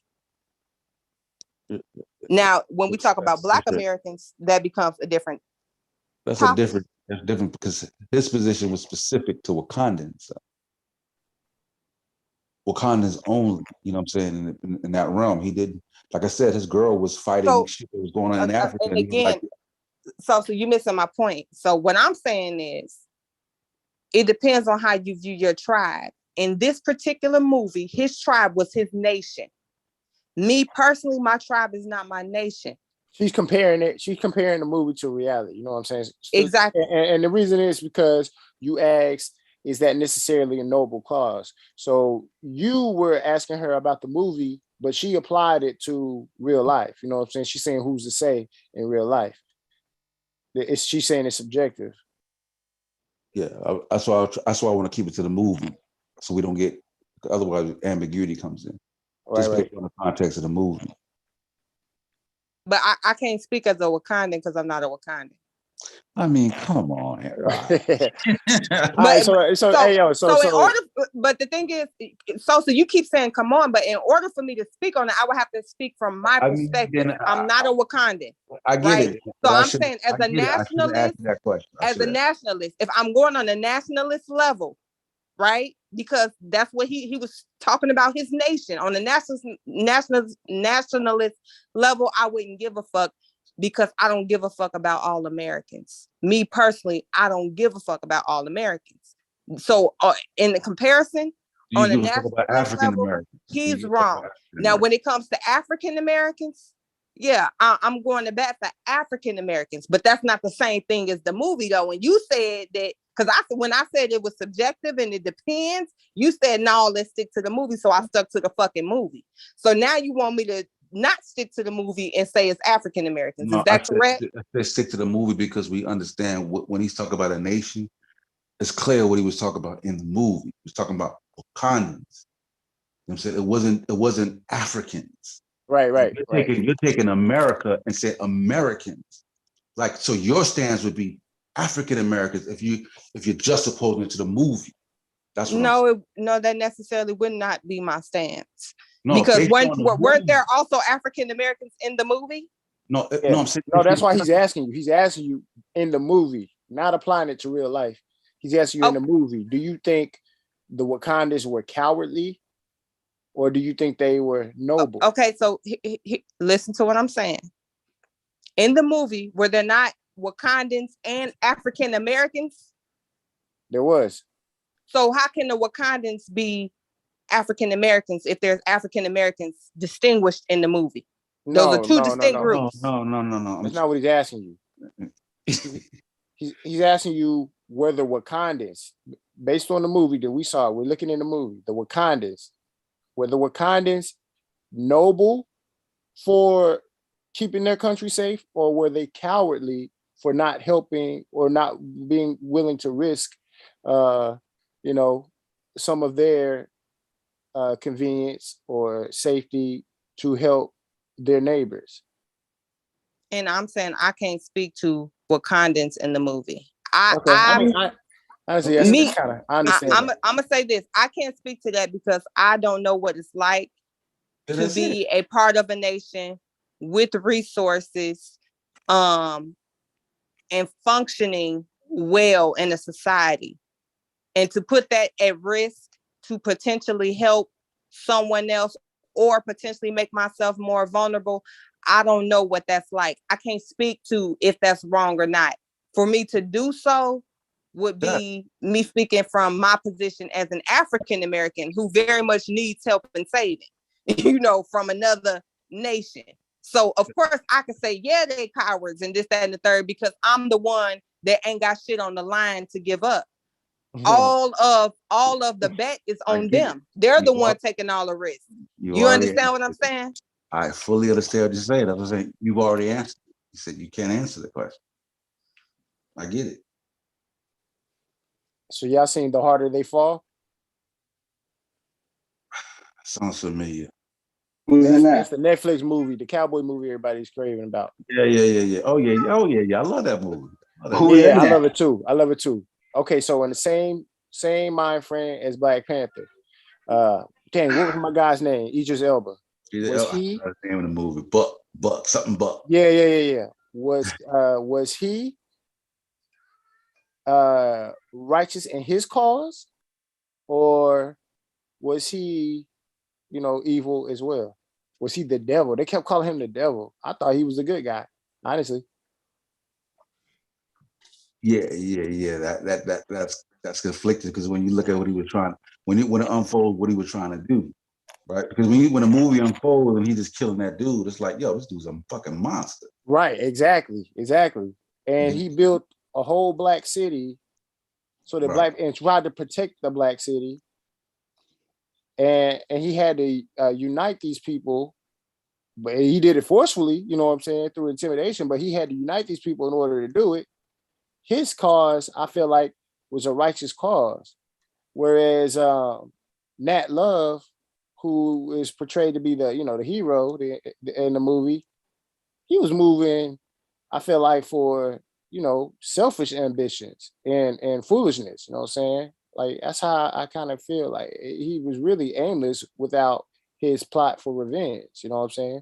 So I just think that's funny, and it's interesting how they try to demonize the men in these movies, especially black men in these movies, with when they are purpose driven, and the purpose is about nationality or you know what I'm saying, giving back to the nation or leading the nation. They always try to demonize that. Yeah, they talk about that in psychology, right? Like how, movies in general, sometimes movies portray people as just good and evil. Right. And it was saying like that's really not a good perspective to view people. You know what I'm saying? Because like without looking at the driving factor or how, right? Because the mission he was put on, you see that he wasn't evil. Right. Like it was the conditions and shit that put him on that path. He was like, yo, your father, like he's like, your father now is a reverend. You know what I'm saying? Yeah, but he wasn't that to me. It wasn't that to me. Yeah, You exactly. know what I'm saying? So you're trying to avenge me for killing your father, when if you was in my shoes, you would have killed him. Right. You know what I'm saying? And that's why at the end he was conflicted. You know what I'm saying? Right, exactly. He didn't even lift a gun to shoot him. Exactly. Yeah, that shit was I would say it was cold. I ain't gonna lie, that shit was cold as movie. That was cold. Yeah, it was a good movie. Yeah, y'all gotta watch that. Watch The Harder They Fall. That shit was cold. With a lot That's of fairly new, isn't it? Yeah, it came out I think last month. Okay. You ain't see that yet? That shit's good. I ain't seen it. What is it on? Netflix. Okay. Yeah, I'm gonna have to check that out probably. Man, if I wouldn't have said all of that this if weekend. I knew you didn't watch it. Yeah, no, Regina King. I don't care about spoilers. I'm still gonna view it with, like I ain't heard shit about it, Regina King's in that shit. It's dope. Dope. Because they're taking a lot of the black the African American boys from back in the day. You know what I'm saying? Like Nate Love was a for real historical person. And they bring it up and it's dope. It's dope. Check it out. It's dope. Yeah, I'm gonna have to check it out. I knew I had heard of it, but I'm not gonna lie. It ain't the same. I came up watching movies and shit with big, large families, and it was a big movie night kind of thing. And shit, I tried to get my boys on that, and they don't be on that shit. Like, man, family movie night. What are you talking about? So it just don't be the same watching shit by yourself, and it don't have the same effect. So I don't watch movies as often as I used to. I used to be a movie buff. You a gun connoisseur. You said, huh? I'm looking at Watcher. He's a gun connoisseur. Oh yeah. Watcher be thugging and shit. Yeah, you definitely gotta check out The Harder They Fall. That was a good movie. Yeah, and I'm not even that. Now that actually lived up to the hype. Same dynamic, right? You know what I'm saying? Right. Now, can we talk about movies that we didn't think was gonna be good that turned out to be bomb? Like what? Give an example. Low key, and maybe y'all may not think it was as good as I think it was, but Law Abiding Citizen. I didn't know it was gonna be that good. I feel like Jamie Foxx did. I seen that so long ago. Yeah, I saw that a while ago. It was a good movie, and you're right. I didn't think it was gonna be a good movie, but Jamie Foxx is an underrated actor. You know what I'm saying? He really is. You said, wait, who said it was trash? No, I didn't watch it. I said it sounds trash.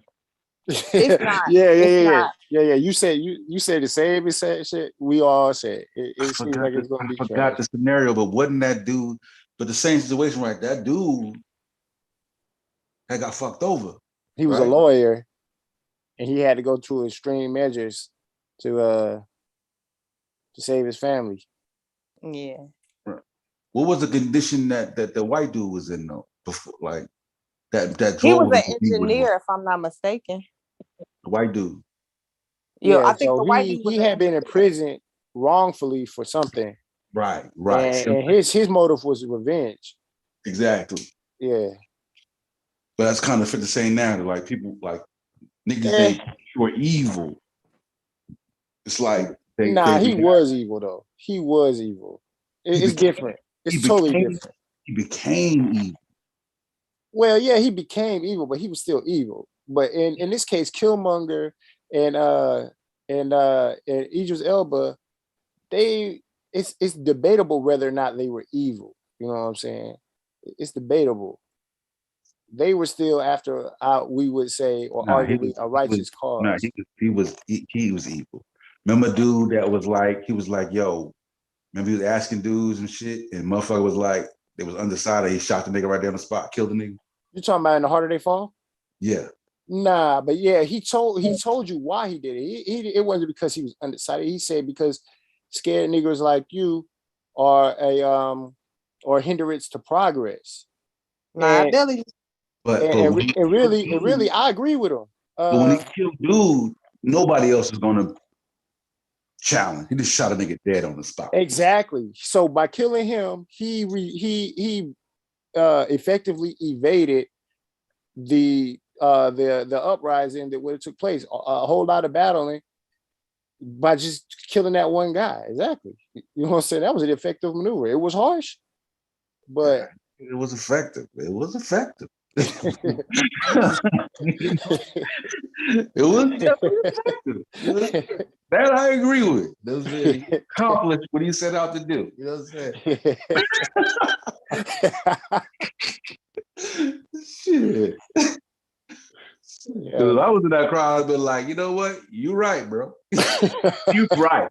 This nigga tripping. I'd have shot the nigga too.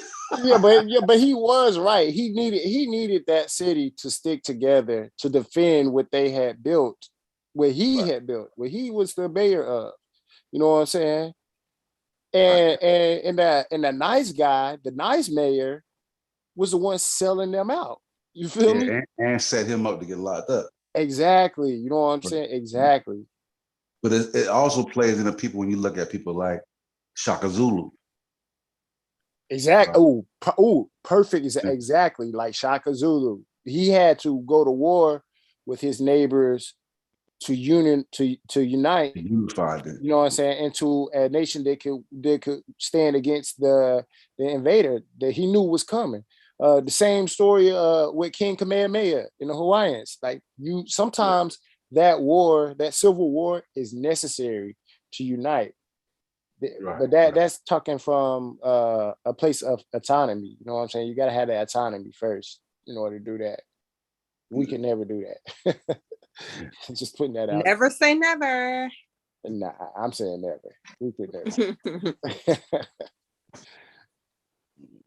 Who been keeping up with Power? I watch Power too. Yeah, we know how I feel about How y'all feel about little Ricky going to jail? You know how I feel about Tyreek. I ain't even seen when he went to jail, but now he went to jail, I am happy. Now I'm gonna watch. Really? Tariq going to jail? Bullshit. I'm going to watch just to see this nigga go to jail. Like, I'm hold up. I'm sorry. Tariq went to jail? Yeah. Well, if you ain't seen it, man, you need to hop off, man. We trying to spoil it. I'm watching tonight. Hey, Tariq went to jail. I'm inspired to watch it now. But here's the thing. This is what I actually love about Power. They can successfully make you hate a character in a few episodes or love them in a few episodes. It's trick. They tricked you. They definitely, because low key, I despise fucking Tariq. Oh, I didn't even watch the last season of Power. Like, I didn't watch it. But I'm like, I ain't got shit else to do. Let me go ahead pop this on. By the middle of the first season of this new spinoff, I started to like Tariq and feel sorry for him. I forgot how much I hated his ass. Like, I was gonna, when you first asked the question, I was gonna say that. I got like, kind of real. I was kind of confused over my emotions because he deserved to go to jail. And I gotta keep that in mind. He did. He was supposed to go to jail. But because of the movie, it has you rooting for this guy doing all this stupid shit he ain't gotta do. And I forgot all about that. Like, hey man, all this shit is shit that he caused on himself. Yeah, rich kid temper tantrum. Yeah. And honestly, I'm Ghost all the way, bro. Like, I feel thank you. I'm not Ghost. I feel like every black male. I feel like Tasha was foul, bro. I feel like Tasha was foul. This that bullshit. Tariq learned all this lying and conniving and scheming from his damn daddy. Right. Ghost was irresponsible as hell. He the one taught him all this shit. This is where he learned it from. Nah, Ghost had a fucking cold, nigga. He had a fucking cold, like as a man. Ghost ain't had no motherfucking cold. Ghost didn't have no cold. Ghost was sleeping with the fucking DA. That's different. That's different. Why? Nah. His wife just laughed in his face. His wife laughed in his face when he wanted to be legit. She said, "No, nigga, get your ass back out here that game." Foul, bro. Okay, but still, she ain't supporting nigga. I don't like to be legit. I don't like politics, nigga. Please, nigga. Tasha was the ruin. I'm not No, trying I to be take that funny, back. I but take that back. I take that back. He shouldn't have as stepped much as out. You as much can't as win. I wanted You to can't like win Ghost in the game with a nigga like Tasha on your goddamn team. She gonna fuck you over. or Facts. Angela Say it again, Valdez Sosa. either. Like, but truth be told, No, this is hold on. Valdez broke laws to keep that nigga out of jail. We can't But do Angela dirty. Angela was Angela kept but that no, nigga no, out no, of no, no. jail. But see, Angela kept Tariq out of my jail biggest and problem. Tasha out of Hold jail. on, hold on. That's my biggest problem with Angela Valdez, though, because at least Tasha knew that she was on bullshit. Angela was all self-righteous, but whole time, bitch, you really not that right self-righteous. You really not that righteous. You breaking laws That's the and point doing I was all gonna this make on shit. both Out of sides. love, At though. least Like neither one Tasha of them knew had no who the principle. fuck she was. She Angela had was love fucking for deluded. Jaime. Neither of them had She no loved principle. Jaime. She loved Jaime. Yeah, I mean, And she listen. broke a lot of laws for that dude. Yeah, listen. If Not enough. Tasha would have played the role, if Tasha would have played the role right, Ghost would have been it. Ghost was trying to get out the game and Facts. provide a Yeah, little she should have pathway. supported him in that. She definitely should have. They had Yeah. enough money to make it work. Like Facts. And that's she was what definitely on some hood rat shit. drove him Facts. to the other shit, because he was like, yo, I'm trying to get you, and you just on some No, like, no, I'm not gonna say that's what I'm not It gonna say that's helped. what drove him. I'm not gonna say that's what drove him to the. He never had no interest in Tasha. His Right. only interest in Tasha was that she knew how to handle the books and Right. all like she Right. made. She helped him Nah, make they his got business 3 work. kids. Cuz let's not do that. Let's not do that. Nah, They had man, 3 but kids they, together, Kids had a don't beautiful mean this life. comes shit. from sex, But man. can Please. I finish? Kids don't mean shit. Can I finish? The love of his life was Valdez. Can I finish? My Fuck fault, this go nigga. ahead. I'm just gonna talk over him. Fuck this nigga watcher. My fault. Damn. Shit. All I was trying to say is that he had kids with that woman, and we didn't see any type of reckless, chauvinistic male sleeping around when he had all that position of power, drug penny at the club and all that type of stuff. When he saw Angela, he was smitten. He was crushing and he was in love. And he didn't really start messing with her. He didn't start messing with her until it was official. Like Tasha was just like, nigga, no.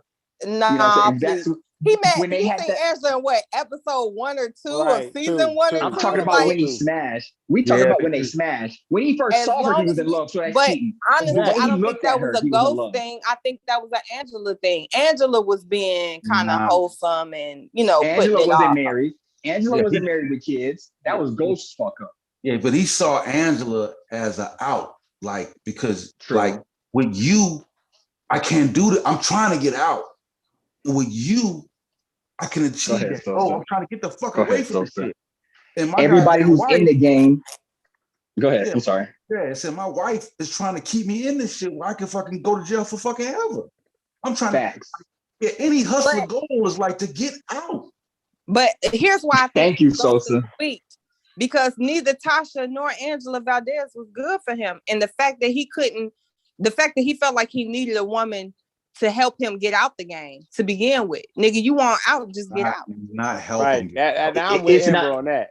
If that was the case, I would be with Amber if that was the case, but that is not the case. That's not the That was definitely the He case. didn't have to have either one of them. That was definitely He didn't have to have either one of them. He could have left both of them. Of course, but that was not the case.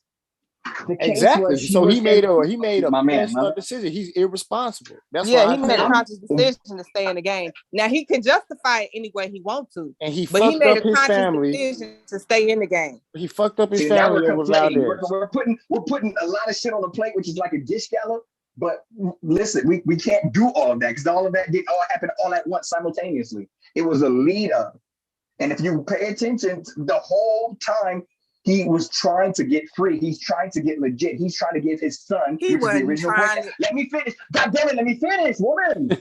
He originally. You know he damn originally- well, but I'm gonna let you finish. Amber, you gotta let me finish. I'm gonna let you finish. I know you writing and you documenting. I just said I'm gonna let you finish, nigga. Go on, finish. I said I'm gonna let you finish. Go on, finish. You ain't got to go to no whole diatribe. Thank you. I love it. Now, what I felt was that Ghost was doing all this so we can transition out of the game. If you pay attention, that's why he was dealing with the politics, sending his son to the schools, buying all this type of shit, dealing with the what was that nigga name? The white dude, Lawrence Tate, and even the other rich white dude, and get his son to the school. Like he was doing a lot of shit to try to bring his son up. And a lot of black men that I know really resent Tariq because First of all, most men wanted a father to do that for them. And then if we are, because a lot of people I know are going to initially start their beginnings, maybe not in the cleanest way, maybe I can say a Kennedy-esque, if you will, by hook or by crook. And then if you always, everybody that I know, they're trying to transition out of it to be legit. And if you don't have someone who will be in your corner to support you when you do that, it's harder. You still should have left abroad in the first place, but what he did was messy. I'm not excusing it. Now back to Tariq shit. The second part, not only do a kid want a father like that, as a father, you want to be able to pass something down to your son. Now, yeah, goes fucked up by not being real with his son, letting him know the truth is this is how we started, and your job is to take the next step forward. His son just had to repeat the cycle because he didn't think his father had credibility and respect. So he went the whole wrong route trying to do the same thing and recognize, damn, my father did have it all locked up. But that's why a lot of people that I know hate Tariq, for those two factors, not having him as a father, and then most fathers would want to do that. And speaking as a father that in some shit similar, you're not going to tell that shit to your teenage son. Your goal is to keep him out of the life. You know what I'm saying? Like, you're trying to keep shit in order till you get shit right and put them in a position to succeed. And you don't want him to be anywhere near the type of shit you know what I'm saying? That's true, but when niggas, first of all, I feel like I can understand that perspective. Like, of course, you don't want to introduce or feel like you're inviting your kids into a certain lifestyle, right? But also there's a lifestyle. But also there's a flip side of that, whereas once your kids find out, it does not do you any good to continue to deny them the truth and the facts of the matter. They already know you've been on bullshit. The best thing you can do is come clean and explain thoroughly why you didn't want them to do this. You understand what I'm saying? Right. And this is from personal experience. Like, I know niggas that have been through this shit and their kids resent them, and their kids didn't know about their life and what they was doing until everything came out in the wash. And even still, now you have to decide, okay, am I going to continue to lie? Because it's hard to respect a parent that continuously lies to you when you know the truth. You know what I'm saying? That's what happened with Tyreek shit though. Like, cause Tyreek didn't find out later on. Tyreek shit came after he had already split up with his mom. But also he let another nigga come in and tell him about his life. You understand? Like, right? He allowed Kanan to come in. He connected more with Kanan. He allowed Kanan to come in and reveal shit to him that he wanted to know from his father. Right. He allowed his place to be taken. That's true. But is that his son though? I've been getting some vibes like Tasha and Kanan may have had a moment when he grabbed her on the arm. Too. Niggas, let's speak on it. I'm just because I've been watching it all, and just the way that she tried to get him. The way she interact with Kanan. Like, man, I said, damn, she said, "Nigga, touch me again, and I'll kill you." I'm like, you don't just say that. So they did. She said, "Touch me again." I think they kind of backed off of it because they had like some screen testing and they didn't like that. But I'm wondering if it's gonna come out in the Kanan series. I haven't watched that at all, but I'm wondering if it's gonna come out in the Kanan series that him and Tasha had something going on. The Kanan series is trash. That nigga Tyreek, bro. That nigga. A lot of people say that it ain't trash. Ignore the fact that Tyreek got his twin sister killed. And fuck with Thank you. Let's go there. Let's go there with it, my nigga. Why was his sister harder than him? His sister was harder than him. Again, he definitely did get his sister killed. He definitely did. We're not gonna ignore that. That's it. You can't. But again, see, here's where I have the problem. Here's where I have the problem, and this is what American society does. We want to hold a teenage child accountable, as accountable as we do a grown ass man. I agree with Amber. Yes, all this is Ghost's fault. Yes, Tariq did get his sister killed, but at the end of the day, we don't want to blame Ghost for none of this shit. It's his duty as the father to train this child up in the way that he should go. Hate to use the biblical reference, but bottom line is he was charged with raising that child. You know what I'm saying? Like, at the end of the day, no. I'm not gonna throw that off on Tariq. Let her go. Let her go. I'm not gonna throw that off on Tariq, especially when we're not gonna hold. Especially when we're not. So y'all saying let her go, but y'all saying Ghost couldn't get out the game. He didn't have a bitch to back him up to do the shit. But Tariq should be fuck out of here. Nobody said that. Watcher definitely said it. It's hard to do it. Wait. If you I ain't thought got I no woman clarified. in your corner, Nobody said supporting that you. shit. No, that don't take me out of context, love. We got all the excuses for this grown Don't ass take me. man, but the No, rest no, is no. supposed to make. I'm gonna call it. Let me Nah. call him out on his shit. I was in your corner trying to let you finish. I can't let you put them words in my mouth like that. Because I am a full agreement that Ghost did some shady shit to a degree. I'm not going to exonerate him from that. If anything, I would say he's 51% of the problem. Nobody has more problems when with him. When you throw into the degree, I feel like you're taking a little bit of the stank off of it to a degree. The to a degree kind of but my point is, but if I say he's 50, I hear you, Amber. I'll fix that for you. I'll take that. I'll back off. But that's why I threw in the 51%. So there's no way anyone else can have more accountability than him. Not Tariq, not Tasha, not Kanan, not Tommy. If Ghost is 51%, then I'm already letting you know that this nigga's number one responsible for the shit. See how I threw that out there? That's my first disclaimer. Now, what I wanted to say with regards to the woman, when you're in that type of a situation, you got to trust your woman more than you do your homeboys and your business partners. Tell me I'm wrong, Amber. Because if you in that type of a life, in that type of a game, I definitely agree. Okay, so you need even if you're gonna fucking that's if you have recycle cans. If you have a woman, there you go. If you have a woman, she got to be on board and on your team, supporting you. She can't be undercutting you, and you guys got to be on the same page. Let me keep it simple. You got to be on the same page. So if he got her everything that she had to that point, and she contributed in that lifestyle, and you got to recognize that if anything goes wrong, a lot of these females want to play the game like I got you while you locked up. Like, no, bitch, I don't need to be locked up. We done got shit. We got houses, we got cars, we got clubs, we got wash houses to wash our money while we doing shit in the street. You got to get out of the greed and make that transition. You want your kids to be in private schools and do all that type of stuff, but you still want to leave me out on the rope? That shit can't work. The hustle game's going to be a 5-10 year. Let me ask this for clarity. Let me ask this for clarity. Did Ghost cheat on Tasha before she was riding in a truck and took her panties off while the nigga was looking at her? Nope. That wasn't cheating, no. That wasn't cheating, no. She took her panties off and she masturbated in front of a nigga. She didn't fuck him. Kanan's son? With Kanan's son? She took her panties off and she masturbated in front of a nigga. Okay. Whoop-de fucking do. Whoop-de-do. But Amber, she's not no regular broad. Okay, she's not no regular broad. You know damn well. Pause. We're gonna rewind though. We're gonna rewind. If we're gonna rewind it, we're gonna rewind it. Was she not trying to show her husband affection in the club and the business is more important than his wife? So the business more important than your wife. Let's answer that question. I'm saying yes, so we can agree with that. So Now I did want to say something to Watcher based off of something he said, and so I didn't hear what you just said, but I did. So you said that pretty much when the woman needs to back them, and I'm in full agreement with that. But I also feel like niggas have a duty to know the woman that they chose. I wholeheartedly agree with that. Didn't you hear how he broke Tasha down at the end? Called her what she was?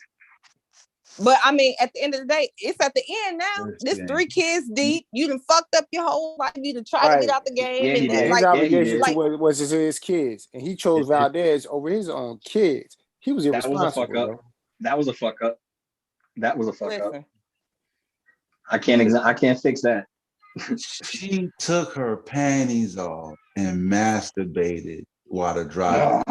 Knowing my young homie, not just a driver, my young homie herself, bro. Like as a man, that ain't cool on no levels, bro. Sosa, his best friend is Tariq. She doing that with her son's friend. That's some Jada shit, entanglement. This nigga's in go. Oh my gosh, that was out of bounds. But again. Now, I'm not saying she wasn't wrong, but that's not necessarily cheating. Is it scandalous? Yes. Is it unsavory? Nobody said it was cheating. Is it possible to cheat without sex, Amber? Is it possible to cheat without sex? Hold on. You didn't say it was cheating, but then you said, but before he cheated, this shit. First of all, Ghost never knew about that shit. That's first of all. Right. So we can't That's act true. like About the character. Well, he did know about that it. played a part I'm in his talking about- decision to fuck on Valdez because it did. I'm talking about that just shows the character of Tasha. Absolutely, but it also shows the character of Ghost that he went and fucked with this random ass woman from his childhood. She wasn't. And It wasn't asked her random. vicinity. It wasn't She random. wasn't random. That was So, his you love. know, Andrew You just fucking the whole shit up on purpose. It's just random ass bitch. He made. Okay, well, let me random. just say I this. say random. Okay. This Go ahead. is why I say random, right? Because it ain't like these people had remained in communication with each other over the years. At this point, Right. yeah, I knew you then, but I don't know who the fuck you are now. You got to learn the motherfucker all over again. But they really kind of skipped that phase. Like, Can I speak? Can I say this they real were quick? still This is wrapped gonna up in paint their out- puppy love All from right, way now, back now when. we got the. Okay, now let's talk. Okay, we talk about Ghost's character. Let's talk about Tasha's character. So some dude sees her. She thinks like she's in an abusive relationship. He really wants to handle the dude. She tries to set this dude up for a murder and then try to testify and plant the gun. This man, no. Tasha was not. Maybe there was some poor writing and they killed her in the end. But her character, no. But she set him up to protect who? Who did she set him up to protect? She was foul. Her mama That's was irrelevant. foul. That's all irrelevant. niggas was foul. Is it? Even her mama was foul. It is. Is it irrelevant? Yeah. The mama is. is. I must admit, the mama is and was foul. Yes, the mama was. When I didn't know that she got foul in the end, but was she foul in the beginning, or was she The trying to apple- check Tasha on doing shit right? She was trying to check him about that goddamn money, nigga. Like, this nigga got that check, nigga. Like, what the fuck you talking about? I mean, He paid my bill. I say He the paid mama my was bill foul and your because bill. The apple the don't mama fall. was foul because I'm gonna tell you why I feel like the mama was foul. The mama was foul because mama been knew whole time what type of life they was living and what they was into. And before Ghost had ever said anything about wanting to get out the life, her mama should have been on her neck about providing a stable, legal life for her kids. You know, she was willing to turn a blind eye as long who was paying as her rent? Nah, she facilitated. She helped build that empire with Ghost. So yeah, they were Who is both she? Tasha? Yeah, Tasha. You That's said, why. Oh yeah. I agree. Her mama was like, nigga, we can't. and the me mama your definitely bills knew on your about it. money So I alone, feel like nigga. What you gonna do if Ghost leave you, nigga? Like, the fuck you talking about? You finna leave a nigga. What you talking about? You better get that check, damn. bitch. You better run that check up. What you talking about? Damn, thank you. bills. Damn, Sos, I can't believe I forgot about that shit. You better Damn, run that that mama check was ruthless. But that's Damn, what I'm she was saying. ruthless. Like, I missed it. now, don't get me wrong. Everybody is trash. But what I'm saying is, if Tasha trash and Ghost trash, what you think the kid's gonna be?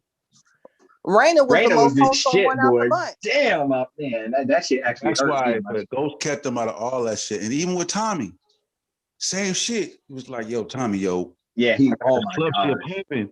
Like, we ain't gonna even need to be thinking that Ghost. What the fuck are you talking about? And that's why Tommy and Tasha was teaming up. Like, yo, what the fuck is wrong with the Ghost? Niggas trying to You leave the smoking game. blunts in the car with my homies scheming on me? But the we bottom finna die in line this is, shit. We never leaving. We fuck stay in the bitch forever, nigga. Fuck that shit. but truth be told, one thing I didn't like about Ghost, the new book, because my thing is you got to pick a side. Now in Power, they painted Tasha as this queen pin savvy, you know, you know, like, now you can't have all helpless and defenseless and she don't know shit about the law, but in the last spinoff, she was making power moves and plotting and scheming and doing, like, you can't get that over. But the biggest problem to me was that all of them were interdependent on one another. You know what I'm saying? Like, Ghost was the main character and the main brains behind the operation, but he really couldn't execute anything absent of Tasha or Tommy. Right. He was a centerpiece. Tasha cleaned the money. Yeah. And she did the accounting in the books, and Tommy was the street. So he was pretty much dealt with got the supply to the streets to get it out there, the inventory. Because he had the warehouses and shit. But that's just like any nigga that's a boss. Ghost was the face. Yeah, he was CEO. But I mean, but my any thing is, organization. if you've been in the game, if you've been in, but do y'all, can y'all agree? If you've been in an organization and in the business for so long, you learn different elements of the game, regardless, even if when you were not trying to. But a general, but the thing is, Amber, you cannot. The major connect is not going to just automatically fuck with someone. That's just off a reputation. So there could be a lot of people who know the business. That's why everybody was trying to get his connect. In most of these movies, real life shit, that's what it's all about, is getting that connect. You can have the business, you can have the streets, you can have the customers and clients, all that stuff. But if you don't have that connect, and the connect don't trust you, and that's what Ghost was. You know, I mean, he, for some reason, everybody seemed to just fuck with him. But I mean, can we agree? Well, honestly, everybody just fuck with him because Ghost was a whole fucking narcissist. He was a control freak. Man, he was. I don't think anybody in that position is not a narcissist control freak. You're not going to be running millions of dollars, tens of millions, or hundreds of millions. But my thing is, if you want to get out the game, who gives a fuck about you handing over control? Like, I can understand that if he was trying to stay in the game. Once I'm trying to get out the game, I don't give a fuck who in control of this shit. I don't got to have no parts in it. Nah, but it wasn't that easy. It was always drama. Like, you were dealing with the dude that was locked up, and it's just crime. other Mexicans, and it can fall back on you. Yeah, he was trying to get out clean. He wanted to make sure he could get out clean and everything was fine. Yeah, and to say this kind of like with the game, right? Like, you got to connect, right? On a high level shit, right? Right. Let's go. You have, it's like a contractual agreement. You're supposed to get this much every month, right? There's no backing out of that. So it's like, if you're going to leave, right? The plug is not going to let you out until you find somebody to fulfill your. And that's what he was trying to do with Tommy, but Tommy was not built for it. He would kept fucking up. And they was like, he too wild. This nigga ain't savvy enough. He fucking rough on the edges. Like, yeah, he's like. So Ghost was trying to put somebody in play so he can get out, because otherwise, old boy Hefe wasn't gonna let him out the game. Bingo. But what I'm saying is, go ahead. If he didn't want Tasha to be a part of it, like, if he didn't have a problem with Tasha being a part of it, I think it could have worked. But the biggest thing was he was trying to control her too. What do you mean? What do you mean? Hold up. Let me get clarity. Hold up. I want to see where Amber's going with that. What do you mean? He was trying to control her. He felt like if he was out the game, she had to be out the game too. Because she was with his kids, and there's but that's the bullshit I'm talking about, though. That's the bullshit I'm talking about. Like, at the end of the day, it was cool for her to be in the game as long as she was connected with you. She been had your kids, been had them. Nah, right. But if you didn't give a fuck when she was taking that chance for you. But if the goal is to protect your family, if the goal is to protect your family and your kids, she can't be in the goddamn game. Especially if she don't have Ghost, that was pretty much the face and running. That's why I think the narcissist once and he stepped away.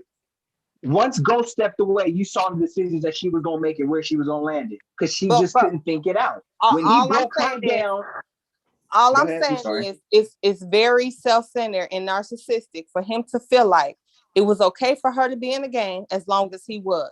The point where he decided he wanted to be in the game, well, he wanted to be out of the game, yet she wanted to remain in the game, it was a problem. The reason why it's a problem, he felt like he had the right to decide for him and for her. Right. I understand she got the kids.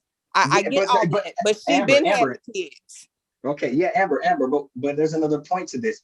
The goal and the objective is like, it wasn't a career. He stopped her short from attaining her career and life goals. You know, it was, the game was the hustle that he was in the front. He was in the field, you know, or out there playing the sports, and she was keeping the house clean and doing the jersey and making sure that he made all his appointments and got all his training and rehab. I mean, like, she was the support system. She can't run that shit without him. And when she tried to run it without him, the shit fucked up. Her and Tommy fucked up, and they had to deal with these other Italians and then the Irish people. Like, every time they tried to do some shit without Ghost, there was always a dilemma. Whether it was 3 or 4 episodes, there was always some drama. She wasn't equipped to do it. She wasn't smart to do it. And when he broke it down to her, she was just a side piece, street, blah, blah, blah. Like, he broke it down to her and how far she's going to go with or without him. And it was true. It was true, because the next episode, it was just so simple how the police caught her up. And her son had to do all this BS just to get her out. Yeah, and if he leaves the game and she's still in, when she get caught, he's implemented. Yeah, he's gonna be implicated in that shit. Your husband and wife. Now we're gonna look into how your husband got this money.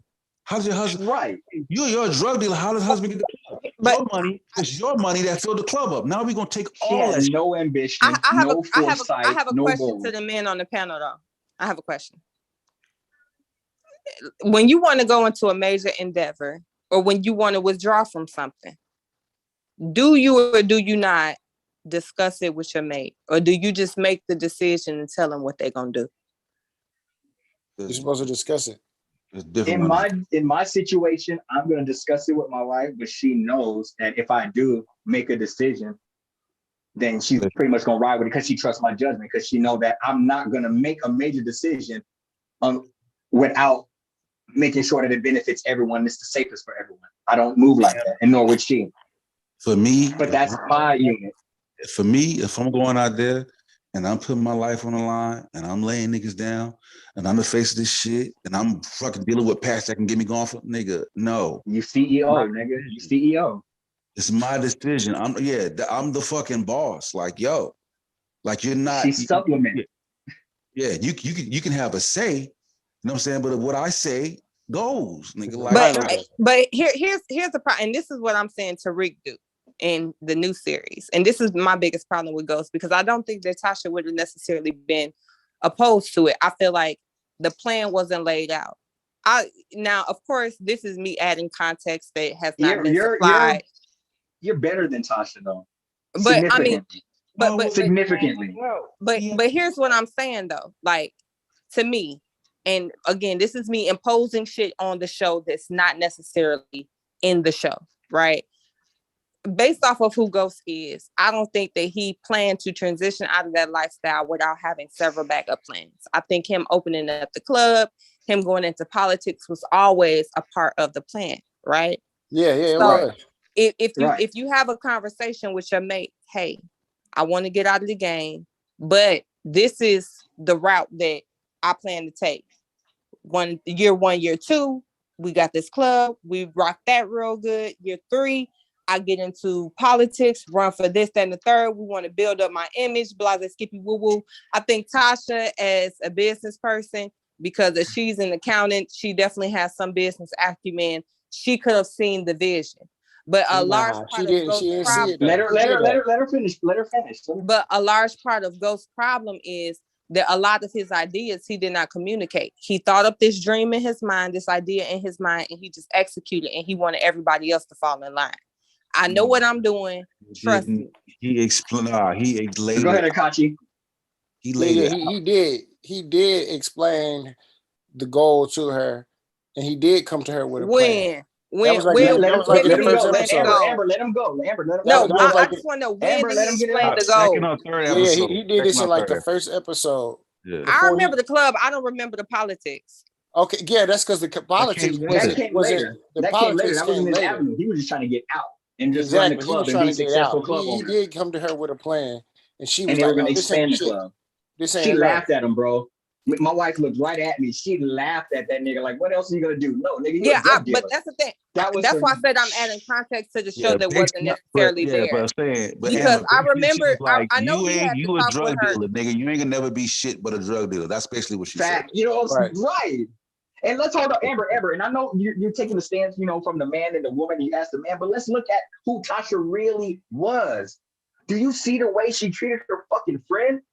She had as soon as she said she had a crush on him, she was trying to smash that nigga. She was interested in that nigga. Every time that she had a problem, she would come over there, lay her purse in front of her, stunt in front of her, lay her problems on her. Every time she would try to talk, she would dismiss him. She's trying to like Tommy, she would dismiss Tommy. Yeah, Tasha was a whole fucking rat. Tasha was a whole, thank you. But she been a rat, though. That's all I want. That's what I'm saying. That's like, all I want. Okay.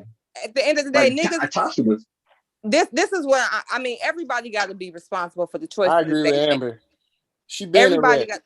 Everybody got to be responsible for the choices that they made. Right. She was a rat and she had been a rat. Right. He saw some use for her. He settled with her because he felt like she was, you know. No. I don't think that's the case. I think she was smarter than him. She knew about the streets and she snatched him from being one of Kanan's understudies. And she put that nigga up on and she was like, we got to take this nigga out. Either way, he saw value in her. Either way. I think she played him and he got wise under her. Because I see that happen And more often maybe than I've not. seen that happen before too. But honestly, the way they paint still Ghost gotta out take is as though accountability he for that. always kind of been that I agree. nigga and kind of been, you know. So at the end of the day, he saw some type of value in her for that moment. He Right. didn't even fathom the long term. And once they start having kids and him I aging can't out say of that. this We shit. can't say that. That'll help I the mean, argument, but I'm not gonna put that in there. I I'm don't gonna know say that. that because at the end of the day, then I have to question. And now that's me giving him. That's me giving him being generous. He Right. didn't know in the future what this was gonna play out to be. That's me Right. being generous. Nobody Right? knows in the future. He didn't take all You this other can't shit know into that. account. Now, if he had Nobody taken this shit knows. into Yeah, It's account, not like kids he with her. went to college and was supposed to be held accountable for getting a degree at the end. You don't go into the game expecting we got a 5-year plan and this is what we're gonna. That's not how Yeah, it works. nobody knows. Like you don't know what That's it's not how it works. It didn't work like well. I've yet to see it work that way. so I mean, my I'm not the question most is, experienced, but damn. here's my question. Now, it's one thing because y'all say it's not how it works, but I hear a whole lot of niggas talking about you can't turn a hoe into a housewife and this, that, and Right. third, and why this skippy woo woo before they even bed a bitch. Right. She So wasn't a hoe though. She wasn't a hoe. but regardless of I the don't see fact the niggas correlation. niggas are aware of certain ideologies, right? Okay, As it I'm with pertains that. to the type of woman that they want long term. So riddle me this. Do you or do you Wait, not? Amber, say that again. Because I can't give niggas that much credit. A lot of niggas don't know what the fuck they want. That's why a lot of these women are out here staying in a relationship. Just because a nigga wandering around aimless, don't disprove the point. Just because that person No, don't that's know. not what I'm saying. No, because you just hold up. What you did is you just muddied the point and you threw a straw man. That's not what I'm saying. What I'm saying is men aren't getting into, let alone relationships, let alone the drug game and breaking out 5-10-year plans. And this is what we're gonna do. And you're gonna sit down at the table and explain that to your wife, and you guys No. go that route. No. I'm I not don't saying see that I'm not. happening Hold on. in general. You miss. Now you building a straw man. So no, I'm saying what I don't understand that. Well, what I'm saying is, I'm not saying a motherfucker come at day one with a 5-10-year plan, right? I'm not saying. I thought that's what you said. You said no. She's saying is Ghost knew. Come on, bro. I heard what she said, and I was over accountable what she said. You hopping in. The streets. So what I'm saying is when dudes typically deal with a female, they typically pay attention to certain shit. Like ain't no nigga finna intentionally lay with a bitch if they feel like finna be a trash ass mama or running the streets. I don't believe that. I don't believe that. These niggas gonna get whatever they can get. But I said intentionally.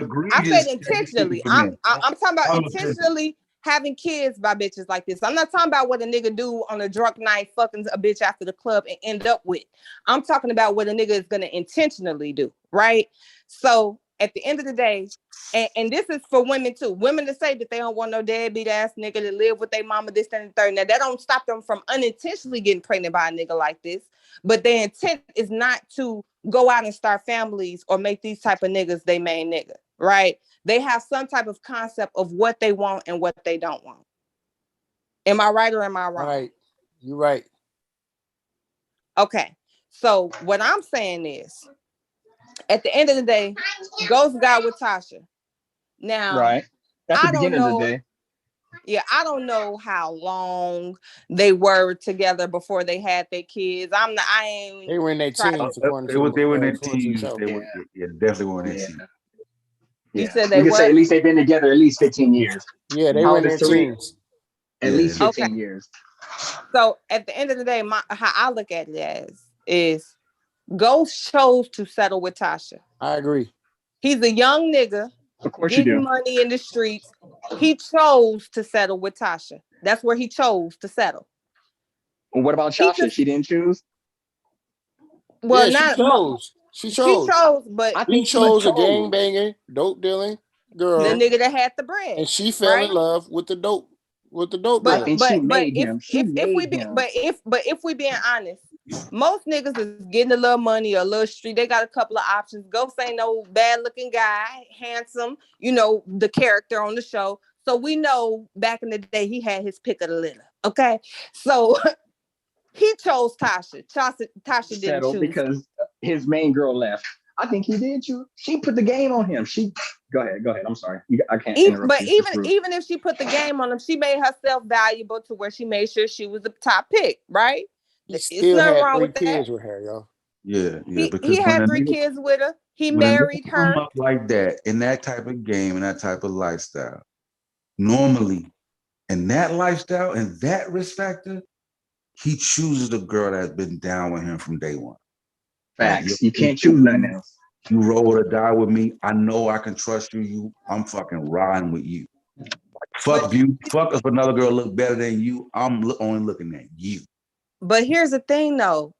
Again, when you start out that young, as Ghost and Tommy started out, you have a number of day one bitches. A number of them. No.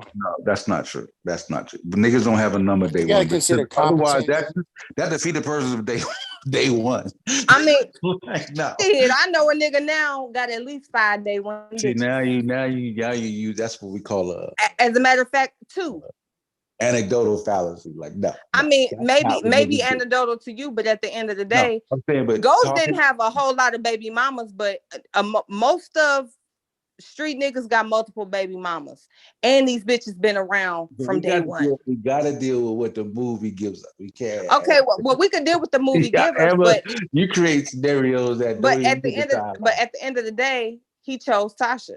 Well, we saying he chose I agree Tasha. with that. He We did do know choose her. that. We do based on the movie. Yes.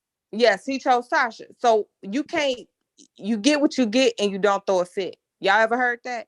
Nah, but it's like just okay. Listen, sometimes you notice in a relationship there are certain things that you couldn't foresee, right? And when you reach those plateaus, sometimes you expect your mate to move with you in a particular way, but you've never been to that plateau before, so you don't know what way they're going to move. And when they move opposite of a way that you think that they would move, then it's like, oh, damn, like I thought you would support me getting out the game. Like my life is on the line. Like, you see what I'm saying? So that shit hit him like a fucking ton of bricks. But I mean, if we being fair, does that go both ways? Like in this scenario, who Both ways in changed up? terms of what? That In this She was scenario, surprised he wanted to get out of the game. Yeah, in this scenario, who changed up? Because this is the way they've been living. Right. So you want to get out of the game, that's you changing up. I'm not Right. changing up. This Of the course, life we've been living, and this the life I'm prepared to continue to live. So in this particular scenario, Ghost is the one that's changing up. Of course, nobody denies that. But in that game, the one thing anybody in that game hopes to do is to get out with their life and their freedom. Right. Whenever you fucking reach that point, you're like, yo, I can get out of this shit. Like that's like understood amongst, you know what I'm saying? Like normally niggas don't come to that realization. They just get killed. We agree that Tasha was greedy. But is it unreasonable for his woman to feel like you've maintained your freedom in your life this long? Why the fuck not 5 more years, 10 more years? But You've done it this long. Any hustler know like that shit ain't promised. Like nobody's under the like. But was it ever promised? That's why all the years that they were doing it. Of course it's never promised. That's why you have to get out when the getting's good. Exactly. I agree. Ain't shit promised. He outgrew Tasha. It's simple as that. He outgrew her. Exactly. Yeah. But he handled it completely wrong. I agree. That's what I'm saying. I agree. He's still irresponsible. He outgrew the life, and Tasha was a part of the life. He outgrew the life. No.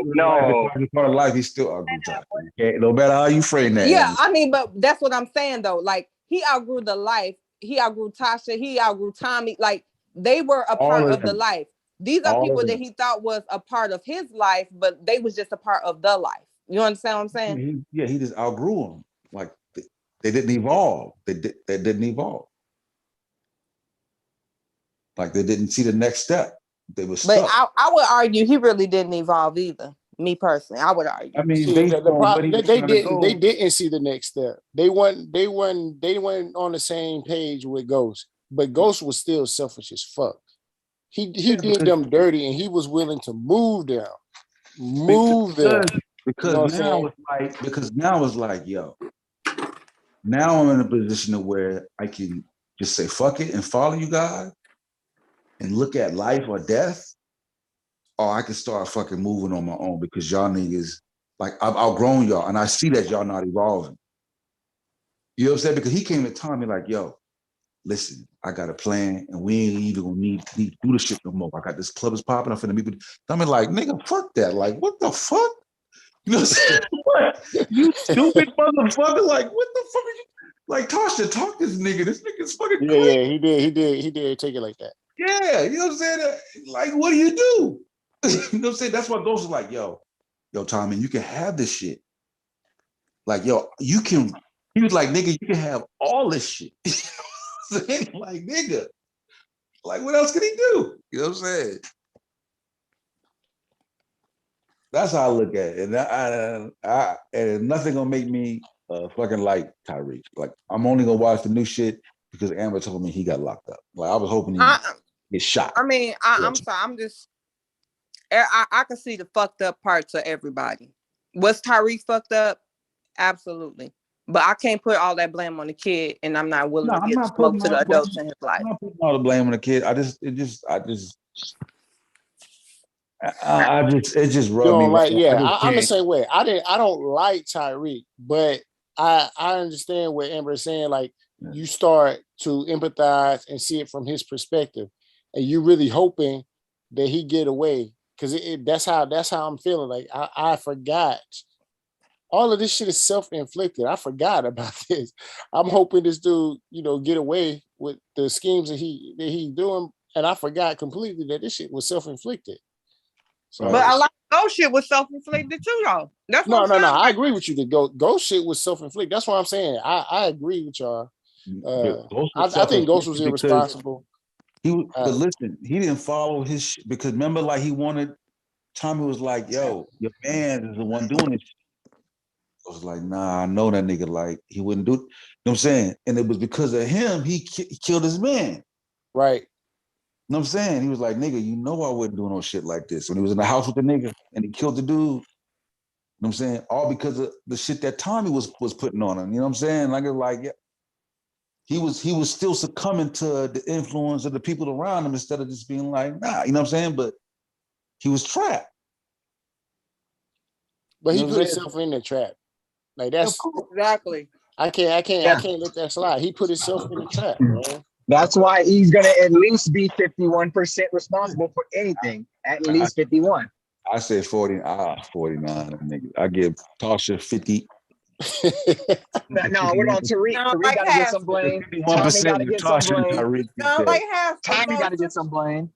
Oh yeah, my fault. Nah, Tommy was the only one. Tommy was the only one. The other 66 split with Tasha, Tommy, and fucking Tyreek, bitch ass. Tommy was the only one that stuck to his principles. No. To a degree, I know what you're saying about that with Tommy because I've had that conversation. Tommy was the only one who kept it real from beginning to the end, but his role was a fucking.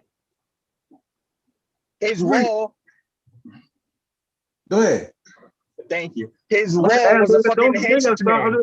He was just a shooter. Okay, all right. So watch. How did the redhead bitch find out who Ghost was? Simp ass Tommy. Exactly. And when Ghost was like, "Yo, you should be fucking with the bitch," Tommy still fucking with it. Fucked it up. Yo, so Tommy fucked up, but he didn't cross his principles though. He didn't. He stuck to his principles. His principles were fucked up, but he stayed on code, and he was the only one who did it. My thing is, how we mad at Tommy about him telling the bitch Molly when hell this nigga Ghost is sleeping with the fucking DA? Exactly. That's what I'm saying. That's what I'm saying. That nigga Tommy hooked up with a bitch from the strip club. He didn't even have no relation. He didn't know that bitch from the past. So he just had a thing for redhead. But my thing is, bottom line, with the bitch. If we talking real street nigga shit, I wouldn't give a flying fuck where he knew Valdez from. The moment he found out that bitch was DA, he should have not been fucking with her, period. Right. Nah, because period. If we talking about real street shit, where they do that at? Nah, because Gold finessed that DNA shit, and that shit kept him in the fucking out of fucking jail. He ain't finesse a goddamn thing. Come All on, we he can't did deny that was, shit. But listen, was keep when his Tommy, keep when Tommy man. fucked up with her, Ghost came through, paid the motherfucking cash to motherfucking to leave. Then Tommy fuck around and killed the motherfucker. You know what I'm saying? So Ghost was cleaning up for all them niggas the whole fucking time.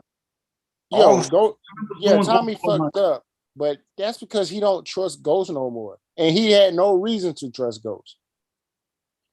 Hold on, no. Why would he not trust Ghost? What you talking about? Because Ghost was manipulating him.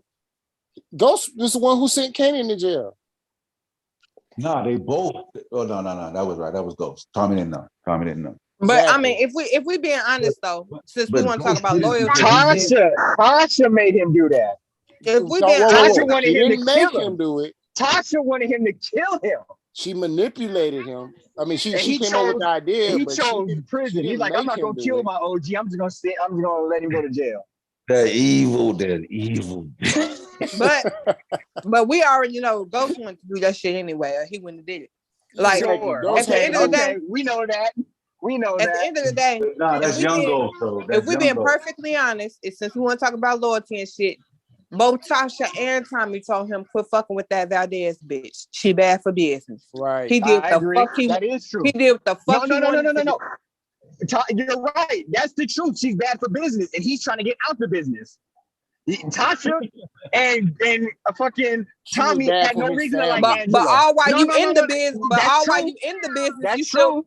You still fucking with her though. You still in the business. You still fucking with her. She bad for business. Tyreek and the girls, they didn't want to hear about Angela either, and he still did it. He was done with Tasha and them kids. Well, no, I take that back. He was for his kids. He just didn't want Tasha. That's most divorces. If you want to tie that in there, but I think most parents don't divorce the kids. They divorce their spouse. But that's a nice try. No, I ain't saying he divorced his kids. I'm saying he jeopardized his kids for that chick. Yeah, he did. Okay. Tyreek wasn't feeling her. Whenever you get a divorce, everybody who gets a divorce, they're jeopardizing their relationship. I understand that. That's a valid overstated point. Nah. Everybody's not. If you divorce your wife, there's a possibility that another person can move in and molest your kids. If you divorce your wife, she could be single forever. If you come on, bro. But that's totally different than Tyreek making it real clear that he don't fucking like Angela, and you bringing Angela around him anyway. That's only unique to Tyreek, because I'm sure there's a lot of people who get divorces and they're gonna turn around and just shoot their fucking father if he brings them around. Come on, bro. Well, I'm only talking about the show. I ain't talking about unique to Tyreek. I'm talking about the show. I don't think that had nothing to do with why Tyreek wanted to fuck over Ghost. I don't think Valdez played this bigger role in that. But listen, that's the part that fucked me up. No, there's motive for him to be upset with his father. But there was nothing so visceral as now you want to kill him. Your father. Facts. Nothing. But he wanted to kill. But his I father. heard that Ghost snitched on his baby mama though. Who's baby mama? Tasha. Yeah. What do you mean? He snitched on Tasha? What do you mean? I don't remember if he snitched on Tasha. When she was bumping drugs out the daycare. Nah, I don't know. I heard why is she selling drugs out the daycare when her man is flipping drugs and she got a Tyreek. I heard it happened in the last season. I heard it happened in the last season. She started calling herself having her own operation, and he called the police on her. Nah, what happened was like Tyreek had fucked up so bad, and he had Angela on his side. He was like, "Yo, oh yeah, like the shit fucked up. Like, listen, I got Angela on my side. All he got to do, he's just gonna have to confess to this shit, and then we gonna take care of him." You know what I'm saying? Because he had fucked up so bad, they couldn't even cover the shit no more. Like the other police that found out he was involved, you know what I'm saying? They knew it was Tyreek. And he was like, listen, Tyreek gonna have to take this because it's I can't get him out. But what I can do is reduce his shit, and then he'll get this and that, and he don't want to do that. And Tasha's like, that's why he killed him. Man, I'm not behind none of that. See, that's why I feel like Ghost is full of shit. Because he wouldn't have never, ever ever consider turning himself in for no bullshit. He didn't He turn said he himself. gonna skip town. He'll skip Nah, town before he do any of that. he would have turned himself in. It was too. Nah, now you talking about going. He would have got a slap on the wrist, man. Ghost told him told Tyreek he would turn himself in. Yeah. And then all of a sudden, nah, I need you to turn yourself in. Tyreek already don't trust him. Like, come on, man. But remember, the police already knew it was Tyreek. They were Listen, like, nah. well, we know that, but Tyreek don't know this. Yeah, you know what I'm saying? So Tyreek was moving off false information. Shit that he Yo, thought we hold was up. Tyreek was on some fuck shit from the jump the way he played his sister. He's lying to Tommy. He's robbing Tommy, getting Tommy about to shoot up motherfuckers else because he's stealing pills. And then the niggas who fronted him and got him and shit, then he lied to that Italian dude that got him shot up. This nigga Tariq was reckless 180 degrees all the way around. Just like But you gotta realize who he learned the game from. He learned the game from a reckless ass nigga. Kanan. Nah, his dad kept it from him. His dad kept all that from him. That's why. No, I'm saying Kanan.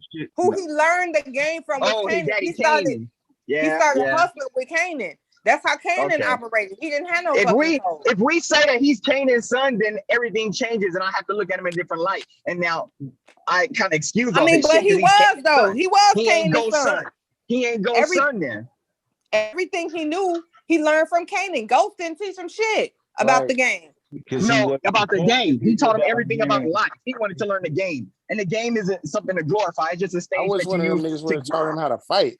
but man, because he got his ass whopped. All the time he get his ass whooped. That's why he didn't need to be in the game. But I agree with that. Hold on. Play niggas always trying to hop in the game and they got opportunities and fathers and mothers and shit. No. Here's what I'm saying. I understand what you're saying. Tyreek was fucked up. But in this new spinoff, you can see that he's kind of adjusting and learning, and he's kind of coming to understand why his dad did a how many bodies did it take? I don't know, but at this point it don't matter. His whole life. But Tasha, you gotta understand. This is Tasha. I'm sorry. Fucking damn. Who am I talking to? Amber. Now you know very well. Because you talking. I'm turned up talking about can you talk? I ain't even finished my point and you cutting in, but I'm gonna let you finish. Go ahead. You right. I called you someone. I called you out your name and I cut you out. I'm sorry. You can call her Tasha. She's straight Tasha. Go ahead.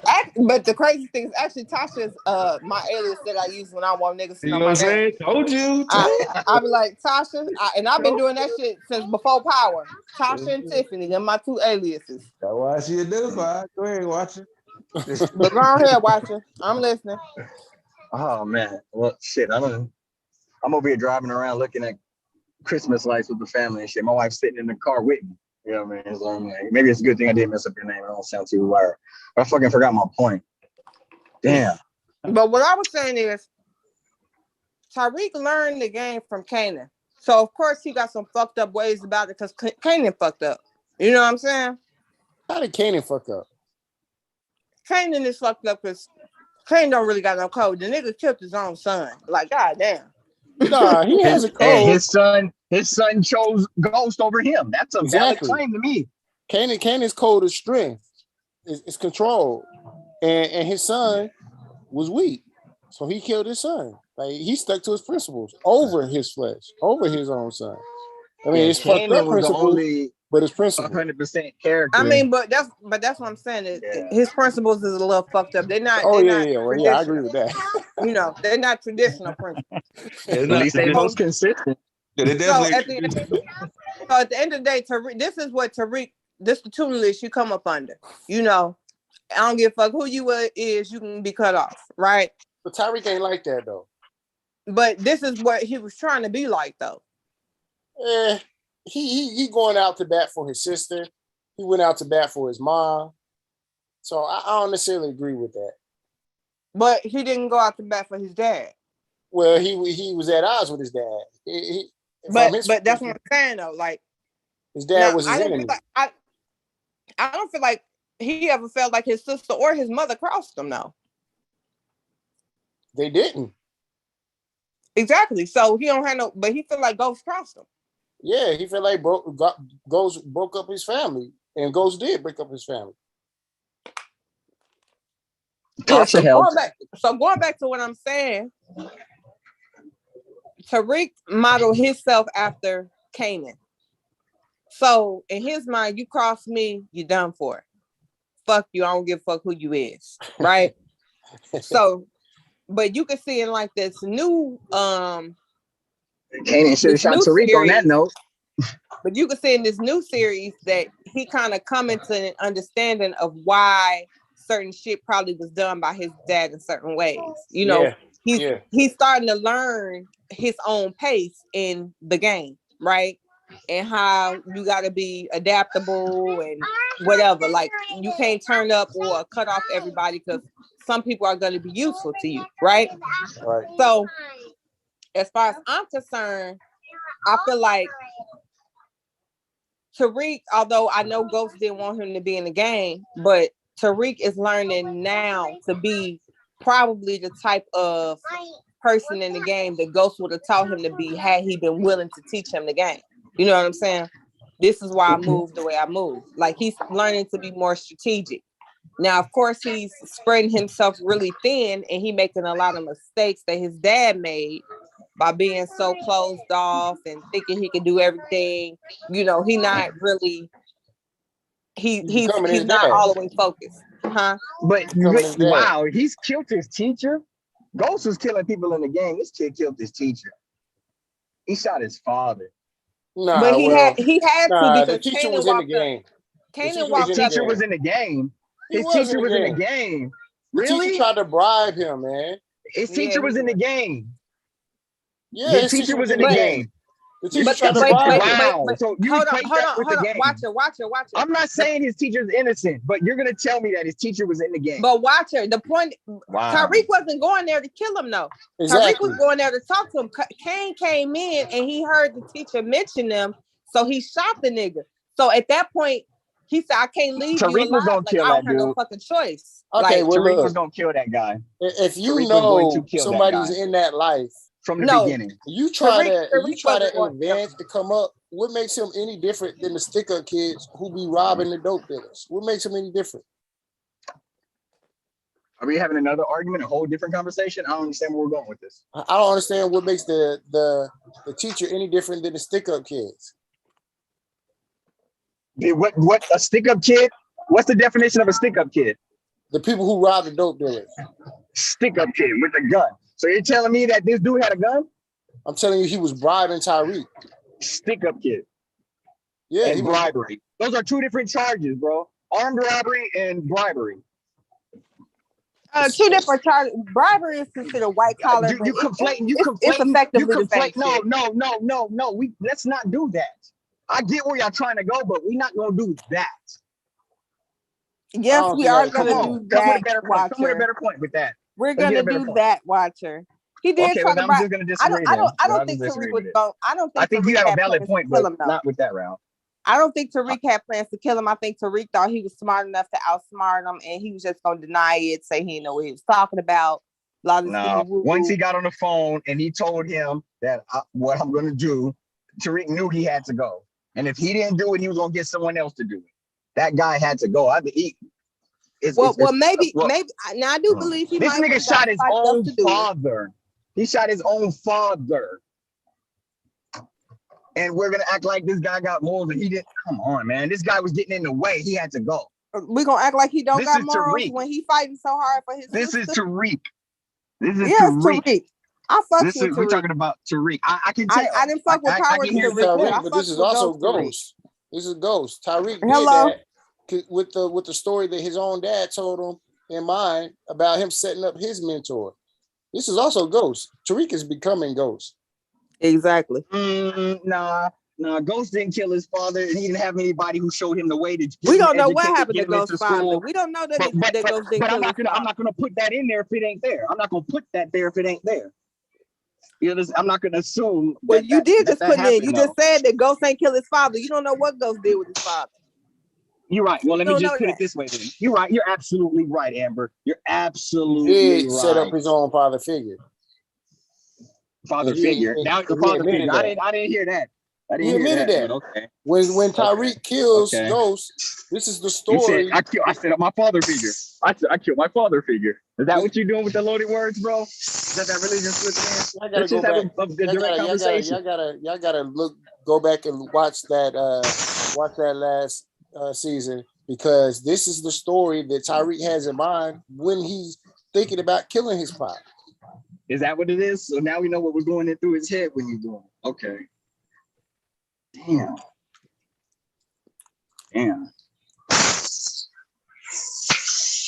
I really can't understand how motherfuckers got all this smoke for Tariq and none for Ghost.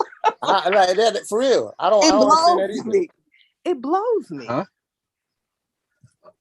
I don't understand how y'all got so much vitriol for Tariq with all the fuck shit Ghost done did. I really don't get because it. niggas sometimes niggas do fuck shit, but there's certain shit that just niggas just don't do, and the shit that Rick did, niggas just don't fucking do. So some fuck shit is better than other fuck shit. I mean, fuck shit happens. We didn't see There's Ghost. levels of fuck shit. We didn't see Ghost options.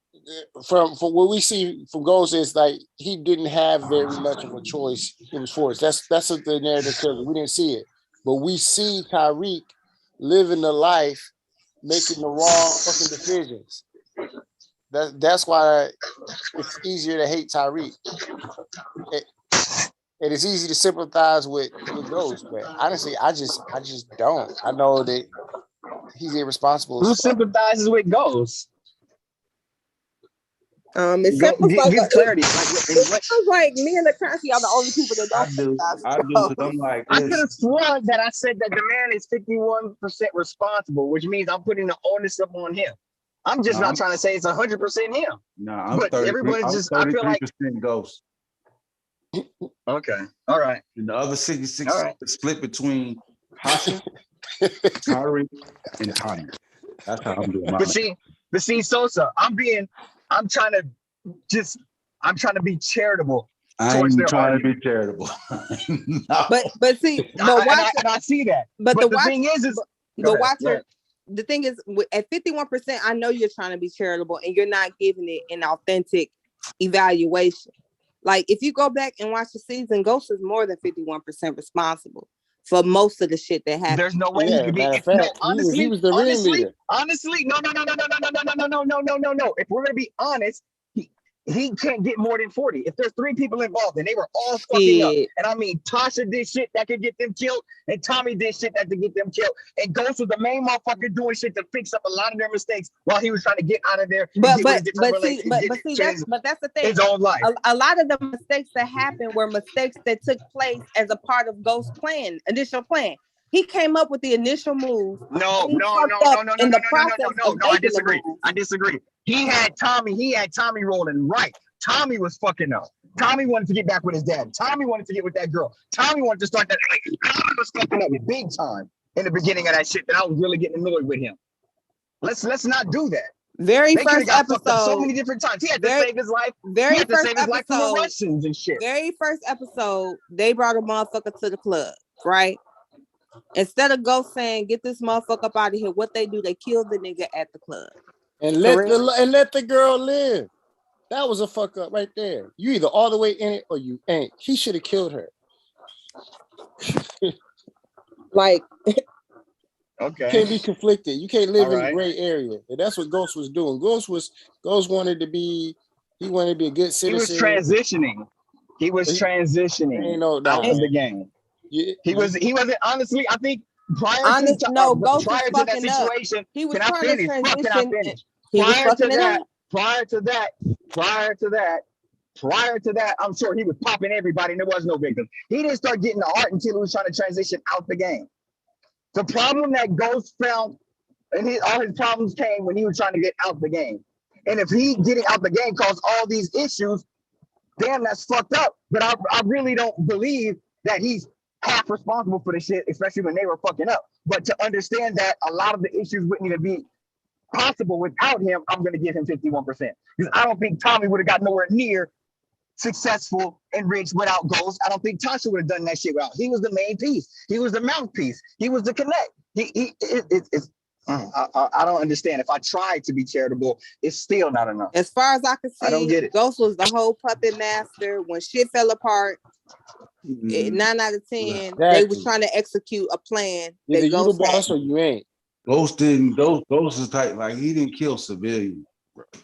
Like even in the beginning when they had old boy and and his girl, Tommy was like, kill this bitch. He was like, nah. He's like, listen, I got you. But he should have listened to Tommy and killed the bitch. Exactly. But you either in it or you ain't. You can agree with that, but that was against code.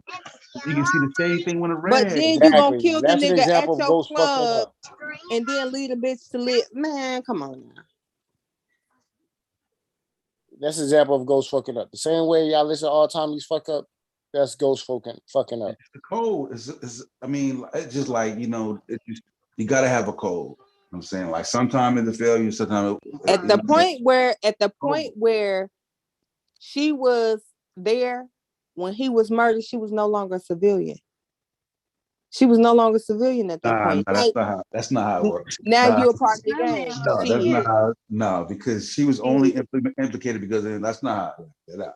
She was Ghost could have handed that game right back over to Kanan and got out. Nah. Tariq got Kanan killed. Tariq got Kanan killed. And Kanan let him. Yeah, Tariq killed Kanan. Tariq killed everybody. Tariq killed Kanan.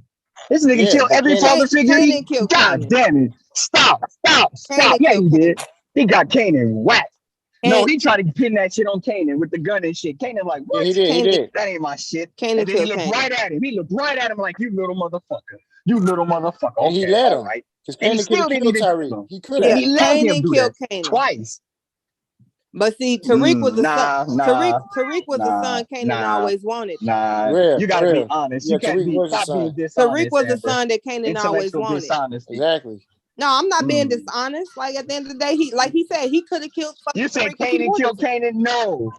Yes, he did. Tariq killed Kanan trying to save his mother. No, we're not arguing that Tariq didn't kill Kanan. We agree with you there, but that's what she said. No, when I hear Kanan kill Kanan, that means Tariq didn't kill Kanan. Why you keep trying to cap, bro? Damn, you gotta be doing it well. I didn't say he just caping. I said it. I agree with Amber. I said it. I agree with Amber. She didn't even finish the sentence, bro. Damn. I said it. What I'm saying is Kanan saw. I agree with you. Nah, let me let you finish. I'm sorry. All right, go ahead. I'm fucking with you, bro. I'm in the car laughing. I'm just fucking with you. Because I've caught the first few times you were doing that shit. Yeah, nah, Kanan, so I'm like, I'm gonna pay him back. Fucking Kanan had an affinity for Tariq. Tariq was the son that he wanted. I agree. Yeah. And I think that was even more fucked up. That he didn't even now that I think I'll be honest with you. Kanan, it ain't even the fact that he killed Ghost. It was what he did to Kanan that made me not fuck with Tariq. But it's what he did to Kanan. Kanan didn't think it was fucked up. That's what I'm saying. Kanan didn't even No. Kanan knew it was fucked up. He knew that's who that nigga was. And he wanted to show him who he was. And he was proud of him. I was almost like he was proud of him. Nah. Yeah, because that was some ruthless shit. And that's I'm not gonna say that. And that's what you have to do in the game. And that's what Kanan was trying to do. Code is you gotta kill your father. Look where you're going to make this argument. Now you're gonna tell the code in the game is to be able to take out the code in the game is to be able to take out like that. Okay, yeah, he could be if twisted it come like that. down Look at to the me or argument he made. you, But look at the argument he just made. Nigga, no, I'm gonna highlight that. I'll wait. I can wait on this. Even Junebug was like the argument is now. She was saying like he was soft on Tariq. But the crazy thing is, now I haven't watched the Kanan series, but my dude was saying like based off that series, he was crazy as fuck to ever whack Tariq behind Junebug. Based off the way the Kanan series is structured and the role that Junebug played in Kanan life, like it's no way he should have ever chose Tariq over Junebug. So that just lends even more credibility that he definitely had. That. What do you mean? Wait. He chose Tariq over Junebug. Yeah. Remember when they was holding him for ransom and shit and all of this and said they was gonna kill him and he ended up popping her to save him? That's his son. Yeah, so basically, I haven't seen the Kanan series. I have to watch it for myself. But I heard that the role that Junebug played in his life, how close that Kanan and Junebug was, he should have never chose Tariq over. Like, if the loyalty really went that deep, then Tariq should have been disposable. Nah, you can see already in the Kane series, and they ended this season, but you can see already how Junebug is starting to kind of envy Kanan a little bit, and how she's starting to go off the fucking rails. You can already see like how the dissension is going, and how really she's gonna be the more gruesome of the two. You can see it. So you can see it already developing. Like she's gonna be the one pushing Kanan to do like the ruthless shit.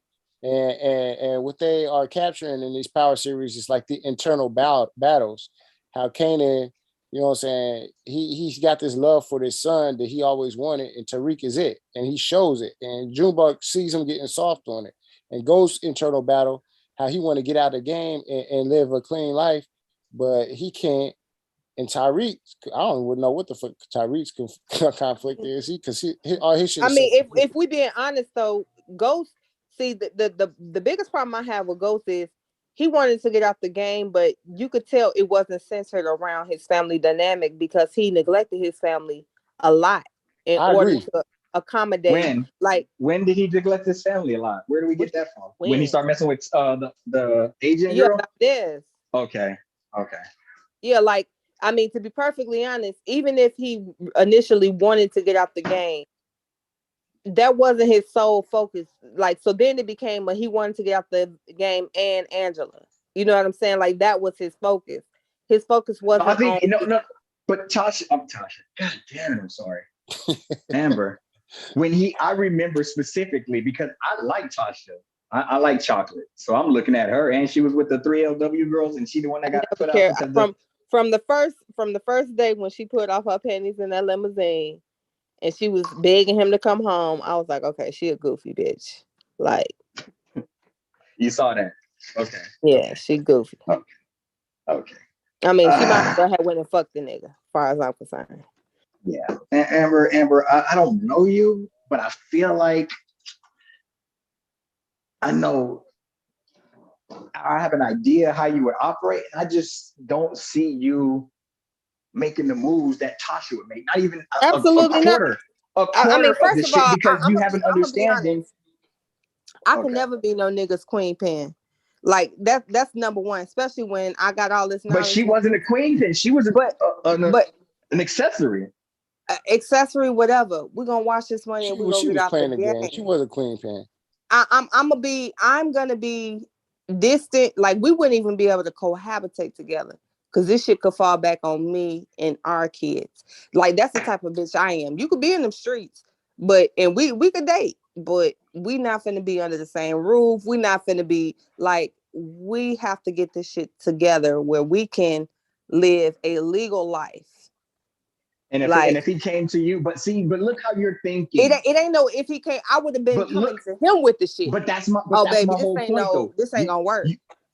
No, it's not that you don't think it's gonna work. You just recognize that it's not a full-time thing, and you gotta eventually you gonna do that and get the money. But nigga, you ain't doing that shit forever. You would really let a nigga do that shit forever? And I mean, you got businesses, cars, fucking clubs. We ain't even finna do it. It makes no sense. We ain't even finna do it for a little while. Confused that Amber's a Tasha apologist. I don't. No, I'm not a Tasha apologist. What I'm saying is the nigga knew. I'm just not a ghost apologist. The nigga knew what he had when he signed up for that shit.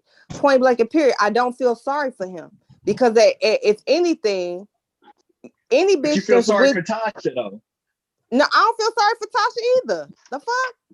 You sure you don't feel sorry for Tasha? No, what she's saying is see, y'all trying to place the blame on Tasha like he couldn't get out the game because of Tasha. Exactly. But I'm saying the nigga knew what No. Don't say that. Don't say that. There you go again. Exactly. I agree with Amber. That's not what we're saying. We're not trying to say that.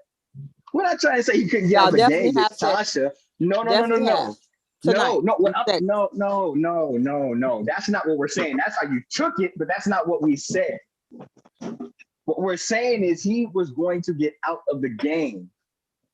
He was going to do that with or without Tasha. Tasha did not want to get out of the game. She didn't respect him even trying to be out of the game. She showed him what she thought of him and the max of what he can do and his potential and what she saw him as. She didn't see him as, and then you can recognize every time he talked to the white dudes, everyone talked about how articulate, how he can do all this and that. And she said, nigga, you ain't nothing but a drug dealer. This is who you are. This is what you do. Stop with that nonsense foolishness and come on to bed and get some of this booty. That he's sitting there like, what the fuck? What the fuck am I doing all of this for? And you don't care if I go to jail. Watch it. Thank you. Go ahead. What I hear what you're saying. And what I'm saying is you only hear it. You only hear. You disagree or do you agree? I agree to you a hear. degree. I agree to a degree because while I understand, yes, it was very fucked up for her to say all of that. But what I'm saying is from that point forward, Ghost had a choice. And he did that choice. I want to leave you. But no. But you're not. If I can finish my point though, he had a choice to make. You done told her what it is, and you seen her response. So at this point, bitch, I'm leaving the game and this relationship. How about that? Like at the end of the day, Ghost wanted to hang on to the relationship, even though he didn't want to be there, because then he cheating with Valdez, and then he want to get out the you made the shit messy when it didn't have to be. In the real world, Amber, that's not how niggas do it, or even girls do it. But that's normally, how they the should shit do it. fell apart. And I don't respect motherfuckers that do it any other kind of way. I'm saying, but normally, when a motherfucker leaving you, they've already left. They left you a long time ago. You know what I'm saying? And they already probably with somebody. So what we waiting on? I mean, but expected him to be like, I mean, damn, you acting like the nigga's supposed to be goddamn follow goddamn Christian principles and shit. It don't have to be Christian, but it ain't about Christian principles. And see, you want to make it like a joke thing. It ain't about Christian principles. It's about having a principle. Like at the end of the day, if this bitch ain't on the waves that you on, and okay, not only are we not compatible, but I can't even look at you as a partner and a friend, because I feel like you at least got to be that, right? So if the romance ain't there, at least I can say, well, this is my partner, this is my ride or die. They support me. We may not be that attracted to each other no more, but this is my nigga. She don't support him. Yeah, she don't support him. Watch her. That's my whole point. Are you listening to me? She's no longer a romantic partner because the love ain't there like that. But not only that, we're not even friends no more because we ain't even on the same wavelength. You literally looked at me, laughed at me like I was a fucking clown when I said I wanted to get out the game. Tell me I ain't nothing but a street nigga. Like at this point, what are we hanging on to? No, I'm saying in society, is that the kids? The shit that you're referring to? Is that the anomaly, right? Or is that the norm? Ain't Ghost supposed to be an anomaly? No. Is it the norm for most drug niggas to have fucking clubs and this type of wealth? If we're talking about anomalies, Ghost is the anomaly. No. I know. I don't want to get into it. I know, that's all true, but keep going. Keep going. Yeah, get where you're going. Club and shit. Like plenty of niggas that get to that level. They may not get out, but they get to that. I know plenty of niggas get to that level. No, you ain't got to say all that, Sosa. I know where you coming from. I heard enough of you. I know where you at. I'll fuck you. Niggas don't leave like that. Like it's hard. Like you done been with that person, you don't be like, oh, you know what, bitch, you ain't seen shit my way, and I'm determined to do it. So you know what? And then we ain't friends. So I suggest that niggas don't do shit like that. Well, when you at that level, Amber and Sosa, let's be real. And I don't want to speak from personality, but when you that deep in the game and you know that much about a business, you don't leave. You don't fuck like, the DA. You don't leave. You don't get a divorce. This is like the mafia. Here's the problem I have with that though. If that's the case, then you can't lead the game either way because this motherfucker know too much. Your secrets is never gonna be safe. You understand what I'm like? If we're gonna follow that logic, as far as well, she knew too much, so he couldn't just leave. Well, she knew too much, he couldn't just get off the game. Because guess what? But the point is, but her dumb ass ain't supposed to be trying to stay in the game forever, especially when she has minimal risk. But again, like how can she be thinking about her kids and saying, "Nigga, nah, I'm leaving"? Like that's just. But neither one of them was thinking she about liked the life. If we're being honest, everybody knows them. Neither one of them was thinking about the kids. No, that's bullshit. If one he was thinking about the kids. If one, no, he wasn't. Hold on. He but got Tariq in one that nigga school. think about leaving the game, and one nigga saying stay in the game. Who's operating in the best interest of the kids? Like we can't deny that. Neither, but the thing is now No, and here's It's the both thing. of them, Sosa. But Her no no no no no responsibility, no both of no them. no no no Now, no. answer So the no no question. no no no no. Answer This the goes back to question. what this Who's goes back to the point Akachi. operating? This goes back to the point Akachi was making earlier in regards to the Matrix. You can have something that is beneficial to someone, but that may not necessarily be your intent, right? I'm So saying Explain it. now Let him when it explain it. comes Let him down, explain it. Who's Let operating him put it in the into best interest context. of the when kids? it comes down to Ghost and Tasha, Ghost's perspective of wanting to get out the game, it had the greatest benefit to the kids for them to get out and be legal, but that does not necessarily mean that the intention was for the best benefit of the kids. There is a very That's irrelevant though. That's irrelevant. That's irrelevant. The kids have no, that's it's not. irrelevant. It's Yeah, not because irrelevant. The reason why it's getting irrelevant is It's because not irrelevant because if you want to bring up the is. kids in regards to Tasha, like, oh well why the kids this and like y'all making it like Ghost did, like yeah, because him wanting to be out the game would benefit the kids, but that wasn't his intent. Like, come on now, let's not. Listen, whether his intention was to make it good for the kids is irrelevant because getting out the game by proxy would have been beneficial for the kids, whether he intended it or not. It just I would agree have. with Sosa. Right. I agree with Sosa. Absolutely, but at the same time though, Ghost didn't appear to ever want to be a full-time primary parent, right?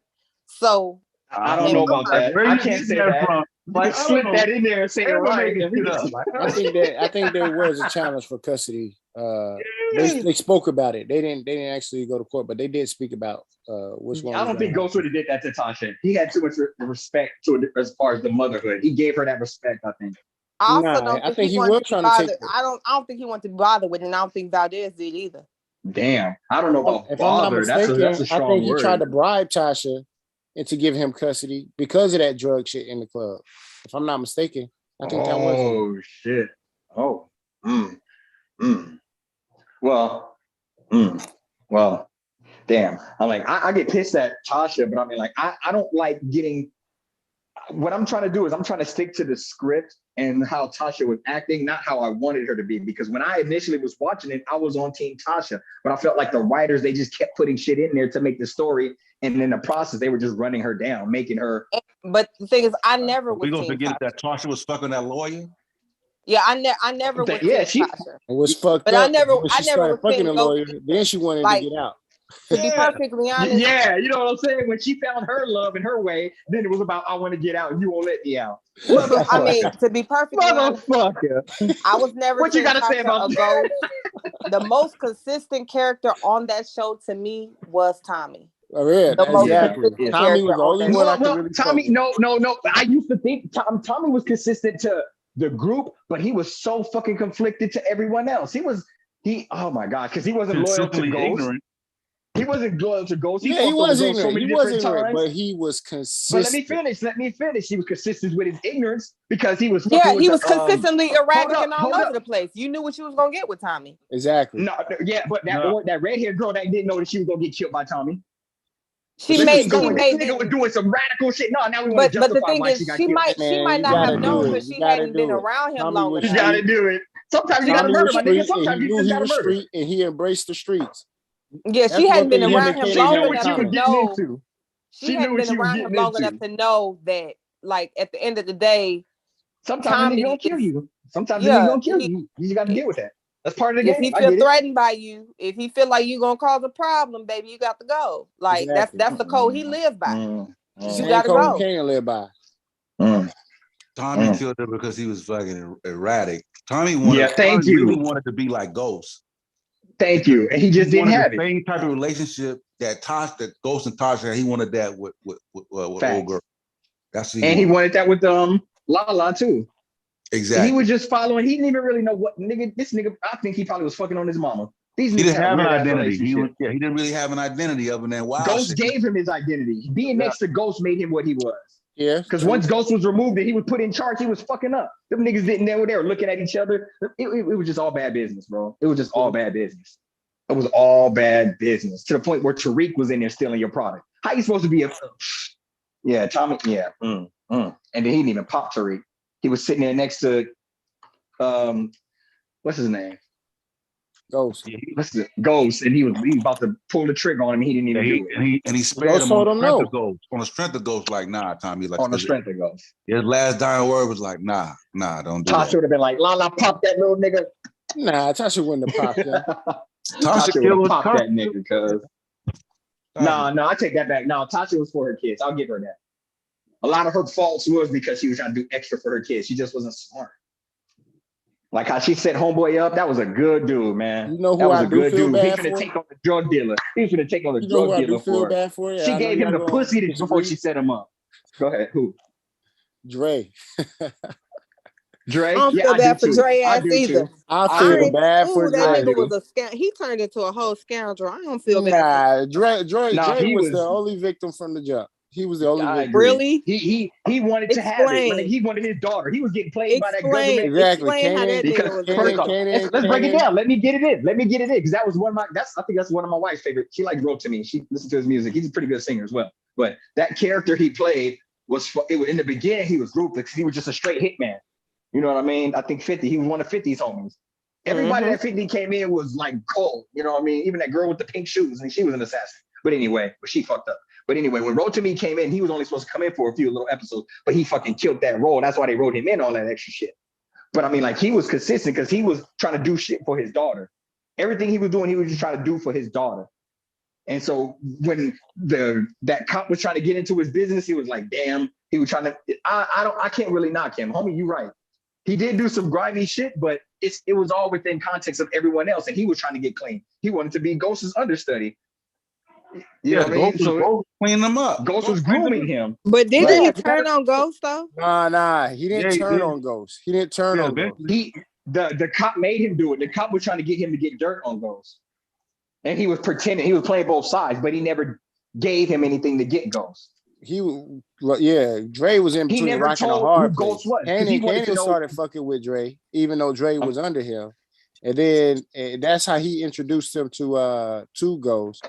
And then when he became Ghost understudy, Ghost turned on Dre because he found out that Dre was with Kanan. Oh no, because he felt like Dre was influencing Tariq.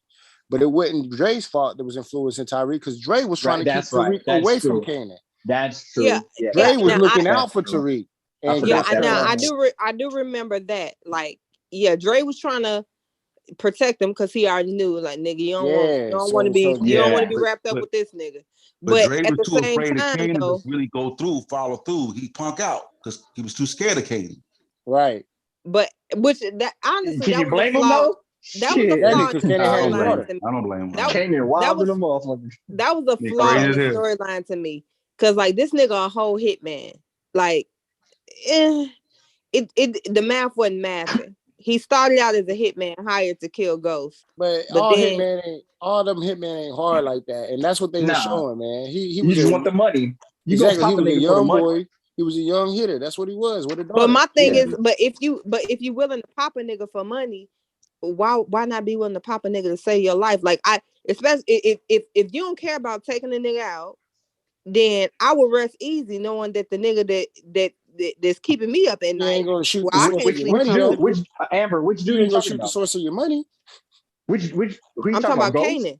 Because the nigga was like spooked by Kanan. Yeah, I mean, but yeah.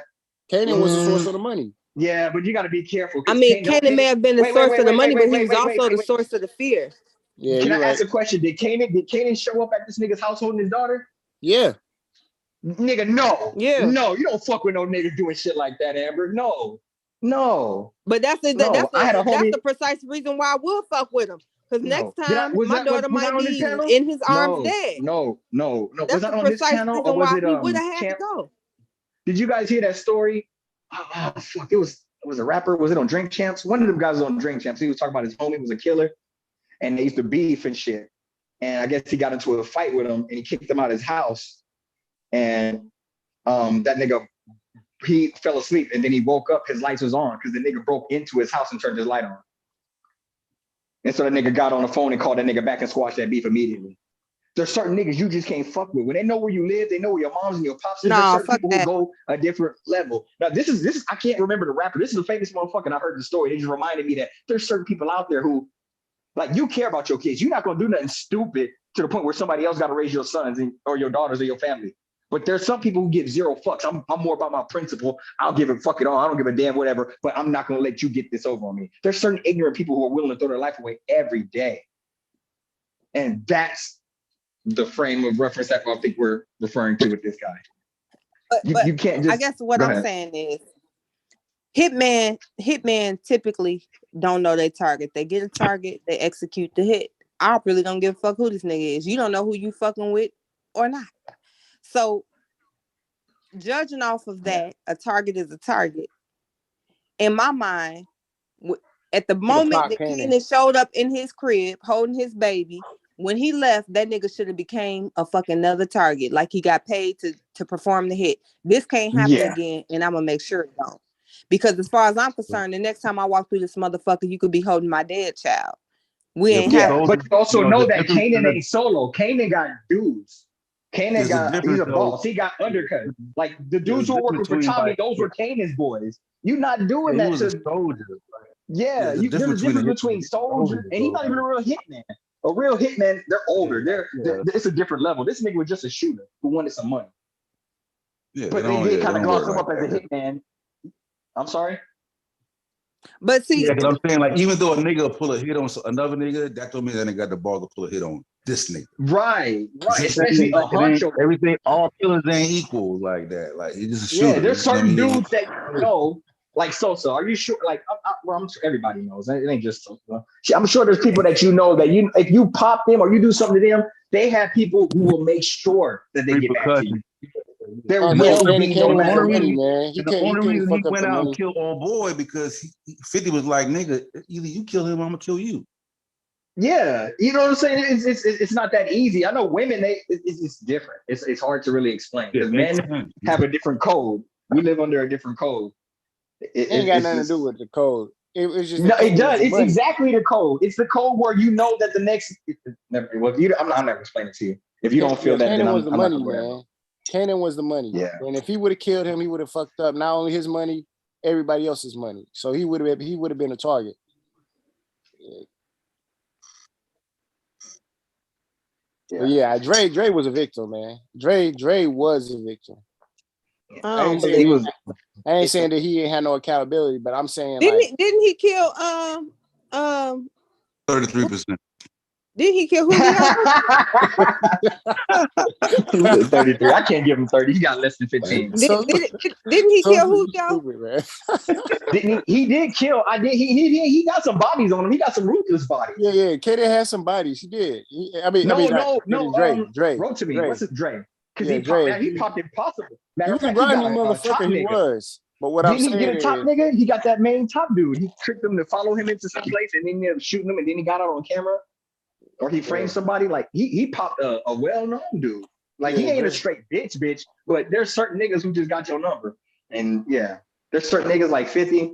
Like even to this day, him being a fucking rapper, you see that niggas just not gonna fuck with him. He gonna get on that Instagram and Twitter, drop his money. He just a troll. There's just certain niggas you just because 50 has made it fairly clear he's willing to go there. Nigga, you holding my daughter, bro. I'm not playing. If I can't get you in that mall, it's bro, you're holding my daughter. You in my house holding my daughter. Oh my gosh. Me personally, I'm more of the like Amber, man. Okay, well, you don't made it clear. I'm not the type to live in fear, man. So of course. That has to be rectified. But I mean, like the game changes immediately now. Yeah. Nah, you got the power juice. I'm gonna fix this. But you are on the list as well. Now. He would have made the mistake of be all the way fucked up. If that dynamic held true, there wouldn't be no mafia and some old ass man. Thank you. Like nigga, like that's true. Yeah, you go like even the Iceman who killed niggas, he wouldn't dare kill a goddamn boss. Like that's what I'm trying to explain the code. It's not even just humans, it's the watering hole. There's certain animals that are walking and they're tough and they're like, nigga, don't fuck with me. The lion ain't gonna fuck with that elephant. Everybody recognizes in the code, even you go to prison. These motherfuckers gravitate towards the alpha. It's I understand the purposes of the storyline. But in reality, if we're being straight up, Kanan didn't have no reach outside of New York. Like, so that's what we think, but I mean, he had cops. Well, go ahead. I'm sorry. I mean, he wasn't world. He wasn't national. You know, so he could have right. That's true. He could have definitely popped him and skipped town with a child and with no money somewhere else. That's what he was gonna do with Ghost. So, yeah, I mean, like, but he never had that money though. He never had the bag to make a move like that. Yeah, and that's why he died at the end of the movie trying to get that bag to make a move to get away. That's everybody's dream, to get the money and get the fuck away. Everybody gets that, but fucking Tariq and Tasha. There's a gangster nigga right now slapping the shit out of a nigga that killed niggas right now with no gun. Facts. You know what I mean? Because most of these killers is behind that trigger, bro. You just like, yeah, you know what I'm saying? Like that nigga reputation speaks for itself, and there's a type of intimidation and just a certain preference you give to him that you just don't get. Like killing him ain't even crossing your goddamn mind. You run first. Facts. Like he took his daughter and dipped. So y'all have for real. Who hasn't seen Power Book? I mean, Raising Kanan. Who hasn't seen it? I haven't. I have not. Yeah, I've seen it. I like it. I I like have that. not. His mother's like pretty dope. His mother's pretty dope. It's over. The first season's over. Okay, that's what I was waiting for. Yeah, I was waiting because I'm gonna binge it. Yeah, I want to binge watch too. I don't got time. Joey Badass in there and shit. Little, but no cliffhangers waiting on the next week and all that. I don't got time for that. Can I say one thing though about the what is that? The one with Tariq in it. I didn't finish it. You know what I mean? But no, I think I seen season one. I seen the first season. I didn't want to fuck with it because I didn't like Tariq, but I gotta admit, I was disappointed how they did Tasha, but they made more than enough amends with Mary J's character. Man, I love the way she moves in that fucking movie. The way she plays everybody, she questions. I love her interrogation method. The way she already knows what's going on, but she's asking you questions to see what you're gonna say, and then she's gonna let you know you're lying, and then she's gonna tell them, yeah, he was lying. I saw him doing this the other way. Mary J's character. You really don't know what's going on, but I'm gonna let you finish. I'm sorry. What'd you say? I missed it. What'd you say, love? She said she really don't know what's going on. I said you gonna find out. She really don't know what the fuck be going on, but I'm gonna let you finish. No, I mean within her level. There's always different levels that you're not privy to because you're not even working in that realm. That's not her responsibility. I'm saying even within her level, you hadn't seen the last couple of episodes. That's what she said. I haven't. Oh, I see. I'm sure it gets deep. Yeah, I'm queuing it up. I'm queuing it up now. Y'all done told me. I'm talking about the one season that I saw how she was moving. They made her look like a boss. Am I wrong? I do. Just the first season. She definitely tried. She looked like she had everything under control for a season. Yeah. Yeah, she definitely tries to move like a boss, and she definitely. I appreciate her character on the show, and in reference to Tasha, she's a different. You know, if I had to put myself on, really on a wavelength of somebody, I'm more like Mary J than I am like Tasha. You know, I'm more like Tasha is the wannabe. Mary J is the real deal. She's the real deal. How I looked at it. That's what Tasha was trying to do. Tasha wanted to do that. Say, though, Mary J is all she's like a ghost character to me as well. She is. She's one of those. I'm not gonna let y'all disrespect ghosts like that. Look, y'all's she's like a ghost the same relationship she's forcing on her kids. I want to hear what Sosa has to say. I want to see why. I want to hear what Sosa says to rebut that, but I want to hear why you guys say she's similar to Ghost because I'm not sure I see it. Go ahead. Amber. So she purports to have these principles and you know what her objective is, but she moves counter and contrary to that a lot of times. Right. It's very contradicting. So you'll see as the seasons, as the episodes progress, that and it's good. It'll almost have you forgetting what her principles supposed to be. Right. You understand? Like same thing with Ghosts. Like you'll get so wrapped up in the moves that they make and the strategy where you'll forget what the underlying objective is supposed to be. Right? No, she is grooming her kids to be in the game. She's not giving them an option to even get it. Yeah, but she's manipulating. She's manipulating her kids in a way, just forcing them away. And that athlete dude too. Was that her nephew? The athlete kid? So here's the thing. Like whereas Ghost was trying to keep his son out the game, that very much wanted to be a part of the game. Her kids don't even really want to be a part of the game, but she's trying to force them into the game. Not Right. all. You You got some understand good what I'm ass. saying? There's some good ass Now, writers. now There's some good one ass son, writing. one son wants to be in, and the other two. Well, truth be want the told, other two. honestly, I don't think not Kanan. Cain Man. hasn't even evaluated enough to know what he wants. He just in the game, right? That nigga don't. He This want. this Because just what Kane he can't He even. knows what his talents are, Amber. He He has want no to be in. ambitions, no He's a Nah, skills killer. but Kane that. can't even challenge her. Can't Yeah, even he challenge challenged her in the his last mom. episode in the season finale. He challenged her because at this point he's starting to realize like she got more love for Tariq than him. right, and also too that like But Tariq got more so potential from what I remember. So a lot of the stuff that she does, she says, keeping the family together, but the family is centered around the business, right? So a lot of her keeping the family together is her keeping the business together. Right. So, but most of what she does is for the business and not necessarily the family. Right. You understand what I'm saying? So she kind of like commingles the two. The business is the family and the family is the business. So he challenges her as to what his role is. Am I Am I your family? son Am I your or am son I or your your soldier? soldier? And And she answers distinctly. I'm both. She already put him out because this nigga was too fucking reckless. But That's why she was like, yo, you fucking up. Like, yo, you're not using your goddamn brain. You just fucking popping every goddamn thing. but at the same time, though, that's what she trained him to be. She's trained him to be a killer. That's what she's trained yeah. him to be. She's trained him to be a killer. She's trained him to handle, problems. That's because the mama knows his son, and she knows this nigga hold brain. on. But at the same time, she hasn't really taught him any of the strategy behind the move. Like she okay, that nigga gotta go, but she ain't telling them the why of why this nigga gotta go. Right? It's left up to his own conclusion as to why he gotta go or why this person can't go because of their importance. You know what I'm saying?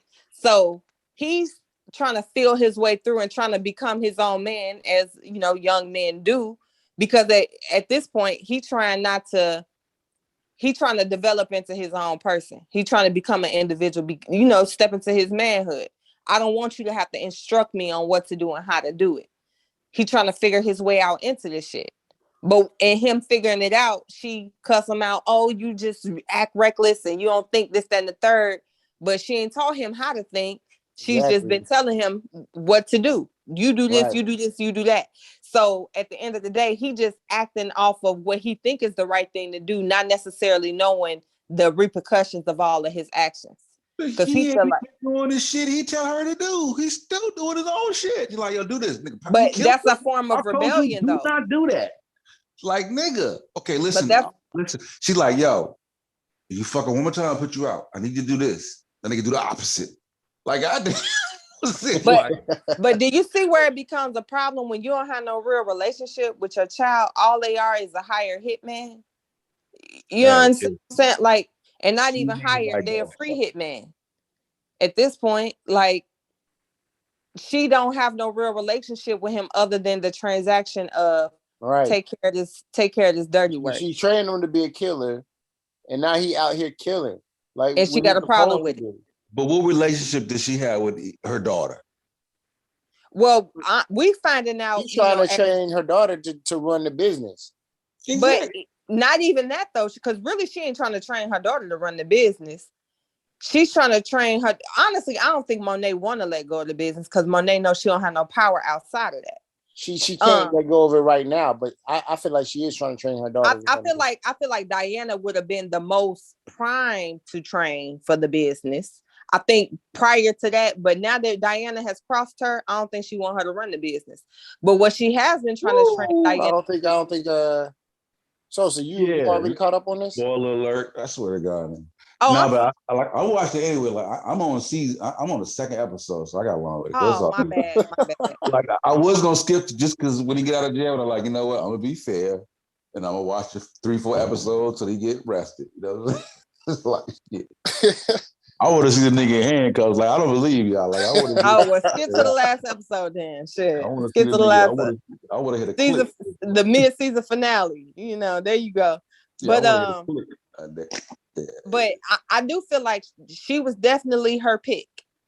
She was her Oh pick. yeah, that was obvious. It was obvious because you know, she was trying to groom another her. But she was grooming her. Kane But too she was crazy. also grooming her to use sex as a weapon.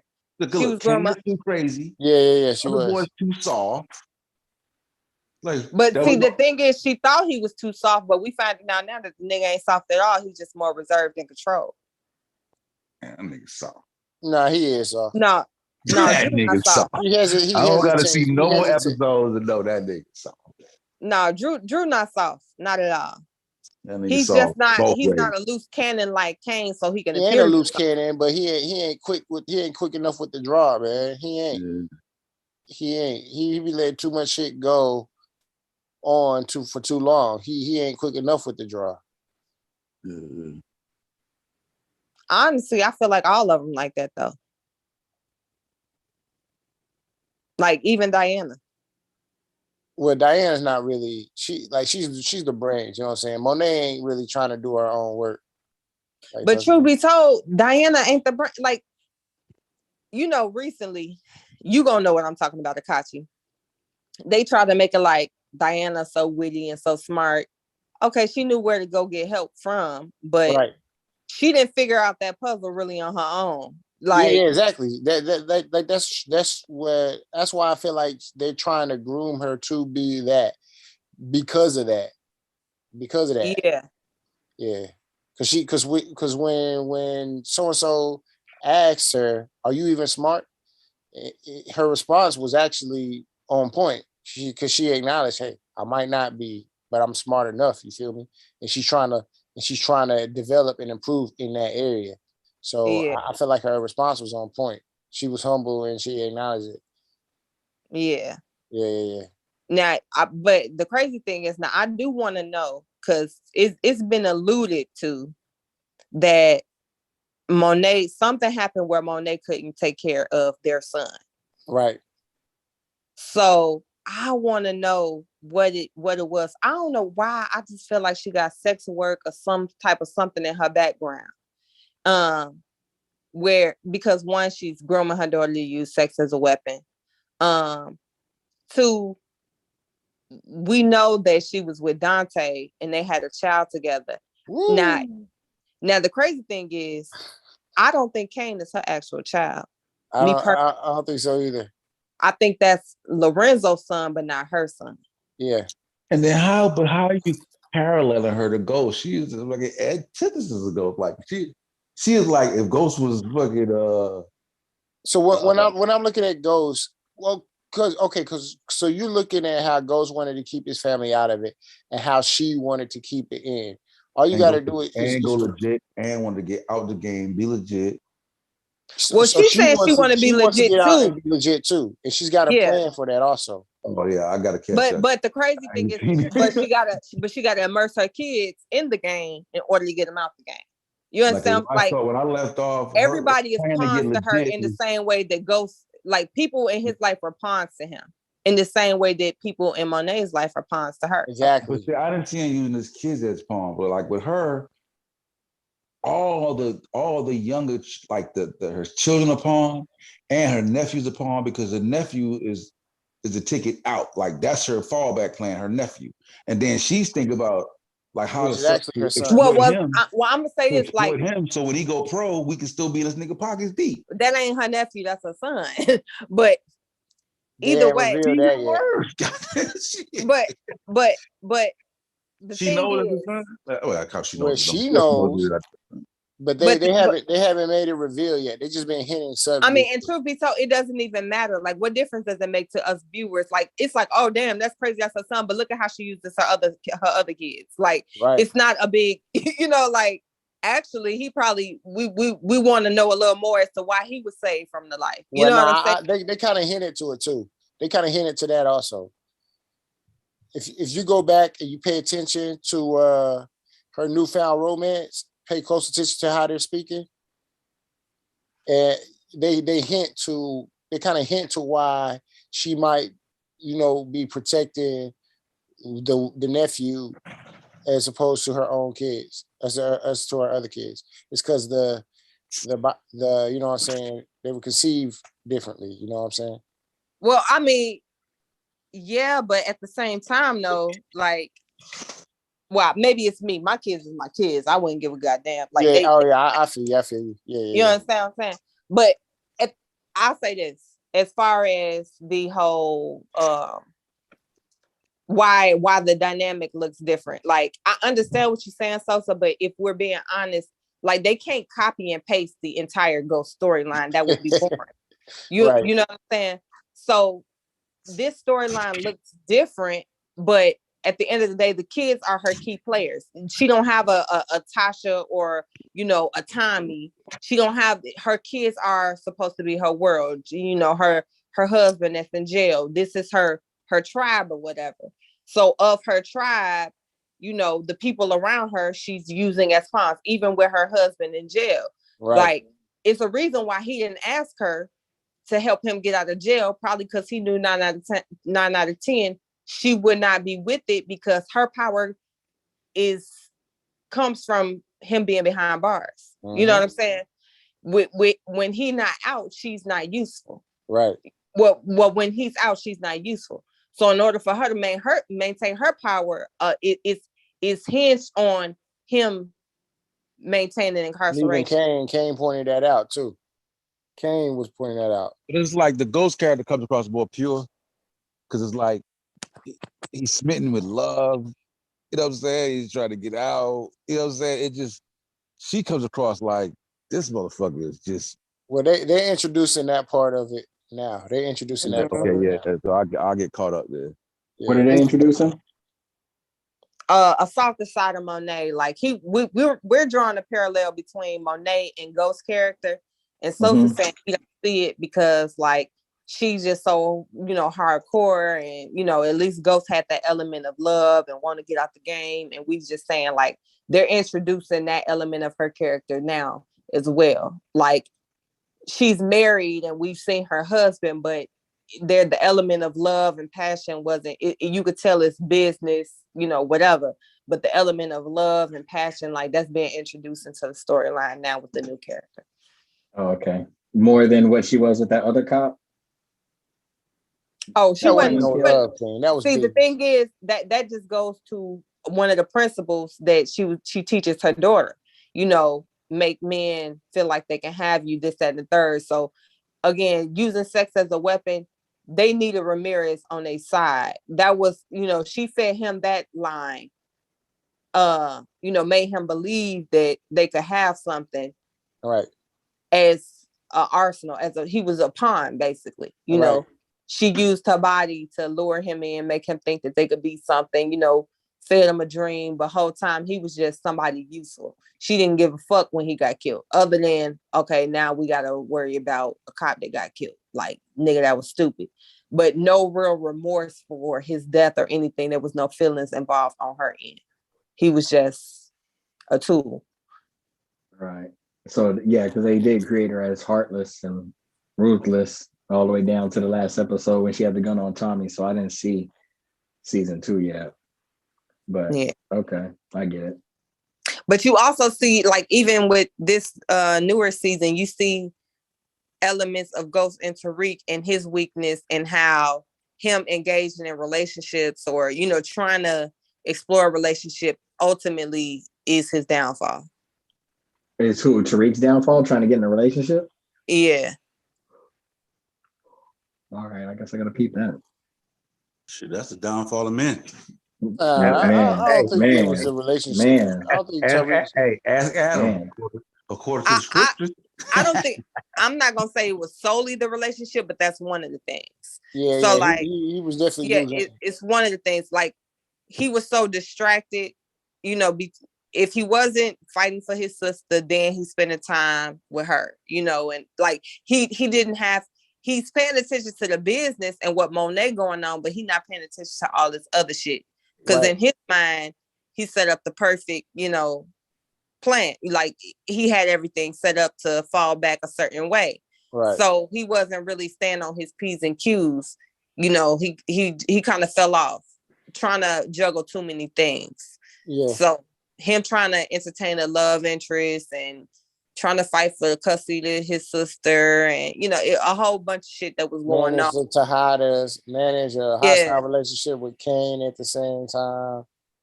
Try to keep his Drew in school. Yeah, I feel you on that. Yeah, but I mean, and even with Braden and trusting him to business, like now it's crazy because versus we know that Ghost and Tommy go way back, and Tasha, like they was a little trio.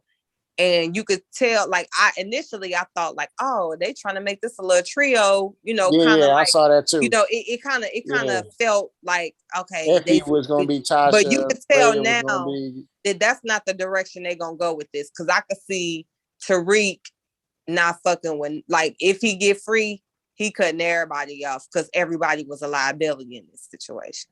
You know what I'm saying? Like, he got hemmed up on some being in love and having a partner that he thought he could, like, I mean, ultimately he got fucked up being close to people. Good for that. I don't have sympathy for that. So he want to go get close. He didn't get shot. No, I don't think so. I think you say you. So he wanted to get close to strangers, but I think disrespect. Kane's gonna get shot. I think Monet gonna kill Kane. That's how I think. You think so?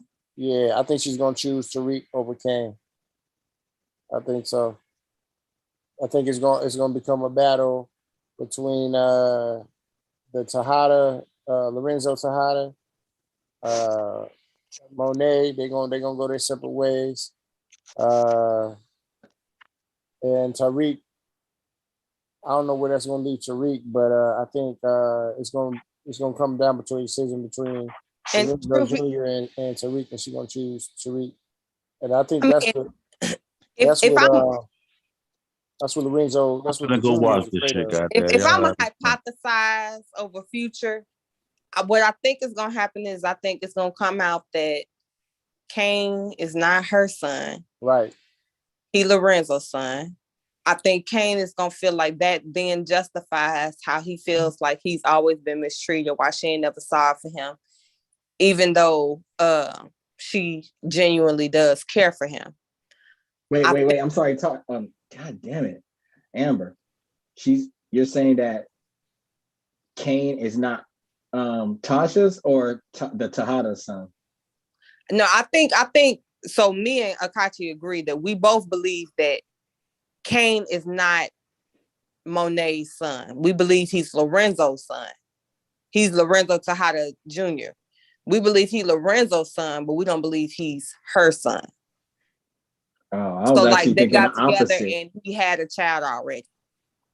I was thinking the opposite. I was thinking that she had him from a previous relationship, and then the other two were the Tejadas. Well, no. So Zeke, she had from a previous relationship. We know that. But I don't. So from a previous. Wait. Yeah. Oh, Zeke, that's her son. The basketball player, that's her son. The Kane's new connect, whatever his name is. Dante. Dante. We think is Zeke's father. Zeke's father. Because if you're paying attention, Dante. It ain't no we think, they confirmed it. I don't think I'm there yet. I'm not there yet. Yeah. They confirmed it. He's showing a real solid interest in Zeke. You know what I'm saying? Oh, so he's trying. Oh, wow. Okay, so Zeke is her son. I was thinking that was his auntie. Yeah. I think she's trying to play it. So he don't know that that's his. So nobody knows other than Monet and the father, the new connect for Kane. Right. Nobody knows that is Monet's son. Only him and her know that. Right. Now I suspect Lorenzo Tejada knows too, because when they had the exchange and she asked for the money, and she said, "Well, if it was one of the kids," and he said, "But it's not." I suspect he know that that's, her son too. But either way, I don't believe that Kane is her son. I believe Kane probably was a child that he had from an existing relationship, and she just took care of him as her own, right? Either that, or she don't really love Kane the way she loves the other ones. Because I mean, my thing is now I don't watch the after show, but a lot of people said that in the after show, people, the writers sometimes answer questions that viewers have. So, because I was trying to figure out the timeline. Okay, where does Zeke fit in? Now, some people, I think they got it wrong because they're saying like, oh, well, Zeke is definitely her son. He's the oldest, but I don't think he's older than Cain. So the writers confirmed that Zeke is Monet and Dante's son, but they never confirmed that Cain is actually Monet's son. You see what I'm saying? Yeah. So Zeke is older than Diana and Drew, but I'm not sure if he's actually older than Cain because I'm not sure that Cain is actually her son. Yeah. But Zeke is her oldest child. So if Cain is indeed her son, then Zeke is the oldest and everybody else is younger. But it don't make sense to me, especially the way Cain's characters, like Diana talking about going to college. She's around the age of Tariq. And then Drew has to be somewhere in between there. Like she literally had been having a kid every year. Drew's college age too. Yeah, exactly. That's what I'm saying. Like Drew is older than her. She's college age, and then Zeke is college age. Like he's like maybe a senior or something like that. So I'm like, where would Cain really fit in unless Cain and Zeke is twins? Which again, if he a Tejada, then no, that can't be the case. So it kind of makes me feel like Cain is not her son. He got to be Tejada's son, but not her son.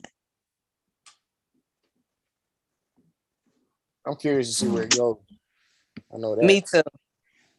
But now, just my hypothesis about what may happen in this storyline, I feel like Cain will find out that she's not his mother. And he'll feel like, okay, I knew the whole time you was on bullshit. You don't really fuck with me, this, that, and the third. I think Cain is going to have resentment and make a play to try to kill her. I don't think she's going to kill him as a result. I think one of the other kids going to do it. That'll be an interesting turn. I can see that happening, but yeah, I don't know. I think she is definitely going to choose Tariq over Cain. Over Cain. Yeah. Yeah. But I also think she sees that Tariq is far more clever. Like he has more longevity than Kanan do. Yeah.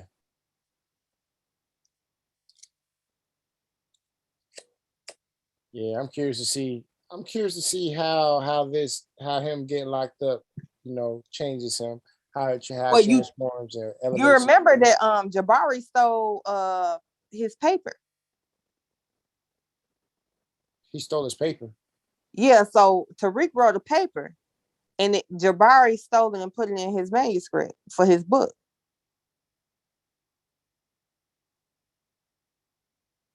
Oh yeah. Oh yeah. I remember. Yeah. Yeah. Right. So I think that's gonna come up.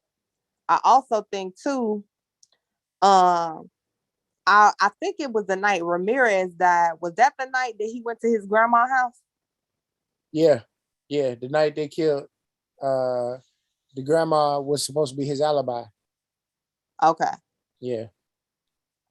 Yeah. So I think it's gonna be a couple things that come out in the wash that's gonna clear him. I don't think it's gonna be how they like. First off, he the main character, so we already know he ain't gonna be in jail too goddamn long.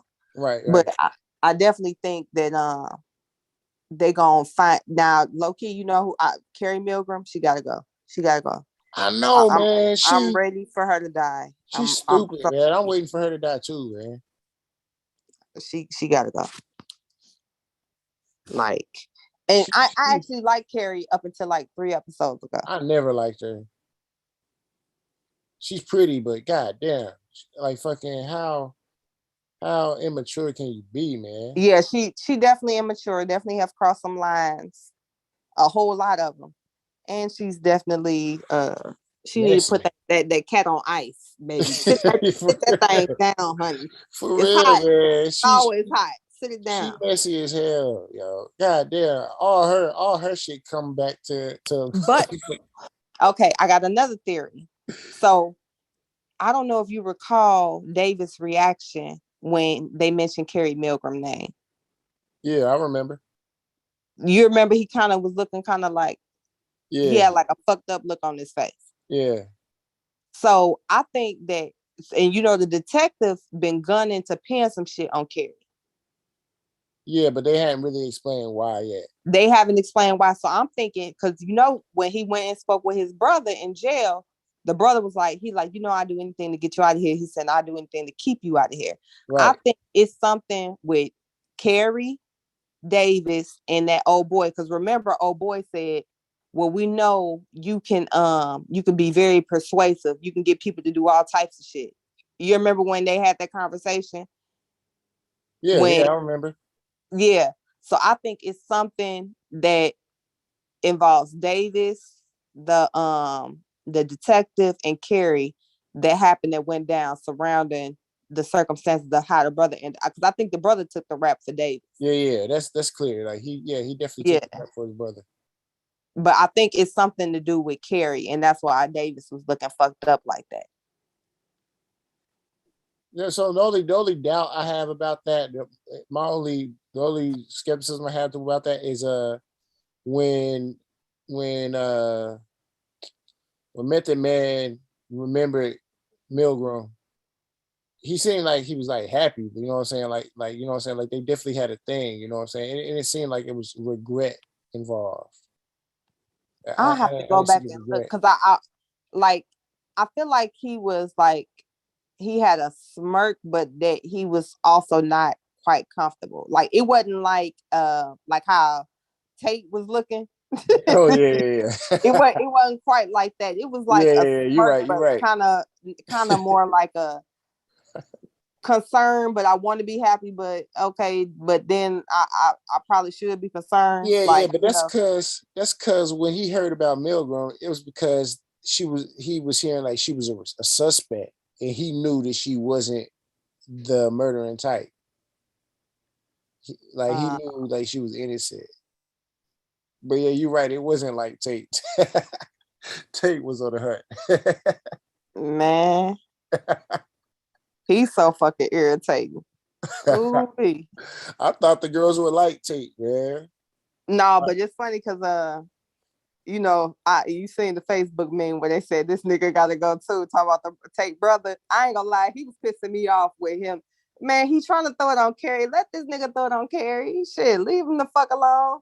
No, I think that the St. Patrick is running the drug ring at West. Man, shut your ass the fuck up.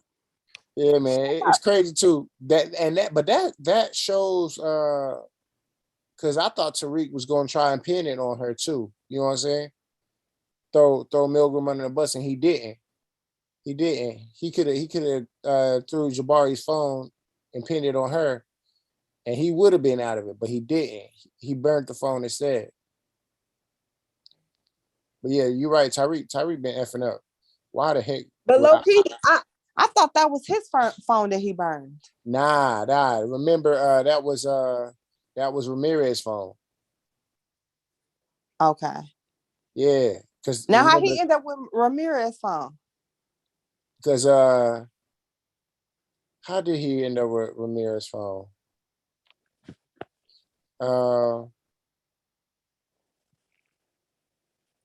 Nah, that wasn't Ramirez's phone. Whose phone was that? That was the phone. Wait, no. Yeah, wait. Where did he get that phone from? I wanted to say it was Ramirez. No, I thought it was his burner phone, and he had spoke with the professor off the phone. Because I thought that was the phone that he had been contacting the professor and different people with. Yeah, you're right. He was struggling on whether or not he was gonna burn it or not. Because you're right. If he burned it, he wouldn't have no contact with Tasha. Right. You're right. Yeah.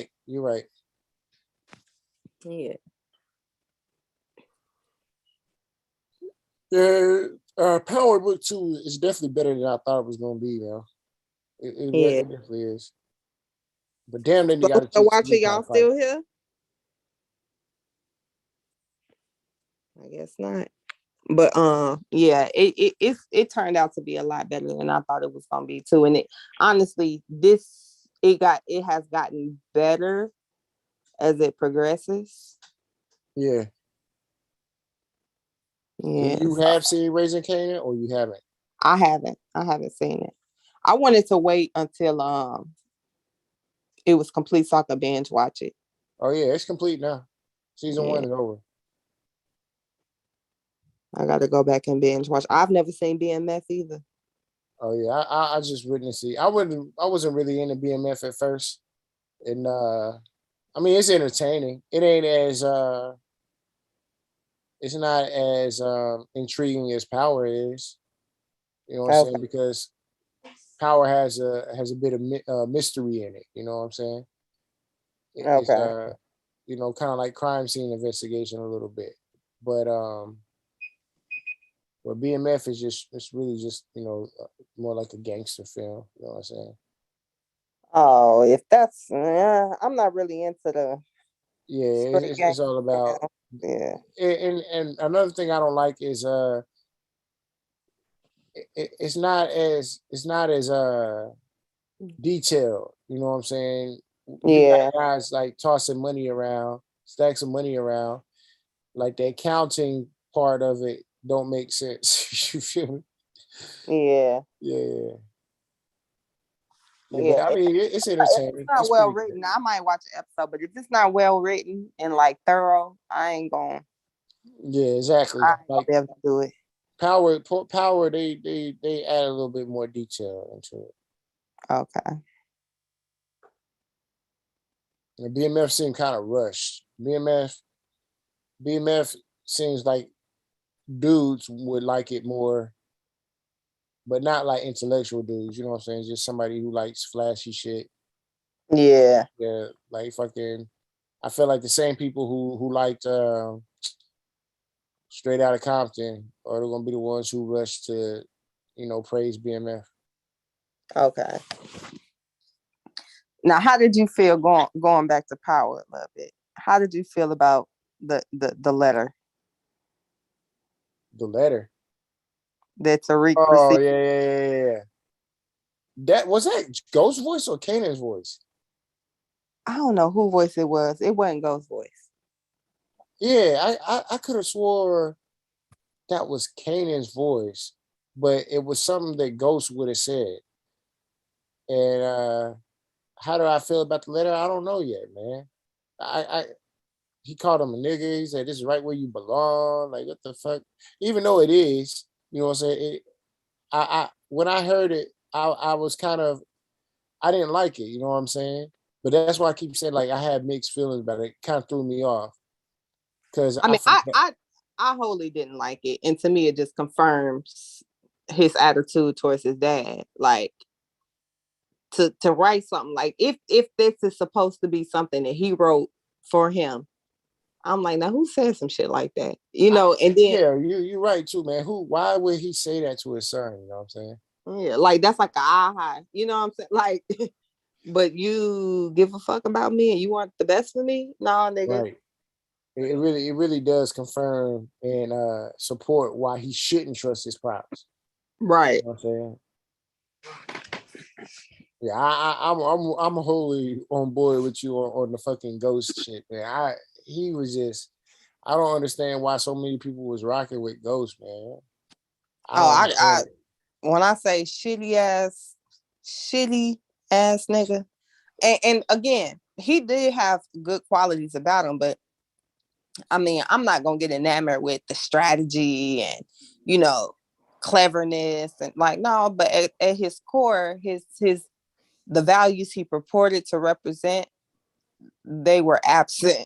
Like, yeah, man. And I didn't like, and Ghost was a blamer. He was a blamer, you know what I'm saying? He was supposed to be a boss. A whole narcissist. Nothing was ever his fault. Exactly. Nothing was ever his fucking fault. How you the boss and ain't nothing your fault, man? Nothing. Come on, man. First rule of leadership is everything is your fault, man. All this shit is your fault. And you fucking talking about none of it is your fault. Blaming Tasha. And then you and Tasha practically raised each other. How is it that you know what I'm saying? Like, at the end of the day, if y'all been together this long, and if she wasn't this woman when you got with her, she definitely became this woman while she was with you. And you allowed You had 3 kids with her. Like, that's what I'm saying. Like, I agree with you. Ain't no way you didn't know how she was. You had 3 kids with her. You know what I'm saying? If you didn't love her like that and you didn't trust her like that and you weren't rocking with her, why you had 3 kids with her, man? Come on, 3? Come on, man. Yeah. Nah, man. Ghost was trash, man. I didn't like Ghost's character at all. I mean, At it all? was entertaining, but I At didn't like his all? character. At all? What didn't you like about him? I mean, I tried to like him, like even with the Valdez shit. Like I try, like okay, love conquers all. I can get with that. I can rock with that shit. Sometimes you're in a fucked up situation. This who I settle with. This ain't who I want to be with. Like I can even get with that. But my thing is that shit. It drug out too long the way it was. Like, nigga, piss or get off the pot. Point blank. Period. Like. Yeah, I think the writers fucked that up. Yeah, you got them. It's the same thing. I don't know how much of Scandal y'all watched. If y'all ever watched that show, but it was the same thing with Scandal. After a while, it's no like, okay, now y'all just doing too much. Like, what y'all gonna do? Y'all gonna make when they start making her father was some CIA, and start making him involved in it, and he start coming into it. I'm like, man, what is this about? Her, the father, or the president? It just got wild. That's when I quit. Yeah, like start making side stories. You gotta go ahead and commit. Either they gonna be together, they're not gonna be together. But this whole love affair. And I was happy when they killed Valdez. Man, listen. Why? What? I don't understand the beef against the woman. I felt like she was a victim of love because she wanted to. She wasn't no victim. Look at look at the vitriol against the woman. Let me get it out. I felt like she. I'm like, damn, I'm trying to. That Mary wasn't no. I'm like, damn, let me build an argument first before you shoot it down.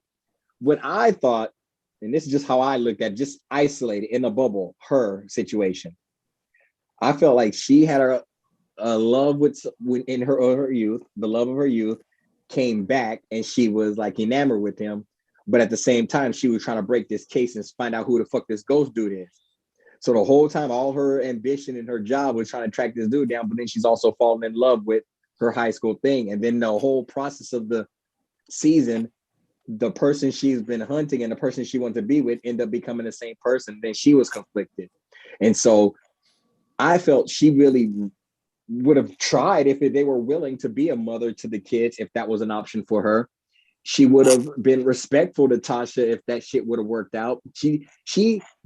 I really don't. I feel like it was Ghost's fault because he didn't handle shit the way he should have.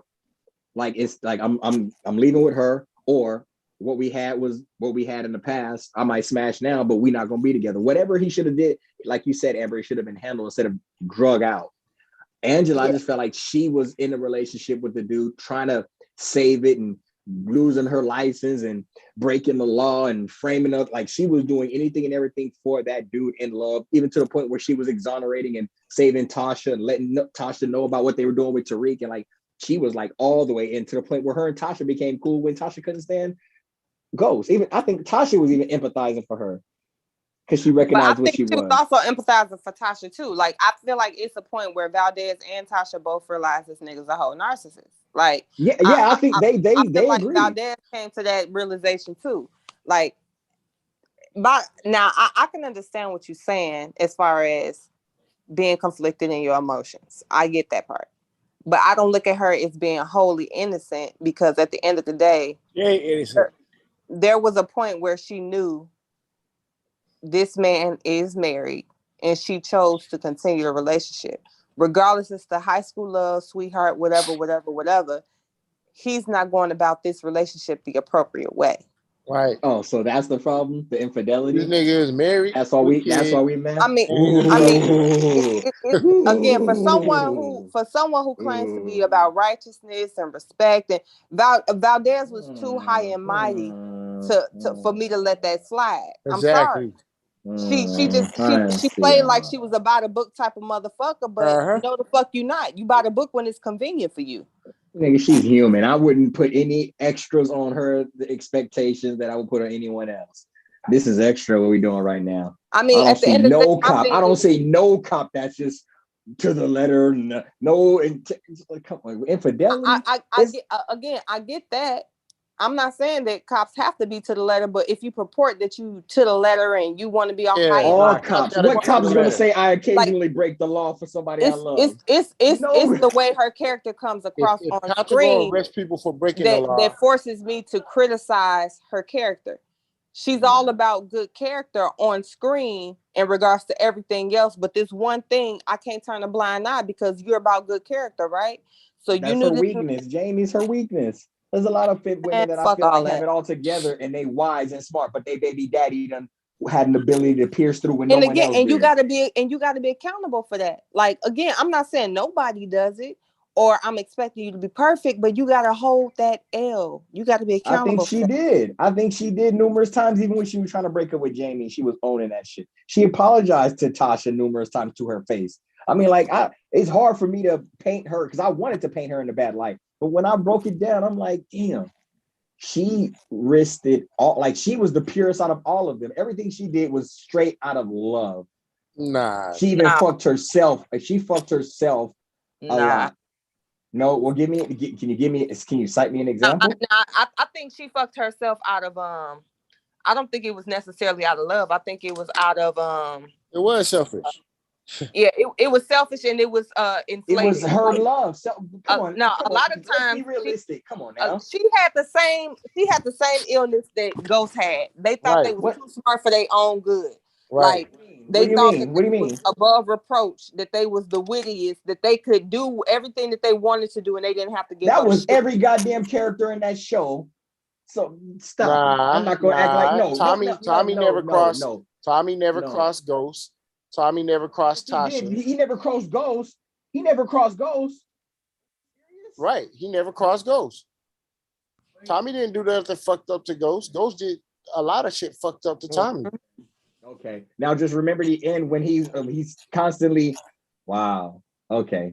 So Ghost wasn't saving Tommy's ass for doing wrong shit the whole fucking series. He did. Y'all gonna make me recount. Y'all gonna make me recount. Hold on. Y'all just made other people or Ghost. Like you can't take what Tommy did to other people and Ghost helping them out. No.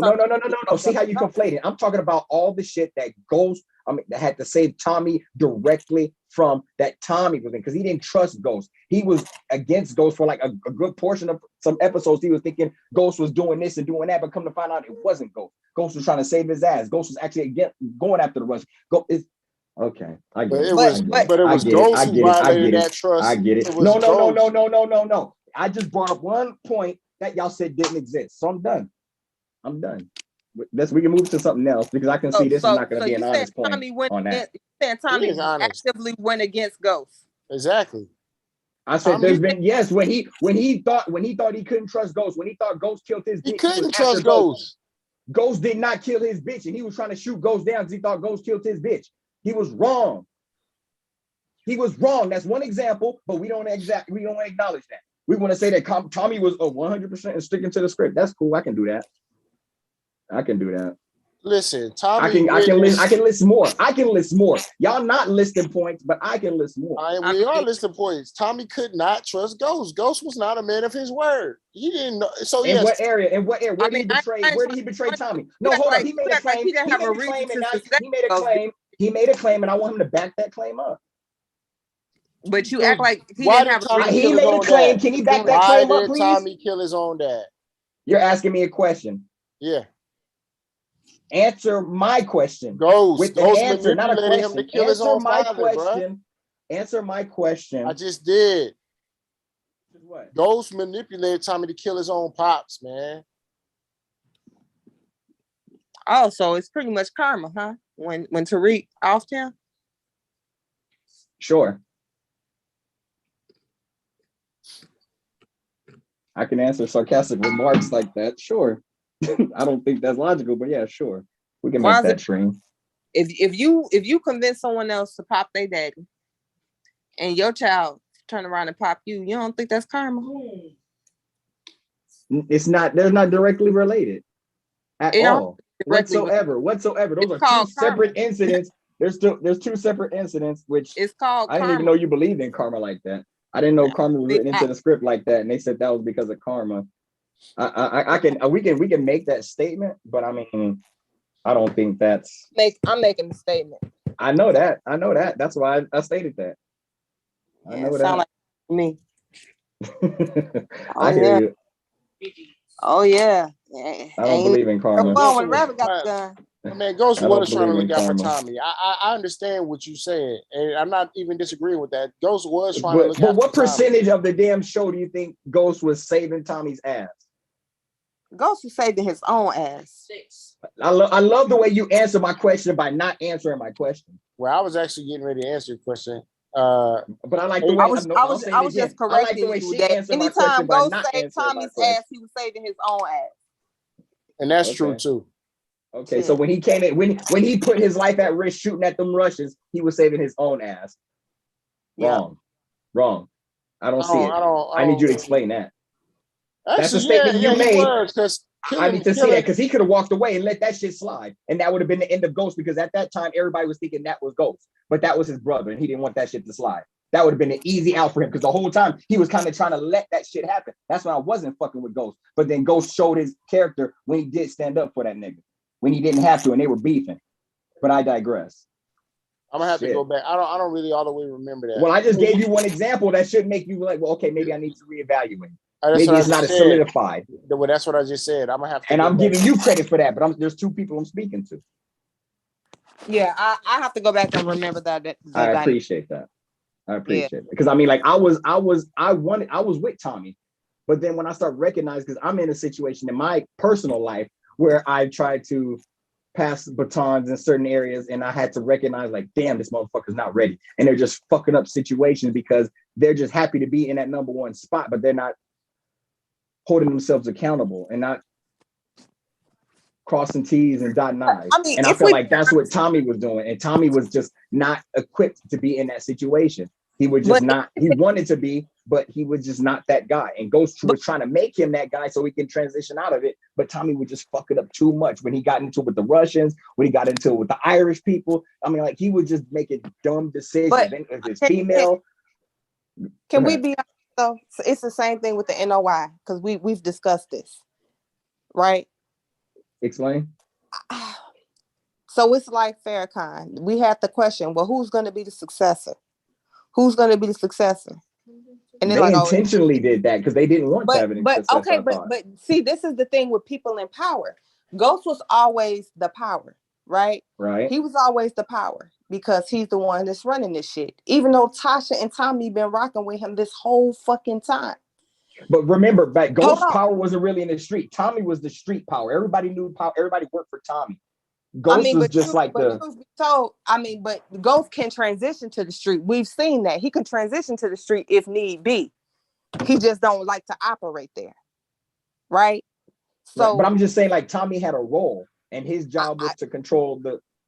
I get what you're saying, but what I'm saying is, in this organization that they had, Ghost was the top because he's the one that can maneuver in all functions if need be. I don't like to be there. I don't like to do this shit, but I can do it if necessary. While the other pieces of the function, they can't operate in his role. You understand what I'm saying? He's the only person that's irreplaceable. Everybody else can be replaced or supplemented with. You understand what I'm saying? Yeah. So when it come down to it, Ghosts want to lead a game, and as a result, everything come crashing down when I walk away. That's typically how this shit go when people are obsessed with power. Now, I can say, you're right, Tommy wasn't equipped to do the work that Ghost did, but don't you feel like that's that kind of goes, that's a strike against Ghost? Why ain't this nigga on your level long as y'all been rocking? Why can't he do what you do long as y'all been rocking? You mean to tell me you walk away like they were dependent on him? So of course they don't want him to lead the game because a large part of our success is hinged on you. Now, if you teach me or if you've taught me to do what you do, I can be successful without you. I'm not tripping. But at the end of the day, I don't know. Amber, I hear what you're saying. It's not about the know-how. It's just they couldn't do it. Like that wasn't like Tasha. She just couldn't do it when she was put in the position. You see, she just fumbled the bag and fucked it all up. When same thing with Tommy. It's not the fact that he had to. But he's trying to teach them a level of finesse that took him years to master and acquire. He ain't trying to teach them shit. He's just trying to get out, and everybody's responsible for their own shit. They all got their money. They all got their millions. They should all be ready to transition, but they weren't. So he was like, "Okay, Tommy, you want to stay in the game? Well, I'm gonna just leave it all to you. I'm gonna hand it all to you." Tommy was being irresponsible. He wasn't ready. He was doing X, Y, Z. He was just fucking up the bag. When he told him right in the beginning, "You're gonna run it. You're gonna be in charge. We're gonna make it," but he was just fucking up. Well, it was in the beginning. Tasha and Tommy like they was his sons, and if your sons don't know, I wouldn't say it. Nah. For your narrative to say that, because I think them like they was his son. Nah. I disagree with that. I'm not gonna go that far. I think they needed. It would have worked better if he would have adulted them. I mean, he stayed chastising them and telling them that they fucking up, and he got to fix this, that, and the third. He was treating them like that. Sounds like a CEO. That sounds like a CEO handling business. It doesn't always have to be in the mother-father dynamic. The daddy and everybody. Everything isn't always in the family dynamic. It's just it was a business, and business had people in charge and people who take orders. I get the analogy saying the mother than child shit, but I think it was different because Tommy. With the CEO, when the board decides that this CEO gotta go, there was no board. Let's not use that analogy. But what I'm saying is, with a board, when the board decides that it's time for the CEO to go, guess what? They go get another CEO. Right. But there's a structure. But we can't use that analogy because in a business there is a structure where you have CEO and COO and CFO. I mean, like there's positions and the assistant managers and under, like they have positions. It wasn't that organized to that degree. And so it was just those three people running it, but they all had different duties and they couldn't switch the duties. If that laundromat went down and washing the money fucked up, then they would have all been in trouble. If Tommy wasn't able to get the product out to the streets to all the people who boots on the ground, then they would have been stuck with all the product, because there was a couple of episodes when him and Tommy weren't messing around. He was stuck with a whole bunch of product, and because Tommy had the, you know what I mean? It's like they all had their own role. I wanted to think that it was Ghost running everything, but it didn't work that way. And even when Ghost started stepping away, the fact that Tasha and Tommy got together and like, okay, fine, we're gonna keep this open. We're still gonna wash it with the keep the wash house open. Like she was running him. He didn't know what the fuck to do. She was smoking the blunt, rolling the blunt, telling this nigga what he gonna do with his business. And then he's like, dang, I miss the old days, Taj. Yeah, he wanted to put her on because he couldn't do it. She was the mastermind of all the shit. Or at least washing the money. That don't make her the mastermind of everything. I felt she was, because the fact that she could tell this nigga, you ain't getting out of it without second guessing or looking over her shoulder or even wincing or flinching. Nigga, you a motherfucking drug dealer. Nigga, you better stop that bullshit talk. That's not how you talk to a nigga who's running shit. That's just typically how women tend to believe they got that type of influence over a man, period. You know, I'm the woman. Some women. Or let me put it this way, some men tolerate that shit. I'll put it that way. Yeah, I'm signing off, y'all. I'm going to sleep. All right. Smart move. Yeah. I already got in trouble for being on this phone all damn night. Twice. It won't be long. I don't even think it's nobody left in the chat. I know it's probably just us talking. They'll see it all in the morning. Yeah. I appreciate the convo. I'll let you go. All right. Good night. Good night.